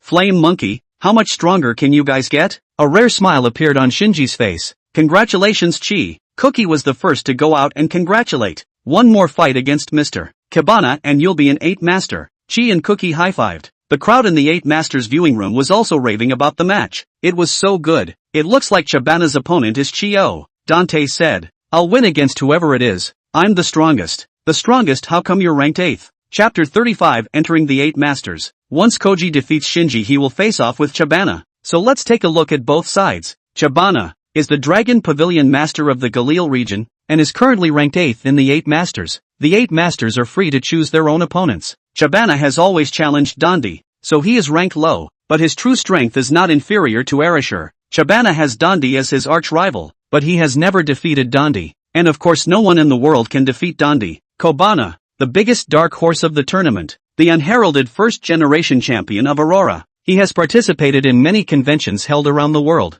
and although he has had a high performance many times, he has always faltered. It was not until he participated in the Alola League's first-generation conference that he won the championship, and naturally served as the league's champion. Player Koji has a history with several of the 8 masters. He and Erashur, the 7th of the 8 masters, lost 5-6 in the final of the Kalos League Miar conference, and the incredible Kobe Shinobu Frog received attention from all of Kalos. 8 masters know. One Erashur was a former traveling companion of Koji, and the two formed a strong bond during their travels in the Hapuza region. The veteran champions of the regions, Wataru, Takeran, Daigo, Karuni, and Dante, have all crossed paths and are admired by them. Unfortunately, only one of the two players can make it to the final 8 matchup in the playoffs. A crucial 3v3 battle was about to take place. Cabana sent out Desert Dragonfly to start, while Koji chose to use Ice Ghost Guard to headline the match. Xiaoji has also learned Attribute Restraint? Coco wondered, calling in Ice Ghost Guard from the backyard specifically. It's very favorable to the dragon and ground-type desert dragonflies. Ellis didn't choose to be in the 8 masters viewing room but watched from the audience with little light. The person Dondi has his eye on. I'll see how strong you are. Cabana held out his arm. My name is Koji, the first-generation champion of the Alola League. Koji was displeased that his name appeared as an appendage of someone else's. Ice Ghost Guard, Freeze Ray, Desert Dragonfly, Dodge and make a Dragon Claw. The Desert Dragonfly's movements were unusually swift, easily dodging Ice Ghost Guard's Frozen Ray and flashing its sharp claws to attack Ice Ghost Guard. Ice Ghost Guard dodged in a panic. momentarily falling into a passive position. I'll see how you dodge. Make a sandstorm. Cabana used sandstorm to summon a sandstorm. Ice Ghost Guard was caught in the sandstorm and couldn't move freely. Make steel wings. Desert Dragonfly could still hit the target correctly in the sandstorm. Steel wing was very effective. Come back. Koji retrieved the Ice Ghost Guard in time. Is this still Koji? I can't believe he retracted the Ice Ghost Guard so instantly. After all, Xiaoji is now the regional champion. You can't look at him with the old eyes anymore. The pace of the match is held so much better than before. Ellis explained to Cookie. Koji sent out Sonic Dragon this time. Want to go head-to-head PK with me dragon to dragon? It won't work with anyone else. Desert Dragonfly tried to attack Sonic Dragon again with the advantage of Sandstorm. But Sonic Dragon was very experienced in dealing with this kind of situation. Sonic Dragon. Make a supersonic wave to feel the Desert Dragonfly's position. Sonic Dragon made ultrasonic wave. And the sonar caused both Cabana and Koji to receive the effects. But luckily Duncan's King's shield was on to prevent damage to the audience. The Desert Dragonfly in the middle of the sandstorm has no place to hide in front of the ultrasonic wave. Sonic Dragon senses the position of the Desert Dragonfly and hits the Desert Dragonfly with an explosive sonic wave. Not bad. Let's go head to head. Use Dragon Claw. Juggle. Both sides were unaffected by the sandstorm, and started a hard-fought confrontation in the air, and they were at odds for a while. Desert Dragonfly, come back. Seeing that he couldn't take advantage of the situation, Cabana also replaced Desert Dragonfly with Sticky Melon Dragon, and the sandstorm disappeared. Sonic Dragon, make Dragon Claw. Dragon Hado. Dragon Wave blocked the Dragon Claw, and Sonic Dragon was knocked to the ground. Cabana wasn't in a hurry to attack at this point. Sticky Meru Dragon, ask for rain. The Sticky Meru Dragon summoned rain, which was very hard on the Sonic Dragon's flight. Don't mind him. Make a burst sonic wave. Koji had never been afraid of these fancy things, and just went straight to the end with a recklessness. Make thunder. Thunder and explosive sound wave went against wave, both attacks canceling each other out. Make surf. Sonic Wave Dragon, get him. Sticky Melon Surf has increased in power under the rainy sky, but Sonic Dragon grabs Sticky Melon at Chi's command. Just throw him down. Make a thunderbolt. Koji's tactics were good, but Cabana just took the opportunity to make a lightning strike at close range, the power of which was further increased by the rain and the conductive effect of the water produced by the surf. Sonic Dragon roared in pain as both sides fell hard to the ground. Sonic Dragon, make a juggle. Sticky Melon Dragon, make surf. The two skills clashed fiercely, and both sides once again ended up in the bottom, holding on to their feet. But Sonic Dragon had accumulated too many injuries to rise from the dead. Sonic Dragon loses its ability to fight. It's still Koji's side that lost one first. After all, it was the first time to see Xiao Ji participate in a tournament of such a high level. Xiao Guang was very nervous, and when the Sonic Dragon collapsed, Xiao Guang's hand holding Bogerman was a little tight. Don't worry, Koji still has Ice Ghost Guard, Ellis advised. Koji did send out Ice Ghost Guard again. Make a surf. Ice Ghost Guard. Frozen Light. Cabana wanted to use the rainy weather to deal as much damage as possible with as many water skills as possible, but water freezes. The cold temperature of the frozen light even caused the surf to freeze, and the Sticky Meru Dragon was trapped in the ice. Ice Ghost Guard. Iron Head Kung Fu. Ice Ghost Guard's Iron Head Kung Fu Dry shattered the Sticky Melon Dragon along with the ice. The Sticky Melon Dragon is incapacitated. The situation was slightly beyond Shabana's expectations, but he quantified that Koji couldn't break the sandstorm and sent out the Desert Dragonfly once again to summon a sandstorm. Ice Ghost Guard. Frozen Wind. She thought of a solution at first, and the frozen wind froze the sand particles and partially hit the Desert Dragonfly along the sandstorm. Frozen Light. Dodge and make Steel Wing. The Desert Dragonfly wanted to dodge like last time in counterattack, but the frozen wind reduced his speed, and his wings were still hit, further slowing him down. I see. That's how frozen wind works. Cabana realized with a sudden realization. Let's see if you can still take this move. Iron Head Kung Fu. Desert Dragonfly. Block with your wings. Desert Dragonfly blocked with its wings, reducing the power, while the ice was shattered by Iron Head Kung Fu. What? Young man, you're still too young. Make Steel Wings. Frozen Ray. Even though its speed was slowed down, the Desert Dragonfly was still faster than the Ice Ghost Protector, and the Steel Wings smashed heavily into the Ice Ghost Protector. But Ice Ghost Guard managed to carry the move, and a random shot of Frozen Light hit right in the center, and Desert Dragonfly circled its eyes on the spot. Desert Dragonfly loses combat ability. Koji's Ice Ghost Protector surprised everyone. He hadn't been out in the previous World Championships, and Ellis was starting to hypothesize at the moment. The old backyard general was overjoyed, and for the second match in a row the old favorite had a high performance. Aluminum Steel Dragon. This is the final card. Cabana sent out his last one. The Aluminum Steel Dragon. Ice Ghost Guard. Make Iron Head. Aluminum Steel Dragon. Metal Claw. Metal Claw directly knocked Ice Ghost Guard away, and Iron Head Kung Fu was easily broken as if it was a flat A. Ice Ghost Guard loses his ability to fight. It's worthy of being a Pokemon that can go toe-to-toe with Mr. Dante's Fire-Breathing Dragon. Ellis sighed. With Dante-san's Fire-Breathing Dragon, wouldn't that be Koji? Cookie became even more worried. Pikachu, you're on. Pikapi. Koji sent out his best partner, and I, Pikachu, shined. So small. Can you withstand a move from my aluminum steel dragon? Metal Claw. Pikachu, use Iron Tail. Iron Tail and Metal Claw clashed. Both sides felt a very strong pressure at the same time, but it was Aluminum Steel Dragon that was knocked back farther. 100,000 volts. Pikachu's continuous fast attack. 100,000 volt hit again. Not bad for an ace. Come back. Aluminum Steel Dragon. Cabana opted for a Super Mega Aluminum Steel Dragon, making the already petite size difference between the two sides look even softer. Aluminum Steel Dragon. Extreme Giant Steel. The giant steel rose up out of the ground, and Pikachu had nowhere to hide but on his back on the steel. Pikachu, Volt Attack. Pikachu surged forward with lightning surrounding his body. The extreme giant steel was shattered over and over, and the aluminum steel dragon was knocked off its feet, but Pikachu also suffered a counter-injury.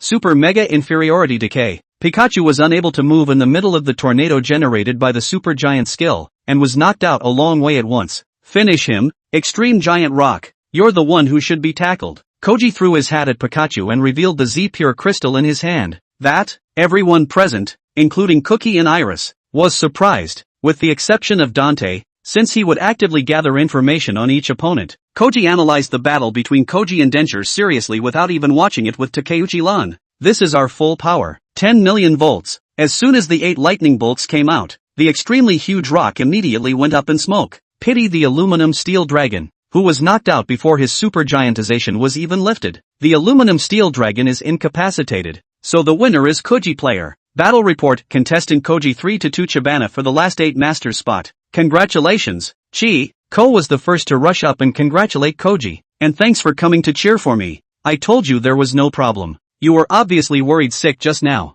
Alice poked. It's not like that. The time for old friends to get together was short-lived. And as a newly promoted 8 master, Koji had to enter the 8 masters viewing room with Ellis. Go on you too. I'll be cheering for you both in the 8 masters match. Cookie and Bagaman posed in a cheerleader's pose. I'm relieved then. Koji smiles. Let's go. Chi. Aries took Chi's hand and led him to the other 8 masters. Come see our young man. The look in the eyes of a few of the older champions made Chi and Aries uncomfortable. Don't be so formal. Karuni pulled Koji and Aries inside the room. Chi, this should be full of your acquaintances. Dante had looked up a lot of information about Chi, and he was acquainted with everyone in the 8 masters, including himself. Well, it's really thanks to everyone's care in the past. Koji was very excited. In the past, although he had talked and laughed with these big shots, he never had the chance or strength to face them directly, except for Arisher.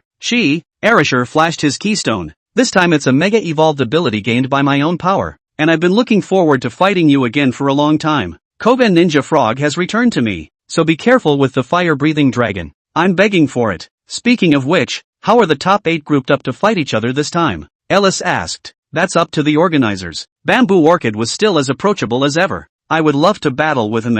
Bamboo Orchid. Oh, Karuni winked at Bamboo Orchid. I would also feel very honored to fight you. Bamboo Orchid smiles. The best opponents I have in mind are Daigo-san and Koji. Arisher pumped her fist. I'm the one who will be Chi's opponent in the first battle. Ellis wasn't fazed. I say guys, it's really picking a fight. Your son Daigo splashed cold water. After all, the organizers hadn't announced how the top 8 would compete so far. Wataru, who hadn't said anything, silently watched everyone, and saw that Koji had quite a feeling in his heart. Once when Xiaoji was still weak he was very optimistic about him, and now he was actually on par with himself, maybe even beating himself. Mr. Wataru. She held out his hand. We're both trainers representing Sekido, so we can work together. Wataru's tense brow stretched a little. I'm looking forward to your performance. Koji, please enter the 8 masters contestants. Hearing the announcement, the 8 paraded onto the main stage, enjoying the cheers of the crowd from all regions. It should be time to announce the results of the draw. Koji predicted.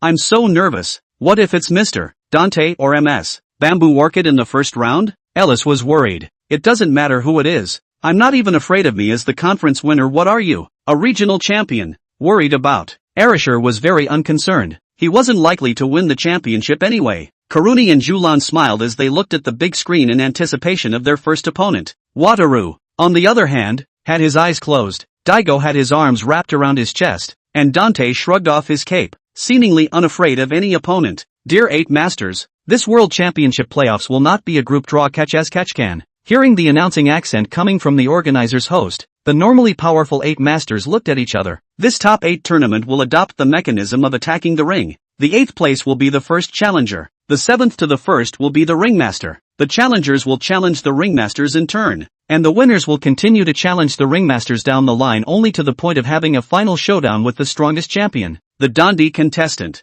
This rule is very unfavorable to Xiaoji. He has to win 7 matches if he wants to become the champion, with a low margin for error, and it's a very big wear and tear for both Pokemon and trainers to fight continuously. Good thing Koji's pet pool is deep enough. Chapter 36 Chi vs Erasure. In that case, the first round will be between me and Koji. Erasure looked over at Koji. I've been waiting for this day for a long time, and I think he has too. Koji looked off into the distance, and Koga Ninja Frog was ready in the backyard. So, as per the rules, the first match of the Elite 8 will see the 8th place finisher, Koji, challenge the 7th place finisher, Erasure. The two had met once before in the finals of the Carlos League Miar Conference, when the Erasure player defeated the Koji player to claim the superior victory. However, time has changed, and the Koji player has already won the title of the Alola League Junior Champion, while the Erasure player is the only player in this 8 Masters who does not have a title. The two commentators introduced Koji and Erasure separately, an arch-rivalry matchup that was truly intriguing. The match is about to begin. Please prepare both players before the match. Koji applied for a Pokemon replacement, and Erasure didn't make any adjustments to his Pokemon lineup. Erasure, Manon? Erasure was pleasantly surprised, not expecting Manon to specially come to cheer for him. I saw that the cheerleaders on Chi's side were a bit posh, and I was afraid you'd get stage fright. Are you kidding? I'm an 8th master. Erasure said this with his mouth, but in his heart he was happy. It's Manon. Chi, who had finished replacing his Pokemon, saw Manon's arrival, but he also had Ko as a supporter on his own side. Ko! Ellis made it next to Cookie. Aren't you in the 8 Masters viewing room? I'm going to be here with you cheering for Cookie. I'm next, so Cookie has to win. Who's that? Following the direction that Cookie was pointing, Alice saw another girl talking to Chi. Sharona, what are you doing here? Koji was very surprised. Sharona took off the blue ribbon on her head. This is Chi's debut for the 8 Masters. It's getting closer and closer to your own dream, so of course I'm here to cheer you on. Chi, my dream isn't just to become the world champion, but this time I will definitely defeat Erasure. I will definitely defeat Chi again. After the two finished their pre-match declarations to their respective redheads, they were ready to start a big battle. A friend of Koji's, right? Sit here. Ellis and Kuko enthusiastically invited Sharona to sit with them, while Erasure had only Manon here, and the Koji cheerleaders had the advantage in both quality and quantity. In front of the screen, Shota, Tiruno and Doroba were all in place as Carlos' formidable foes. I really didn't expect to see a battle between Koji and Erasure again. Chi must defeat Super Fire-breathing Dragon X this time. Why don't you say something, Shota? Shota was almost in tears. I'm reporting 2 8 Masters for a fish fry-out. The 8 Masters attack match was a 6v6 all-out battle where both sides could exchange Pokemon. Arashi's side debuted Rickaroon, while Koji sent out Wrestling Hawk to headline the match. Wrestling Hawk, flying body heavy press. Brickaroon, make a gyrosphere. Brickaroon didn't flinch against his restrained Wrestling Hawk, and the Euroball actually forced back the flying body heavy press, followed by a missile pin that left Wrestling Hawk in agonizing pain. Crosscut, make the hold. The keep defended against the crosscut, followed by another missile pin. Make a flying knee slam. She didn't stop his offense at all, not bothering to pull out this semi-suicidal skill. Make a flying bullet pin. Erasure didn't command Brigadoon to dodge but to intercept with a flying pin. The Wrestling Hawk hit Brigadoon on top of the flying pin, giving his opponent a heavy hit. The consequences will be severe if it misses. Right, she is too risky. No, the Brickaroon equipped with a gyrosphere won't be too fast. Erasure is also aware of that, so he didn't choose to dodge. So it's better to hit a missile pin for a big gain. Sharona's entire mind was on Chi on the field, and wasn't involved in the conversation between Ko and Ares. Flying body heavy press, Euro ball. The two skills collided with each other, and both sides were sent flying far away. Wrestling Hawk, Brickolin, lose combat ability at the same time. The result of the frontal hard hit was a loss for both sides. Wrestling Hawk, you tried hard. Blazing Arrow Sparrow, it's decided that it's you. Facing the fiery Arrowfinch, Erasure wisely chose Banjiras to deal with it. Blazing Arrow Sparrow, Flame Attack, Banjiras, use Bite Crush while he's close. Flame Attack scraped Banjiras with a layer, but his subsequent Bite Crush didn't hit. Chi continued to command Blazing Arrow Sparrow to make Flame Attack, and kept racking up damage to Banjira's. Banjira's, make Rock Avalanche. Once Rock Avalanche hit, there was a good chance that the matchup would be resolved in one hit. Come back, Fiery Arrow Sparrow. Koji retrieved it just in time. Heracross, it's your turn. Heracross was very excited to see Banjira's, and went up to focus his slams. Banjira's just had to keep dodging. It would be a disaster if he got hit once. Banjira's, make Flaming Teeth. She and Heracross weren't paying attention to their defenses and were taken by surprise. Heracross was hit with Flame Tooth. Make a Rock Avalanche. Break all the rocks. Rock Avalanche couldn't damage Heracross at all, and he easily shattered the rocks. Million Great Horns. Flaming Teeth. Heracross's great horn smashed almost all of Banjira's teeth, but he endured the pain and struck Flame Teeth again. Focus Slam. Heracross, who had been hit with 2 Flame Tooth shots, was naturally fast enough that Banjira's was knocked down. Banjira's is incapacitated. Erasure had to send out a fire-breathing dragon this time to turn the situation around, and Koji saw that he was going to switch back to Heracross. Will I let you get away with this? Jet Flame. Heracross panicked and dodged, where it was too late, and was directly spiked. Heracross loses the ability to fight. It's really worthy of being Arashi's ace. The speed can even overwhelm Koji's Pokemon? Koji will send out Koga Ninja Frog, right? Salina thought to herself. Sonic Dragon. It's decided that it's you. Instead of choosing to send out Koga Ninja Frog, Koji used Sonic Dragon to face off head-on. Fire-breathing dragon. Make a jet of flame. Sonic Dragon. Dodge and then make a burst sound wave. Sonic Dragon directly avoided the jet flame, and a burst sound wave injured Flame-breathing dragon for some damage. Come back, Flame-breathing dragon. Erasure didn't intend to spend any time with Sonic Dragon, but instead sent out Commander Splinter. Sonic Dragon. Make a juggle. Commander Splinter. Iron Head. With the advantage of gravitational acceleration, Sonic Dragon had a slight upper hand. Electromagnetic Wave. Erasure took advantage of Sonic Dragon's relaxation to anesthetize Sonic Dragon with an electromagnetic wave. Iron Head Kung Fu. The anesthesia also reduced the speed of the Sonic Dragon, which was the perfect opportunity to attack. Sonic Dragon. Make a burst Sonic Wave. Sonic Dragon completely stopped Iron Head Kung Fu, and Splinter Commander couldn't complete the attack. Make Juggle. As Koji intended to counterattack further, Sonic Dragon suddenly felt discomfort and was unable to move. Anesthetized?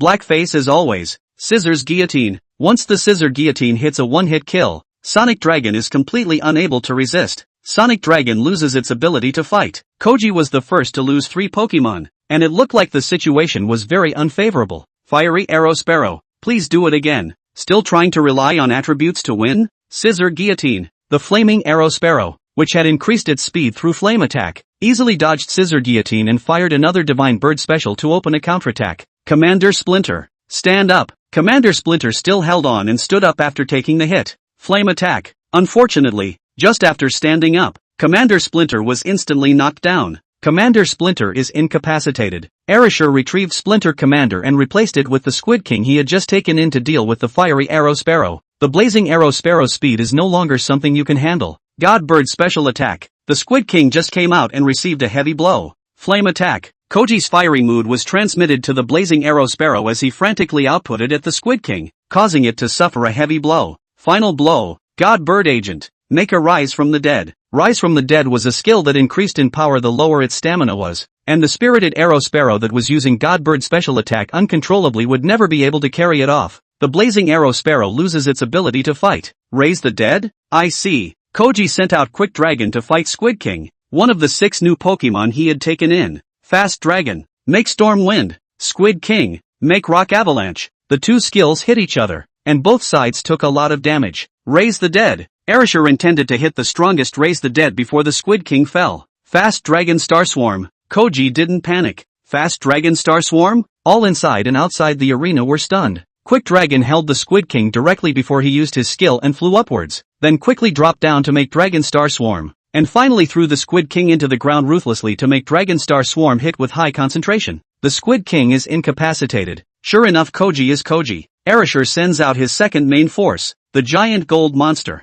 which is a very unfavorable matchup for Crypto Dragon. Make a Dragon Claw. Meet it with Comet Fist. The skills of both sides clashed, even causing sparks to come out of the Trollkin monster. Spray Flames. Koji had made Quick Dragon learn Jet Flame before the match as a way to deal with Pokemon with more attributes, and it came in handy today with the Trollkin monster. You're not the only one who can enrich skill attributes. Rock Closure. Rock Closure trapped Crypto Dragon and caused her to take considerable damage. Comet Punch. Comet Punch shatters the rock and hits Quick Dragon. Fast Dragon is incapacitated. Koji was pushed to the end of his rope, and at this point he was down to his last one. Koji, Salina said, a little deflated. Don't worry, you must believe in Koji. Ellis encouraged. He won't fart until the last moment. No problem. Facing the Divine Beast Man. Even though he was being beaten 2-5, Koji still reported that he had hope of turning the tide. Sure, you're expecting him too, right? Come on, I can't wait. The much-anticipated Koga Ninja Frog made his shining appearance. Make the Guriken chop. Thunder Fist.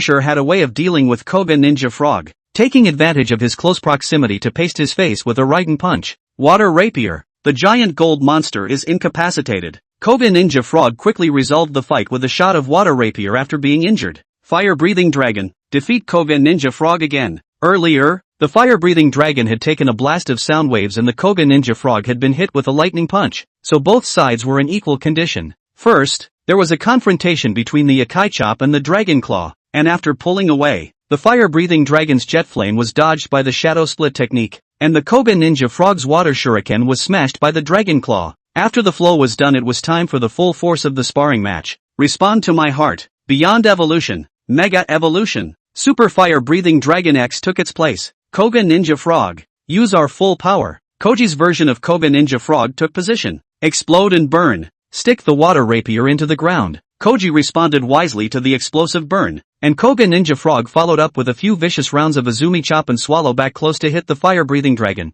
The fire-breathing dragon returned the favor by hitting a round of lightning punches as well. Final blow. Explosive burn. Let the world see our full power. Water Rapier. It was almost a retelling of the Carlos Alliance Mi Air conference, ending with a clash of those two moves again. The aura of vengeance and the power of re-encountering Koji inspired the Water Rapier to turn a golden color once again, but this time it was no longer the healing Water Rapier. The smoke cleared after the pair of waves, and the fire-breathing dragon fell to the ground and returned to its original form. The flame-breathing dragon is incapacitated, so the winner is Koji player. Contestant Koji has defeated contestant Erasure, and has been re-elected as challenger, and will challenge the 6th place winner, MS. Alice, at the next stop. 8 Masters Battle Report, Koji player 6:5 Erasure player. She, Revenge. Karuni smiled. Tears were already flowing from Manon's eyes. Erasure, who had managed to make it to the 8 Masters, had really stopped there after all. The three of them, Cookie and Aries Serena. Only Cookie jumped up and down in joy to celebrate. Ellis had mixed emotions. The following was his friendly match with Cookie.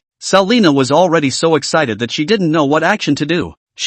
I lost this time. I'll keep going to improve myself. Erasure, you're stronger than before. This time it's just my better luck. I hope you can defeat Mr. Dante. So I'll just lose to the champion as well. She and Erasure shook hands, and the battle of the generation's strongest rivals came to an end for the time being, as did Chi's rivalry with Shinji.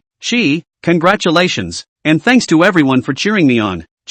Ellis, no need to say anything, fight to your heart's content. Koji and Ellis went to the 8 Masters Lounge together to prepare for the upcoming matchup. What's the situation? Salina wondered. You're late to the party and don't know much about it. Alice was also Chi's traveling companion, and then one of them became the Hapkido champion and the other the Alola champion, and they're about to meet each other here at the top. Kuko explained. I'm really envious of her. Envious? Aren't you envious? More like torn about who to root for. Chapter 37, Before the Duel. Congratulations, Chi, it's a shame. Erasure. Inside the 8 Masters Lounge, everyone celebrated Koji's victory and consoled the eliminated Erasure. Where does everyone think Koji will hit? Dante posed the question. Won't let him get past me here. The remaining champions spoke in unison. That's going to be fun if everyone is like that. Koji was excited. Alright, our 2 newcomers, hurry up and get going. Koji and Ellis looked at each other. It was a shame that only one of the 2 would be able to continue the journey of the 8 Masters.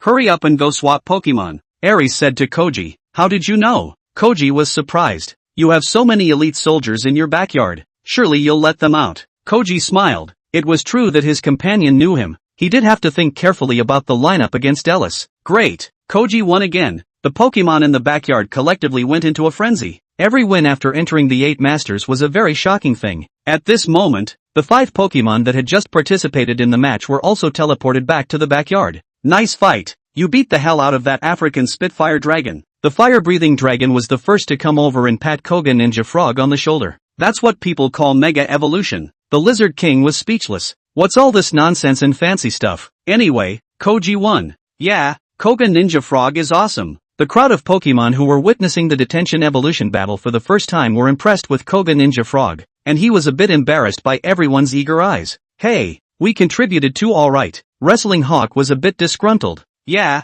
right, boss, that fire-breathing dragon is so unreasonable. I'd been beaten up so badly. Need to suck some nectar to soothe my broken heart, Heracross said as he came over to Mythical Frog Seed, who swatted him away with a whip. Alright, everyone did well this time. Get ready for the next matchup. Maybe another one will be chosen. In front of the TV, Dr. Oki, Ken, and Hanako were celebrating with as much excitement as the crowd of Pokemon, when Oki received a call from Alola. Naruya? What's up? Oki was happy to see his cousin. It's not that I'm looking for you, oh, I just kind of missed you. Naruya stepped away from the camera giving his place to Kukui. Hello Dr. Oki, I just got a call from Cookie to call Pokemon from me. It's Dr. Kukui, I see. Koji wants the Pokemon from the Alola region to make an appearance at the World Championships as well. So, I'll teleport the Pokemon here to you to be unified and dispatched by Koji. Still, you're thoughtful. And so, the champion group Pokemon that were far away in Alola also came to the Uki Research Institute for the time being.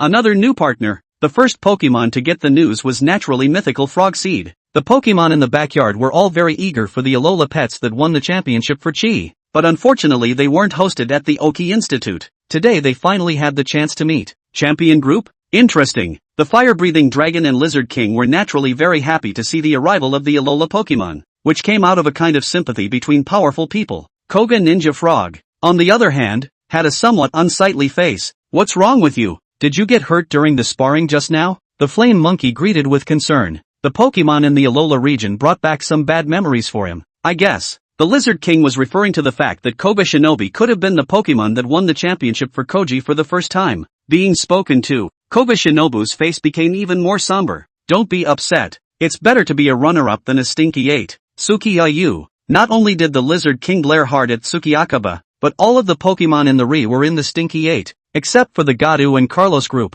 Well, I mean, didn't you just get your revenge? Some people don't even get a chance to get revenge. No. I mean the Shishigami are not necessarily worse than the champions. Alright, you stop talking. The favorites hurriedly stopped Laurel Leaf. Alright, I'm fine. A newcomer has arrived, everyone should give a warm welcome, shouldn't they? Koga Ninja Frog was not a petty Pokemon, and everyone quickly adjusted their moods in preparation for the newcomer. Hello guys, I'm Mythical Frog Seed, the manager of the backyard. Mythical Frog Seed held out his cane whip to shake hands with Alola's favorites as usual. The first time Alola Pokemon were curious about everything in the backyard, especially Moroku Miton and Moki Lord. Moki Lord stood on Melu Miton's shoulder greedily admiring the view of the Uki Institute. Why is there a baby? Aqua Otter and Lobster Pawn whispered, completely forgetting that they were babies too. I'm not the baby. He is. Makumo Lord pointed at Moroku Mitan, who was indeed the baby brother of the team by all accounts. Ha, don't mind them. The three of them are famous troublemakers in the backyard. What troublemakers? We're the Backyard Three Musketeers. The Backyard Three Musketeers quickly mingled with Melu Meitan and Mocha Lord. The fire-breathing dragon, lizard king, flaming monkey and Koga Shinobi Frog also quickly set their sights on the blazing roaring tiger. Bro, you seem pretty strong to me. Are you interested in sparring? The fire-breathing dragon was the first to go up and strike up a conversation. You guys are the first brothers of each region, right? Blazing roaring tiger saw what was going on at a glance. Shame on me. How can I call myself a first brother when I'm not even a champion? Flame-breathing dragon was in a rare moment of modesty. It wasn't me who took credit for winning the title. It was this one. Blazing roaring tiger pushed man-eater werewolf out. You kid. People are challenging you. Don't bring me along. The main rock werewolf defeated Greyjoe with his tenacity, but he himself couldn't claim to be number one on Team Alola, and he probably really couldn't win anymore after the blazing roaring tiger evolved. Old Spray, don't start fighting with others right away. Mythical Frog Seed persuaded the crowd away and instructed fire-breathing dragon and the others to bring blazing roaring tiger and maned rock werewolf to familiarize themselves with the environment, while Melu Meitan and the three musketeers of the backyard were having a good time. As for Mummy Lord, he soon realized that sleeping on the belly of a Capibian was much more comfortable. It all looks pretty good to carry. The backyard babysitter, Mythical Frog Seed, sighed in relief. At this point the pre-match preparation time was coming to an end, and Koji was still struggling to work out the lineups. Ellis, on the other hand, was quietly waiting for the match to begin, but in her heart she couldn't hold back her excitement long ago. Ellis, a familiar voice came. Mr. Adecker, why are you here in person? Ever since a Decker had given way to Ellis, he had basically retired completely and rarely participated in such events anymore. It's going to be nerve-wracking to fight against Jotaro, isn't it? I'm called Kotoshirla, but it's true that I have mixed emotions. Xiaoji and Alice had once traveled together and formed a deep bond with each other, and Alice had been sad for quite a while when Xiaoji was eliminated from the Hopper Alliance, and today either Xiaoji eliminated herself, or she herself personally destroyed Xiaoji's dream once again. It was really too cruel. Because you're friends with Koji? That's why it's all the more important to give it your all to meet the battle. That's true. You're still so naive even after becoming a champion. Alice, following the voice, it was actually the Dragon Destroyer, Blue-Gray. Alice was very surprised. It's Mr. Decker who sent me. Don't forget, you're the one who's going to become the Dragon Master. How can you fall down here? Aren't you the Dragon Destroyer? Why are you telling me this? If there is a chance to defeat you again, you guess if I will be merciful? However, I was no longer your opponent a long time ago. Ellis had naturally defeated Blue-Gray thoroughly before becoming the champion. Although I never recognized you, but now you're representing the entire Hapkido region, and if you don't have to do your best, you're sorry for anyone, including that Koji. Ellis fell silent. Koji's words would never waver for something like this. I understand. Thank you, Mr. Dike. Ellis bowed to Dike. Why don't you thank me? Ellis had misjudged Koji this time, and at this point Koji was also very torn, so he was slow to decide on a lineup, but Chi would figure it out on his own. No one else needed to persuade him. Okay, I've decided. To be fair, never target group because of Alice's lineup. Sharana and Cookie were taken aback. When we played the dojo before, it was all about targeted teaming and training. What today? Sharana was afraid that Cookie would suffer because of this. A match is a match. I'll never show mercy, but I won't take any advantage either. Xiaoji was full of confidence. Koji is Koji. Cookie smiled. Chi, are you ready? Ellis ran all the way to Koji's preparation area. Ellis, what brings you here? It's logical that opponents shouldn't meet each other before a match. There are some things that must be said before the match. Oh, you say. Koji was a bit expectant. Don't cry if you lose. Alice spat out her tongue. What? I'm the one who won. She exclaimed. She is such a child. Don't worry, Ellis. Win or lose, I won't have a complaint. Koji knew that Ellis was trying to tell Koji to put his best foot forward to fight a match he wouldn't regret. And this one is? Ellis recognized Ko but didn't know Sharana. Hello, I'm Sharana, Cookie's friend from Carlos. Hello, are you a coordinated trainer too? Sort of now, but it's still no match for Cookie. What's with the modesty? The three girls chatted to themselves, completely ignoring Koji who was at the side. What the hell? Xiaoji skimmed his lips. Chie, Alice, I don't know what day it is, but someone else came to the tournament. Amatsuki. Koji and Ellis were very excited. After all, the two of them had met a long time ago and no one had thought to look for Amatsuki. I heard it was the two of you who were competing and rushed over to watch the match without stopping. That said, a match between peers and all that. What a bitter taste. I don't even know who to cheer for. I'm the same. Ko is also here. Ah, and this is? Sharana introduced herself for the second time, thinking to herself that Koji had a lot of friends. Allow me to introduce myself to you. I am the A-ranked Pokemon Sake servant, Amatsuki. A Pokemon Sake servant? It was the first time Sharana had heard of this profession. You'll find out during the match. He'll definitely show you. In addition to those who were at the scene watching the match, the archenemies from the faraway Sanyao Dojo, the Hopscotch region, were also waiting in front of the screen. Kun, where's Tento? Akasha Chu called out to Kun, who was carrying his dinner plate and planning to leave. That guy went to watch the match live. Bot snatched at the answer. What's he going to put together? He's an 8 master? The three of us are really strong, aren't we? It's really embarrassing for anyone less. Akasha Pearl didn't miss any opportunity to attack Tento. Be quiet. Have you taken the B-rank wine waiter exam yet? You shut up. Look at other people. Xiaoji, who is now an 8th master. Shioti's precise strikes made Akatsuki very angry and immediately launched a counterattack. Alright, the match is about to start. So let's stop arguing. Kenyo came out to be a peacemaker. Kenmiya is right. It's Kenyo. Because of the wrong name,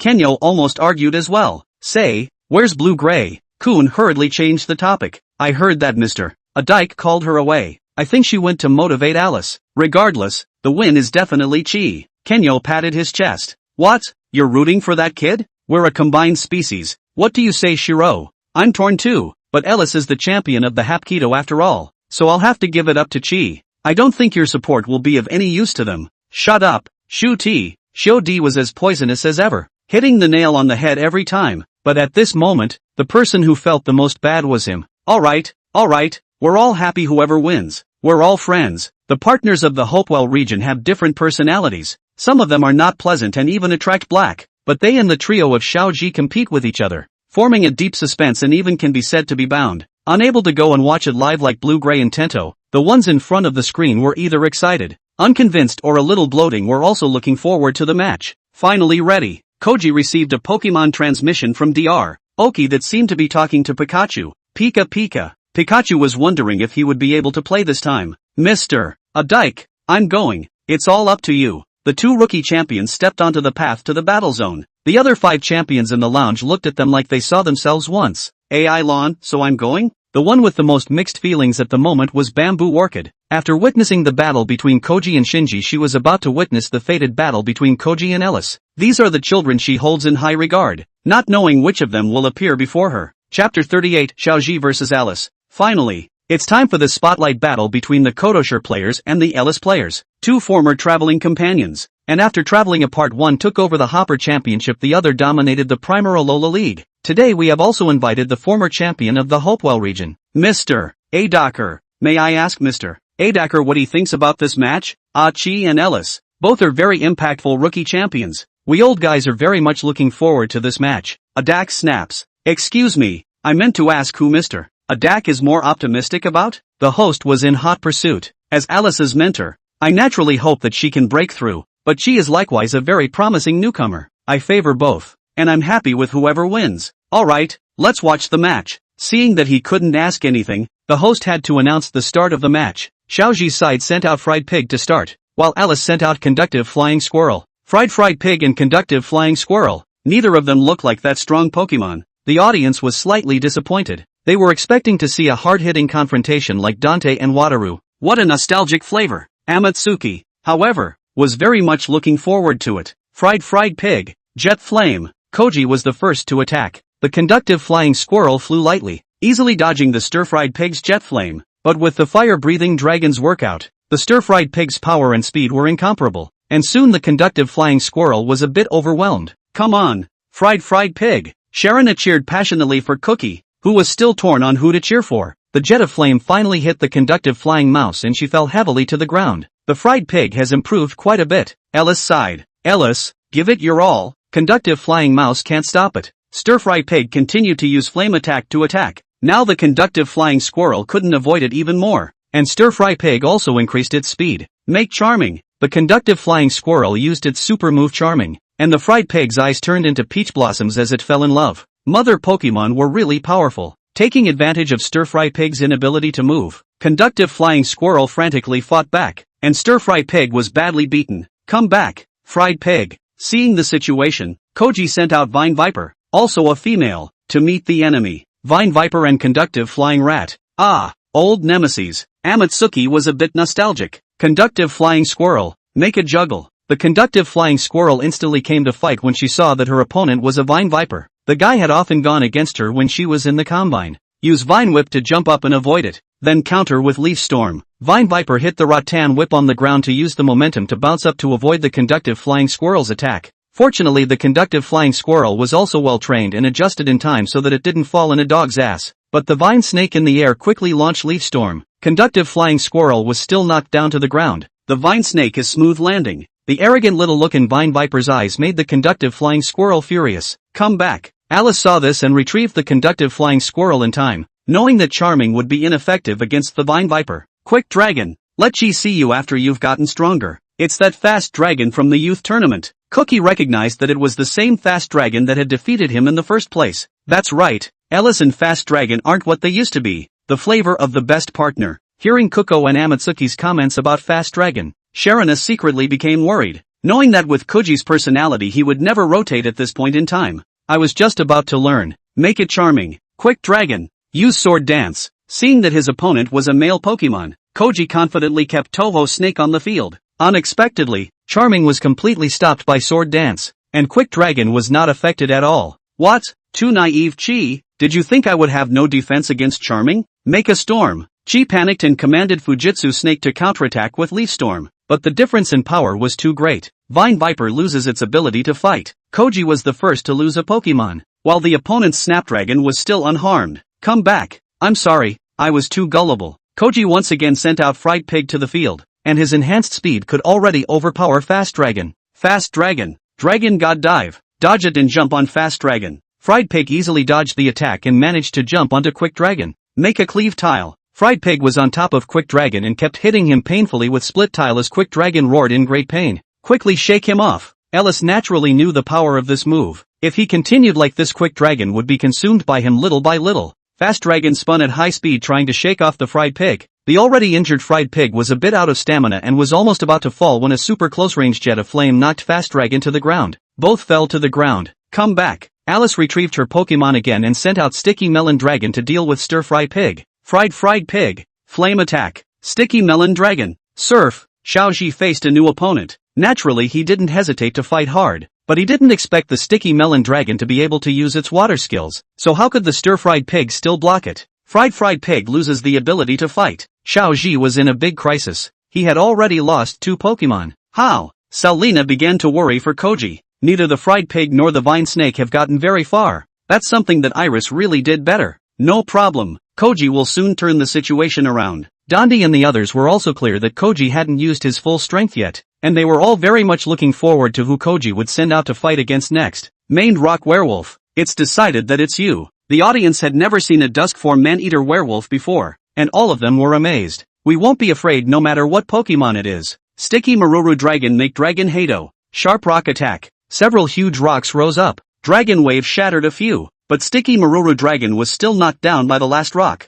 Make a Bite Hold. Chi rode the wave of victory as the maned rock werewolf gave the Sticky Maru Dragon a vicious bite. Come back. Ellis realized that you had to keep rotating when you were fighting an opponent like Koji, and that he'd be in trouble if he got a rise out of it. So she sent out Conductive Flying Squirrel again. Make a Charm. Make Sword Dance. Koji was now learning to use Alice's method against Alice, and the Conductive Flying Squirrel was completely helpless against him. For the final blow, make Punch Rock. The main rock werewolf's quick counterattack made it too late for the Conductive Flying Mouse to react, and she was directly knocked out. The Conductive Flying Squirrel loses its ability to fight. Worthy of being a member of the Alola Championship, Quick Dragon, please do it again. Chapter 39, Another City. Quick Dragon, make a Dragon Claw. Maned Rock Werewolf, Spiked Stone Attack. The main rock werewolf was taken aback as the Dragon Claw cleaved through the stones of the spiked rock attack. Sword Dance just boosted the power of Dragon Claw. Ha! Koji had an epiphany. Both Fast Dragon and the Man-Eater Werewolf had previously used Sword Dance to defend against Charming, and their attacks had been boosted as a result, so neither of the two sides had an advantage in the ensuing physical battle. Fast Dragon, distance yourself from him. The Fast Dragon used its flight advantage to occupy air control, and the maned rock werewolf was unable to effectively attack the Fast Dragon. Xiaoji understood that Alice was trying to play long-range attack with the main rock werewolf. Make a Storm. Maned Rock Werewolf, advance against the storm. The main rock werewolf made a rock charge directly against the storm wind, but Koji had really underestimated the power of the storm wind. Under the ravages of the storm wind, the maned rock werewolf couldn't advance any further. Jet Flame. Unable to move flexibly, the man-eater werewolf was knocked down by Jet Flame, and Quick Dragon took advantage of the situation with another Dragon God Dive. The main rock werewolf that was hit one after another still managed to support itself and stand up with difficulty. It's worthy of being Chi's Pokemon. If it were anyone else it would have collapsed a long time ago. My main rock werewolf is more than that. Let your horse come. Good. Make a Dragon Claw to give him the final blow.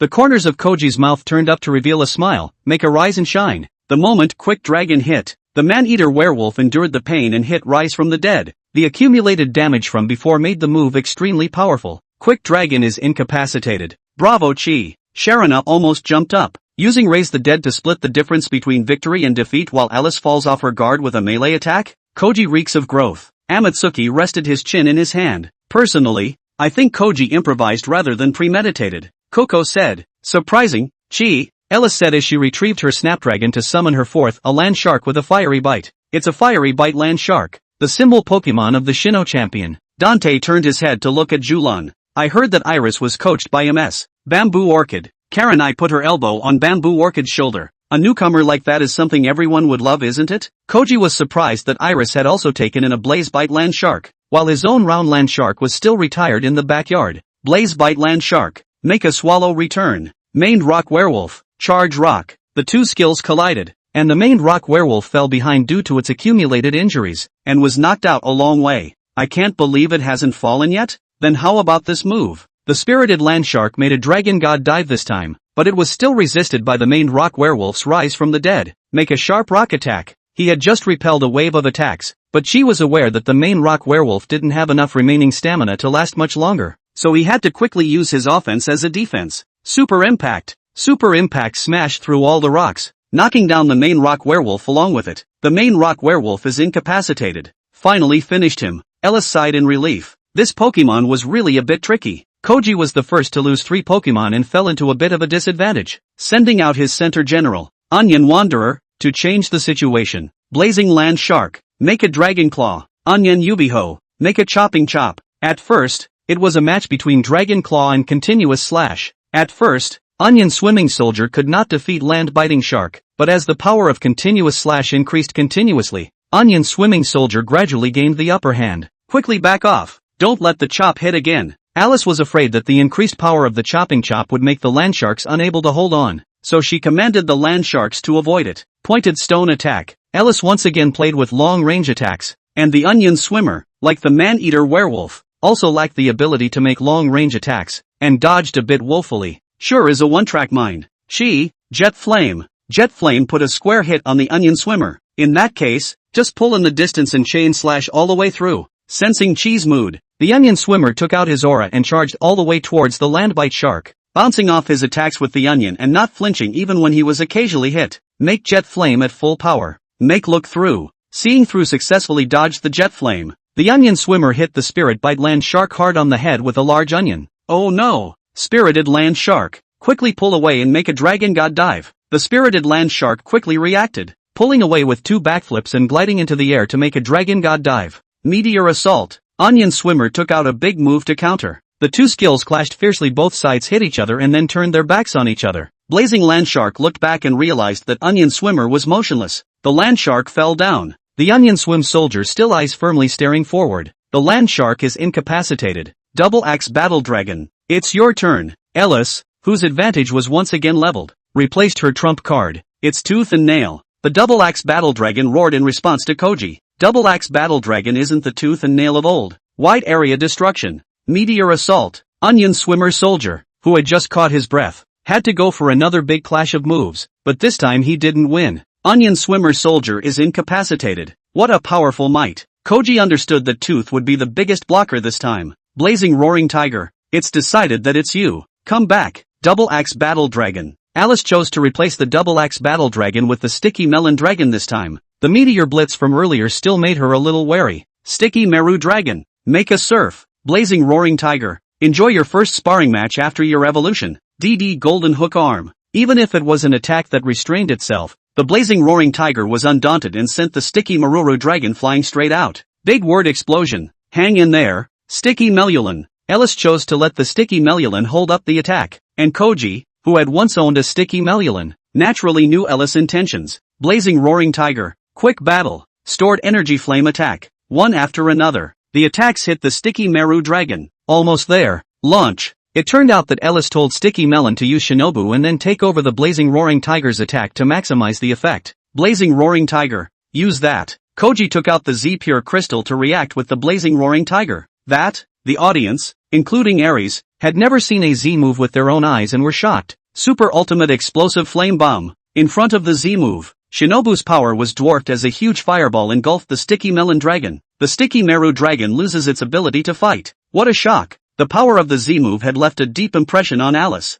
and being able to show Alice the results of his travels made Koji very proud. However, the killer move he intended to save for the end was forced to be used early. Dragon Head Gopher. Fight against Koji once again. Dragon Head Gopher. Ah, Alice's first Pokemon. Koji retrieved the Blazing Roaring Tiger and replaced it with the shoulder of the Hopper region. The Rogue Crocodile. A familiar flavor again. Amatsuki sighed. I'm surprised Koji didn't use Pikachu. Karen I wondered. Logically speaking, against Ellis Koji really should have let Pikachu lead the way. Bamboo Orchid thought the same. Between the conversations, the Dragon Head Gopher and the Rogue Crocodile had already fought to a white-hot stage. Metal Claws and Dragon Claws clashing against each other. Rogue Gator. Make a digging hole. Dragon Head Gopher. You dig a hole in the ground as well. Rogue Crocodile dug into the hole in the ground. Dragon Head Gopher followed him into the hole in the ground, and both sides fought against each other once again at the bottom of the ground. Rogue Crocodile. Jump out. Seeing that fighting in the hole in the ground was not a solution,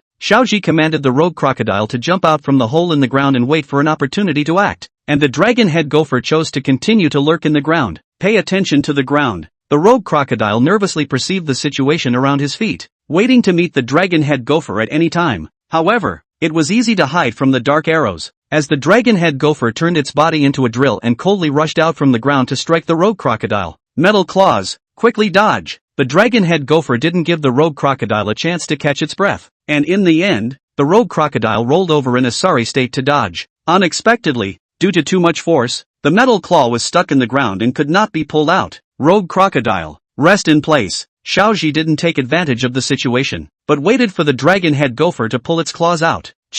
Ellis, I don't want to rely on luck to win against you. In that case, we won't show any mercy. Straight dash drill, make a sharp rock attack. The rogue gopher's sharp rock attack was a long-range attack of sharp, shattered rocks, which was constantly shattered by the straight punch drill, but it also cut down on its power as a result. By the time the dragon head gopher got close, the rogue crocodile cracked the surefire move with a single shot of dragon claw. It can still be like this? Split the difference. Dragon claw. We're not jealous either. Metal claw. Another close physical battle. Both sides, whose stamina had already been depleted too much, collapsed at the same time in the fierce confrontation. Both sides lose their fighting ability at the same time. This left both of them with only one Pokemon left, and the final battle was about to begin.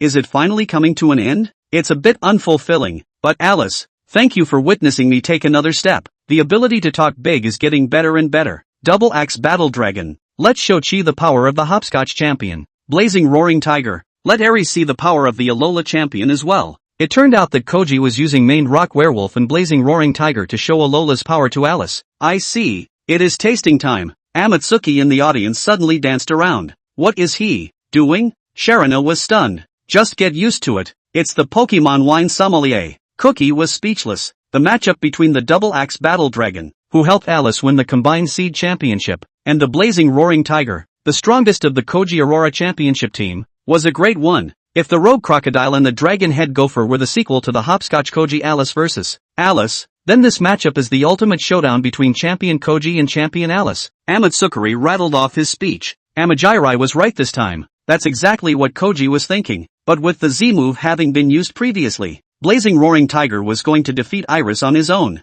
DD Golden Hook Arm. Wide Area Destruction. In line with Chi's style of hard-hitting sparring, the power of the move produced a whirlwind that made both Chi and Aries unable to open their eyes. Pull back to make a big word explosion. Wide Area Destruction. Koji had learned to fight against each other from a distance at this point, but Aries, as if Koji had possessed her, actually mangled it. Wide Area Destruction completely dispersed the large character explosion, and Blazing Roaring Tiger took a hard hit. Reverse Scale. The Double Axe Battle Dragon unleashed a frantic attack, and even the Blazing Roaring Tiger could only flee in disarray. This isn't Alice's sparring style. The crowd of 8 masters were puzzled. It's because the opponent is Little G, right, and one has to be even more rampant than him in order to overwhelm him. Dante seemed to understand Koji very well. The situation on the field changed abruptly as the Double Axe Battle Dragon, who had overused its reverse scale, was thrown into chaos and frantically attacked itself. Blazing Roaring Tiger. Great character explosion. The Double Axe War Dragon that had been hit by the large character explosion instead recovered from the chaos as a result,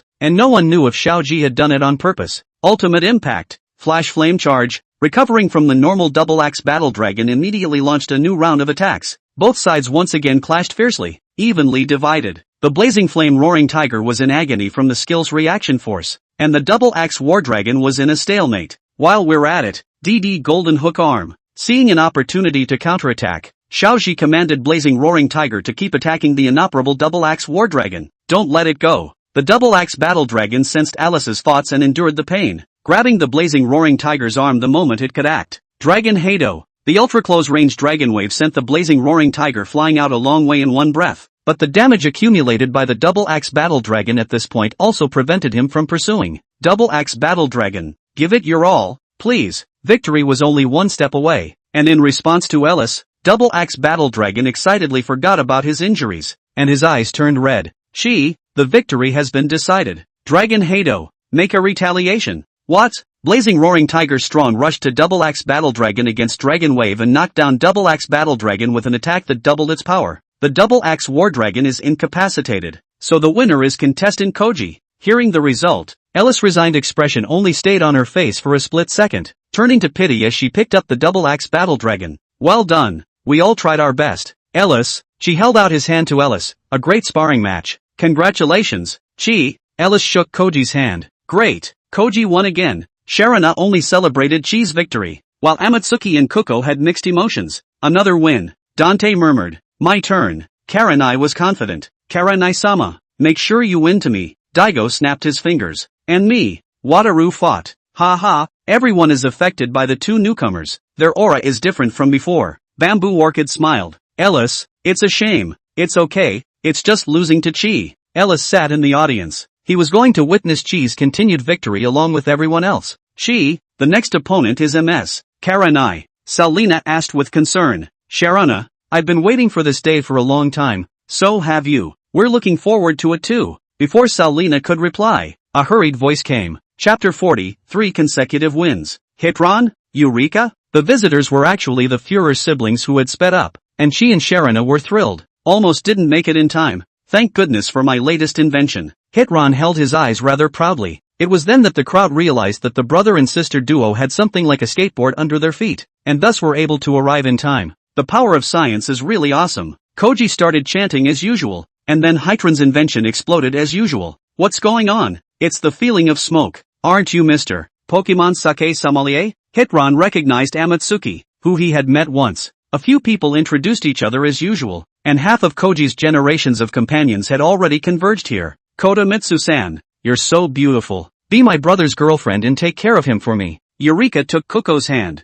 Don't always embarrass people. Hitron pulled Yuzurika away with his mechanical hand, leaving Kuko alone and at a loss for words. Don't mind them. They're always like that. Serena explained. It's okay, there are similar people in Koji's company. Cookie remembered Kong. Okay, Chi, go prepare the lineup. At this point, only Ellis remembered that Koji was about to fight Karanai. All of us will cheer for you. After receiving everyone's encouragement, Xiaoji went to the waiting area alone. Going up against a veteran champion like Karanai could never be taken lightly. In the backyard, the Pokemon that had faced off against Alice had already returned to their positions. As expected of a championship team, it's too strong. The ones who got the most credit in this match were definitely the Blazing Roaring Tiger and the Man-Eater Werewolf. And everyone wasn't the least bit stingy in offering their rainbow farts. It's everyone's credit law. The two rubbed their heads. Hearing these fried pigs, Vine Snake and Rogue Crocodile felt a little bad in their hearts, feeling that they hadn't played well. Don't be upset. As a battle of the 8 masters, everyone has performed very well. Koji quickly finalized the lineup. The match would start right away, and Karanai walked out onto the field with confidence. Koji, I've been looking forward to this day for a long time. So have I, Karanai-sama. Without further ado, the match began immediately, with Kuruno sending out the Wrestling Hawk to headline the match, and Koji sending out Pikachu, sending out the best partner. Everyone was looking forward to Pikachu's performance. Pikachu is Koji's ace in the hole. I can't believe it's coming out so soon. Xiaoji is trying to use Pikachu to open the situation quickly, right? Xiaoji did think so, not to mention that he ran into a Wrestling Hawk. Xiaoji directly hahaha. Pikachu, 100,000 volts. Wrestling Hawk, dodge. Karanai's Wrestling Hawk was very fast. Even in the face of Pikachu's 100,000 volts it was also comfortable, and the dodging process quickly hit Pikachu. Unexpectedly, Pikachu's speed was even better, easily dodging the Wrestling Hawk's attacks. Pikachu, Electric Flash. Pikachu's high-speed movement dazzled Wrestling Eagle. Unable to make accurate judgment, he was naturally knocked out. Don't be afraid of him,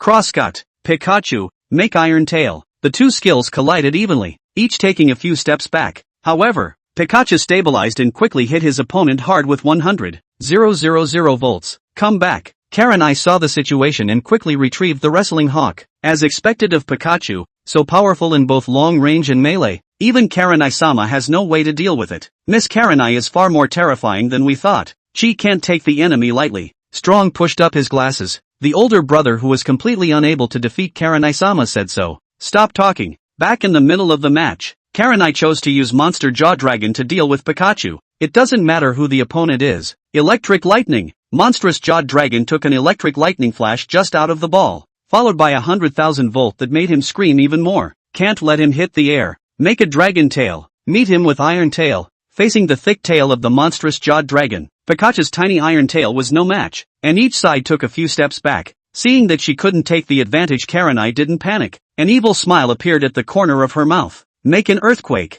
This move had a remarkable effect on Pikachu as he painfully endured the attack. Pikachu, 100,000 100 volts. She went from offense to defense, allowing Pikachu to return the attack with 100 volts, not realizing that Karanai had switched the monstrous jawed dragon for the ice dragon again. Told you it's the same for anyone. 100 volts. Make a wall of light. The wall of light mitigated the power of the 100 volts and didn't hit the ice giant dragon hard, and the effect of the wall of light would last for a while. In that case, make electric lightning flash. Electric lightning flash's power was not high yet its speed was really fast. The ice and snow giant dragon couldn't dodge it at all. Frozen wind. The struck ice and snow giant dragon quickly made a frozen wind to counterattack, also reducing Pikachu's speed in the process. Make iron tail. Dodge it and make reflecting wall. The speed reduced Pikachu's attack was easily dodged by the ice gargoyle, and the subsequent reflection wall have the damage of Pikachu's physical attacks as well. Come back,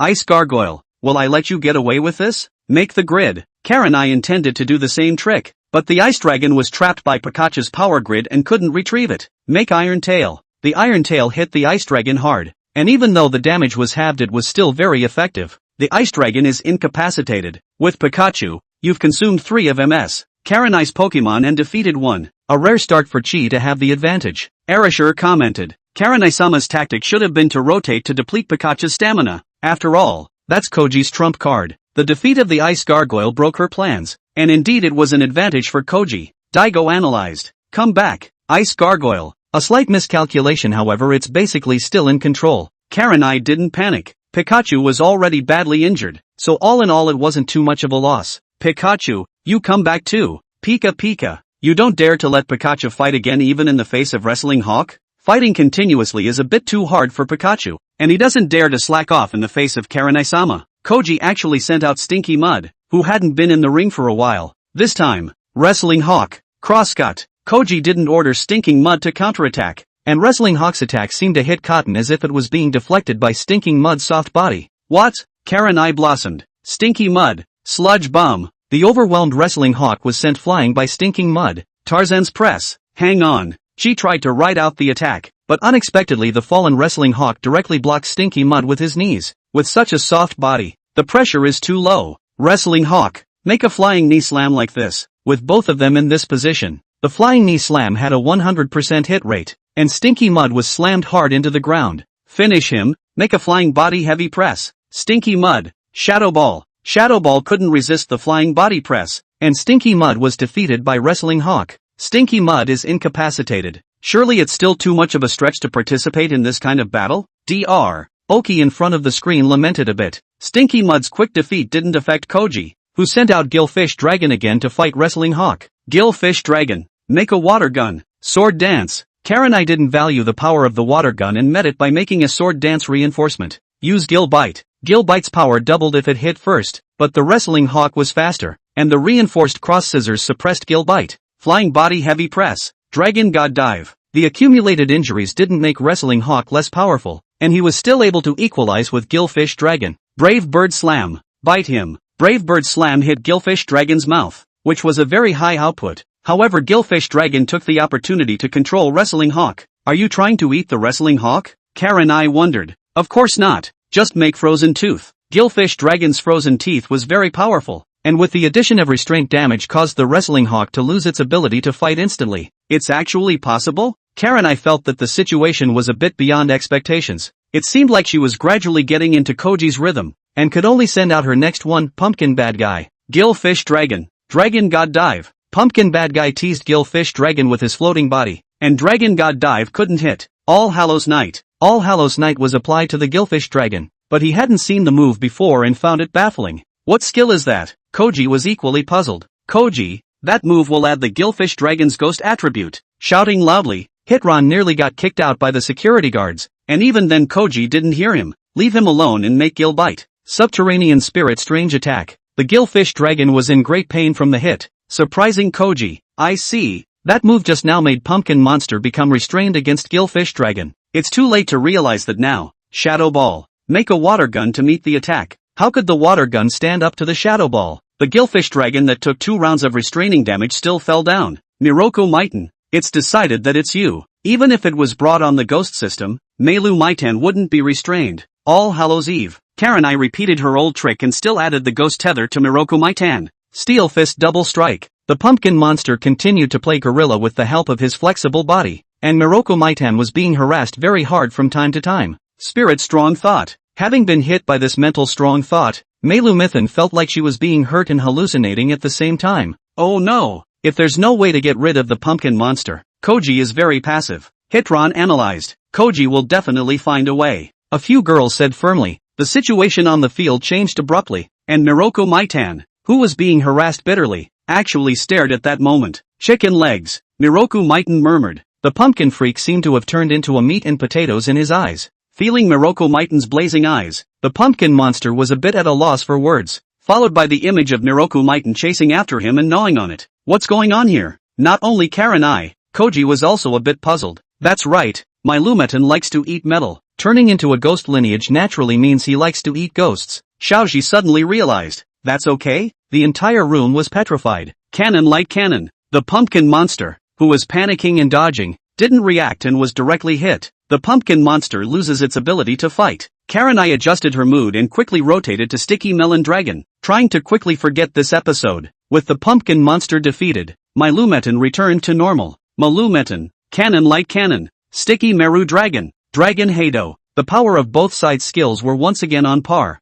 Heavy Fist Double Strike. My Lumetan swung his pair of large fists with spring-loaded arms, and the Sticky Maruru Dragon was directly sent flying. Million-ton punch. Wait until he leans in close enough to make a big word blast. Koji intended to take this one in one breath, but he didn't realize that Sticky Maruru Dragon had actually hidden a fire skill. Miroku Maitan is incapacitated. Karenai equalized the score again, and Koji couldn't get a winning streak. Ice Ghost Guard. It's decided that it's you. Koji sent out Ice Ghost Guard, which restrained Sticky Melon, vowing to take this one. Freeze Ray. Make a guard. Ice Ghost Guard's full strength strike was easily blocked by Sticky Melon Dragon. Dragon God Dive. Iron Head Kung Fu. The petite Ice Ghost Guard was slightly less powerful and was knocked back by the Sticky Melon Dragon. Continue the attack. Make a blizzard. Karenai tried to deal more damage before the Ice Ghost Guard landed on the ground, not realizing that Koji commanded the Ice Ghost Guard to make a blizzard in the same direction. The Sticky Melon Dragon loses its ability to fight. The Sticky Meru Dragon really couldn't take the ice damage after all. Sanado, it's your turn. Karenai switched to Ace Sanado, Ice Ghost Guard, Frozen Ray, Moon Power. The result against the wave was naturally that Ice Ghost Guard was killed in seconds. It's really worthy of Sanado. Karenai-sama cultivated it very well. I'm flattered. How are you going to respond? Koji chose to send out Genji to counter it, but unexpectedly, Karenai actually replaced the full-blooded Sanado with a monster jaw dragon. The odd-jawed dragon bit down hard on Genji as soon as it appeared, which gave Genji a huge headache as he shook and tried to shake the odd-jawed dragon off. Bite. Use Shadow Ball on yourself. The monstrous jawed dragon continued to attack Genji, and not wanting Genji to continue to be pinned down, Koji had to opt for a brawl. The Shadow Ball's attack finally knocked down the monstrous jawed dragon, and Genji took a decent amount of damage. Magic Shine. Genji, who had just gotten rid of the monstrous jawed dragon, held back his tears from the pain in his back, and struck the monstrous jawed dragon with an unadulterated magical shine, which was highly effective. The monster jaw dragon is incapacitated. With that, Karenai was left with only one Sanado, and pushed to the end of her rope. She had no choice but to send out Sanado against Genji once again. Make a Shadow Ball. The two spoke in unison. The Shadow Ball sparring was still in Sanado's favor, and Genji's Shadow Ball was broken. Moon Power. Karenai and Sanado didn't give Koji any chance to catch his breath, and a shot of Moon Power resulted in Genji. Genji loses its ability to fight. There was only one left on both sides, with Sanado taking little damage while Pikachu was consumed by turns. She, who had dominated from start to finish, was actually at a disadvantage in the end. Sanado, Mega Evolution. At the end of the day, Karenai finally used her Mega Evolution, and Koji only had Z move to choose from. Spirit Strong Nen. 100,000 volts. The injured Pikachu was still primed, and the power of 100,000 volts overpowered Spirit Strong Nen, followed by a flash of electricity that struck Sanado squarely in the stomach. Shadow Ball. Wrap the Shadow Ball in an electric grid. The electric grid intercepted successfully, and Pikachu's iron tail that followed broke the Shadow Ball, hitting Sanado hard again. Pie God is awesome. Pie God is awesome. The wise pets in the backyard in front of the screen shouted, and as an old acquaintance of everyone, every Pokemon expected Pikachu to win in one breath. But Karenai was well aware that Pikachu was but at the end of his strength at this point, and the stamina he had expended earlier had left Pikachu panting. Spirit Strong Nen. It was Sanado's turn to counterattack, and at this point, Pikachu was no longer able to dodge, as Spirit Strong Nen sent him flying a good distance away. Moon Power. Knowing that he couldn't resist this move at this point, Koji had to have Pikachu intercepted with the power grid again. But the grid gradually couldn't hold up. Don't give up. Make Iron Tail. Pikachu riveted his strength. The electricity in his body grew stronger and stronger, and a shot of Iron Tail that rushed to the sky barely caught the moon power that had been consumed by the power grid. But the Pikachu that landed on the ground couldn't even stand still. You guys tried hard, but that's where it ends. Moon Power. Pikachu, use that. Chi tossed his hat to Pikachu, who revitalized and danced around with Chi. 10 million volts stronger than 100,000 volts. The sky, which had become somewhat darkened by the power of the moon, became bright as several currents fell from the sky, the power of the moon only being able to counteract one of them. The rest of the currents all hit Sunito, and the whole field was filled with her screams of pain. Sunito is incapacitated, so the winner is contestant Koji. Seeing that the match was won, Pikachu finally couldn't hold it up and collapsed. She ran all the way to pick up Pikachu. Pikachu, we won again. Ranked 8th, Koji actually hit the top 5 of the 8 masters with 3 consecutive wins. Chapter 41, Kanto Derby. Another win then. Well, is Wataru-san your next opponent? Koji looked towards the 8 masters lounge. Karanai-san, I'm sorry to hear that. I lost convincingly. Wataru-san, it's your turn next. Oh, Wataru didn't say much, silently getting up with a serious expression. He came to the players' passage. Xiaoji and Wataru had fought side by side with Fang Yuan and Chengdu, and one of Wataru's current trump cards, the flashed Tyrannosaurus Rex, was collected at that time. Wataru did not expect that in such a short period of time of less than a year Xiaoji had already grown to such a level. Although he was a Shiradu person, Wataru also served as the champion of the Sekido region. Today this can be said to be the Sekido's civil war. Thinking of this, Wataru's frown stretched and took out his pokeball. Let's show everyone who is the strongest trainer in Sekido. Chi's side was also in full swing preparing for the tournament. Looking at the Pokemon avatars he had hosted in his backyard on his computer, Chi was very torn. Wow, are these all Chi's Pokemon? Sharona hadn't seen any Pokemon outside of Koji's Kalos. It's only natural that Koji has traveled to so many regions. Hitron pushed up his glasses. Nianai has also traveled through quite a few regions, and there aren't still just a few Pokemon in his hands. Don't always talk back to your brother. Ha ha. I really recommend you guys to visit the backyard of the Uki Research Institute. Cookie rounded up the conversation. Seconded. What? Has Ellis been there too? Amatsuki felt left out. In the middle of the conversation, Koji had clicked on several avatars, which meant that the Pokemon represented by the avatars would be teleported over to participate in the tournament. In the backyard, following the list given by Koji, Dr. Oki and Ken collected the Pokemon. First, naturally, was the fire-breathing dragon, followed by the rampaging Kentaro, with Dr. Oki collecting their leader, and then the Cappy Beast was collected by Kotobukiya in his sleep. Even the giant pincer crab was taken away. I have pincers too. The lobster minion was dissatisfied. Haven't you realized yet? These are all Sekido's Pokemon, since the opponent is Wataru. The Lizard King said with a twig in his mouth. Wataru's from Shinjudo. Why didn't you ask me to go? Lauraleaf huffed. Asked you to go and give away your head? Scram. Mythical Frog Seed also noticed this. There were only 4 now. Even if Koji was going to let a journey pet out, then there was still a spot left. Maybe he still had a chance. Mythical Frog Seed quickly dismissed this thought. His own task is still to guard this backyard. Let others do the work of making a splash. Fire-breathing dragon, Capibian, Kentaro, giant pincer crab, these are all Sekido's Pokemon. Amatsuki saw a pattern. That's right. I started out traveling in the Sekido region in my hometown, and Wataru-san was a Sekido City Metropolis double champion. The first one I ever met. So this is a Sekido Derby minion. So there are still 2 spots left. Pikachu is already tired, right? Alice was a little worried. There's still Lucario left to play. But my 6th one is a very memorable one. Koji. In the middle of the conversation, another of Chi's companions arrived at the tournament. It's Kuga and Kasumi, Chi's earliest traveling companions. Kuko introduced them to the group. All traveling companions of Koji, right? I'm Kasumi, a beauty queen from the Wa-Ran Dojo. Where did you get a beauty queen from? You shut up. Seeing the interaction between Chi and Kasumi, Sharona was a little jealous. Aren't you Mr. Pokemon Doctor? You're that Pokemon wine waiter? It's such a coincidence that Amatsuki and Kuga know each other. By the way, what about the things I asked you guys to do? After all this time without saying anything about catching up, someone really hasn't changed at all. Can we forget about this? Here. She took the Pokeball Kong handed over to him. Bijou, it's been a long time. The Bijou spun in a circle around the crowd and let out a dominating bark. This Bijou looks full of fighting spirit, because it's been too long since it fought for Chi, right? As it turned out, Kasumi and Kon had come from Kanto specifically to deliver a Bishujo to Chi. As for the Tokiwa forest, Kasumi and Kon had left the Tyrannosaurus Rex and the Great Steel Snake where the big-mouthed bird didn't dare to fart. With everything ready, Wataru and Kochi made their way through the players' tunnel to the tournament site, where the Sekido Derby was about to begin. Chie,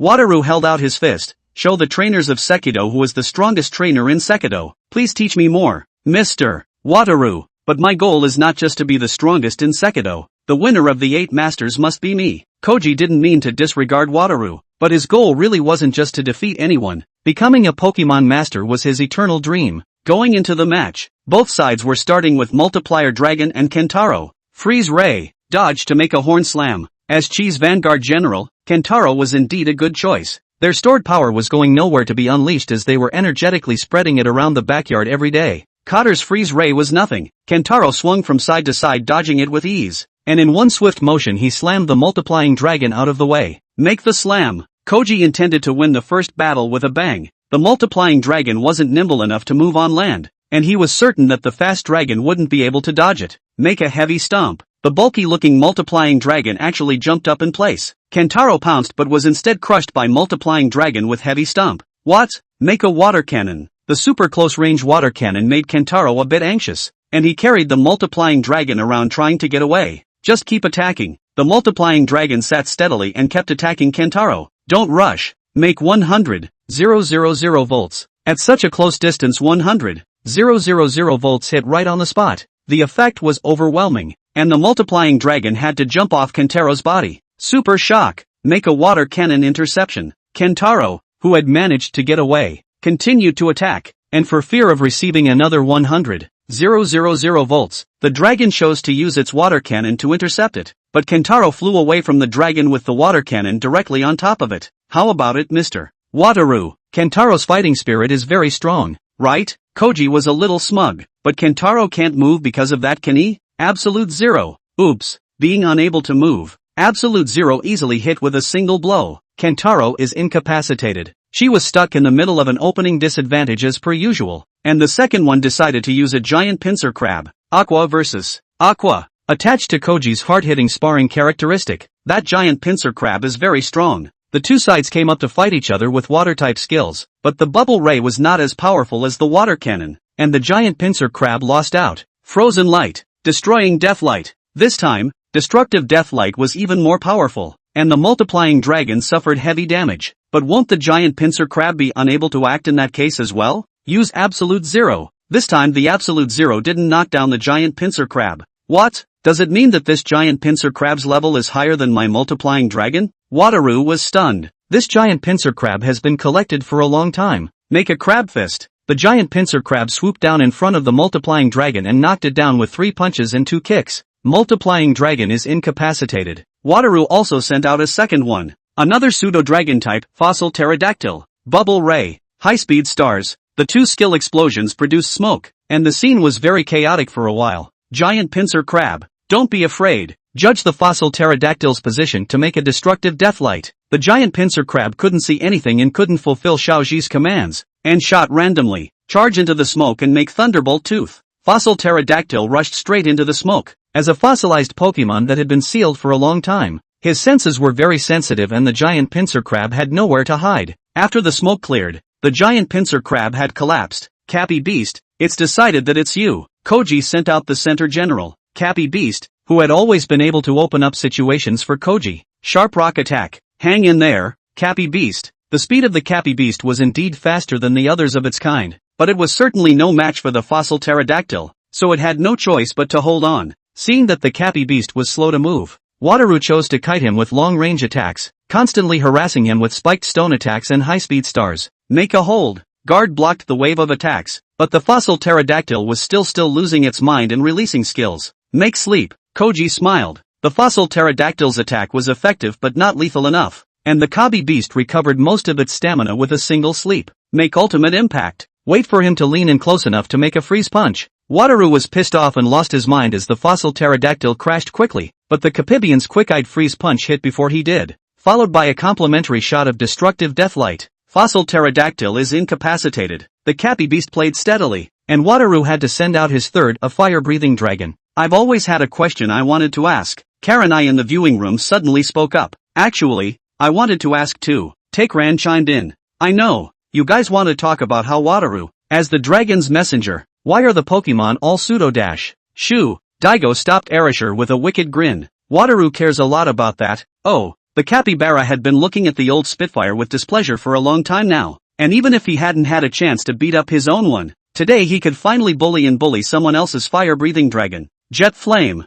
destroy Death Light. The Kabi beast was on fire, and the fire-breathing dragon was not to be outdone, and the two skills produced an even bigger explosion than before. This time, however, the fire-breathing dragon didn't have the ability to judge the Capibian's position either, so the Capibian instead dragged out the turn in which it couldn't act. Fire-breathing dragon, make a dragon claw, meet it with a frozen fist. The fire-breathing dragon simply stood on the ground and competed with the Capi beast in punches and kicks, and neither could do anything against the other in a hard-fought battle, both panting after a few rounds. Pull back, flash flame charge, I'm not afraid of you. Iron Head Kung Fu, another skill confrontation without any technical content. Facing the fire-breathing dragon that rushed down from the heights, the Kabi beast directly used Iron Head Kung Fu to confront it, and actually knocked the fire-breathing dragon back. Suffering from a counter effect, the fire-breathing dragon fell down. Bravo Capi Beast. Glancing back at Koji, Capi Beast smiled, and suddenly Capi Beast's body was covered in flames, and with it, he fell. Fire-breathing dragon, all Capi Beasts are incapacitated. What luck to have triggered a burn.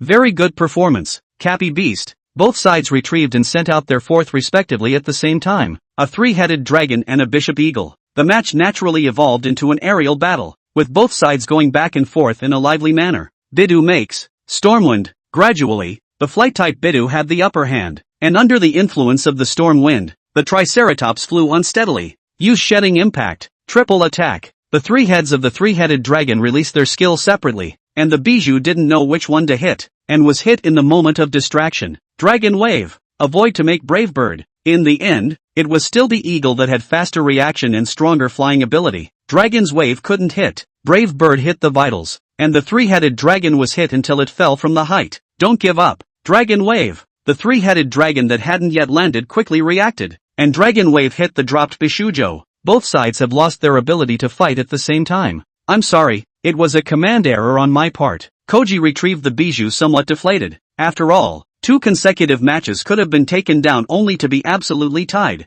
Lucario, it's you! Recovering his mood quickly, Xiaoji decisively dispatched Lucario and revealed the keystone to complete his mega evolution in the opening round. That's exactly what I admire most about you, always being so courageous. Seeing this, Wataru also dispatched Tyrannosaurus Rex and directly Polar Mega Evolved. Wave Missile. Facing a Tyrannosaurus Rex that was several times stronger than himself, Lucario wasn't the least bit afraid and rubbed out a Wave Missile and just did it, though it was blocked by the Extreme Mega Defense. Extreme Giant Current. Shadow Split Technique. Tyrannosaurus's Extreme Giant Current was so powerful that Lucario could only summon a splitter to dodge it. Tenjin. Spinning Attack. Tyrannosaurus rotated and fired his skill. The Extreme Giant Water Current became an AoE skill, all around with no dead angle. All of Lucario's doppelgangers were broken, and his main body was also hit. Let's finish him off in the Extreme Mega round. Extreme Mega Current. Full Power Wave Missile. Koji and Lucario made the same move. The wave missiles were getting bigger and bigger. The power could even be felt by the Koga ninja in the backyard.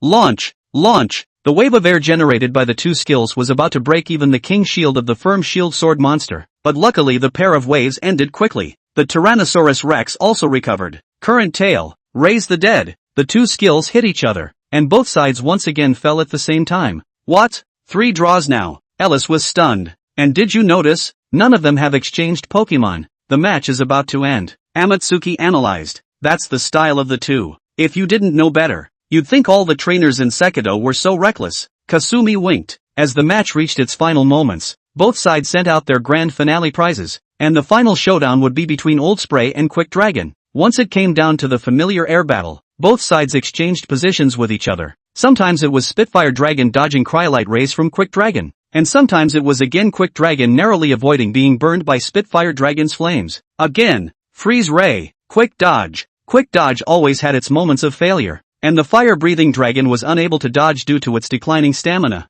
and was grazed by the freezing rays on its wings. Charge forward and snap attack. Earth Throw. Wataru tried to take advantage of the fire-breathing dragon's difficulty in flying to knock it down in the air, but the fire-breathing dragon was very good at punching and kicking, and the two sides struggled together. neither the snap hit nor the earth throw succeeded, and instead they both crashed down thinking that they couldn't support their flight by beating each other up, neither of them able to get up for a while. It's not going to be a draw again, is it? The audience let out a soulful question. Chapter 42 Winning in a Row. Quick Dragon stood up at this point before the fire-breathing dragon and angrily walked up to the fire-breathing dragon. Victory and defeat have been decided. Chi. Dragon God dive. Flame-breathing dragon, get up. The fallen fire-breathing dragon's mind recalled that this wasn't the first time he had faced this situation. At that time, he was the one who stood up first, only to lose the match due to his lack of experience. An even earlier time, facing Pikachu on the opposite side, he could have stood up but chose to lie flat. Can't let Chi down again. The fire-breathing dragon let out a roar,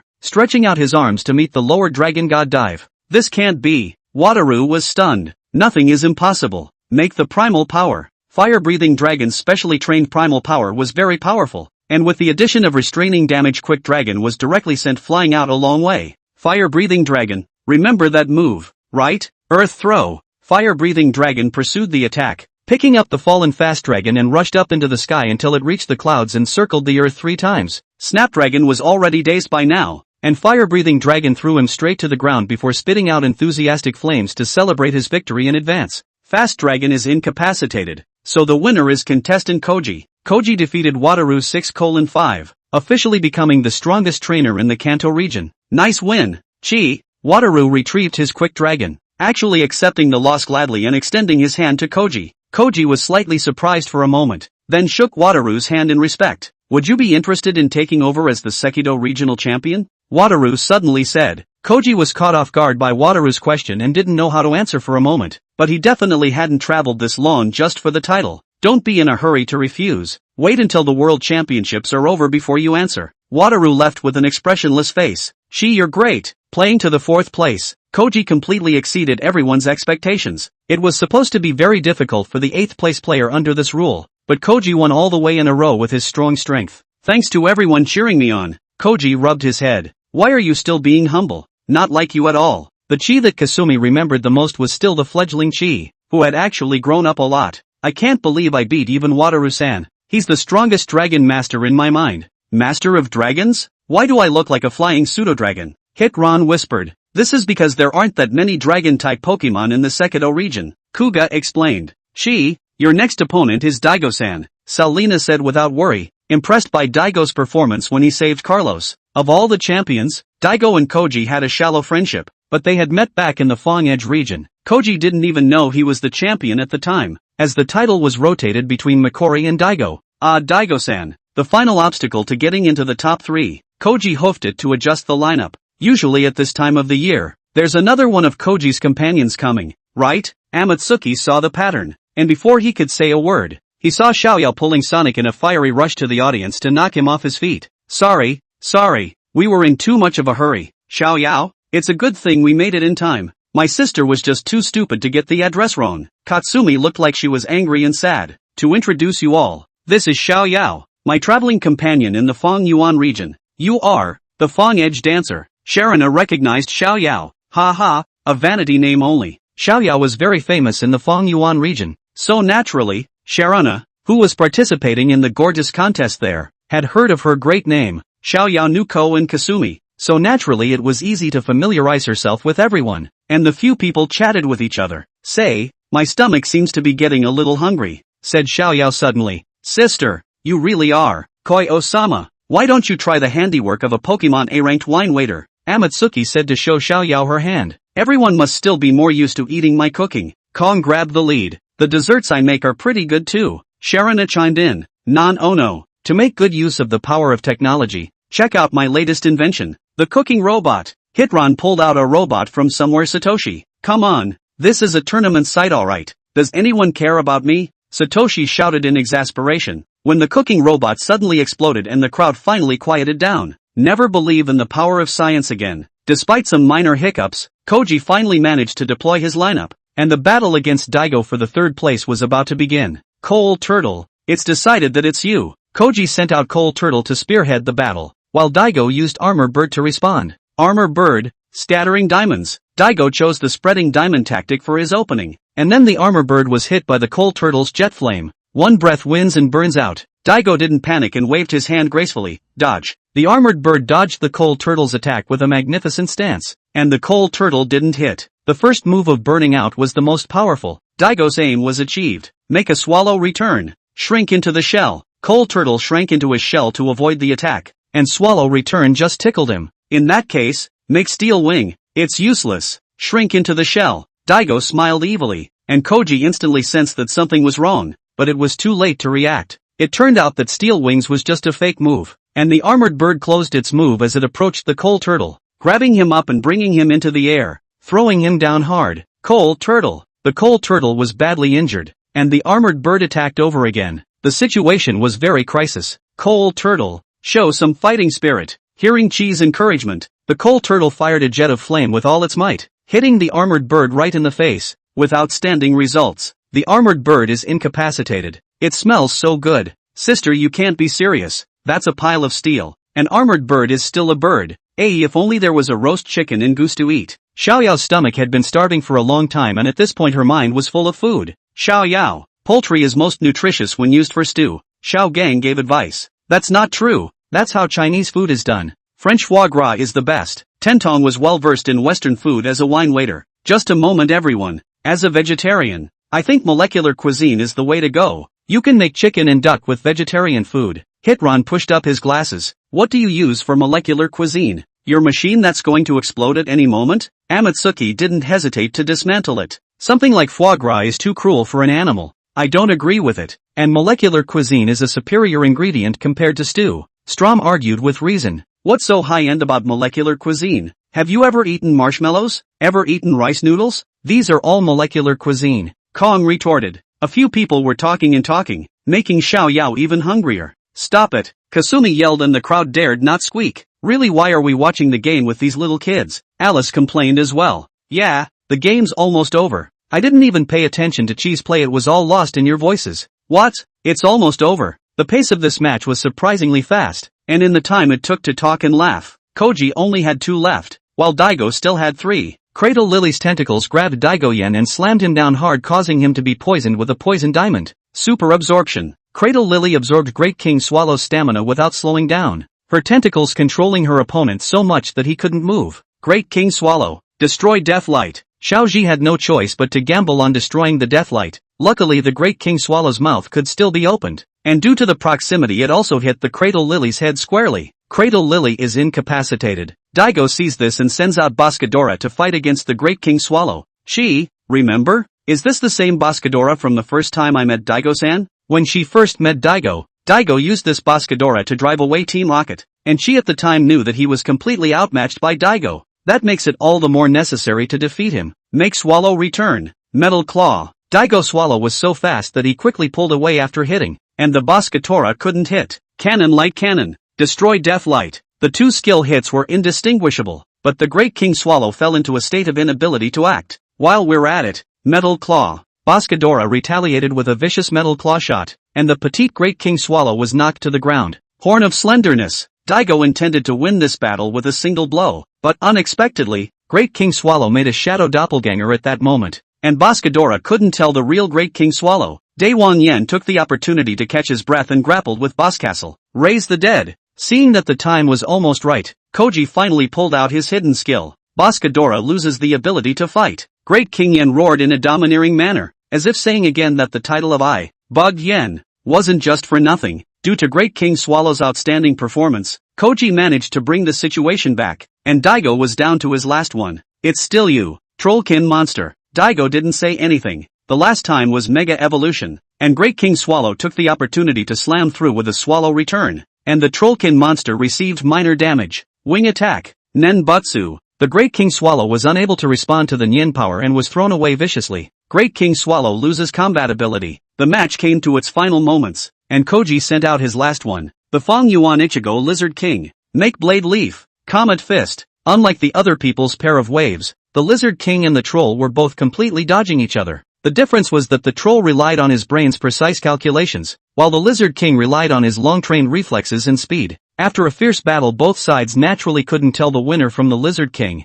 so they each had to retreat to spell long range. Hardened Plants. Spirit Strong Thoughts. Huge plants rose up from the ground, but in front of the Spirit Strong Numinous, they instead turned around and attacked the Lizard King. The Lizard King, with the help of its nimble movements, stepped on the plants and bounced into the air to give the giant gold monster a blade of leaves. Sunlight blaze, cannon light cannon. The Lizard King dodged while storing up its power, but the sunlight blaze that had finished storing up its power was also easily dodged by the troll. After a struggle, both sides' stamina dropped very quickly, but the Troll of Steel's situation was still slightly better. Mauve, I've finally OD'd it for once, Koji said in sudden surprise. It turned out that the Lizard King had triggered the trait. So what? Cannon light cannon. Daigo was sure that the Lizard King couldn't dodge this move. His stamina was no longer enough to support the telltale move. Hang in there, sunlight blaze. Even if it was a massive machines, at the end of the day, Pokemon were still living creatures. Could the giant gold monster just dodge it? With the same skill, both sides hit each other this time,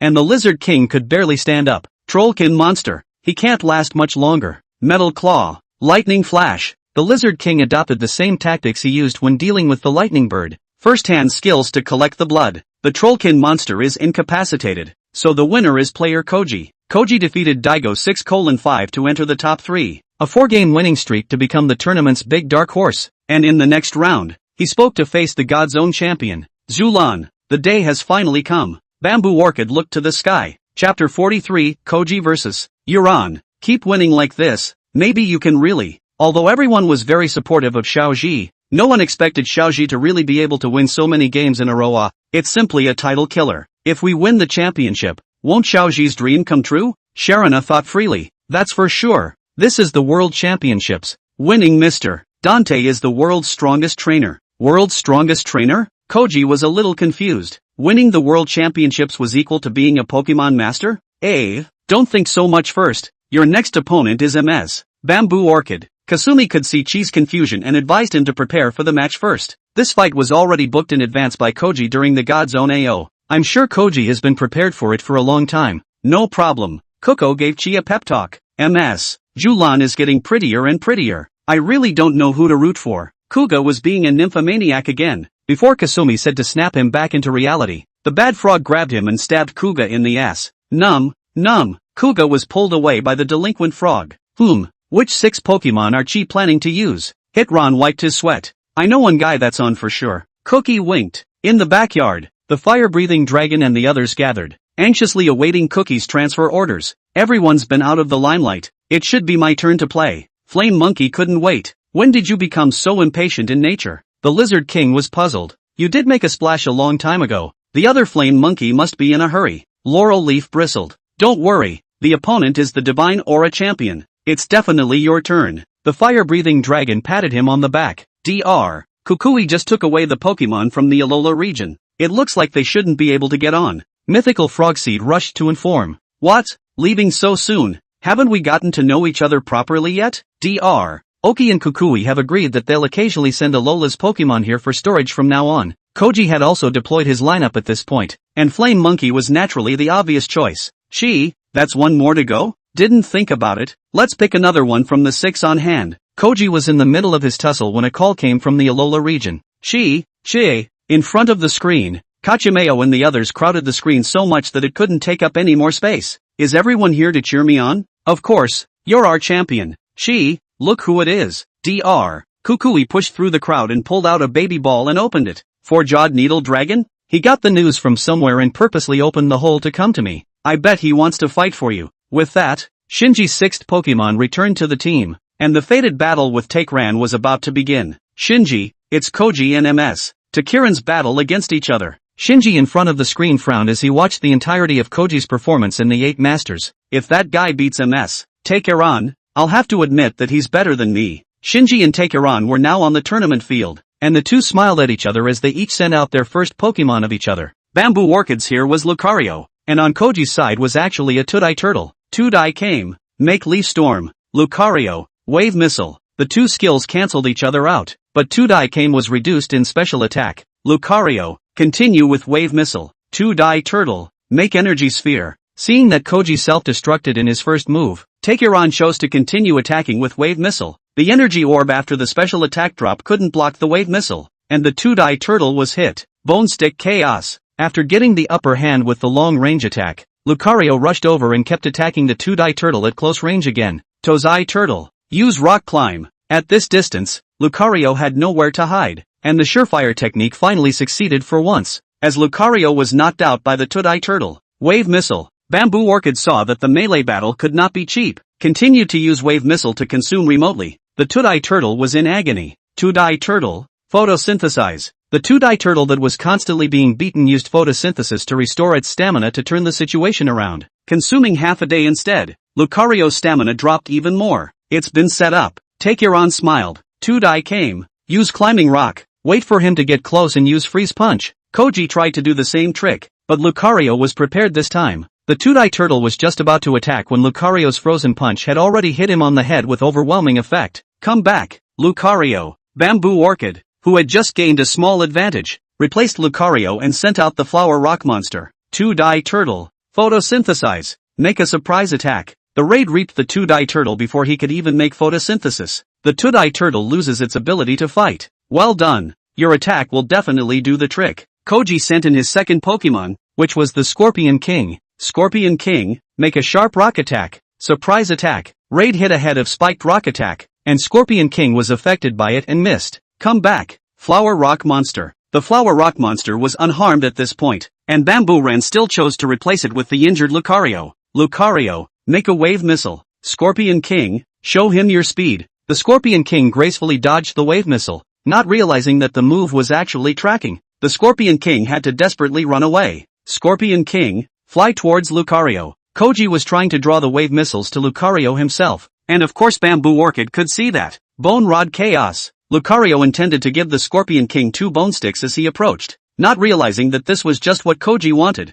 Hang in there and make flame tooth. The Scorpion King took the bone rods directly and hard, and the wave of missiles that followed hit him, but he gritted his teeth and continued to burst in, knowing that biting Lucario, flame teeth had an overwhelming effect. Lucario is incapacitated. After Lucario fell, Bamboo Orchid actually dispatched the fiery bite land shark. It seems like it must have broken in mess. Bamboo Orchid's original intended plan. That's why said Koji as he thought deeply about making a decision. Scorpion King, 1 bite to split the difference. Super Impact. We'll use Super Impact as well. The result of the 2 skills colliding was naturally that the Scorpion King was killed in seconds. Scorpion King is incapacitated. MK Eagle, it's your turn. Use Brave Bird. Taking advantage of the fact that the landshark was unable to move, MK Eagle took out his big move and came up to do it. Even the landshark was in some pain. So that's what you're up to. Grabbing the Blaze Bite landshark's turn to attack when it can't act. Koji, actually, I just didn't expect Scorpion King to be able to do anything against Wave Pair. Spirited Land Shark.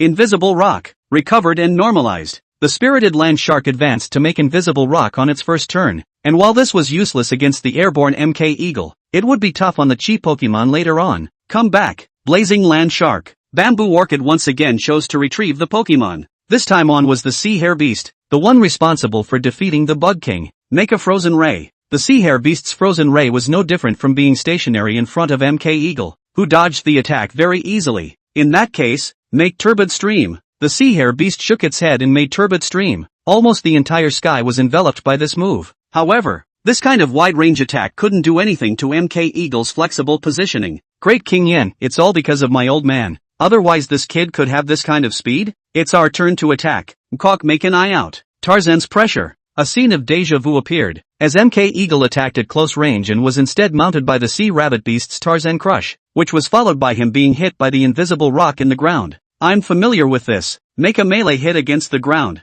Koji used the Shino League's method of defusing the situation, and the MK Eagle kept attacking the ground, gradually escaping control. Freeze Ray. Takeran tried to attack the moment MK Eagle had just gotten rid of the drop, but unexpectedly this time MK Eagle had already prepared for it and easily avoided it. Make a Swallow Return. This time MK Eagle circled around and attacked behind the Sea Hare Beast, knocking him out of the way. Make Brave Bird to split the difference. Turbid Stream. In front of MK Eagle were layers and layers of turbid currents, each one slowing him down, but he still gritted his teeth and rushed to the Sea Hare Beast. The Sea Hare Beast is incapacitated. The Mechhawk defeated the Sea Hare Beast, and Julan had to walk to replace it with Minas. We might be able to win in one breath at this rate. Brave Bird. Make a water cannon. Whenever Koji got cocky, reality would throw cold water on him like a water cannon. MK Eagle is incapacitated. After MK Eagle fell, Koji surprised everyone by switching to attribute unfavorable Flaming Monkey. Then Flame Monkey was hit by Invisible Rock. As expected of Koji,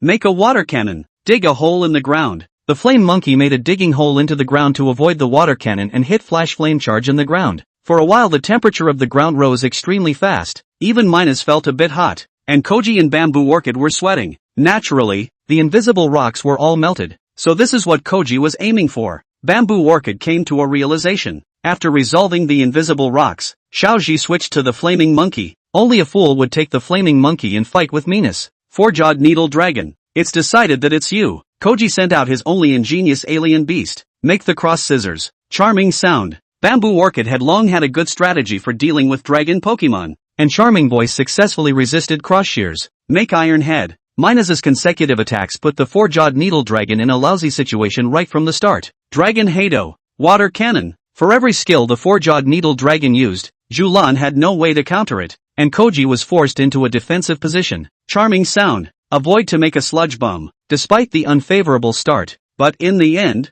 the inquisitive Fae is better. The four-jawed needle dragon deftly dodges the attack and then a sludge bomb pastes his face. 100,000 volts. The sludge bomb glued to the face of Minus was unable to dodge effectively, and was hit squarely in the face. Minus is incapacitated. The CCTV beasts are really powerful. Hana Yen monster. Please do it again. Four-jawed needle dragon. Dragon Hado. Bamboo Orchid once again sent out the flower rock monster. But this time, facing her opponent's attack, Bamboo Orchid didn't choose to use Mr. Raid to interrupt it, and directly let the flower rock monster take it. Seeing this, the four-jawed needle dragon attacked even more recklessly, using all of the sludge bombs, dragon wave, and cross scissors, and the flower rock monster was about to be unable to hold on. It was only then that Bamboo Orchid recovered from his closed-eye state, but it wasn't slow. You got it. Flower rock monster. Finish him. Dragon Hado. The flower rock monster that survived this shot of dragon wave naturally fell, but the experienced Duncan didn't immediately pass judgment, still waiting for the flower rock monster's dying skill to take effect. The four-jawed needle dragon suddenly turned into circling eyes and fell to the ground. Its same life,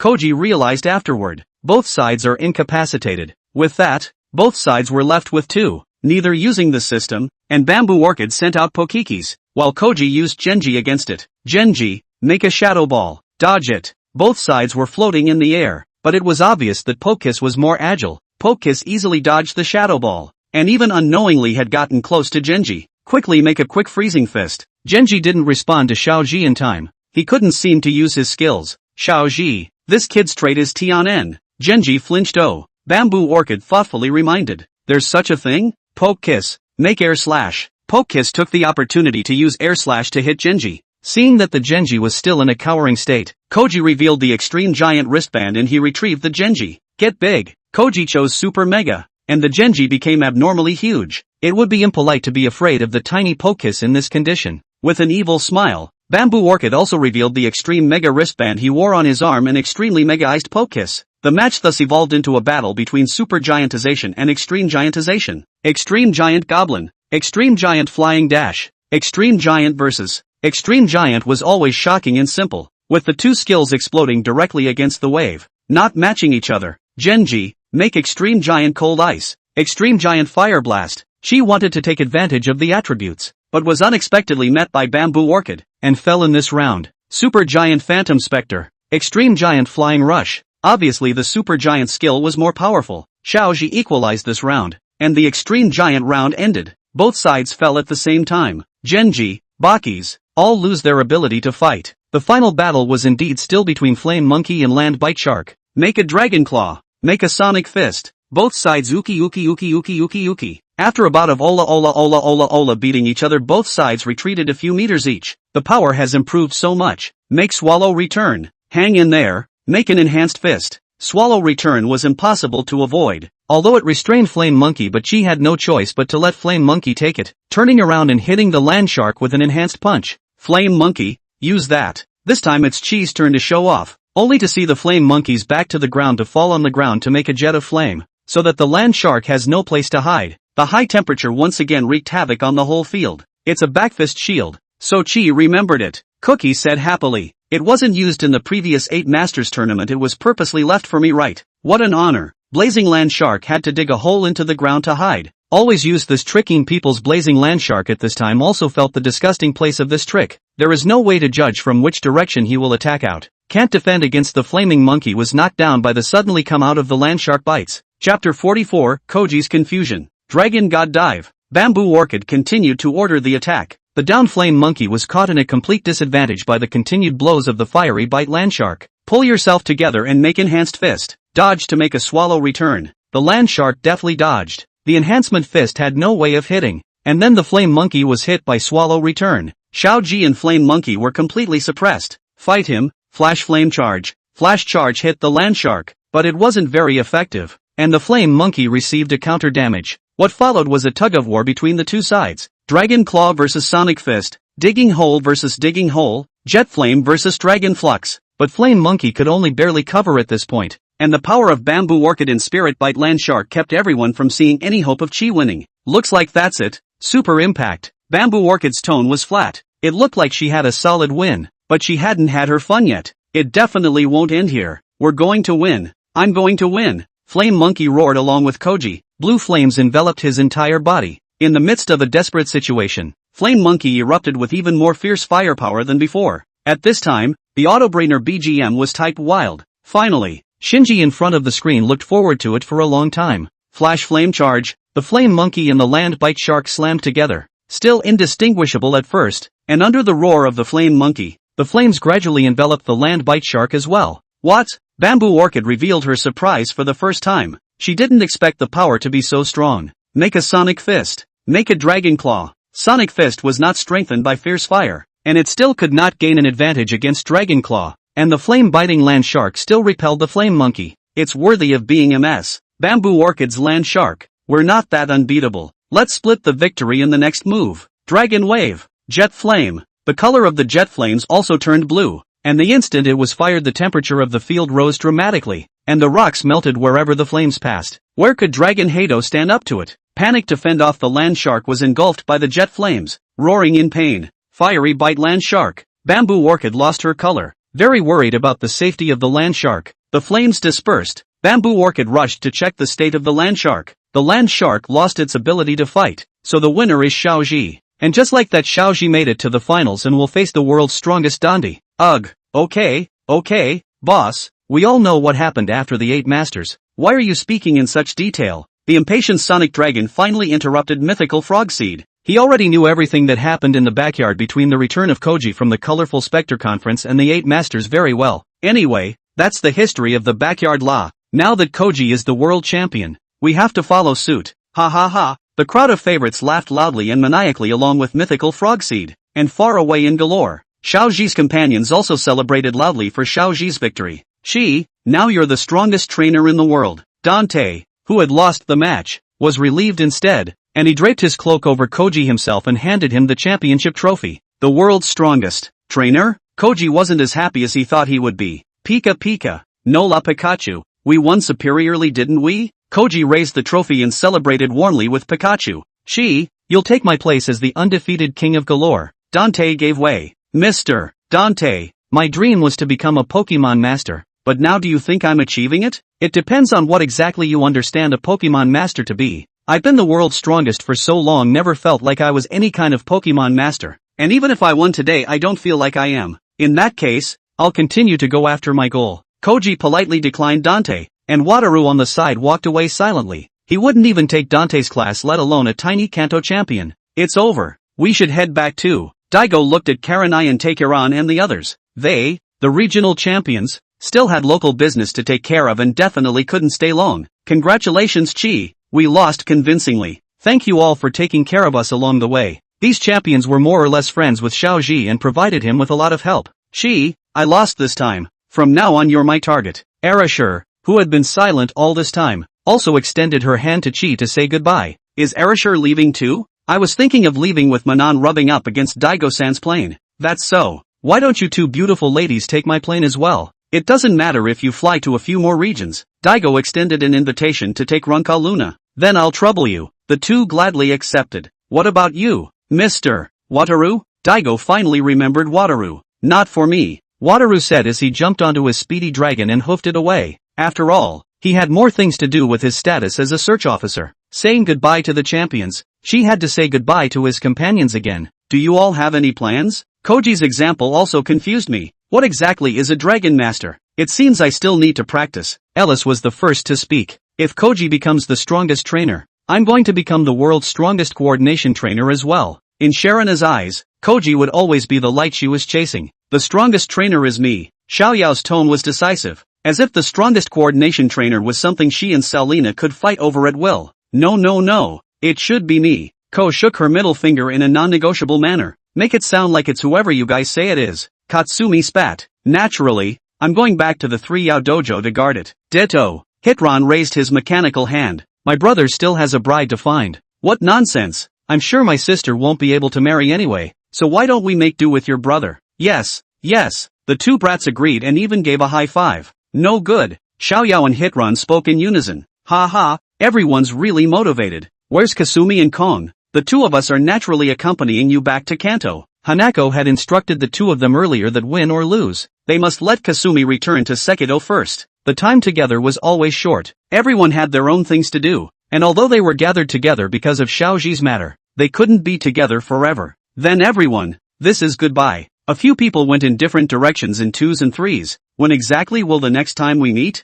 Returning home, Xiaoji naturally went to meet with the Pokemon first. As soon as Xiaoji appeared, all the Pokemon all enthusiastically came over. I won the championship again. Oh, Xiaoji is awesome. Xiaoji is awesome. The crowd of Pokemon shouted. After Alola won the championship, Koji's good news had been coming non-stop. And this time he won the world championship again. Everyone had never been so happy for a while. This time it's a credit to everyone. Koji said, releasing the 6 Pokemon in his hand as well. Everyone has already met before, so we should all be almost familiar with each other. Seeing what Koji was saying, he should be hosting his Pokemon at the Yuki Institute again. But he was already the champion, so where else could he travel to next? Koji's mom, Hanako, suddenly came at that moment. What's wrong? Mom, the town is having a celebration banquet for you, so remember to come over later. Xiaoji winning the world championship was the type of thing that honored his ancestors, and even though Xiaoji was relatively low-key and hadn't received any multimedia interviews, in his hometown,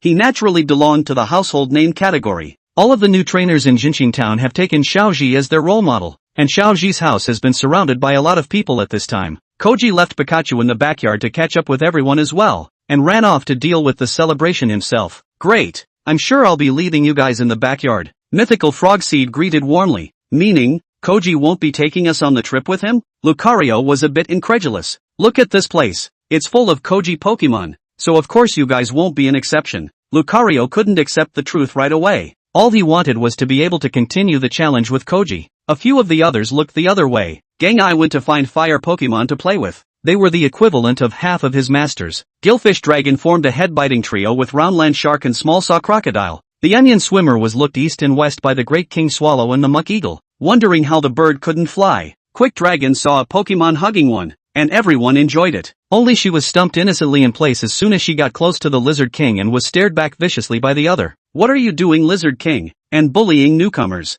Lauraleaf was disgruntled. I had a momentary difficulty understanding this type of socialization. The Lizard King sweated coldly. What's wrong with that, old man? We're Pokemon and not humans. Gender differences don't constrain us that much. Besides, I have a wife I dare to hug. You a single dog, don't be so formal. The old spray persuaded. Have to get your wife over to complain. Am I afraid of my wife? My family status that is called a. Am I talking to you? Single dog. Koga Ninja Frog patted Lucario. Don't feel bad. I've asked everyone. Everyone who comes to this backyard is more or less upset. Who hasn't fought for Xiaoji in blood? Occasionally, it's okay to raise the old age. You see how harmonious everyone is. I understand. Don't worry. You've seen everyone's strength. Training here won't set you back. Hearing Koga Ninja Frog say that, Lucario slowly accepted it. Pikachu, why do I think you're not as happy as you thought you were? Mythical Frog Seed asked his old buddy. It feels like there's no goal anymore. Everything is too complete. Shoo, don't let the others hear you. Yeah, won't they die of envy if they hear? There was a Pokemon that won the conference earlier that still wanted to make a fuss, and let us have a good time. Xiaoji was still participating in the celebration banquet. The words of celebration said Xiaoji's ears are almost cocooned, but the township's Xiaoji is not so resistant to this. Until the mayor of the town led in a few bosses in suits. This is the world champion, Mr. Koji, right? I've heard a lot about you. And you are? This is the chairman of So-and-so company, specially visiting our town. Oh, thank you for coming all the way here. Koji thought to himself, what the hell is an 8-pointer doing here? I didn't just come here to congratulate you. I'm also going to sponsor True New Town. Sponsor? The townspeople looked at each other. There's a world champion in my hometown. This is a business opportunity. You people are too short-sighted. Then what is your brilliant idea? Making this place a tourist attraction. The hometown of a world champion. What a great gimmick. You wouldn't be sponsoring it for nothing. Koji was getting a little impatient. Of course, surely we have to share the profits. And also you, Mr. Koji, have to be our spokesperson for free. Also, you'll have to listen to me for all the development, and your homes will have to be remodeled. You'll be compensated. I refuse. Koji interrupted the chairman. We also refuse. That, why? I never became a Pokemon trainer to make money. Your approach is too utilitarian. I can't agree with it. That's right, and tearing down our houses. How many years have our ancestors been here? Some of the old people were a little agitated, saying you guys are short-sighted and you still don't listen. Do you know how many true new towns I have enough money to buy? And you, with a bit of packaging, I can make you the world's #1 genius teen idol. Otherwise you'll be a wild boy for the rest of your life. Who will come to lift you up? Enough! Hanako couldn't stand it anymore completely, as Xiaoji's mother. I won't let Xiaoji become a tool for you to make money. Please get out. Please get out. Seeing that the entire town's inhabitants had given an eviction order, the chairman had no choice but to leave in disgrace.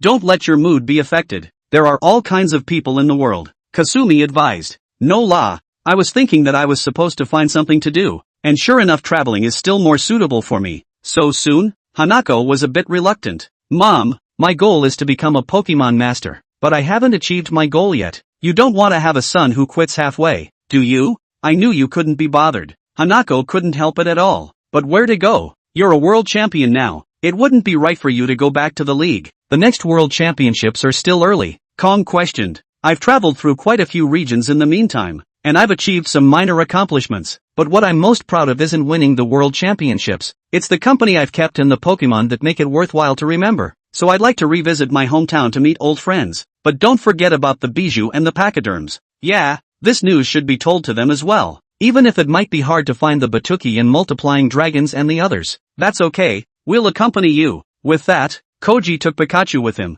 leaving Lucario and the others in the backyard, and began the journey of revisiting again. And the story of the backyard continued with the addition of new members. Chapter 45, number 001. The addition of Lucario and the others made the backyard even more lively, and the battle power of the backyard swelled like never before at this time. It could be said that at this point, even if the regional champion had deposited his Pokemon here, it wouldn't be able to shake Petite Pokemon's status. But even so, the manager of the backyard was always the Petite Mythical Frogseed. Today, Mythical Frogseed was patrolling as usual, and it didn't take long before he encountered Snapdragon wandering around. And before he could even say hello, he was hugged by Snapdragon in a deadly embrace. So cozy, Mythical Frogseed was enjoying himself. However, then Quick Dragon suddenly flew high into the air, scaring Mythical Frogseed in her arms and calling out for help. Help! I'm afraid of heights. Quickly put me down. Oh, sorry. I'm sorry. Quick Dragon rushed to put Mythical Frogseed down, and nearby Lucario and the others rushed to the scene when they heard the cries for help.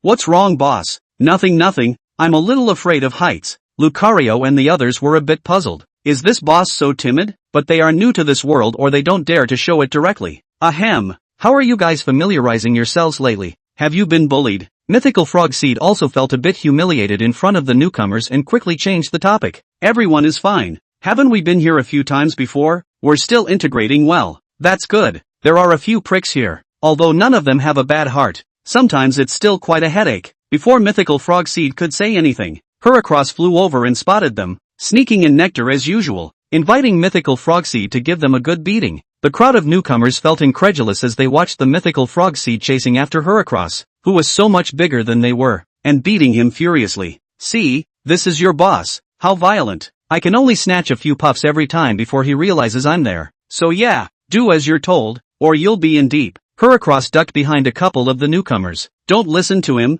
I'm still very gentle with obedient children. As they were talking, the sound of a coal turtle crying drew everyone's attention to the fact that it was the three musketeers in the backyard who were ing up again. Is this dude water type? Genji wondered. Quick Dragon rushed over and hugged Coal Turtle, gently comforting him, which made him stop crying. Ha ha, Fast Dragon. You like hugging people so much? Let's call you Hugging Dragon from now on. Mythical Frogseed first smiled and teased Fast Dragon, then turned to angrily look at the three swordsmen in the backyard. You three, bullying Coal Turtle again? It wasn't me. It was Lobster Pawn who did it. Boss, you know, in this backyard only others bully me. The water otter had an innocent face. It wasn't me either, boss. It was the little saw gator that did it. You're bloodthirsty. You've been bullying people every day since the Feng Yuan area thinking that the boss doesn't know ah? The backyard three musketeers showed their plastic brotherhood to the fullest at this time, skillfully flinging pots at each other. Alright, all three of you sweep the toilet for me. Yes. The three swordsmen in the backyard hung their heads and lined up towards the toilet. The mischievous ones didn't dare to act out in front of the mythical frog seed. What just happened? It's noisy. Woken up by Coal Turtle's cries, Cappy Beast came raging with his wake-up call, completely unable to look his usual cute self, scaring Crypto Dragon into a cold sweat. It's alright, Cappy. Go ahead and sleep somewhere else. I'll call you when it's time to eat. Hearing mythical Frogseed's words, Cappy had no choice but to walk away. Everyone is so good at listening to the boss. Gillfish Dragon sighed. Nonsense. Or else people are the boss. The ones like you would have to pee their pants in fear if they encountered such a situation. Onion Swimmer gave him a blank look. I bet you ah. The guild ichthyosaur opened its mouth wide. Trying to make nucleic acid again? Onion Swimmer stretched out his large onion. Seeing this scene, Mythical Frogseed thought that the two had fallen out and hurried over to persuade them. It's fine. It's fine. The two of them are joking. You're really in charge, boss. The crowd complimented. The greater the ability, the greater the responsibility. In this crouching tiger hidden dragon backyard, want to be the boss without a few brushes is not possible. Yo,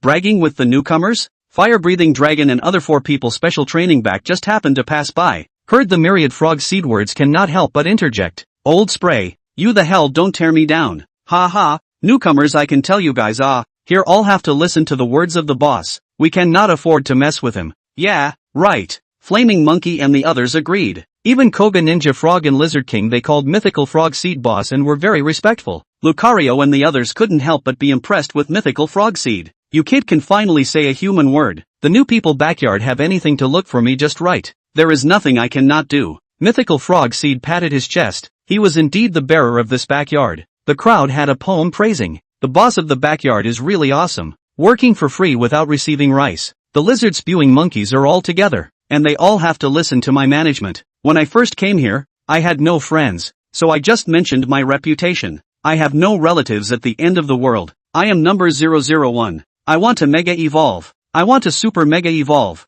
Lucario and Genji were not polite and made their own small requests. This, can't do it. Ha ha ha ha ha ha ha. Seeing Mythical Frog Seed's dilemma, Old Spray and the others laughed out loud, and only Snapdragon squirmed and rubbed his hands together. Fast Dragon, do you have any needs? I want to give everyone here a hug. Hearing this, the Lizard King tiptoed around, intending to start walking, and was tugged by the fire-breathing dragon. Ahem, this, that, why don't you go hug someone else first? The Lizard King demurred. I've hugged them all long ago. You're the only one left. Even the flame monkeys are so honest that they're not afraid. What's so shy about you, kid? The Lizard King inwardly rejected this matter so much that every time the quick dragon intended to try, the Lizard King would always viciously scare her away. Her across, go get Laurel Leaf and Lobster Pond. Mythical Frog Seed gave a bad smile and came up with a bad idea. Ha ha ha ha ha ha, you have your day. When Laurel Leaf and Lobster Minion arrived, naturally, they first mocked him severely. Don't you pride yourself on being omnipotent? You can't even do this much? You all, why are you still shy? Laurel Leaf circled around the Lizard King and said idly, Mudzo Kai, people don't know. I know what's going on. Lizard King, this kid has fallen out of love before. 80% of it is fear of women. Lobster Soldier told the truth. You still have this black history? Who is the woman? Quickly tell me about it. How come I don't see you fearing me? Ha ha, he probably fears you the most because the lobster pawn was shut up by a look from the Lizard King. Say it again for fear of losing his life here. Alright, Lizard King, do you know why snapdragons like to hug people? Mythical Frogseed looked at the Lizard King and said, cheerfulness, and you don't see lobster pawns hugging people every day? So why exactly? We're curious too? The fire-breathing dragon asked. Speak for yourself, Snapdragon. I didn't have hands before I evolved. I didn't even know how to fly. She taught me to learn how to do that without a second thought. And then I evolved and grew arms and hands and even saved chi. So, but why do you like to hug? You don't know how much a Pokemon that didn't have hands before evolving looks forward to having a pair of hands. So when I first evolved, I couldn't wait to feel the power of these 2 arms on my shoulders all the time. I also wish to be like Chi, to go and rely on my hands to help others, to convey warmth to others. I know that not all people in this world are good people, but the people around Chi are definitely all worth embracing. Fast Dragon's words, the crowd of pets were deeply touched. Their master Xiaoji was such a helpful person who didn't ask for anything in return. That's why they took the initiative to follow him. I see. Let's hug. The The Lizard King finally agreed and took the initiative to walk up to the fast dragon and gave her a gentlemanly hug with great courtesy. Great circle. But then again, boss, how did you know about fast dragon? To be attentive, I have to know all of you in order to be attentive. I can't help it. Who made me number 001? Chapter 46, the fire brigade is in the house. Fire. As the saying goes, even a wise man must have a fire. Even a tiger has a time to snooze. Even if our mythical frog seed works diligently, something will happen in the backyard from time to time. Backyard 3 musketeers. Move out. Although the three of them, Little Saw Crocodile, Lobster Soldier, and Water Otter, were usually mischievous, they were still very reliable at critical moments, and they quickly began to put out the fire by releasing water. The giant pincer crab, Swimming Air Skunk and the others also led the other water-type Pokemon to help put out the fire. Why are there always fires lately? Xiao Jian wondered. The number of fire-type Pokemon that have migrated here is too high, and it's summer now. There are willows everywhere, so it can't be avoided. It can only be a trouble for the mythical frog seeds to strengthen their vigilance and put it out in time for prevention. Thus, mythical frog seed worked even more diligently to prevent fires, but since he focused more on the wild fire-type Pokemon, he instead neglected to manage his own prickly head. The boss hasn't been bothering us much these past 2 days, so it's nice not to be punished for a few days. The water otter stretched. What? You still kinda miss sweeping toilets? Sister Snake gave him a blank look. I don't like what you're saying. When there's a fire, we'll still have to put it out. Fried pigs and the rest of them fire-type Pokemon should be the ones sweeping the toilets. The water otter patted his shell proudly. I didn't quite hear you when you just said who should go clean the toilet. The fire-breathing dragon and the flaming monkey happened to pass by and heard the water otter's words, glaring at him in a slightly teasing manner. I have something else, I'll leave first. The water otter decisively buggered off. This kid, it would be nice if he was this fast when sparring. Mythical Frog Seed was tired and panting after a busy day and felt that this was not the way to go. It was in the nature of fire Pokemon to set fire, and it was not possible to drive them all away. But this dry weather was not a solution if it went on like this for a long time. Let's find a way to treat the poplar and willow flakes first. Mythical Frog Seed made up his mind. Boss, look who's here. Laurel Leaf's voice interrupted Mythical Frog Seed's thoughts and turned his head to look stunned.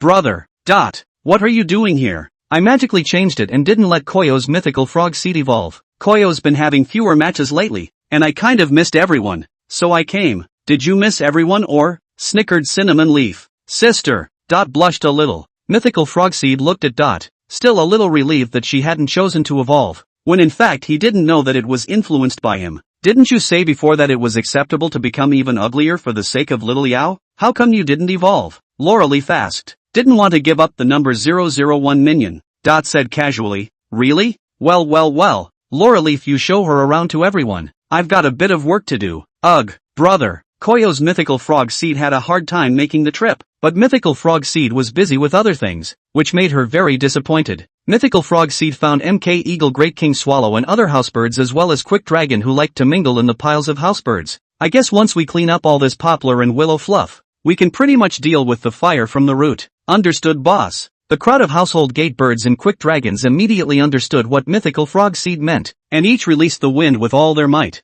However, the hurricane mixed by everyone's combined efforts didn't send the poplar and willow flakes flying out of the backyard. Instead it got everywhere. Even the ones that were still on the trees were blown apart, and for a moment it seemed like it was snowing heavily in the backyard. Oops, got into trouble. Laureleaf took Dot all the way to introduce her to the Pokemon she didn't recognize one by one, but Dot always looked distracted. Genji, what the hell are you up to? Scared me to death. Genji suddenly scurried up to the two of them and made a face, startling Laureleaf, but Dot didn't react. It's a prank. I see this little sister is quite upset. Genji spat out his tongue. What little sister? She's probably even older than you. By the way, why are you unhappy? Little Dot. No la, maybe a little tired. Is it because the boss he just left in a hurry did not accompany you but also on your rare trip he did not say to show? You Guei suddenly realized. It's not that, because brother is too responsible. In his eyes the backyard is the most important thing. Suddenly, willow and poplar flakes ravaged the area, causing Yu Guei and the others to cover their mouths and noses. What's going on?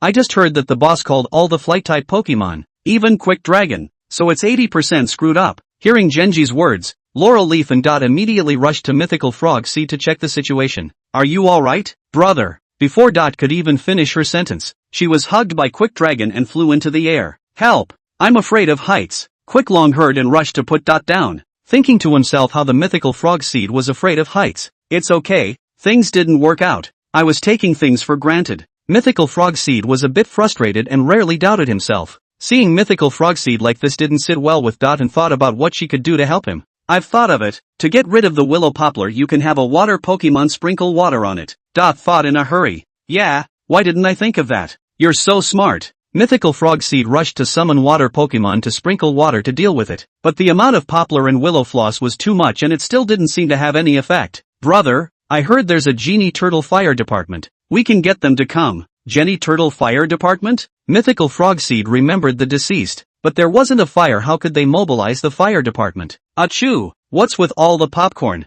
King Inferno sneezed. I heard it was that little wise Mythical Frogseed that did it. The Super Power King replied. What a success! How can someone like that be a boss? Ever since Koji won the Alola Championship and the 8 Masters Championship, those of them no longer had the capital to be arrogant. But they didn't realize that they were becoming more and more unconvinced. Do you think he'd still be the boss if he caught fire because of it? Bosco Dora laughed evilly. That's not good. Is it? King Inferno said this with his mouth, but his body was very honest, and various fire skills came out one after another. Dr. Oki, it's bad. There's a big fire. Xiao Jian ran out of breath. Quickly go and call the Genie Turtle Fire Department. Xiao Ji's favorites have also been put into the fire. Can spray water? Can draw wind to draw wind? But the fire is really too big, gradually will not be able to control. Little Dot stood too far forward. A piece of burning wood is about to fall down. Mythical Frogseed pushed it away, but he himself is in danger. Brother, am I going to die? Mythical Frogseed murmured. You can't die. Brother is coming. A strong burst of water jets doused the wood and pushed it away. Then more water jets came in droves, and it turned out to be the Genie Turtle Fire Department, led by a man wearing a pair of sunglasses. With everyone working together, the fire was finally extinguished. Ms. Junsa, thank you so much. It's okay, it's our duty too. But Dr. Oki, your place is really dangerous. I think we'll station the Genie Turtle Fire Brigade here for the time being. Is that okay? The fire department now has Kame Turtle and Squirrel Turtle stationed with them, while the Genie Turtle Fire Department is now running around all over the region, and is just short of a station. Besides, the Genie Turtle was originally Chi's Pokemon, so your place is just right. With that, the Genie Turtle Fire Department was successfully stationed in the backyard, and Genie Turtle and Mythical Frogseed were finally reunited. Introducing to you all, my brother Genie Turtle. Mythical Frogseed proudly introduced to his offspring. I know him. Snapdragon put a tight hug on Genie Turtle. My fame has spread to galore. Your emoticons are especially hot. Ha ha, Master is trash. Quick Dragon mimicked the emoticon. Ah, this, as the saying goes, wears sunglasses to mix with society. Eventually become a firefighter with an establishment. Abbott. I put my hands together. I just want to be with little G. No one recognizes me for my diligence in fighting fires. Emoticons spread all over the world. I am passionate about firefighting. I will never spend my days in a daze. Chapter 47. Old Spray became a father? The Genie Turtle Fire Department is in the backyard. She is revisiting Sekido with Kasumi and Kong, ready to find the hosted firecracker monkeys after meeting the Bijou in the Tokiwa forest, and see if they can find any sign of the Batuki in the process. Today Koji had just reached a town before remembering to return a phone call with the doctor. Yeah, well in that case the fire hazard in the backyard has been completely wiped out. Genie Turtle couldn't wait to squeeze her way to the front of the screen to meet up with Chi. Ah, Genie Turtle. It's been too long. Kasumi saw the Genie Turtle and couldn't wait to squeeze Chi out of the way as well, and the Genie Turtle responded to her enthusiastically, completely ignoring Chi. Really? What the heck? Alright, go talk to Genie Turtle if you have something to say. Kasumi hurriedly gave her place to Chi, knowing that the two of them must have a lot to talk about. Genie Turtle, you're finally back. Genie. Obviously there was a lot to say in his heart, but when he got to his mouth, there was only one sentence left. Get along with everyone. I'll be back soon. We'll definitely have a big reunion. Genie. After hanging up the phone, Genie Turtle had mixed feelings in his heart. Even though he couldn't meet up with Chi for a while yet, he could finally be with Mythical Frogseed and the others. Brother, I may have to stay a little longer this time I'm back, so I'm going to trouble you. What are you saying? Just treat this place as your own home. Don't worry, Mythical Frogseed, he'll make sure you're comfortable here. Old Spray had a gossipy face. Seed, Old Spray, missed you guys. The first thing Genie Turtle did when he came out of the house was come to see his two old friends. Now we've got our first generation Mikado family together. The three hugged excitedly and Dot was happy for them in her heart. Come on, I'll show you around. That old squirt, take care of Dot for me. The touching didn't last long as Mythical Frogseed decisively abandoned Old Spray and took Genie Turtle to a private meeting. The friendship of three people is crowded after all. Old Spray cried without tears. What the heck? How come you still don't have time for me even though you've obviously settled things? Dot bristled. The fire-breathing dragon tilted his head at Dot. Then at the distant Jenny Turtle and Mythical Frogseed who were behaving intimately. It's over. Are all of Dot's Pokemon as wooden as Dot? Squirt! What are you spewing here again?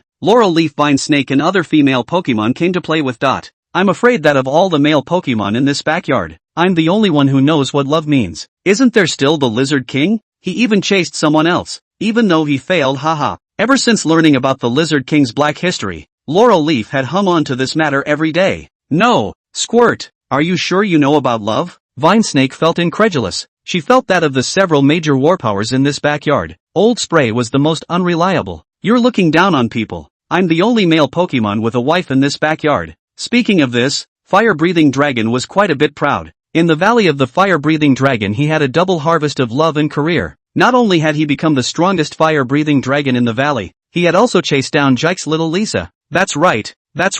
Talk about how did you chase your wife? Spray. Hearing that there were melons to eat, the girls all gathered in front of the fire-breathing dragon with gossipy faces.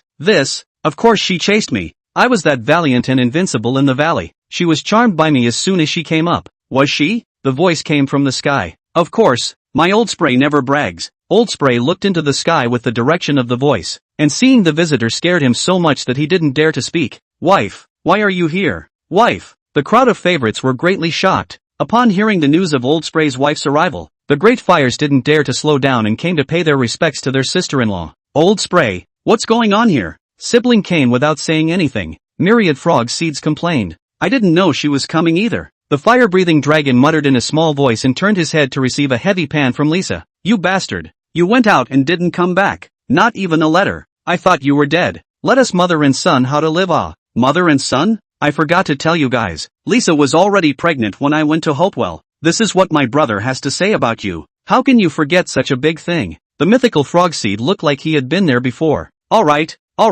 Where is the virtuous nephew? Jenny Turtle couldn't wait to see Squirt. Oh, here it is. Lisa took out a Pokemon egg. It turned out that it hadn't hatched yet. Kikyo purposely asked Lisa to give the egg to Dr. Oki to take care of it. For one thing, it would be safer here with better conditions, and secondly, it would also allow Lisa to reunite with the old Squirt as a couple. Wow, what a beautiful egg. We're going to be uncles. Ba-da-woo, actually, you two have been uncles for a long time. Mythical Frogseed and Jenny Turtle looked at the egg with starry eyes, hugging and bouncing together. All the other Koji Pokemon crowded over to watch. Even Capybara came to join in the fun. Which gust of wind blew your old man here too? I'm here to see my nephew, not you. The Cappy Beast skimmed the Old Spray. The crowd of Pokemon handed the egg over to Dr. Oki and Kotobukiya, and then had a part to celebrate the good things that had happened one after the other over the past few days. Why the hell won't you answer your letters? Is there another woman? Lisa questioned Old Spray. Sister-in-law, this you've wronged Old Spray. We're a monk's temple here.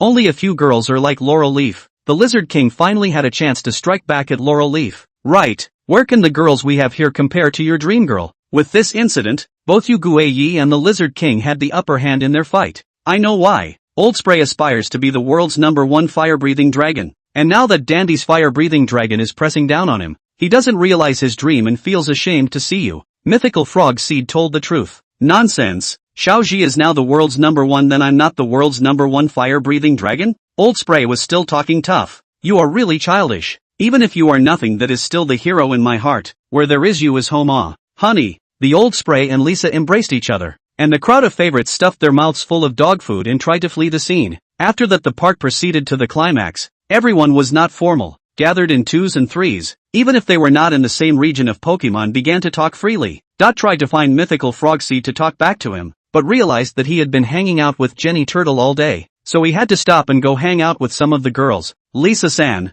tell us about you and Squirt. The girls were full of anticipation. It's really nothing more than falling in love and staying together, but there are so many fire-breathing dragons in the valley. Why did you fall in love with Brother Spray alone? Vine Snake wondered. He couldn't even beat me when he first came to the Valley of Fire-Breathing Dragons, but he didn't hesitate to get beaten up every day in the valley for his pact with Chi to become the world's strongest fire-breathing dragon. Silly, isn't it? All of Koji's male Pokemon are pretty stupid, and Koji is pretty stupid too. Vine Snake summarized with precision. But why did you guys just follow such a stupid guy? Dot wondered. Just like why you like the boss. A stupid guy. Dot's face flushed red by red. Mythical Frog Seed was quite a fool, completely burying himself in this backyard for his so-called responsibilities, but that was what made him the most attractive. These boys in the backyard, such as the Great King Swallow and MK Eagle, keep competing every day for a little thing. Jenny Turtle and the boss give up their evolution for some inexplicable things. There are also Genji and the Three Musketeers. How old they are and still play pranks like children. Silly and childish. But silly and cute. Laurel Leaf said from the bottom of her heart. What about the Lizard King? Not cute at all. Ha ha, I don't find them cute anyway. Just plain stupid. Vine Snake said, gathering up the tree fruits he didn't eat. They kinda love the fried pig and the water otter. So if everyone doesn't eat it, give it to them later. Why are you still being mouthy? It's precisely because they're stupid that they need us to take care of them. This is called arrogance, haha. As the party neared its end, the three uninvited guests, Yenwu King, Super Force King and Bosco Dora, suddenly appeared. You guys still dare to set a bonfire? Aren't you afraid of catching fire? What time is it? It's noisy. At a glance, they were here to cause trouble for nothing. The crowd had no intention of taking care of them. Seeing that the three didn't leave, the crowd directly surrounded them. What? Want to bully the few with the many? The trio simply broke the pot. Anyway, they were certain that the intelligent favorites wouldn't dare to make the first move. Everyone really didn't want to cause trouble either, and the momentum went down slightly. So what if we make a move? Seeing this, Old Spray directly rushed to the front, angrily staring at the Yenwu King trio, staring them straight into the hair. When the crowd saw Old Spray take the lead, they had the courage to do so, although he usually looked unreliable. Old Spray was one of everyone's backbones at critical moments. Three of you. I got some clues from the wild Pokemon about the last fire. Do you want to hear about it? Mythical Frog Seed said in a slightly threatening manner. It's. No. Carry on, everyone. The three of them, who were already in the wrong for setting the fire, were not in a good position to cause further trouble, and slinking away, they intended to leave. Stop. Old Spray loudly called out to stop them. Ignoring you is because our boss is kind-hearted, but it doesn't mean that we are small in guts. If you guys dare to cause trouble again, we won't let you go so easily. Looking at the jet flame released by the Old Spray, the three people did not dare to answer, and directly skipped away. Wow, hubby, you are so handsome. Now you see, even if there are so many powerful Pokemon coming from the backyard, the big brother in the hearts of us old people will always remain Brother Spray. A poem praises, passionate as fire, flamboyant in nature. He has won many battles, although the defeat of the Alliance is unforgettable. The defeat of the Alliance is unforgettable, but the victory over the beasts is even more glorious. The backyard is full of people. Wives and children warm their beds. The waves of the Yangtze River push forward the waves of the past. I am the only one who has always been strong. Chapter 48, The Lizard King's Trouble. Wife, you've just finished giving birth. You need to replenish your nutrition. Eat more. After Lisa came to the backyard, the fire-breathing dragon took care of her every day, surrounding her with his wife's long wife's short wife, so that no one could tell that this was the mighty and domineering Old Spray. Dr. Oki took good care of the Pokemon eggs that Lisa produced so that the eggs would get the best incubation environment. Even then the couple stared at the eggs for hours every day. Squirt also has such an ironic side. The Lizard King and the others were very emotional. It had been a long time since the fire-breathing dragon had joined them for special training. Even though they were in the backyard and their masters had long since become successful, a portion of Koji's Pokemon still insisted on special training every day, especially the previous mains. If they didn't work hard to improve themselves in the future, they might not be able to keep up with Xiaoji's pace. Fire-breathing dragon is the head of these people. All kinds of training are organized by him. He is not special training this period of time everyone more or less a little bit uncomfortable. Of course, one less person isn't enough to make them stop training. Kobe Ninja Frog and the others are still working in groups of 2 to start practicing against each other. Kobe Ninja Frog's special training opponent was the Flame Monkey, and the two of them were restrained by each other's attributes. I'm coming. Kobe Ninja Frog and Flame Monkey's speed were both very fast, and both belonged to the type of agile stance. When they fought, the onlookers could only see 2 red and blue lightning bolts. You sure are powerful, but I still want to see that fierce fire of yours even more. I'd also like to see your detention evolution. The two men exchanged a wave of commercial compliments after a short round of a tie before turning their heads to watch the Lizard King and Lucario clash. This one was also a speed versus speed encounter, with both sides dodging and striking at the same time, each stepping back a few meters after the pair of waves. Lucario uses a shadow doppelganger to attack over,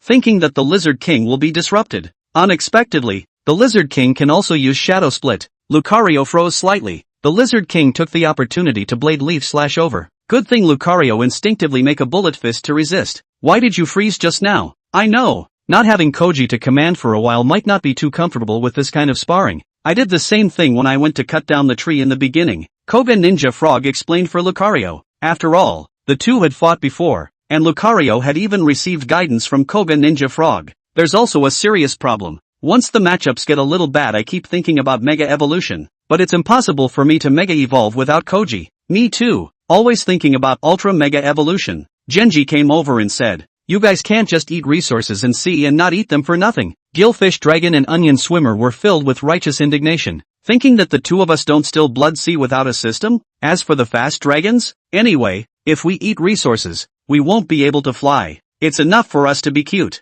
This problem can not only you guys have. Not accustomed to no command to okay. Against the old thought of relying on something else cannot be Lizard King's words momentarily made everyone fall into deep thought. Although it does not belong to Mega Evolution, Koga Ninja Frog's Bond Evolution is also a great kind of bonus. Of course the normal Koga Ninja Frog strength is also very strong. But without Xiaoji's situation how much of his strength can be played? As for the Flame Monkey, the problem might be a bit more serious, as the other's systems are at least stable, but his fierce fire is uncontrollable. Though Chi didn't want to utilize his power as much as Shinji did, he did win a few important battles with his fire. And don't be too bereft, your special powers were given to you by the gods. It's not like they're a burden on you. The Lizard King saw that everyone was not in the right state, and felt that he had made a bit of a fuss just now, and turned to comfort everyone. After the training was over, the Lizard King strolled alone in the backyard with a branch in his mouth. Why do they all have special abilities and I don't? The Lizard King muttered, although he said that he didn't want to rely on special abilities to win.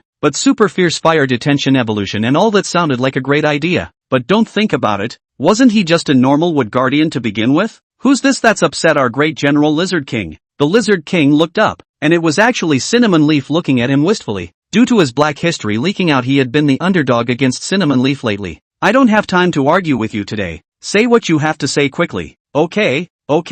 In the future I won't make fun of you for losing your love. Boss and Spray and the others have already educated me. Seeing that Yu Guiyi has nothing to say, the Lizard King continues to walk on his own. Yu Guiyi sees this and follows along as if he's gambling. Say, why do you keep holding a branch in your mouth? Cinnamon Leaf had wanted to ask this question for a long time. Tsukiyakaba, do you think Koga Ninja Frog and Flame Monkey are the chosen ones? You mean about them having special abilities? The Lizard King told Tsukiyakaba everything that happened today, and she unexpectedly laughed out loud. You boys are really stupid and cute. What's there to get hung up on? Special abilities can still become a burden instead? If you can't get used to it, just get used to it slowly. Their normals are strong anyway. The Lizard King was silent for a moment after hearing Yu Guiyi's words, and Yu Guiyi suddenly understood a bit. You're not envious of them, are you? Yes, a little. The Lizard King graciously admitted. There's nothing to be envious of. Chi's Pokemon are a hidden treasure. From Pikachu onwards there's hardly an average one, and there are several species leaders. But I'm just ordinary. You're not in Versailles,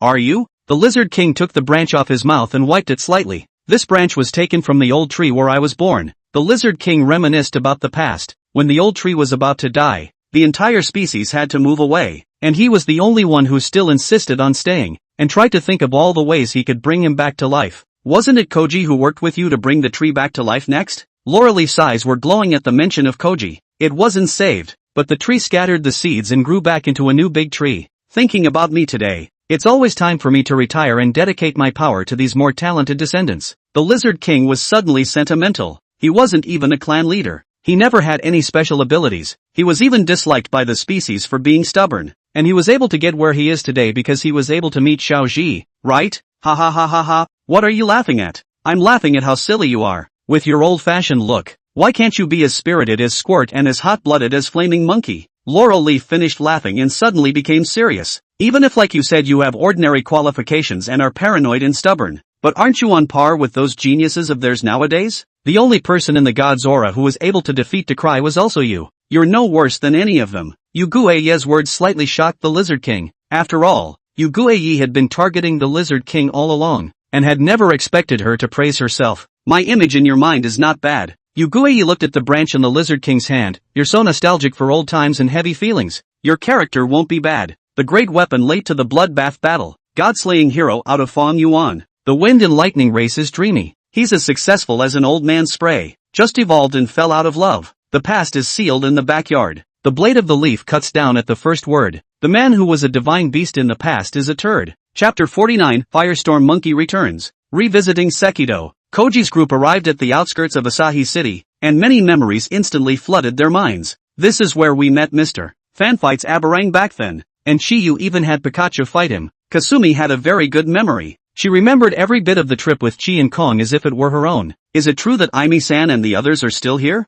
Kong looked florid. We're here to find the Firestorm monkeys. The trio of Kuji planned to go in first and take their chances. Had I known, I would have left a contact information. It's the world champion, Mr. Koji. The passers-by in Asahi City quickly recognized Chi and gathered to surround the trio. But people were here to see Chi, and Kong and Kasumi were quickly left out to dry, with only Chi and Pikachu still in the encirclement. Don't crowd. Everyone, don't crowd. Mr. Koji, can I have your autograph? Chi-san, please take a picture with me. Me too. Me too. Where has Koji ever seen this situation? Momentarily at a loss for words, stiffly taking pictures with passers-by, Pikachu's discharge in a stressful situation electrified everyone. Sorry. Koji and Pikachu rushed to apologize to the crowd. It's Pikachu who knows 10 million volts. It's an honor to be electrocuted by him. It's not even a problem that the P1 champion is playing a showmanship match in Asahi City. I can't believe that even Mr. Koji is visiting us. The trio was thunderstruck, speechless by the passers-by.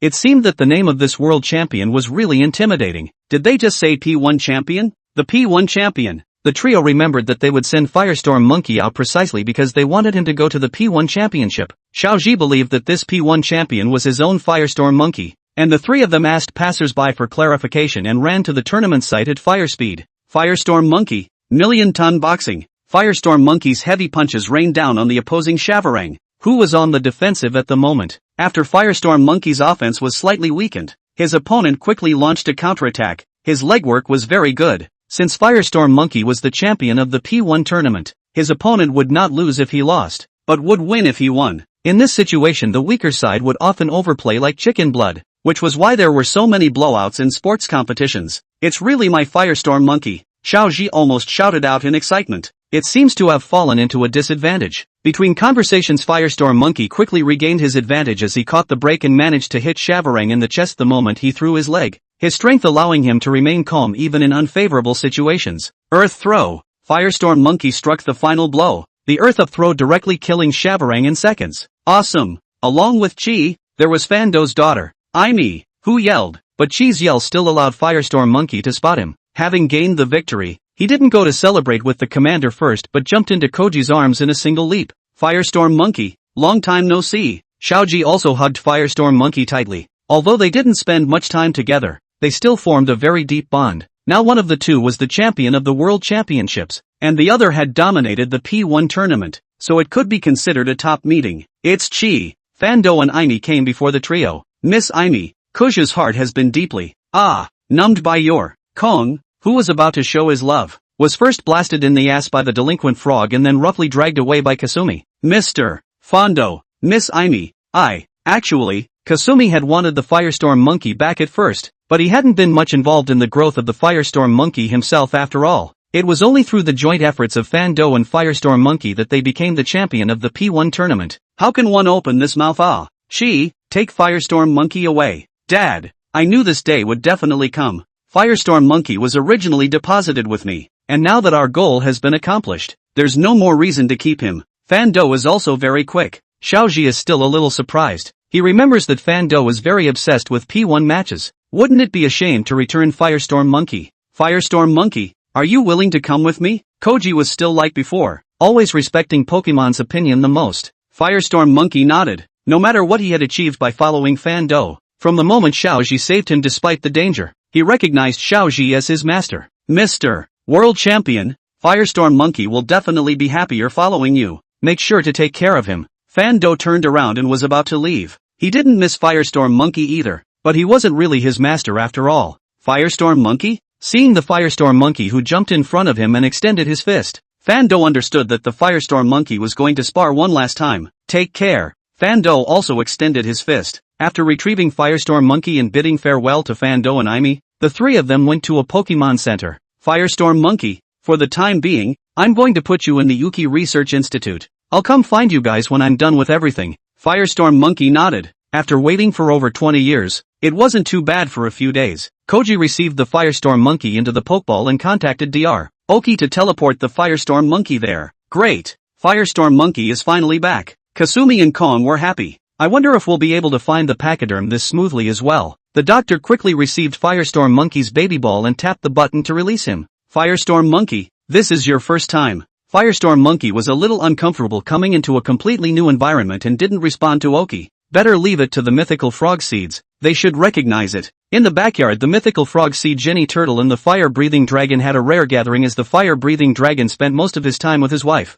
I really miss the times we traveled together before. Mythical frog seed sighed. Yeah, too bad it's just the three of us now. I'm here now, aren't I? Firestorm Monkey suddenly appeared in front of the trio, and the titular first-generation Mikado was shocked and took several steps back. You, why are you here? The three of them didn't have a good impression of Firestorm Monkey, who had screwed the three of them over when they first took him in. Don't be nervous, it's Chi who got me back. I've been around here for half a day and I recognize you three. Ahem, so that's great. Koji finally knew to look for you guys. Mythical Frogseed cleared his throat, then gathered everyone together to greet Firestorm Monkey. After all, he was considered an old friend, so it was time to take care of him. Hello everyone, I'm Firestorm Monkey. Love fighting. Welcome to Fight Me. Firestorm Monkey's introduction was short and strong, but it sounded as if he was challenging the group, and the bottom began to stir. When the dull-witted Slick Boy heard this, he rushed up to do an iron headbutt. Unfortunately, Firestorm Monkey directly stretched out his hand against Slick Boy so that he could not move. Only two short legs are still fluttering. I heard that Firestorm Monkey is the champion of the P1 tournament,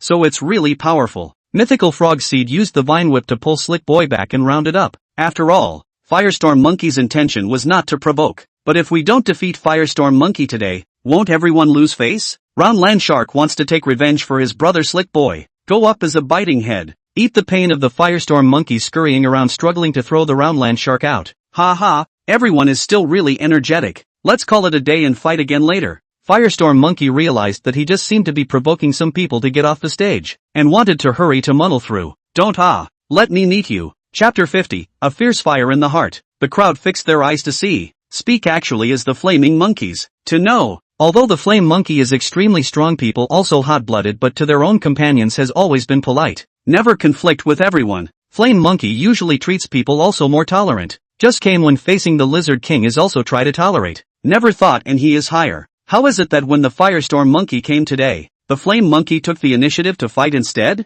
Did I hear it right? Monkey took the initiative to challenge someone else? The crowd of favorites at the bottom murmured. Brother, don't be nervous, it's just a sparring match. It's more than appropriate for a Pokemon that's in the position of Xiaoji to use martial arts to meet friends. Then I'll be respectful. Firestorm Monkey originally felt that it was not good to let someone lose face when they first arrived, but since Flame Monkey had said so, it was nothing. So the two monkeys broke apart and prepared to fight. The Firestorm Monkey looked at the Flame Monkey's posture and knew that he was an expert, and did not dare to be as slack as just now. Both sides at the same time out of the fist. Flaming Monkey's speed of sound fist speed is very fast. Firestorm Monkey has not had time to complete the skill, has been hit several times. The pets see the Flaming Monkey prevailed, have been applauded by the mythical frog see to stop. Everyone is a small G's Pokemon cannot be biased. Firestorm Monkey see easy to take down. Decided to make full strength against the battle. The two sides once again against the fist. After all, the Firestorm Monkey fighting experience in boxing is not inferior to the Flaming Monkeys, and the Firestorm Monkey also has legwork. In the boxing, when the downward kick hits, under the use of hands and feet, the Flaming Monkey fell down. Firestorm Monkey saw the time as almost intended to use the Earth Cast to point to win. Flame Monkey had to use the Flash Flame Charge. The Flame Charge directly sent the Firestorm Monkey flying several meters away, and he adjusted with great difficulty so that he didn't fall to the ground. What a powerful might. I'm willing to give in. The Firestorm Monkey directly admitted defeat. Overpraise? I can't win against you without using fire skills. The Firestorm Monkey was the champion of the P1 competition. No matter how strong these favorites in the backyard were, it was impossible for them to win against him purely by physical skills, so the Flame Monkey was forced to use its fire skills. Although the first meeting wasn't too pleasant, but the good thing was that the Firestorm Monkey was still able to join the backyard without any problems. Brother, how come that Firestorm Monkey doesn't seem to be on good terms with any of you? Finally got a chance to speak to Mythical Frogseed alone. He hasn't been with Chi for very long, and at the time he had a bad temper and wouldn't listen to Chi, so it wasn't easy for the relationship to ease up a bit before he was deposited with someone else. Oh, no wonder it looks like you guys don't know each other well. Hey, Scorpion King, come here for a second. Mythical Frogseed called Scorpion King over when he saw him nearby, not seeming to listen to much. Boss, what's up? What happened to the Flaming Monkeys in the Divine Aura? Can you tell me more specifically? The flaming monkey and the others were still in special training at this time, but the flaming monkey was always purposely avoiding making fire skills. Flame monkey, why do I feel like you've been absent-minded lately? The Lizard King clasped his hands on his chest. Yes? Maybe I'm too tired. Didn't I just fight with the firestorm monkey in the morning? Although Koga Ninja Frog said so, the Lizard King always felt that something wasn't quite right, remembering that day when it seemed like he had mentioned the flame monkey's reliance on fierce fire. Oh, I see. You didn't want to use fire skills when you fought with the firestorm monkey this morning, and also during the special training just now. The Lizard King came to a realization. Not really, your fierce fire shouldn't need to be with chi to trigger it, so why purposely circumvent it? Koga Ninja Frog wondered. My previous master took me in because of my fierce fire, but unfortunately I let him down. After being with Koji, I won all my key battles by relying on fierce fire, and I'm afraid that one day I'll get into a bitter fight and not be able to trigger fierce fire. How can Kojiya be like your former master? And don't you dare defend that Shinji, he's clearly trying to take advantage of your mighty fire's power. The Lizard King had more or less heard about Shinji. That's right, besides even if you don't want to utilize the power of fierce fire you can't suppress your fire Pokemon nature. The flame monkey's approach really didn't make much sense. Fierce fire was a bonus to fire skills, but you couldn't restrict the use of fire skills if you didn't want to win with the help of fierce fire. Could you? Yeah, oh, it's a bit of a bullseye. Monkey, the boss asked you to go to the woods to receive a sweater. Nanny Bug made sweaters for everyone. Scorpion King rushed to deliver the message. How come they didn't make them for us? What kind of sweater does a flame monkey, a fire type, need? Lizard King Koga Ninja Frog expressed his disbelief. This. Anyway, Monkey can just go to the woods. Flame Monkey had no choice but to terminate his special training and rush to the woods. In the woods, Firestorm Monkey was practicing alone. At this time, he still hadn't completely melted in, and he didn't have a Pokemon with good relations in the Koji formation before. It's Firestorm Monkey. Oh, hello. Firestorm Monkey didn't recognize Nanny Bug and casually greeted him and continued practicing on his own. My name is Nanny Bug, and I'm from Hopewell. Nanny Bug continued his greeting. Hopewell, haven't been there. Firestorm Monkey is really a chatting ghost. For a moment the atmosphere was a bit awkward. This is for you. Soon into winter wear sweaters still warmer. Nanny Bug took out one of the sweaters he had made and handed it to Firestorm Monkey. But the other party was a bit hesitant and didn't know whether to take it or not. Take it. I've made each of Xiaoji's Pokemon. We'll all be family from now on. Okay, thank you. Firestorm Monkey took the sweater, somewhat touched. By the way, since you're here, cooperate with me in a play together. Acting a play? Firestorm Monkey rushed to the forest while wording how to refuse Nanny Bug's sweater. He himself shall not die of heat if he wears the sweater? I'm afraid that if he took it, he would only be able to collect it. Oh no! The flames on his body would burn the sweater to ashes directly. However, he actually cannot come. But after all, this is a good intention. Waiting for him to walk to the time but found the Yenwu King and other three people in Nanny Bug's and Firestorm Monkey's fought. It turns out that King Yenwu's trio found Nanny Bug's sweater and planned to get one too. But Nanny Bug said that the sweater was only made for Chi's Pokemon for the time being, and that they could have it made again if they wanted it. The three Yenwu Kings were not happy, and Firestorm Monkey's temper also came up. After all, Nanny Bug and Firestorm Monkey are not strong in Xiaoji's Pokemon and are still fighting with fewer than many. By the time Firestorm Monkey arrived, they were already injured. Stop! Firestorm Monkey scurried over with a flame wheel and crossed in front of Inferno King Pascodora and Ultra Force King. I advise you to mind your own business. They're my friends, and you're actually calling this nosy? They were all Koji's Pokemon, and even though Firestorm Monkey had only just met them a short while ago, Flame Monkey already considered him a friend. When it came to matters involving friends, Flaming Monkey would never compromise. I think you're looking for death. The three Yenwu Kings naturally bullied the few with the many, but at first, they were still tricked by the Flaming Monkey one show 3. But as his stamina declined, Flame Monkey was slightly overwhelmed by facing the trio. Sonic Fist held off the Super Power King, Enhanced Fist blocked the Yenwu King, and Flame Monkey didn't take into account the sneak attack of Bosco Dora, and struggled to repel the Super Power King and Yenwu King after being hit. I don't know what you're in for. If it's not that Chi, you don't have anything to do with those two at all, do you? Bosco Dora scoffed. We gathered together because of Koji, and Koji is our friend too. Don't be silly. What level are you? And what are those two? That Koji is really something too, taking any trash into the backyard. Hearing the trio's insults of Koji and Nanny Bug and the others, the Flame Monkey could no longer hold back the fierce fire burning in his heart. When I first met Shinji, I was scorned by him.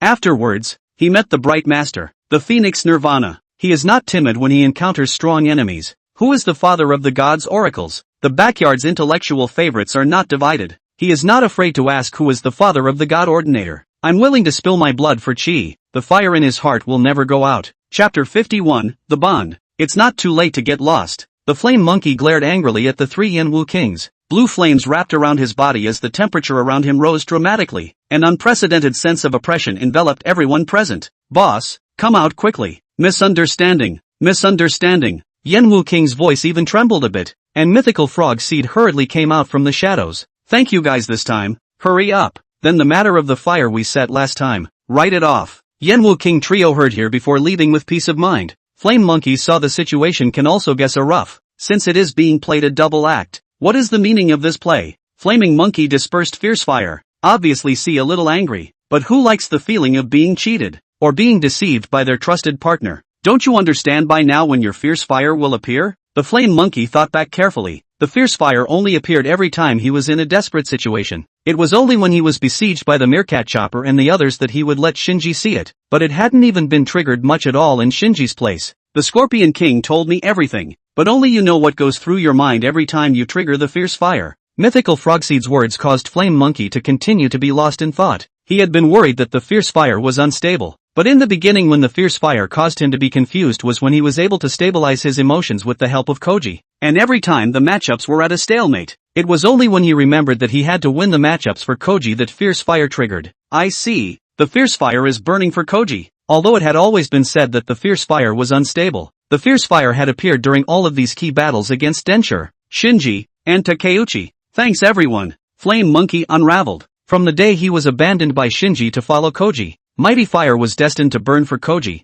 It could be controlled. It's good that the problem is solved. So take the sweater and share it with the Koga Ninja Frogs and the others. And with that, the mythical frog seed once again fulfilled his duties as the boss. The flame monkey solved his troubles, and the firestorm monkey participated in his first little backyard tale. Take all the sweaters from Nanny Bug. Flame monkey handed out the sweaters to Koga Ninja Frog and Lucario and they all took the sweaters slightly not wanting to wear them. It's a good intention. Take it first, wait until winter comes. Koga Ninja Frog folded up the sweater. Monkey, look at you having fun. Lucario put his arm around Flame Monkey's shoulder. They had gotten to know each other quite well in the meantime. Fierce Fire's problem is solved. As long as you think of Chi in your mind, Fierce Fire will surely burn. So good. What about my Maga evolution? And what about my Bond evolution? I'm not too sure. Why don't you guys ask the boss? He's awesome and can solve any problem. Mythical Frog Seed, I didn't. Hearing what Flame Monkey said, Lucario didn't take it seriously, but Koga Ninja Frog took it seriously. It would be great if they could all complete their bonded evolution without Koji by their side. Well, first of all I've seen this detention evolution of yours once. I have no idea what he is. And besides what are you doing with a detention evolution in the backyard? Koga Ninja Frog had Mythical Frog Seed stumped. Also why don't you ask Owl Nighthawk? He's the smartest Pokemon in this backyard. Seeing that Koga Ninja Frog was a bit disappointed, Mythical Frog Seed gave him an idea. Okay, I'm on my way. Koga Ninja Frog disappeared in front of Mythical Frog Seed in a flash, his speed catching up with lightning. If all these great gods were as heartless and one-dimensional as Old Spray there wouldn't be so many problems. Mythical Frog Seed shook his head. The Owl Nighthawk was perched on a tree at the moment. He never got involved in the fights between the Great King Swallow and the Muckhawk, nor did he mix with his contemporaries Pokemon such as Heracross. Being too smart for his own good, he felt out of place in this backyard. Hello there, Owl Nighthawk. It's you. Owl Nighthawk opened his eyes and was a little surprised to see Koga Ninja Frog, but his tone was still flat. I hear you're the smartest Pokemon in this backyard. Is there something you want to ask me? Owl Nighthawk's tone was clearly rising and falling. Finally someone remembered him as a genius. Those who couldn't even tell the difference between Guangong and Qin Shubao. Owl Nighthawk had been thinking of popularizing 9 years of compulsory education for them. Do you understand my custodial evolution? Koga Ninja Frog threw floating cold water on Owl Nighthawk with a single sentence, which touched his knowledge blind spot. I probably know that it's something like Mega Evolution, but without the need for props. Anyone knows these? I'm asking if you know if there's a way for me to transform at any time. Owl Nighthawk had just said everything he knew, which was a bit awkward. Forget it if there's no way. I didn't expect it in the first place. Who said there was nothing I could do? You told me everything that happened when you completed your Bond evolution. Owl Nighthawk intended to use the inductive method of giving examples to find out the conditions of the Bond evolution, and finally just find the necessary conditions in the control variables. Koga Ninja Frog told Owl Nighthawk all about the situation, and finally came up with the necessary condition for the evolution of the tether was Koji. Forget it, thank you. Koga Ninja Frog cried and laughed. Wait, I have another way. Bent on maintaining his persona, Owl Nighthawk decided to give it one last try. What way? Detention evolution. Who says you have to be in sync with Koji? It's okay to have a detention with someone else. You're not trying to get me to change masters, are you? Koga Ninja Frog was alerted. Hey, who says you have to create a bond with someone? Isn't it okay to create a bond with a Pokemon? Owl Nighthawk rolled his eyes. Create a bond with a Pokemon? Think about it. You can become so powerful by creating a bond with Chi. So what if you synchronize with Lucario? Maybe you guys can even evolve by bonding with each other. The cat-headed Nighthawk rambled on without the slightest bit of modesty, and even actually got Lucario. You're not playing for real, are you? Koga Ninja Frog was shocked. Of course, practice is the only standard for testing the truth. Lucario was in a daze at this point, not knowing what these two were up to again. But even if you're right, how am I going to create a bond with Lucario? As far as I know, you and Lucario still have a master and disciple bond. Don't mention that. Lucario ended up learning the Mega Wave Missile, and old me doesn't have any bonus at all. No, what are you two talking about again? Lucario still looked confused. Couldn't care less. You two get to sparring. It's the best way to create a bond. Koga Ninja Frog had no choice but to engage Lucario in battle. The last time they fought, Koga Ninja Frog crushed Lucario, but Lucario benefited greatly from this battle, plus the baptism of the 8 masters. Lucario was not the same as before. Koga Ninja Frog was still overpowering Lucario in terms of speed at first, but after learning Shadow Split, Lucario was able to keep up with Koga Ninja Frog without being as passive as he was last time. Froggy, this move was learned because of you. Take it. Lucario pulled his Wave Guide energy and the Wave Missile started to get bigger, but nowhere near as big as the one he unleashed with Koji. Can you use this without Koji? Koji isn't around, but the bond is always there. This goes back to being you as my master. The Koga Ninja Frog's bond evolution is a unique power that only comes with Koji, and after evolving, it also turns into something similar to Koji, so it's impossible for the bond to evolve without being with Koji, but the power of the bond won't disappear. Thinking of this, Koga Ninja Frog's water sword in his hand also turned into a golden color, but again, not as big as when he was with Koji. A karmic bond was formed by mistake. The amazing talent finally realized. The Alliance Final is a deadly battle. The writer of Sema has left regrets. Wu Gang is not allowed to return. The Enduring Frog can finally return. The bond evolution waited for 100 years, only because Xiao Ji is by my side. Chapter 52, Encountering Bata Foundation again. Seeing this, Owl Nighthawk Heart Ecstasy thought Koga Ninja Frog and Lucario really produced a bond. Unexpectedly, the two who were facing each other actually suddenly withdrew their moves. Ha ha ha ha ha ha ha. Koga Ninja Frog and Lucario wrapped their arms around each other's shoulders and laughed. What the hell? I don't need to custodial evolve here anymore, because custodial evolutions are pointless without Koji. Both Koga Ninja Frog and Lucario were the same. Their special abilities existed in the beginning because of Koji. Xiao Ji and his group were still on their way to find Badabi at this point, but they didn't have any information about him, so they could only wander around like headless flies.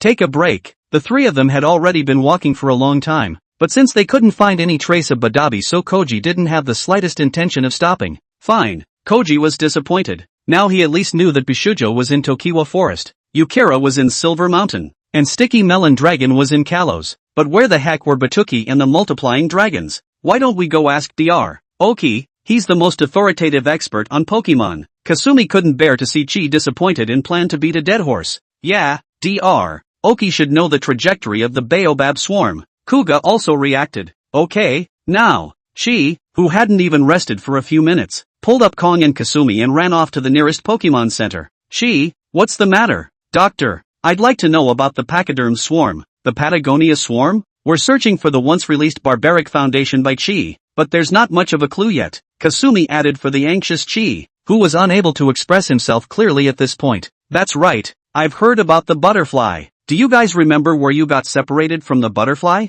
The seaside near Golden Yellow City. The three of them spoke in unison after a little contemplation. If the group of butterflies that you encountered before started from that place to breed their offspring, then when the offspring grow up, they will return there to rest and prepare for the next round of migration. Since no one knew where that swarm of butterflies came from, the three of them had to take their chances near the city of Golden Yellow. Even if it wasn't there, it might be possible if they happened to be passing by. Honey, the food here is getting scarce. I'm afraid we'll have to relocate. A pink-colored butterfly gathered at the side of a male butterfly with a somewhat worried expression. The male butterfly was the leader here, and they were followed by many immature butterflies, all of which were the offspring of the two of them. We've already migrated to many places over the years. We've only been living here in our hometown for a longer period of time, It's hard to find a destination in a short period of time if we migrate again. The butterfly's weak flying ability makes it difficult for them to migrate to faraway places, so they can only migrate back and forth to many places. However, as the number of butterflies increased, the frequency of migration was too fast, and the speed of plant growth could not catch up with the speed of migration. It's okay, we'll figure it out together. The pink butterfly gently comforted her husband. So many butterflies. Luckily, it looked like the group of butterflies that Koji and the others had encountered were migrating from exactly this place. Where are we going to find Cheese-one with so many butterflies? Kong was dazzled. Don't you even know how to tell MS, Junsa and MS, joy from all over the place? You can tell if the skirt is a centimeter shorter. Kasumi spat. No problem. As long as I get to see him I can definitely recognize him. Koji patted his chest. A few people started searching for Koji's bardo on the cliffs of the coast. There's so few plants here. Can a butterfly survive? The taste of the pachyderms is more on the sweet side. The fruits and pollen here are what they love to eat, but this pachyderm swarm is too huge. It might need to be relocated. Although Kojang had become a Pokemon doctor, his knowledge base as a Pokemon breeder was still there. At this moment, Kochi's pachyderms were on patrol, and as the leader he had to determine how long the remaining food would last in order to decide when to relocate. I found it. Look at that pink butterfly. She was overjoyed. If the butterfly's wife was there, he himself should be nearby. The three of them rushed to the pink butterfly. Unfortunately, the pink butterfly didn't recognize Koji, thinking that he was here to collect Pokemon, and hurriedly put his sons on guard. Misunderstanding, don't you remember me? Don't worry, let Pikachu deal with them. Pika Pika. Hearing Kasumi's words, the diplomatic Pikachu jumped off of Chi's shoulder at a fiery pace and communicated with the pink Badawi. I remember, you're a friend of our Dangon, so this human must be. Returning from his patrol, Bada Foundation saw several humans surrounding his wife from afar, and thinking there was some kind of threat, he immediately rushed over with the intention of silver spinning past his face. But when he got close enough to see Xiao Ji, not to mention attacking, he actually forgot to even stir his wings to maintain flight, and was almost caught by Xiao Ji when he landed on the ground. Butterfly, this is my butterfly. It has been more than 20 years since I saw you. Xiao Ji is also a little bit forgetful of his excitement, tightly hugged the butterfly.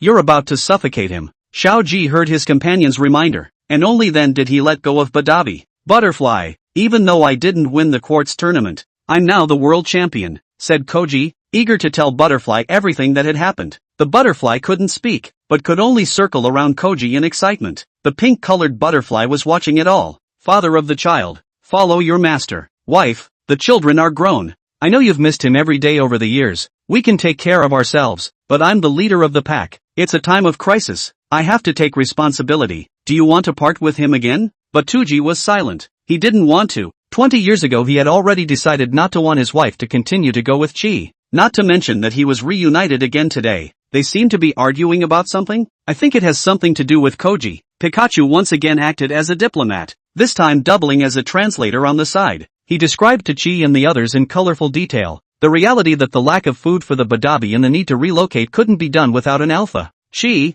it looks like we still can't take the butterfly with us. Is that so? Xiao Ji was disappointed. 20 years ago it was Xiao Ji who actively chose to let the Bada Foundation stay and reproduce its offspring. That was the first big growth of his Pokemon trainer career. Isn't there a way to get the best of both worlds? Let's go ask Dr. Oki. Kasumi really couldn't bear the thought of Chi facing the pain of being separated from his pachyderm again. Right, even if we can't take away the butterflies, we should at least help them get rid of the food shortage. Koji made up his mind. Chapter 53, Initial Partners. Chi, I understand what you guys have said, and to solve this problem, I think we first need to find them a habitat with plenty of food first. Then wouldn't the Oki Institute be just right? Kasumi had a sudden thought. If the Batuki swarms were relocated to the Oki Research Institute, then on one hand, it would solve the immediate needs of the Batuki population. On the other hand, it would be beneficial to the doctor's research, and on the third hand, the Batuki would be able to return to Kuji's side as well. Right, doctor, what do you think? It's true that the Yuki Research Institute can accommodate many wild Pokemon,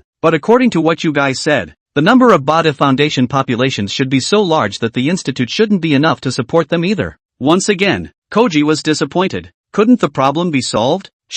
It's the duty of the Pokemon to reproduce their offspring, but it's impossible for them to take care of their offspring for the rest of their lives. We can talk to the Bao Daiwa and the others about letting them split up. Kong gave a suggestion. Split the family? Kong is right. I can still accept it here if it's half of the Badabi. Then the rest of the Badabi can continue to survive in their original habitat as well. Koji was ecstatic. But would they agree? After all, the entire population was an inextricable whole. And at the rate the butterflies were reproducing, they might be blood relatives to each other. Koji and the others still wanted to ask the butterflies their opinion first. What? Splitting up the family? Hearing Pikachu's relay. But Dabi hesitated. In fact, it wasn't that they hadn't considered it before. Many of their offspring could already stand on their own. But who would be willing to leave their loved ones? But Dabi, this is a matter of life and death for your entire species. You still need to consider it properly. Pikachu could see that Badabi wasn't complaining about the separation. I need to get everyone's opinion. Badabi gathered the entire species together.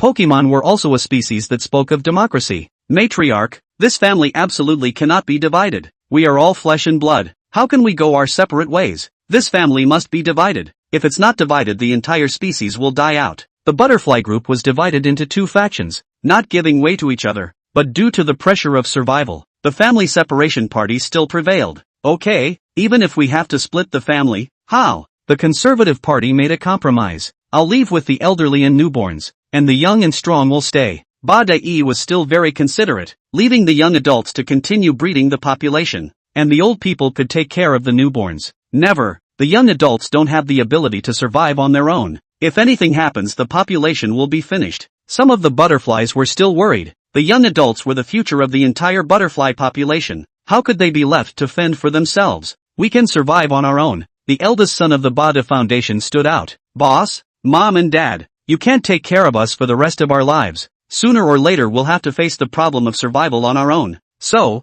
make a decision now. We can't delay any longer. Looking at their eldest son, Mr. and Mrs. Bada Foundation could not say how relieved they were. Perhaps it was their own too much care for their children before that led to the Bada Foundation clan having today's crisis, and now they could be on their own as well. Good. In the name of the Patriarch, I announce the official separation of the butterfly group. The young adults who stayed here will be left to you, kid. I will not dishonor my mission. And please make sure Mom and Dad take care of themselves and their brothers. Seeing that the chief himself made a demonstration of bidding farewell to his eldest son, the others no longer had any more opinions, and the Ba-Da was officially separated. Look. They seem to have discussed it. Xiaoji turned his head to look. Between them, the butterflies naturally split into two teams to say goodbye to each other, after which the butterflies brought their group to Xiaoji. That's great, Butterfly. Quickly lead the group to the Oki Research Institute. Butterfly.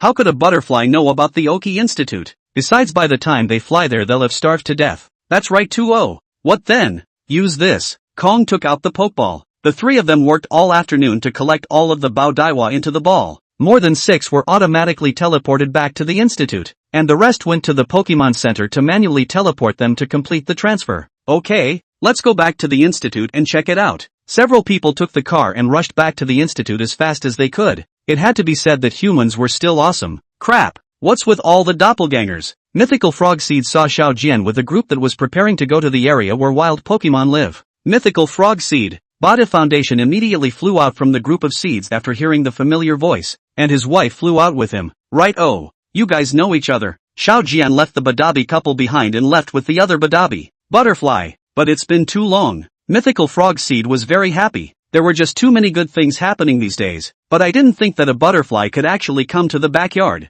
Are there any other deceased people here? Look at my memory. I'll go find them. Mythical Frog Seed rushed off to find Fire-Breathing Dragon and Jenny Turtle. And on the way, he happened to run into Great King Swallow and MK Eagle after explaining something to them in passing. Don't worry, we'll take care of it, MK Eagle and Great King Swallow said and flew away. Ba-da, you kid knows to come back too. Crap, you're that little fire dragon from back then? How's that? It's gotten handsome. And me, I'm Jenny Turtle. Jenny Turtle squeezed in front of the fire-breathing dragon and shook hands with Ba-da, even putting on his sunglasses. I definitely remember you. I heard you became a civil servant. Oh yeah, and this is? Bada saw that there was a female fire-breathing dragon in the back, and wondered if Xiaoji had a collecting fetish. This is my wife Lisa, just finished giving birth. I don't feel comfortable with her. You have a son too? What do you mean also? The crowd forgot what the reason for Bada Butterfly to leave in the first place. Compared to the fire-breathing dragon, Bada Butterfly's youngest son can play soy sauce. This is my wife. We are an old married couple. On having children you guys can ask her for advice. Darn it. Pink Bada Wutu ranted at Bada Wutu. Mythical Frog Seed and Jenny Turtle watched these two couples show their love only to want to leave silently. Everyone's already chatting. It's quite lively. It was actually Pikachu's voice. It was Koji and the others who had returned. We can finally reunite. Koji opened his arms. It's a shame that we're still missing a Bishujo, lamented Kasumi. Before the words left her mouth, the sound of the Biju's majestic call came, which turned out to be Mythical Frog Seed telling the Great King Swallow and Muckhawk to inform the Biju to make sure to stop by the backyard. Mythical Frog Seed, it's really thanks to you. Xiaoji hugged Mythical Frog Seed. Bada Foundation Pikachu Jenny Turtle also surrounded the side as if they were jealous, and the two big guys, Big Eagle and Fire Breathing Dragon, directly spread their wings to surround everyone. How nice! It's the original 6 Pokemon of Koji, Kong and Kasumi, who witnessed Xiaoji's growth along the way, were also very emotional, and Lisa and Pink Badabi were also happy for their husband. Everything was so complete. Only Bijou secretly resolved to solve the problem of Tokiwa Forest and stay with everyone forever. It's true, the road is dangerous and winding, but the 6 of them are finally a strong team, fated to meet, but inevitably separated. The law of unity is always divided, and the law of unity is unchanging. The original partners are finally reunited, and the story is still to be continued. Chapter 54, The Battle of Changpan. Bijou, are you leaving so soon? Koji and the original 6 Pokemon had just enjoyed a bit of reunion time, and Bijou was about to say goodbye. He's probably still worried about the Standing Rock Forest. Until the conflict between the 2 species in the Standing Rock Forest was resolved, the Speckled Eagle could never return to the team. Although Koji had gone to great lengths to make this reunion possible, there was nothing he could do to solve the problems in the Standing Rock Forest unless they intervened to get rid of all the spirited sparrows. Koji had no choice but to say goodbye to the then Eagle. The Bi-Eagle thought about it all the way back to the Standing Rock Forest as he flew back to the forest, and finally he made up his mind to settle the dispute in the Standing Rock Forest once and for all. Everyone gather. With a command from Bi-Eagle, all the BB birds of the Standing Rock Forest were assembled, and due to Bi-Eagle's usual training,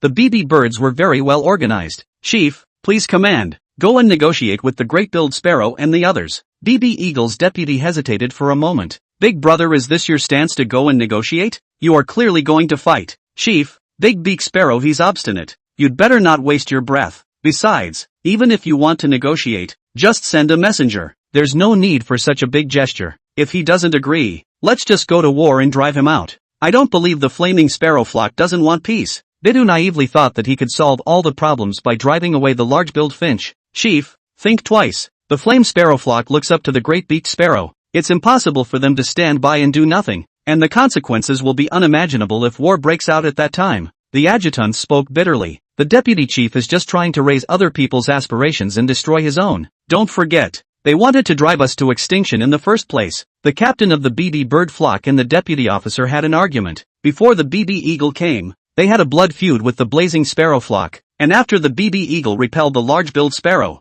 the 2 species were at war even though they didn't go to war. Originally, the 2 sides could have shared the entire Standing Rock Forest, but because of the selfishness of the large-billed finches, they could only occupy a piece of territory each and each other may not cross the border. Therefore, most of the bibbity birds wanted to fight with the flamingos, and chasing away the large-billed sparrow was considered light. Even if we win this battle, we are bound to suffer heavy casualties, so we should wait until we are sure of victory. Deputy Chief, I honored your old qualifications before I was polite with you, but I didn't expect you to be a glutton for punishment. Now it's us who are stronger. It's already benevolent to tolerate them staying, not to mention that the chief is only trying to drive away the large-billed finches. You're going to stop them too? Although the adjutant was more thoughtful, he was no longer able to stop the fighting mood of the BB bird flock, and could only hope with the BB eagles to take back their orders. Chief, you must think clearly.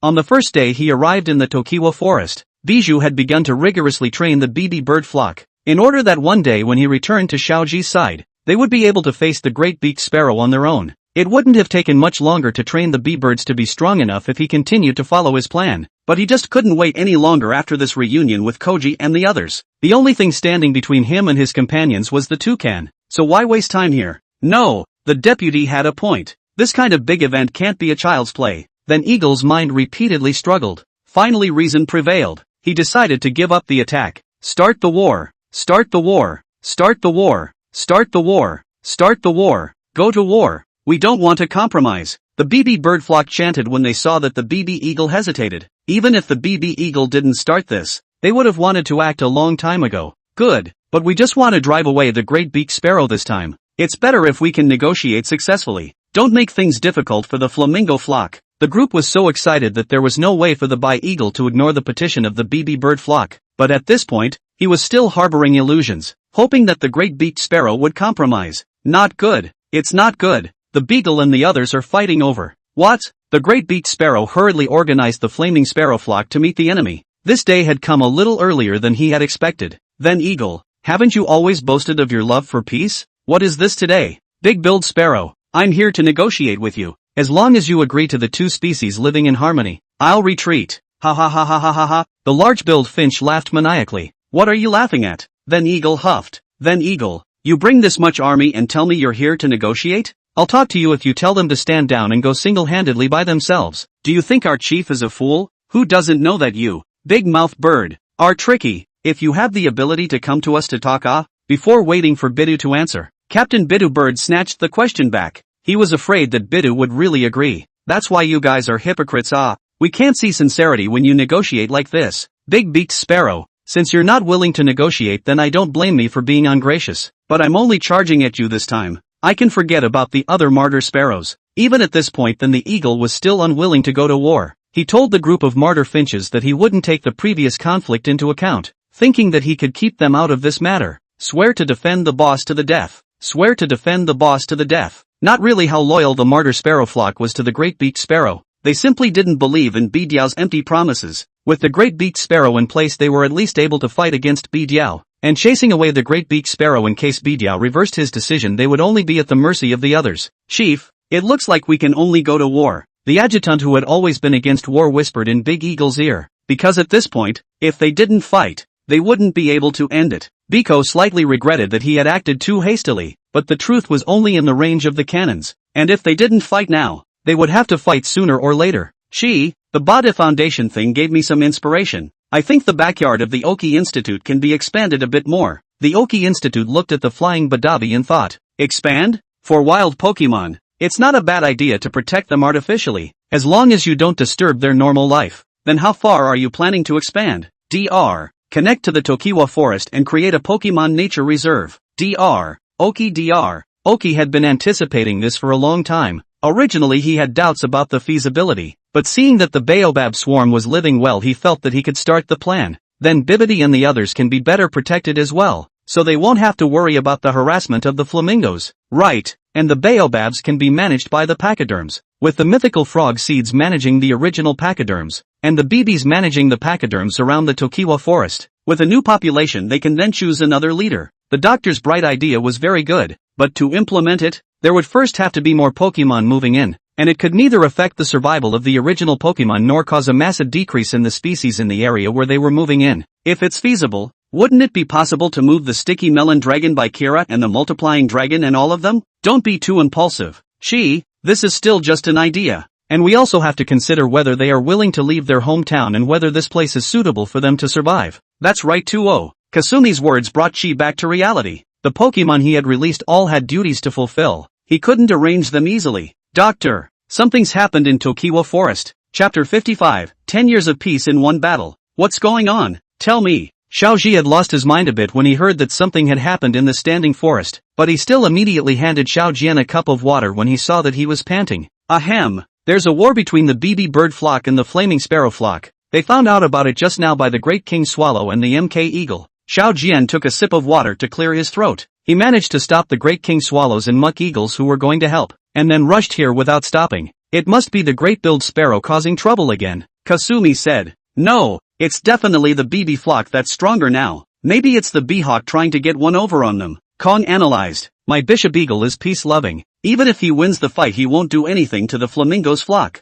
Xiao Ji. Of course we believe in the beagle, but the great-beaked sparrow will definitely not sit still. And the flame sparrow flock will definitely fight to the death as well, so the casualties will be huge then. Then let's go. Xiao Gang's analysis was right. The great battle between the group of BB birds and the group of martyr finches was very intense, and even though the BB birds were stronger, the group of martyr finches was still putting a lot of pressure on them. However, the B-birds had completely suppressed the large-billed finch. Big-billed sparrow, you won't be able to hold on any longer. Don't waste everyone's lives. Surrender now. By eagle, you're the one who started the war. Why are you putting the blame on me? Look at the casualties on both sides. This is all you're doing, haha. The big-beaked sparrow began to steal concepts, but the bi-eagle was indeed affected. He saw both sides attacking each other like father killers was very puzzled. It was clearly not an irreconcilable conflict. There were casualties on both sides every now and then. The BB bird and blazing sparrow that died in battle landed on the ground, no longer alive. The wounded with broken arms and legs moaned helplessly on the ground. Even so, they tried with difficulty to use their skills on each other. The impact of this scene was too much for the eyes. The war was just too horrible. Then Eagle, go to hell. Seeing that the then Eagle was distracted, the large-beaked sparrow took the opportunity to sneak past, and in the nick of time, the then Eagle's adjutant blocked the front. His skin was torn by the large-beaked sparrow's sharp claws, and he fell to a floor of blood-stained feathers. Lieutenant! The bee eagle rushed over to catch the injured adjutant, and some of the nearby bee birds also fatally repelled their respective opponents to protect the duo, including the captain who had gotten into an argument with the adjutant. Chief, my life is not in danger. I've changed my mind now. Only a complete defeat of the great beaked sparrow can bring about peace. Holding on to illusions won't work. Stick to the fight or the brethren will have sacrificed their lives for nothing. I know. Good brother. Biddu no longer hesitates. Things have come to this point. The only way to restore peace to the Changpan forest is to win the war. He asked Biddu to protect the adjutant well, and once again went into the war. Yo, done acting? Who are you guys showing this to? Clearly you're the aggressors. The large-billed finch taunted. Big-beaked sparrow, you drove us to extinction before for your own little selfishness, and now you're letting your own brothers die for nothing for your own rights. You know full well that I won't do anything to you guys. Brothers? Big-mouthed bird cried and laughed. Can you be a little more childish? They're just my men, asking me to bend over to you for them. Not a chance. Big Eagle was speechless by Big-mouthed bird's shamelessness. He didn't realize that both sides actually had to break the net after the fish died in order to make peace. But what was the meaning of peace at that time? The only way for today's plan was to achieve victory as soon as possible and reduce casualties. Unconscionable. Then the eagle stirred up its wings to launch a strong storm. The stones on the ground were uprooted. The nearby thin trees were even more shaky. If this move hit, the big-billed sparrow would definitely lose. Poof! The large-beaked sparrow did not slow down and even sneered. After that, the nearby spirited sparrow quickly protected him and blocked the storm with its own flesh. The spirited sparrow was battered and bruised all over, but the large-billed sparrow was unharmed. What the hell did he give you guys? The bishop eagle was stunned. He could understand the bishop bird doing this for him, but this great beaked sparrow, because I'm the only bargaining chip, the flaming sparrow flock has to win. Even if there's still a glimmer of hope, as long as they repel you they can continue their old lives, but if they lose the battle they can only be slaughtered.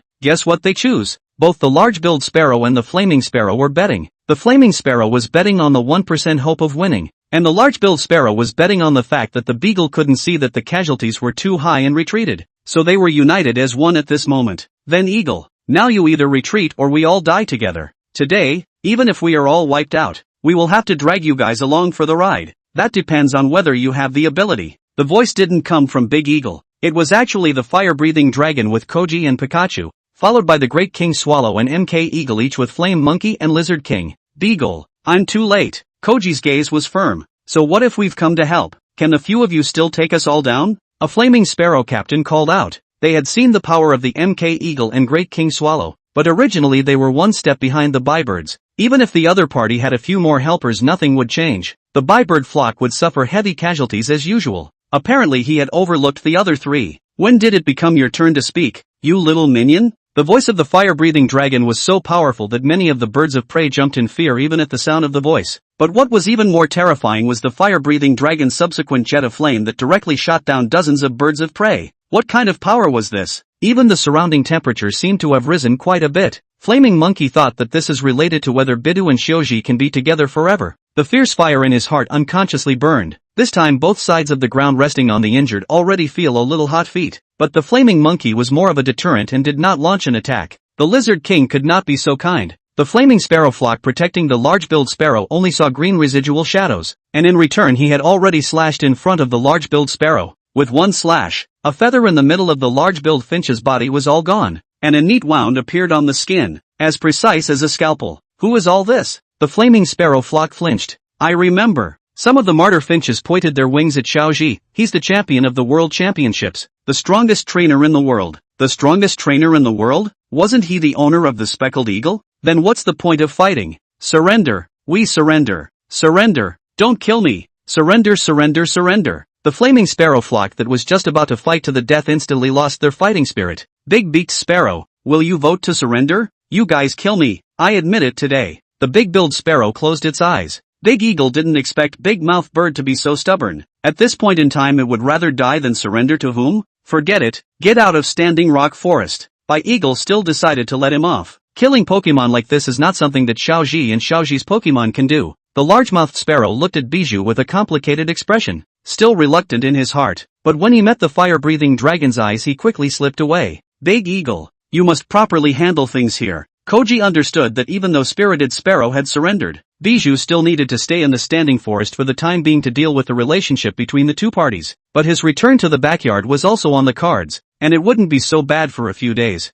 Eagle nodded silently, looking at the corpses on the ground, still blaming himself a little. Chief, these fiery sparrows can't be kept. They must all be eliminated in order to be worthy of their dead brothers. BB Bird team leader and made a suggestion, and the flock of martyr finches trembled. Anyone who says such things again is expelled from Standing Rock Forest. BB Bird got serious. I started this battle. The responsibility cannot be shifted to the martyr finches. Everyone who wants peace. If we are strong enough to drive other species to extinction, then what's the difference between us and the great-billed sparrow? How will the bee eagle flock face other Pokemon species in the future? Bijou fulfilled his promise and gave the flaming bird flock equal status. There might be some bibbity birds who would still have a problem with it. It would have to be adjusted slowly, but it finally stabilized the flaming bird flock. How about it? I have the air of a boss, right? Bee Eagle bragged to the fire-breathing dragon. By Eagle, you're too stupid. You should have approached us earlier to start this war earlier. The fire-breathing dragon actually got serious.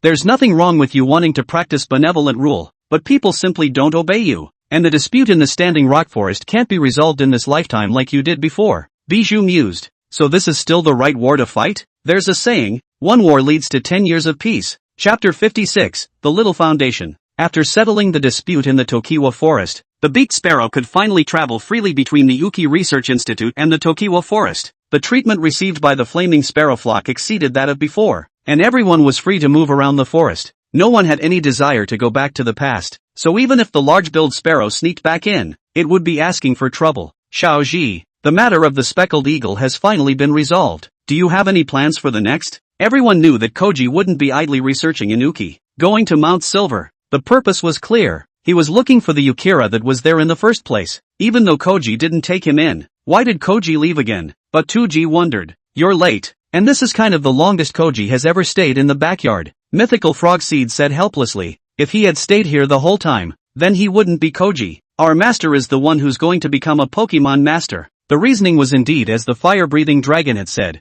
But wasn't he a Pokemon master when he was already a world champion? Say, hubby, it doesn't matter if we stay over here all the time, right? The butterfly family had been staying over here in the mythical frog seed side ever since they arrived in the backyard. While the butterfly species were all in the wild Pokemon zone, Pink Butterfly was worried that as the alpha butterfly would be criticized by the breed.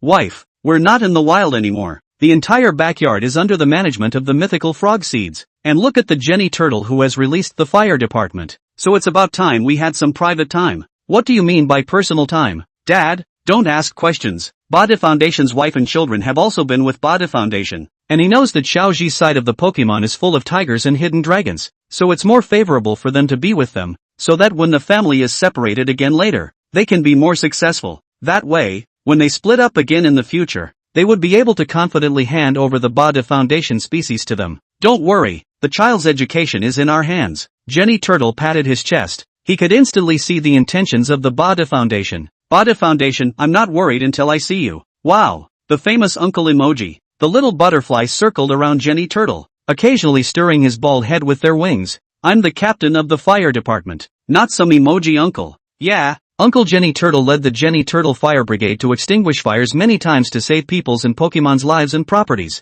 You guys should grow up to be socially responsible Pokemon like him. Bada Wu tried to educate the children by using the specific example of Jenny Turtle. But unfortunately, the children were still very capable of understanding these things now. That's not right, Dad. Uncle Jenny Turtle is a big netizen. I want to be a big netizen when I grow up. I'll let you be big internet celebrities. Mr. and Mrs. Bada Huang were furious enough to chase after their sons to educate them, and were stopped by Mythical Frogseed. You two don't be in a hurry. The children are pure white paper. What they can grow into all depends on how the environment is. In this backyard won't teach them bad. Mythical Frogseed told the little Bada Waters to go find the uncles in the backyard to chat more. The Bada Waters followed behind uneasily. Brother Turtle, we've both been here in the sun all morning today. What are we doing this afternoon? Tudai Turtle opened his eyes with difficulty. Is there no sun in the afternoon? Little Bada Wuchuang saw that he was planning to go to the two of them first, because everyone was very busy. and only the two of them looked so free. Hello, Uncle. Oh, it's little Baba Diwoo. What's the matter with you guys? Coal Turtle and Two Tai Turtle barely looked up when they saw it was the kid coming. Uncle Mythical Frog Seed told us to talk to you guys more and learn how to behave. Then you've come to the right people. We're the only ones in this backyard who have already come to a great realization about life. The Coal Turtle and the Tudai Turtle instantly came to their nature, changing their usual lazy style, giving the little Bada Wutai and the others a fright. So you two are the flavor of the month here? Then you're right. But how come I see that you two don't have much presence at all? The kid spoke straight from the heart. That's what makes us brilliant. Yeah, if you want to hear life's truth, I can only say two words: lie flat. Lay flat? The little pachyderms didn't understand the word. A few of you land on our turtle shells. The little butterflies landed on the backs of the Coal Turtle and the Tudai Turtle respectively, and followed their example of closing their eyes. Well, Uncle Coal Turtle, you're so hot here. We are so comfortable here. There were trees on the Tudai Turtle's back, and that was the smell that Bardock liked. The sun was shining in the middle of the day, and with the green shade it was simply enjoyable. Feel it, don't have to do anything. Lying flat is the meaning of life. The little Bada Foundation and the others remembered Bada Foundation's demands on them. Their daily routine was strictly controlled by him. In contrast, it was indeed still comfortable to bask in the sun every day. Enough! Bada Foundation couldn't help but scurry out from the shadows. Children as young as them can't retire with the Coal Turtle and the two of them every day. Mom and Dad, aren't you the ones who told us to learn more from our uncles? How come you guys are still secretly following? So don't learn from Mom and Dad. Be honest, people. Oh, yes, Uncle, Mr. and Mrs. Bada were stunned. They listened to them so much after only a short while? Babies, you can't keep sunbathing all the time either. The two uncles are getting old. You should go play now. Pink Bada Foundation said gently. Right. Oh, bye Uncle, bye Mom and Dad. Although it was comfortable to lie flat, the little butterflies were still children in the end, and it was still more attractive to have fun. Come on, the two of you continue to rest. We'll leave you alone. Mr. and Mrs. Bada Wuchuang continued to track the little Bada Wuchuangs, leaving the Coal Turtle and the Tudai Turtle to continue lying flat. The little butterflies flew, and again encountered Slick Boy and Roundland Shark, who were chasing and playing. Uncle, let's play together. What do you call Uncle? How old do I look? Roundland Shark was upset that the little baobabs were calling him Uncle, but Slick Boy took it well instead. Since Ellis always said that Koji and his Pokemon were little kids, we're in the same generation as the boss and the Babadooks, and you want to be a generation lower? Call me an uncle and I'll hear you out. Screw you. So the two played with the little butterflies. It's no fun just playing like this. Let's do something exciting. The Land Shark found the butterfly couple hiding. How exciting. Land Shark and Slick Boy whispered something to the little butterfly couple. It's not good. Daddy says kids should be obedient, and Uncle Turtle Tudai says you have to be honest. The little baobabs hesitated. How can you call this dishonest too? Don't your parents want you to learn more from us? Let me tell you, little children have to grow up happily and release their nature in order to become successful. The little butterflies were lulled in by the Roundland Sharks, intending to play pranks with them. Chapter 57. Help! Help! Mr. and Mrs. Badajia had been hiding in the shadows watching their sons play, but unexpectedly they ran further and further away and actually disappeared from sight. The couple was considering whether to follow them or not when they heard the children's cries for help and rushed over. What's wrong? What's wrong? Dad? Mom? Why are you here? The couple was a little embarrassed for a moment, having been caught following them again. Let's not talk about that. What happened? Just now when we were chasing and playing around, the two uncles accidentally fell down from here. The little Bada Wuchuangs were so anxious that they were about to cry, and Bada Wuchuang looked down. Good grief, such a high cliff. This fall mustn't shatter your bones? Mythical Frog Seed, I'm sorry, I just came here and caused you so much trouble. Bada Foundation was anxious. No matter what, they were also playing with their son before falling. How can they explain to Mythical Frog Seed? Seeing their dad like this, the little Bada didn't hold back and almost laughed out loud. Hubby, look, there's a river at the bottom. Maybe it's okay. The sharp-eyed pink butterfly found a small river underneath, so the family planned to fly down to take a look. Strange, why is there nothing? They must have fallen into the river. I'll go fish for them. The rescue-minded Bada Wuchuang said that he was going to scurry into the river, and was stopped by the little Bada Wuchuang, and the children regretted a little for getting into this mischief. I'm going down to save people. Why are you stopping me? Could there be something fishy going on? No, Dad. Maybe they are hanging on the trees of the cliff without falling down. We didn't even hear the sound of water. Originally, a few people wanted to make the Bada Foundation a fall. However, the little Bada Foundation couldn't bear it, and the hiding duo had to think of another idea. Genji, coming, Roundland Shark and Slick Boy, who were hiding in a tree hole. poked their heads out, and there was actually the godless gung ghost inside. Honey, they're here. Badajia breathed a sigh of relief. Luckily nothing happened, and unsuspectingly he planned to get the two out. The hole in the tree had some narrowness. Bada Foundation first fought to drag the Roundland Shark out, followed by the couple teaming up to drag Slick Boy out. At this time, the Genji who was hiding inside the hole suddenly came out and made a ghostly face, and the couple who thought that the matter was settled were scared out of their wits in an unprepared situation. Ghost! Ghost! The pink butterfly was scared out of her wits and hid tightly behind her husband, while the butterfly waved its wings wildly trying to chase the more precious away. The troublemaking trio was about to burst out laughing, and the little barbarian butterflies, who were seeing this kind of embarrassment from their mom and dad for the first time, were even more hilarious. You three are too much. Clean my toilet for a week. After learning about this matter, Mythical Frog Seed was furious. Scaring the three of them, they didn't dare to squeak. In the past they dared to skin a little. Now they could only bow their heads and get scolded. Forget it, they were just joking. You stay out of it. You as a parent are just spoiling your children too much. Look at what they've become. Teaming up with the others to play tricks on their own old man. The three Roundland Sharks had never seen Mythical Frog Seed get so angry before and were at a loss for words. I'm sorry, Bada Foundation. Boss, we're going to sweep the toilet for as long as you say. Wait, why haven't we seen the Three Musketeers and the others causing trouble for a few days? Is it your turn to call yourselves kings? Mythical Frog Seed was originally worried about his old buddy and that's why he was so furious. He could tell that Bada Wei couldn't swim when he fought Hualan Del Hall before. Seeing that the three apologized with a sincere attitude, half of his anger subsided, and wanting to give them a leg up he changed the subject. It seems like listening to Owl Nighthawk's lecture again. Lecture? It turns out that since the Koga Ninja Frog last time defined to look for the Cathead Nighthawk, the Cathead Nighthawk feel that their own body of learning cannot be wasted, so in the backyard to open a classroom. Originally, no one even bothered to listen in the beginning, so the Owl Nighthawk threatened the three of them with the Three Musketeers backstabbing mischief, forcing them to have 3 students. First lesson number 1. Look at these 2 pictures. Recognize them? Owl Nighthawk posed the idol that the 3 swordsmen had worshipped before when they were in worship for them to identify for you. Isn't this the god of Guan we worshipped before? The 3 swordsmen had an undeniable look on their faces, infuriating Owl Nighthawk who wanted to kick them alone. You guys? It's obvious that there are 2 of you. You don't understand this? This one is Guan Yu from the Romance of the 3 Kingdoms, one is the Guan Gong that the gangsters worship now. Owl Nighthawk was angry and almost spit blood, seeking to think that if it is not no students I absolutely do not teach you 3 illiterate.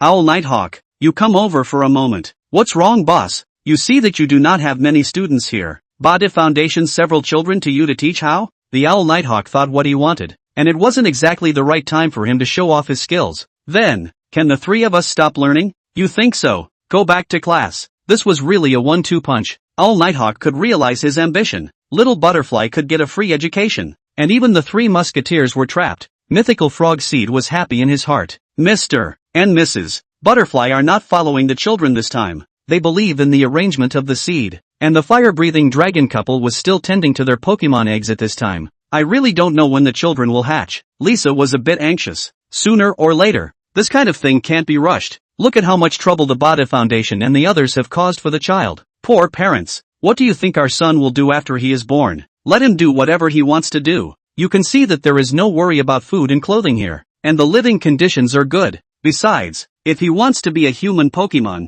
then my master is the world's strongest Pokemon trainer. If he wants to stay here, so many people will cover him. Even if he wants to return to the wild, we can give him the best support. You have a good heart when you get there. Mr. and Mrs. Badayu were wandering around just in time to hear the fire-breathing dragon speak, and wanted to exchange parenting tips with them. Don't you want him to inherit your dream of becoming the world's strongest fire-breathing dragon? I still have a chance myself. Why should I hope for my son? But Tuji really envied fire-breathing dragon's confidence. Even when he was retired in the backyard, that domineering aura of his body did not diminish. That's right, you can't force yourselves on your children. Little Lisa came out to chime in. But becoming a Bada Foundation chief is a responsibility they have to take up. My husband is also looking forward to his son. Noticing that Bada Foundation's expression was not right, Pink Bada Foundation hurriedly came out to explain. Looking forward to your son is good, but they are still children. You can't put the burden on them too early. Chapter 58, The Owl Nighthawk class is in session. Old Spray, everyone's situation is different after all, and my sons must be able to shoulder the burden. But you're right, they should at least have a happy childhood. Bada Wu is different from Old Spray in the end. They are a wild Pokemon species, and their own sons must excel in order to survive. Don't worry brother, Owl Nighthawk will educate them well. Owl Nighthawk's class reopened, but since little Bumblebee was there, Owl Nighthawk decided to hand them the lessons of being human first. Where were the three backyard swordsmen to listen to all this? They had just learned which one was Guan Gong, and were only thinking about going back to worship. Water otter eyelid fight. Small saw crocodile pinch their thighs. Lobster soldier is snoring. Owl Nighthawk secretly flew to the side of the lobster soldier, close to his ear and shouted, "Fire! Where? Where's the fire?" Lobster Pawn was so frightened that he waved his pincers and looked around in a very funny way, causing everyone to laugh, especially his two brothers who laughed the loudest. "Teacher, how can you cheat?" The lobster minion immediately understood. "Cure you. Who made you not listen properly in class?" "Can't blame me either, teacher. The main thing is that this course of yours is too boring. Can't you talk about something interesting?" "Tell me what's interesting." "Poetry." "Poetry? You know how to write poems too?" The lobster soldier shook his head and recited, "The owl is full of scripture. The lobster pawn is napping, caught in the middle of the hall. I hurt my pride. It's my grandson who's laughing at me. Asterisk asterisk asterisk asterisk Q. While it may not have been productive, more or less the atmosphere in the classroom was good. The news of the Owl Nighthawk having a classroom spread throughout the backyard, and there was a lot of talk. "Lizard King, have you heard? The Owl Nighthawk has started a class for Little Bar Foundation and the others." Flame Monkey approached Lizard King to nag him during a special training break. "I heard about it. I don't know what he's thought of to trick the lobster minion kid into going over. His ears are much cleaner these days. Should we go and listen too? Please? We martial arts practitioners to enhance the strength of the battle can be. The literary I cannot stand." "Yeah, and that Owl Nighthawk isn't trustworthy at all. Don't bring the kids down." Koga Ninja Frog had developed a strong prejudice against Owl Nighthawk after being fooled by him last time. Lucario, same feeling. The group of girlfriends were also discussing the matter, with the girls voicing their opinions. "I think it's good. Some boys are stupid and need to learn some culture." Toho Snake spoke first. "That way brother can be a little easier too." Dottie's first thought was still that Owl Nighthawk could help Mythical Frogseed share a few pricks. "I'm not so optimistic. I don't think that Owl Nighthawk guy can teach anything." Laura Leaf knew the entirety of the Pokemon here, and it was impossible to expect Owl Nighthawk to universalize 9 years of compulsory education. What are Koji's Pokemon up to again? It wasn't just Koji's Pokemon who were also very curious about this matter. Shigeru's Pokemon also discussed it. "I had thought that they could calm down a bit after Xiaoji won the World Championship, but I didn't realize that they were still so active." The duck-billed fire dragon said rather enviously. His mindset was similar to the two cannon fodder turtles at this point. "I guess it's also because they've been idling in the backyard for too long, but more or less they've got something going on." Wind Speed Dog, why don't we go take a look too?" King Nito came over and said, "Big brother, they're fetuses. Why would you, a stingy man, go and join in the fun?" Mythical Frogseed could naturally detect everyone's curiosity about this matter, but what the Owl Nighthawk teaches to a trainer's Pokemon doesn't have much value, but the wild Pokemon can send their babies over to learn. With the idea in mind, Mythical Frogseed went to find Owl Nighthawk. "I suddenly had an idea. How about you give an open class in this backyard?" "An open class? For who?" Without answering, Mythical Frogseed turned his head to look at the classroom's 3 backyard swordsmen who were wandering around Java. "You 3, stop grinding here and go hand out flyers in the wild Pokemon zone." The 3 of them grabbed at the straw like it was a lifesaver. They had long since stopped wanting to take some bull asterisk asterisk asterisk asterisk fetus class. The Owl Nighthawk class is in session. Free fetal education. This afternoon. The wild Pokemon took the flyer sent by the 3 musketeers and discussed with each other whether or not they should go check it out. "It's a flyer from the boss." Hearing this, everyone decided to go and join in the fun. Mythical Frogseed Prestige was still there. The Owl Nighthawk flew around nervously. This was the first public class in his life, although the students were only a few small barred waters, but the onlookers might be many.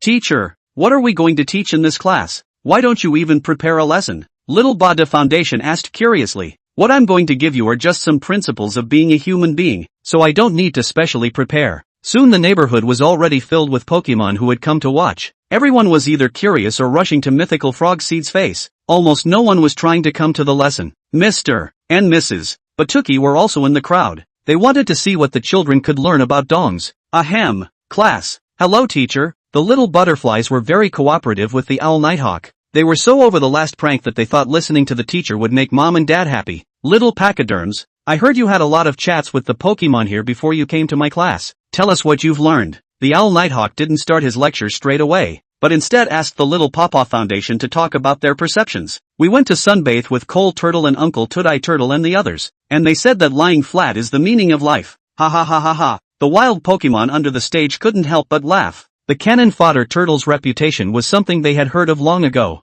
I see that everyone on stage is laughing. Everyone probably thinks that this matter of the two of them having a terrible battle record and ending up hiding in the backyard to bask in the sun is funny. But I don't think it's funny at all. Owl Nighthawk moistened his throat and then said, even if the two of them may not have such a good record, but Xiaoji along the way, people have made contributions. Now that Xiaoji has become famous, of course they have the qualifications to lie flat, but many Pokemon have houses, cars, and children on their shoulders even when they are old, so they simply don't even have the qualifications to lie flat. Wild Pokemon instantly fell silent, thinking TM listened to a lesson also lying wall. I think the two of them this is a kind of middle-of-the-road thinking, which is very suitable for the elderly, but for a flowery person such as a small Badawutu, a good mindset is of course important, but it is still necessary to have the drive to be able to do so. Mythical Frog Seed, that'll round you back up too. Chapter 59 Backyard Intelligence Service. That's similar to what Uncle Roundland Shark and the others said. They said that children should release their nature. Hearing this,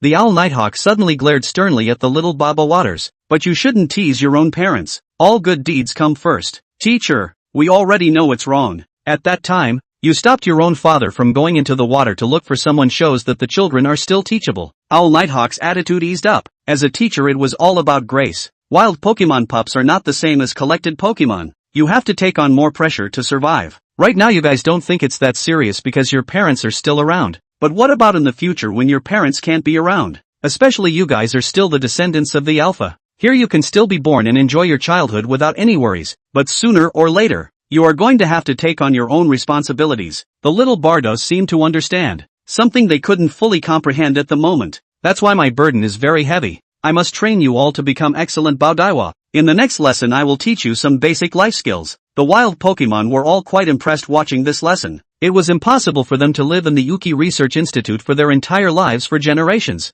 and their children would have to survive on their own in the future. Mr. Owl Nighthawk, are you still accepting students here? Yes, I want to send my children in as well. With dozens and dozens of little Pokemon, the Owl Nighthawk could still take care of the classes separately, so the Owl Nighthawk fetal education class was officially opened. Another thing accomplished. Mythical Frog Seed was proud. But brother, didn't you say that this place is going to be built as a Pokemon nature reserve? When the time comes, with so many Pokemon, will the Owl Nighthawk be able to keep busy? Where did you get that information? Besides, isn't the doctor still planning it? This kind of thing can't just be done. No brother, the latest news, the doctor has already started working on it. Koji went to Silver Mountain just to examine if he could relocate the Banjira population there. How come I didn't know that? Mythical Frog Seed was dumbfounded. How is it that even Dot knows about this? But he, as the boss of the backyard, has no news at all? Turning his head he looked at Cinnamon Leaf and the others, realizing that it was Quasi their girlfriends who had spread the word when they were nattering.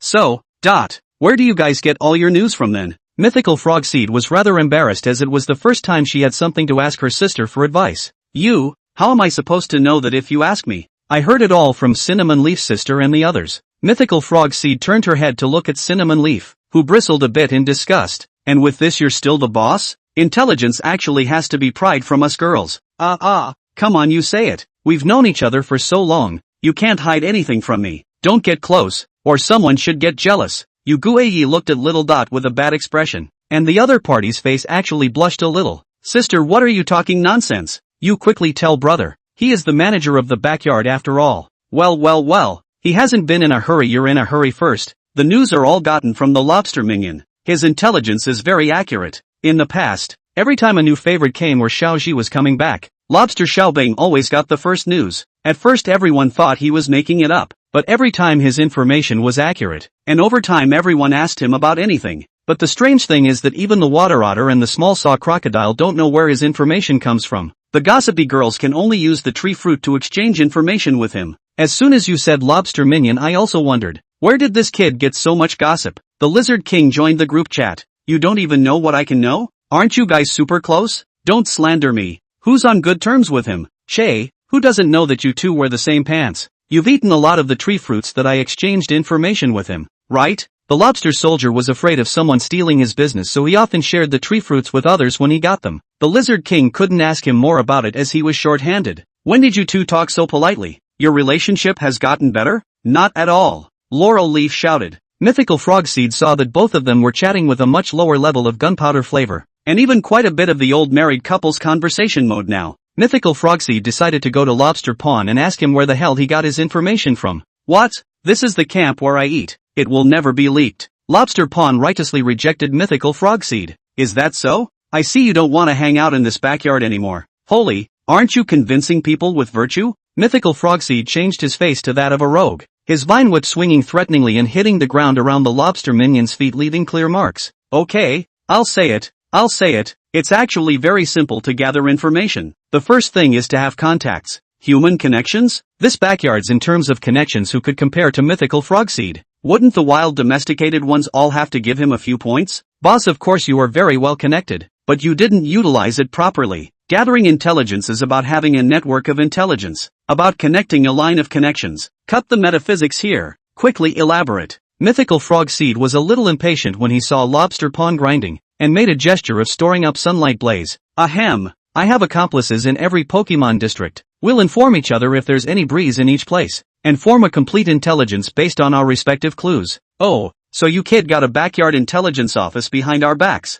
Mythical Frogseed was just about to say that he had taken this intelligence office under his wing, but on second thought there seemed to be something wrong. Even if he could get all the information about the backyard, where did he get the information about Koji? There was no way that the Pokemon in the backyard would know about the Pokemon in Koji's hands, but Lobster Pond knew even who had released them. This kid was still hiding. Help! Help! Mythical Frogseed grabbed Lobster Pond with his vine whip and pretended to wrestle him to the ground. You're haggling with me, aren't you? I'll show you what my backyard boss is capable of. Mythical Frogseed, what are you doing? Stinky Mud, who was often by Dr. Oki's side, actually came to the backyard today, just in time to see this scene. Stinky Mud? Which gust of wind brought you here? Mythical Frogseed put down Lobster Pond, feeling very strange. Except for welcoming new members, Stinky Mud hardly lived in the backyard, sleeping in the house. Lobster Pond, however, locked eyes with Stinky Mud, signaling him to keep his mouth shut. Right, get everyone together. I have something to announce for Dr. Oki.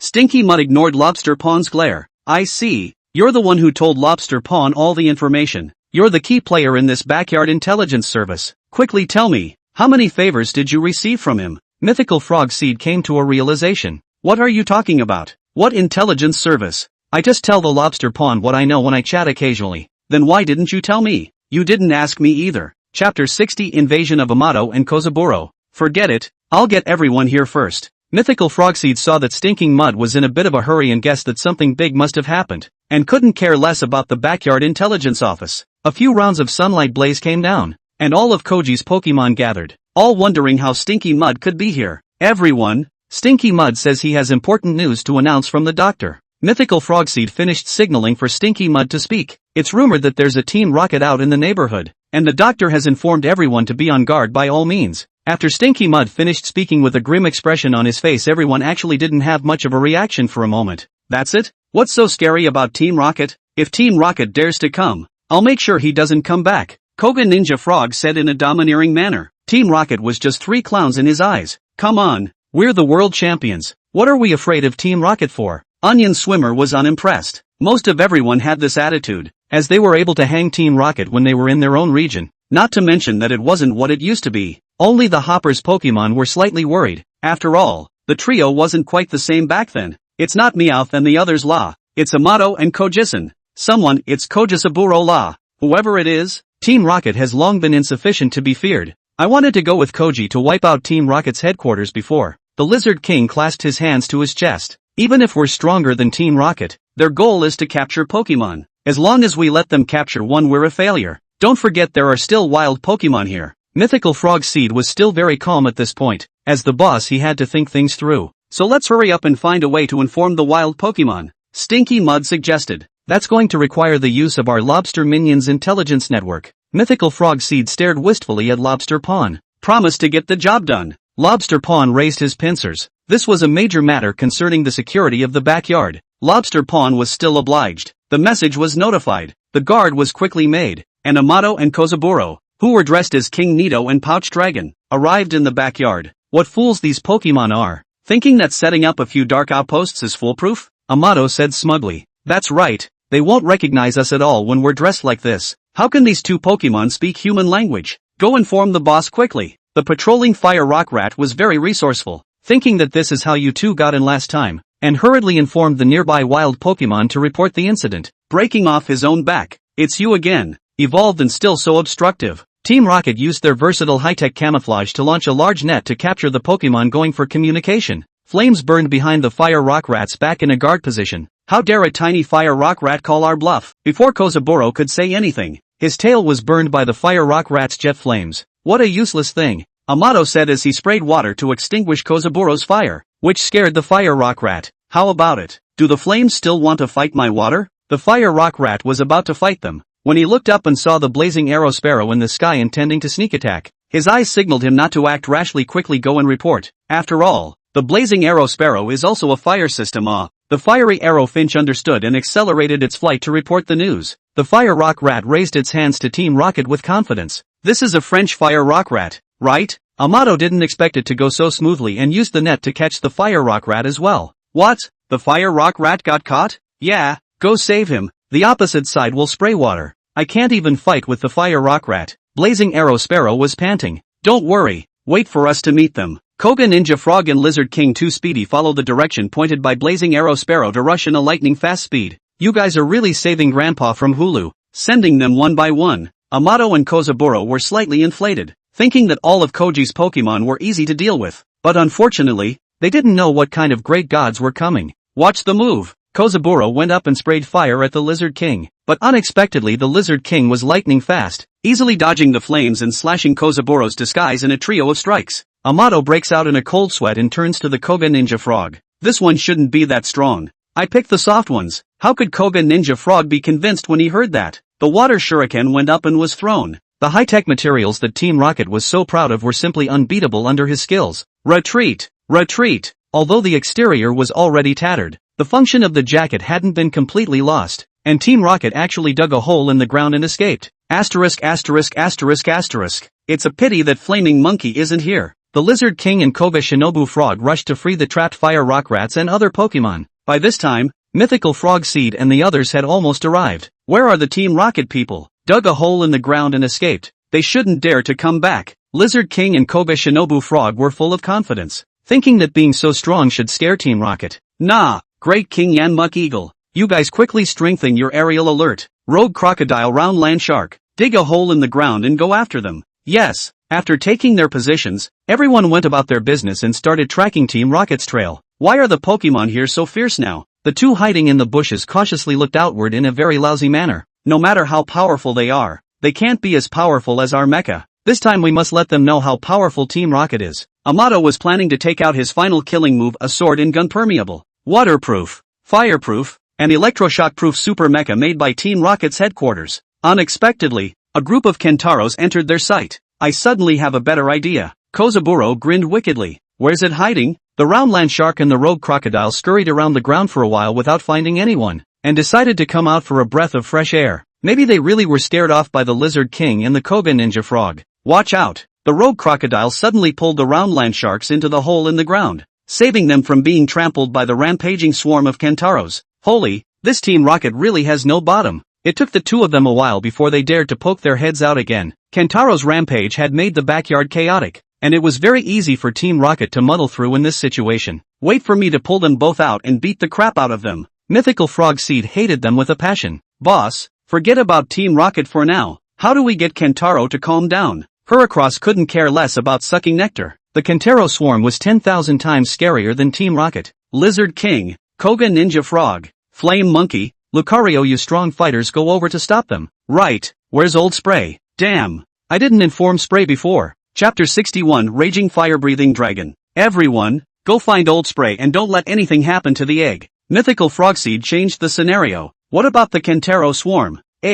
Forget about them for now." At this moment, Mythical Frogseed was more worried about the Pokemon egg. After all, he was relatively fragile. Even if Old Spray was strong, it would be troublesome if he missed. One could only hope that Kentaro swarm could still awaken his consciousness. "Hubby, get some rest." In the absence of the doctor and little Ken, Fire-Breathing Dragon and little Lisa guarded their love child day and night, not even going to the Mythical Frog Seed to summon them. Old Spitfire had already been up all night without closing his eyes, and little Lisa was very heartbroken and wanted him to go rest for a while. "It's fine, how can I leave you here alone to watch?" It seems like Mythical Frog Seed and the others had a meeting in the morning.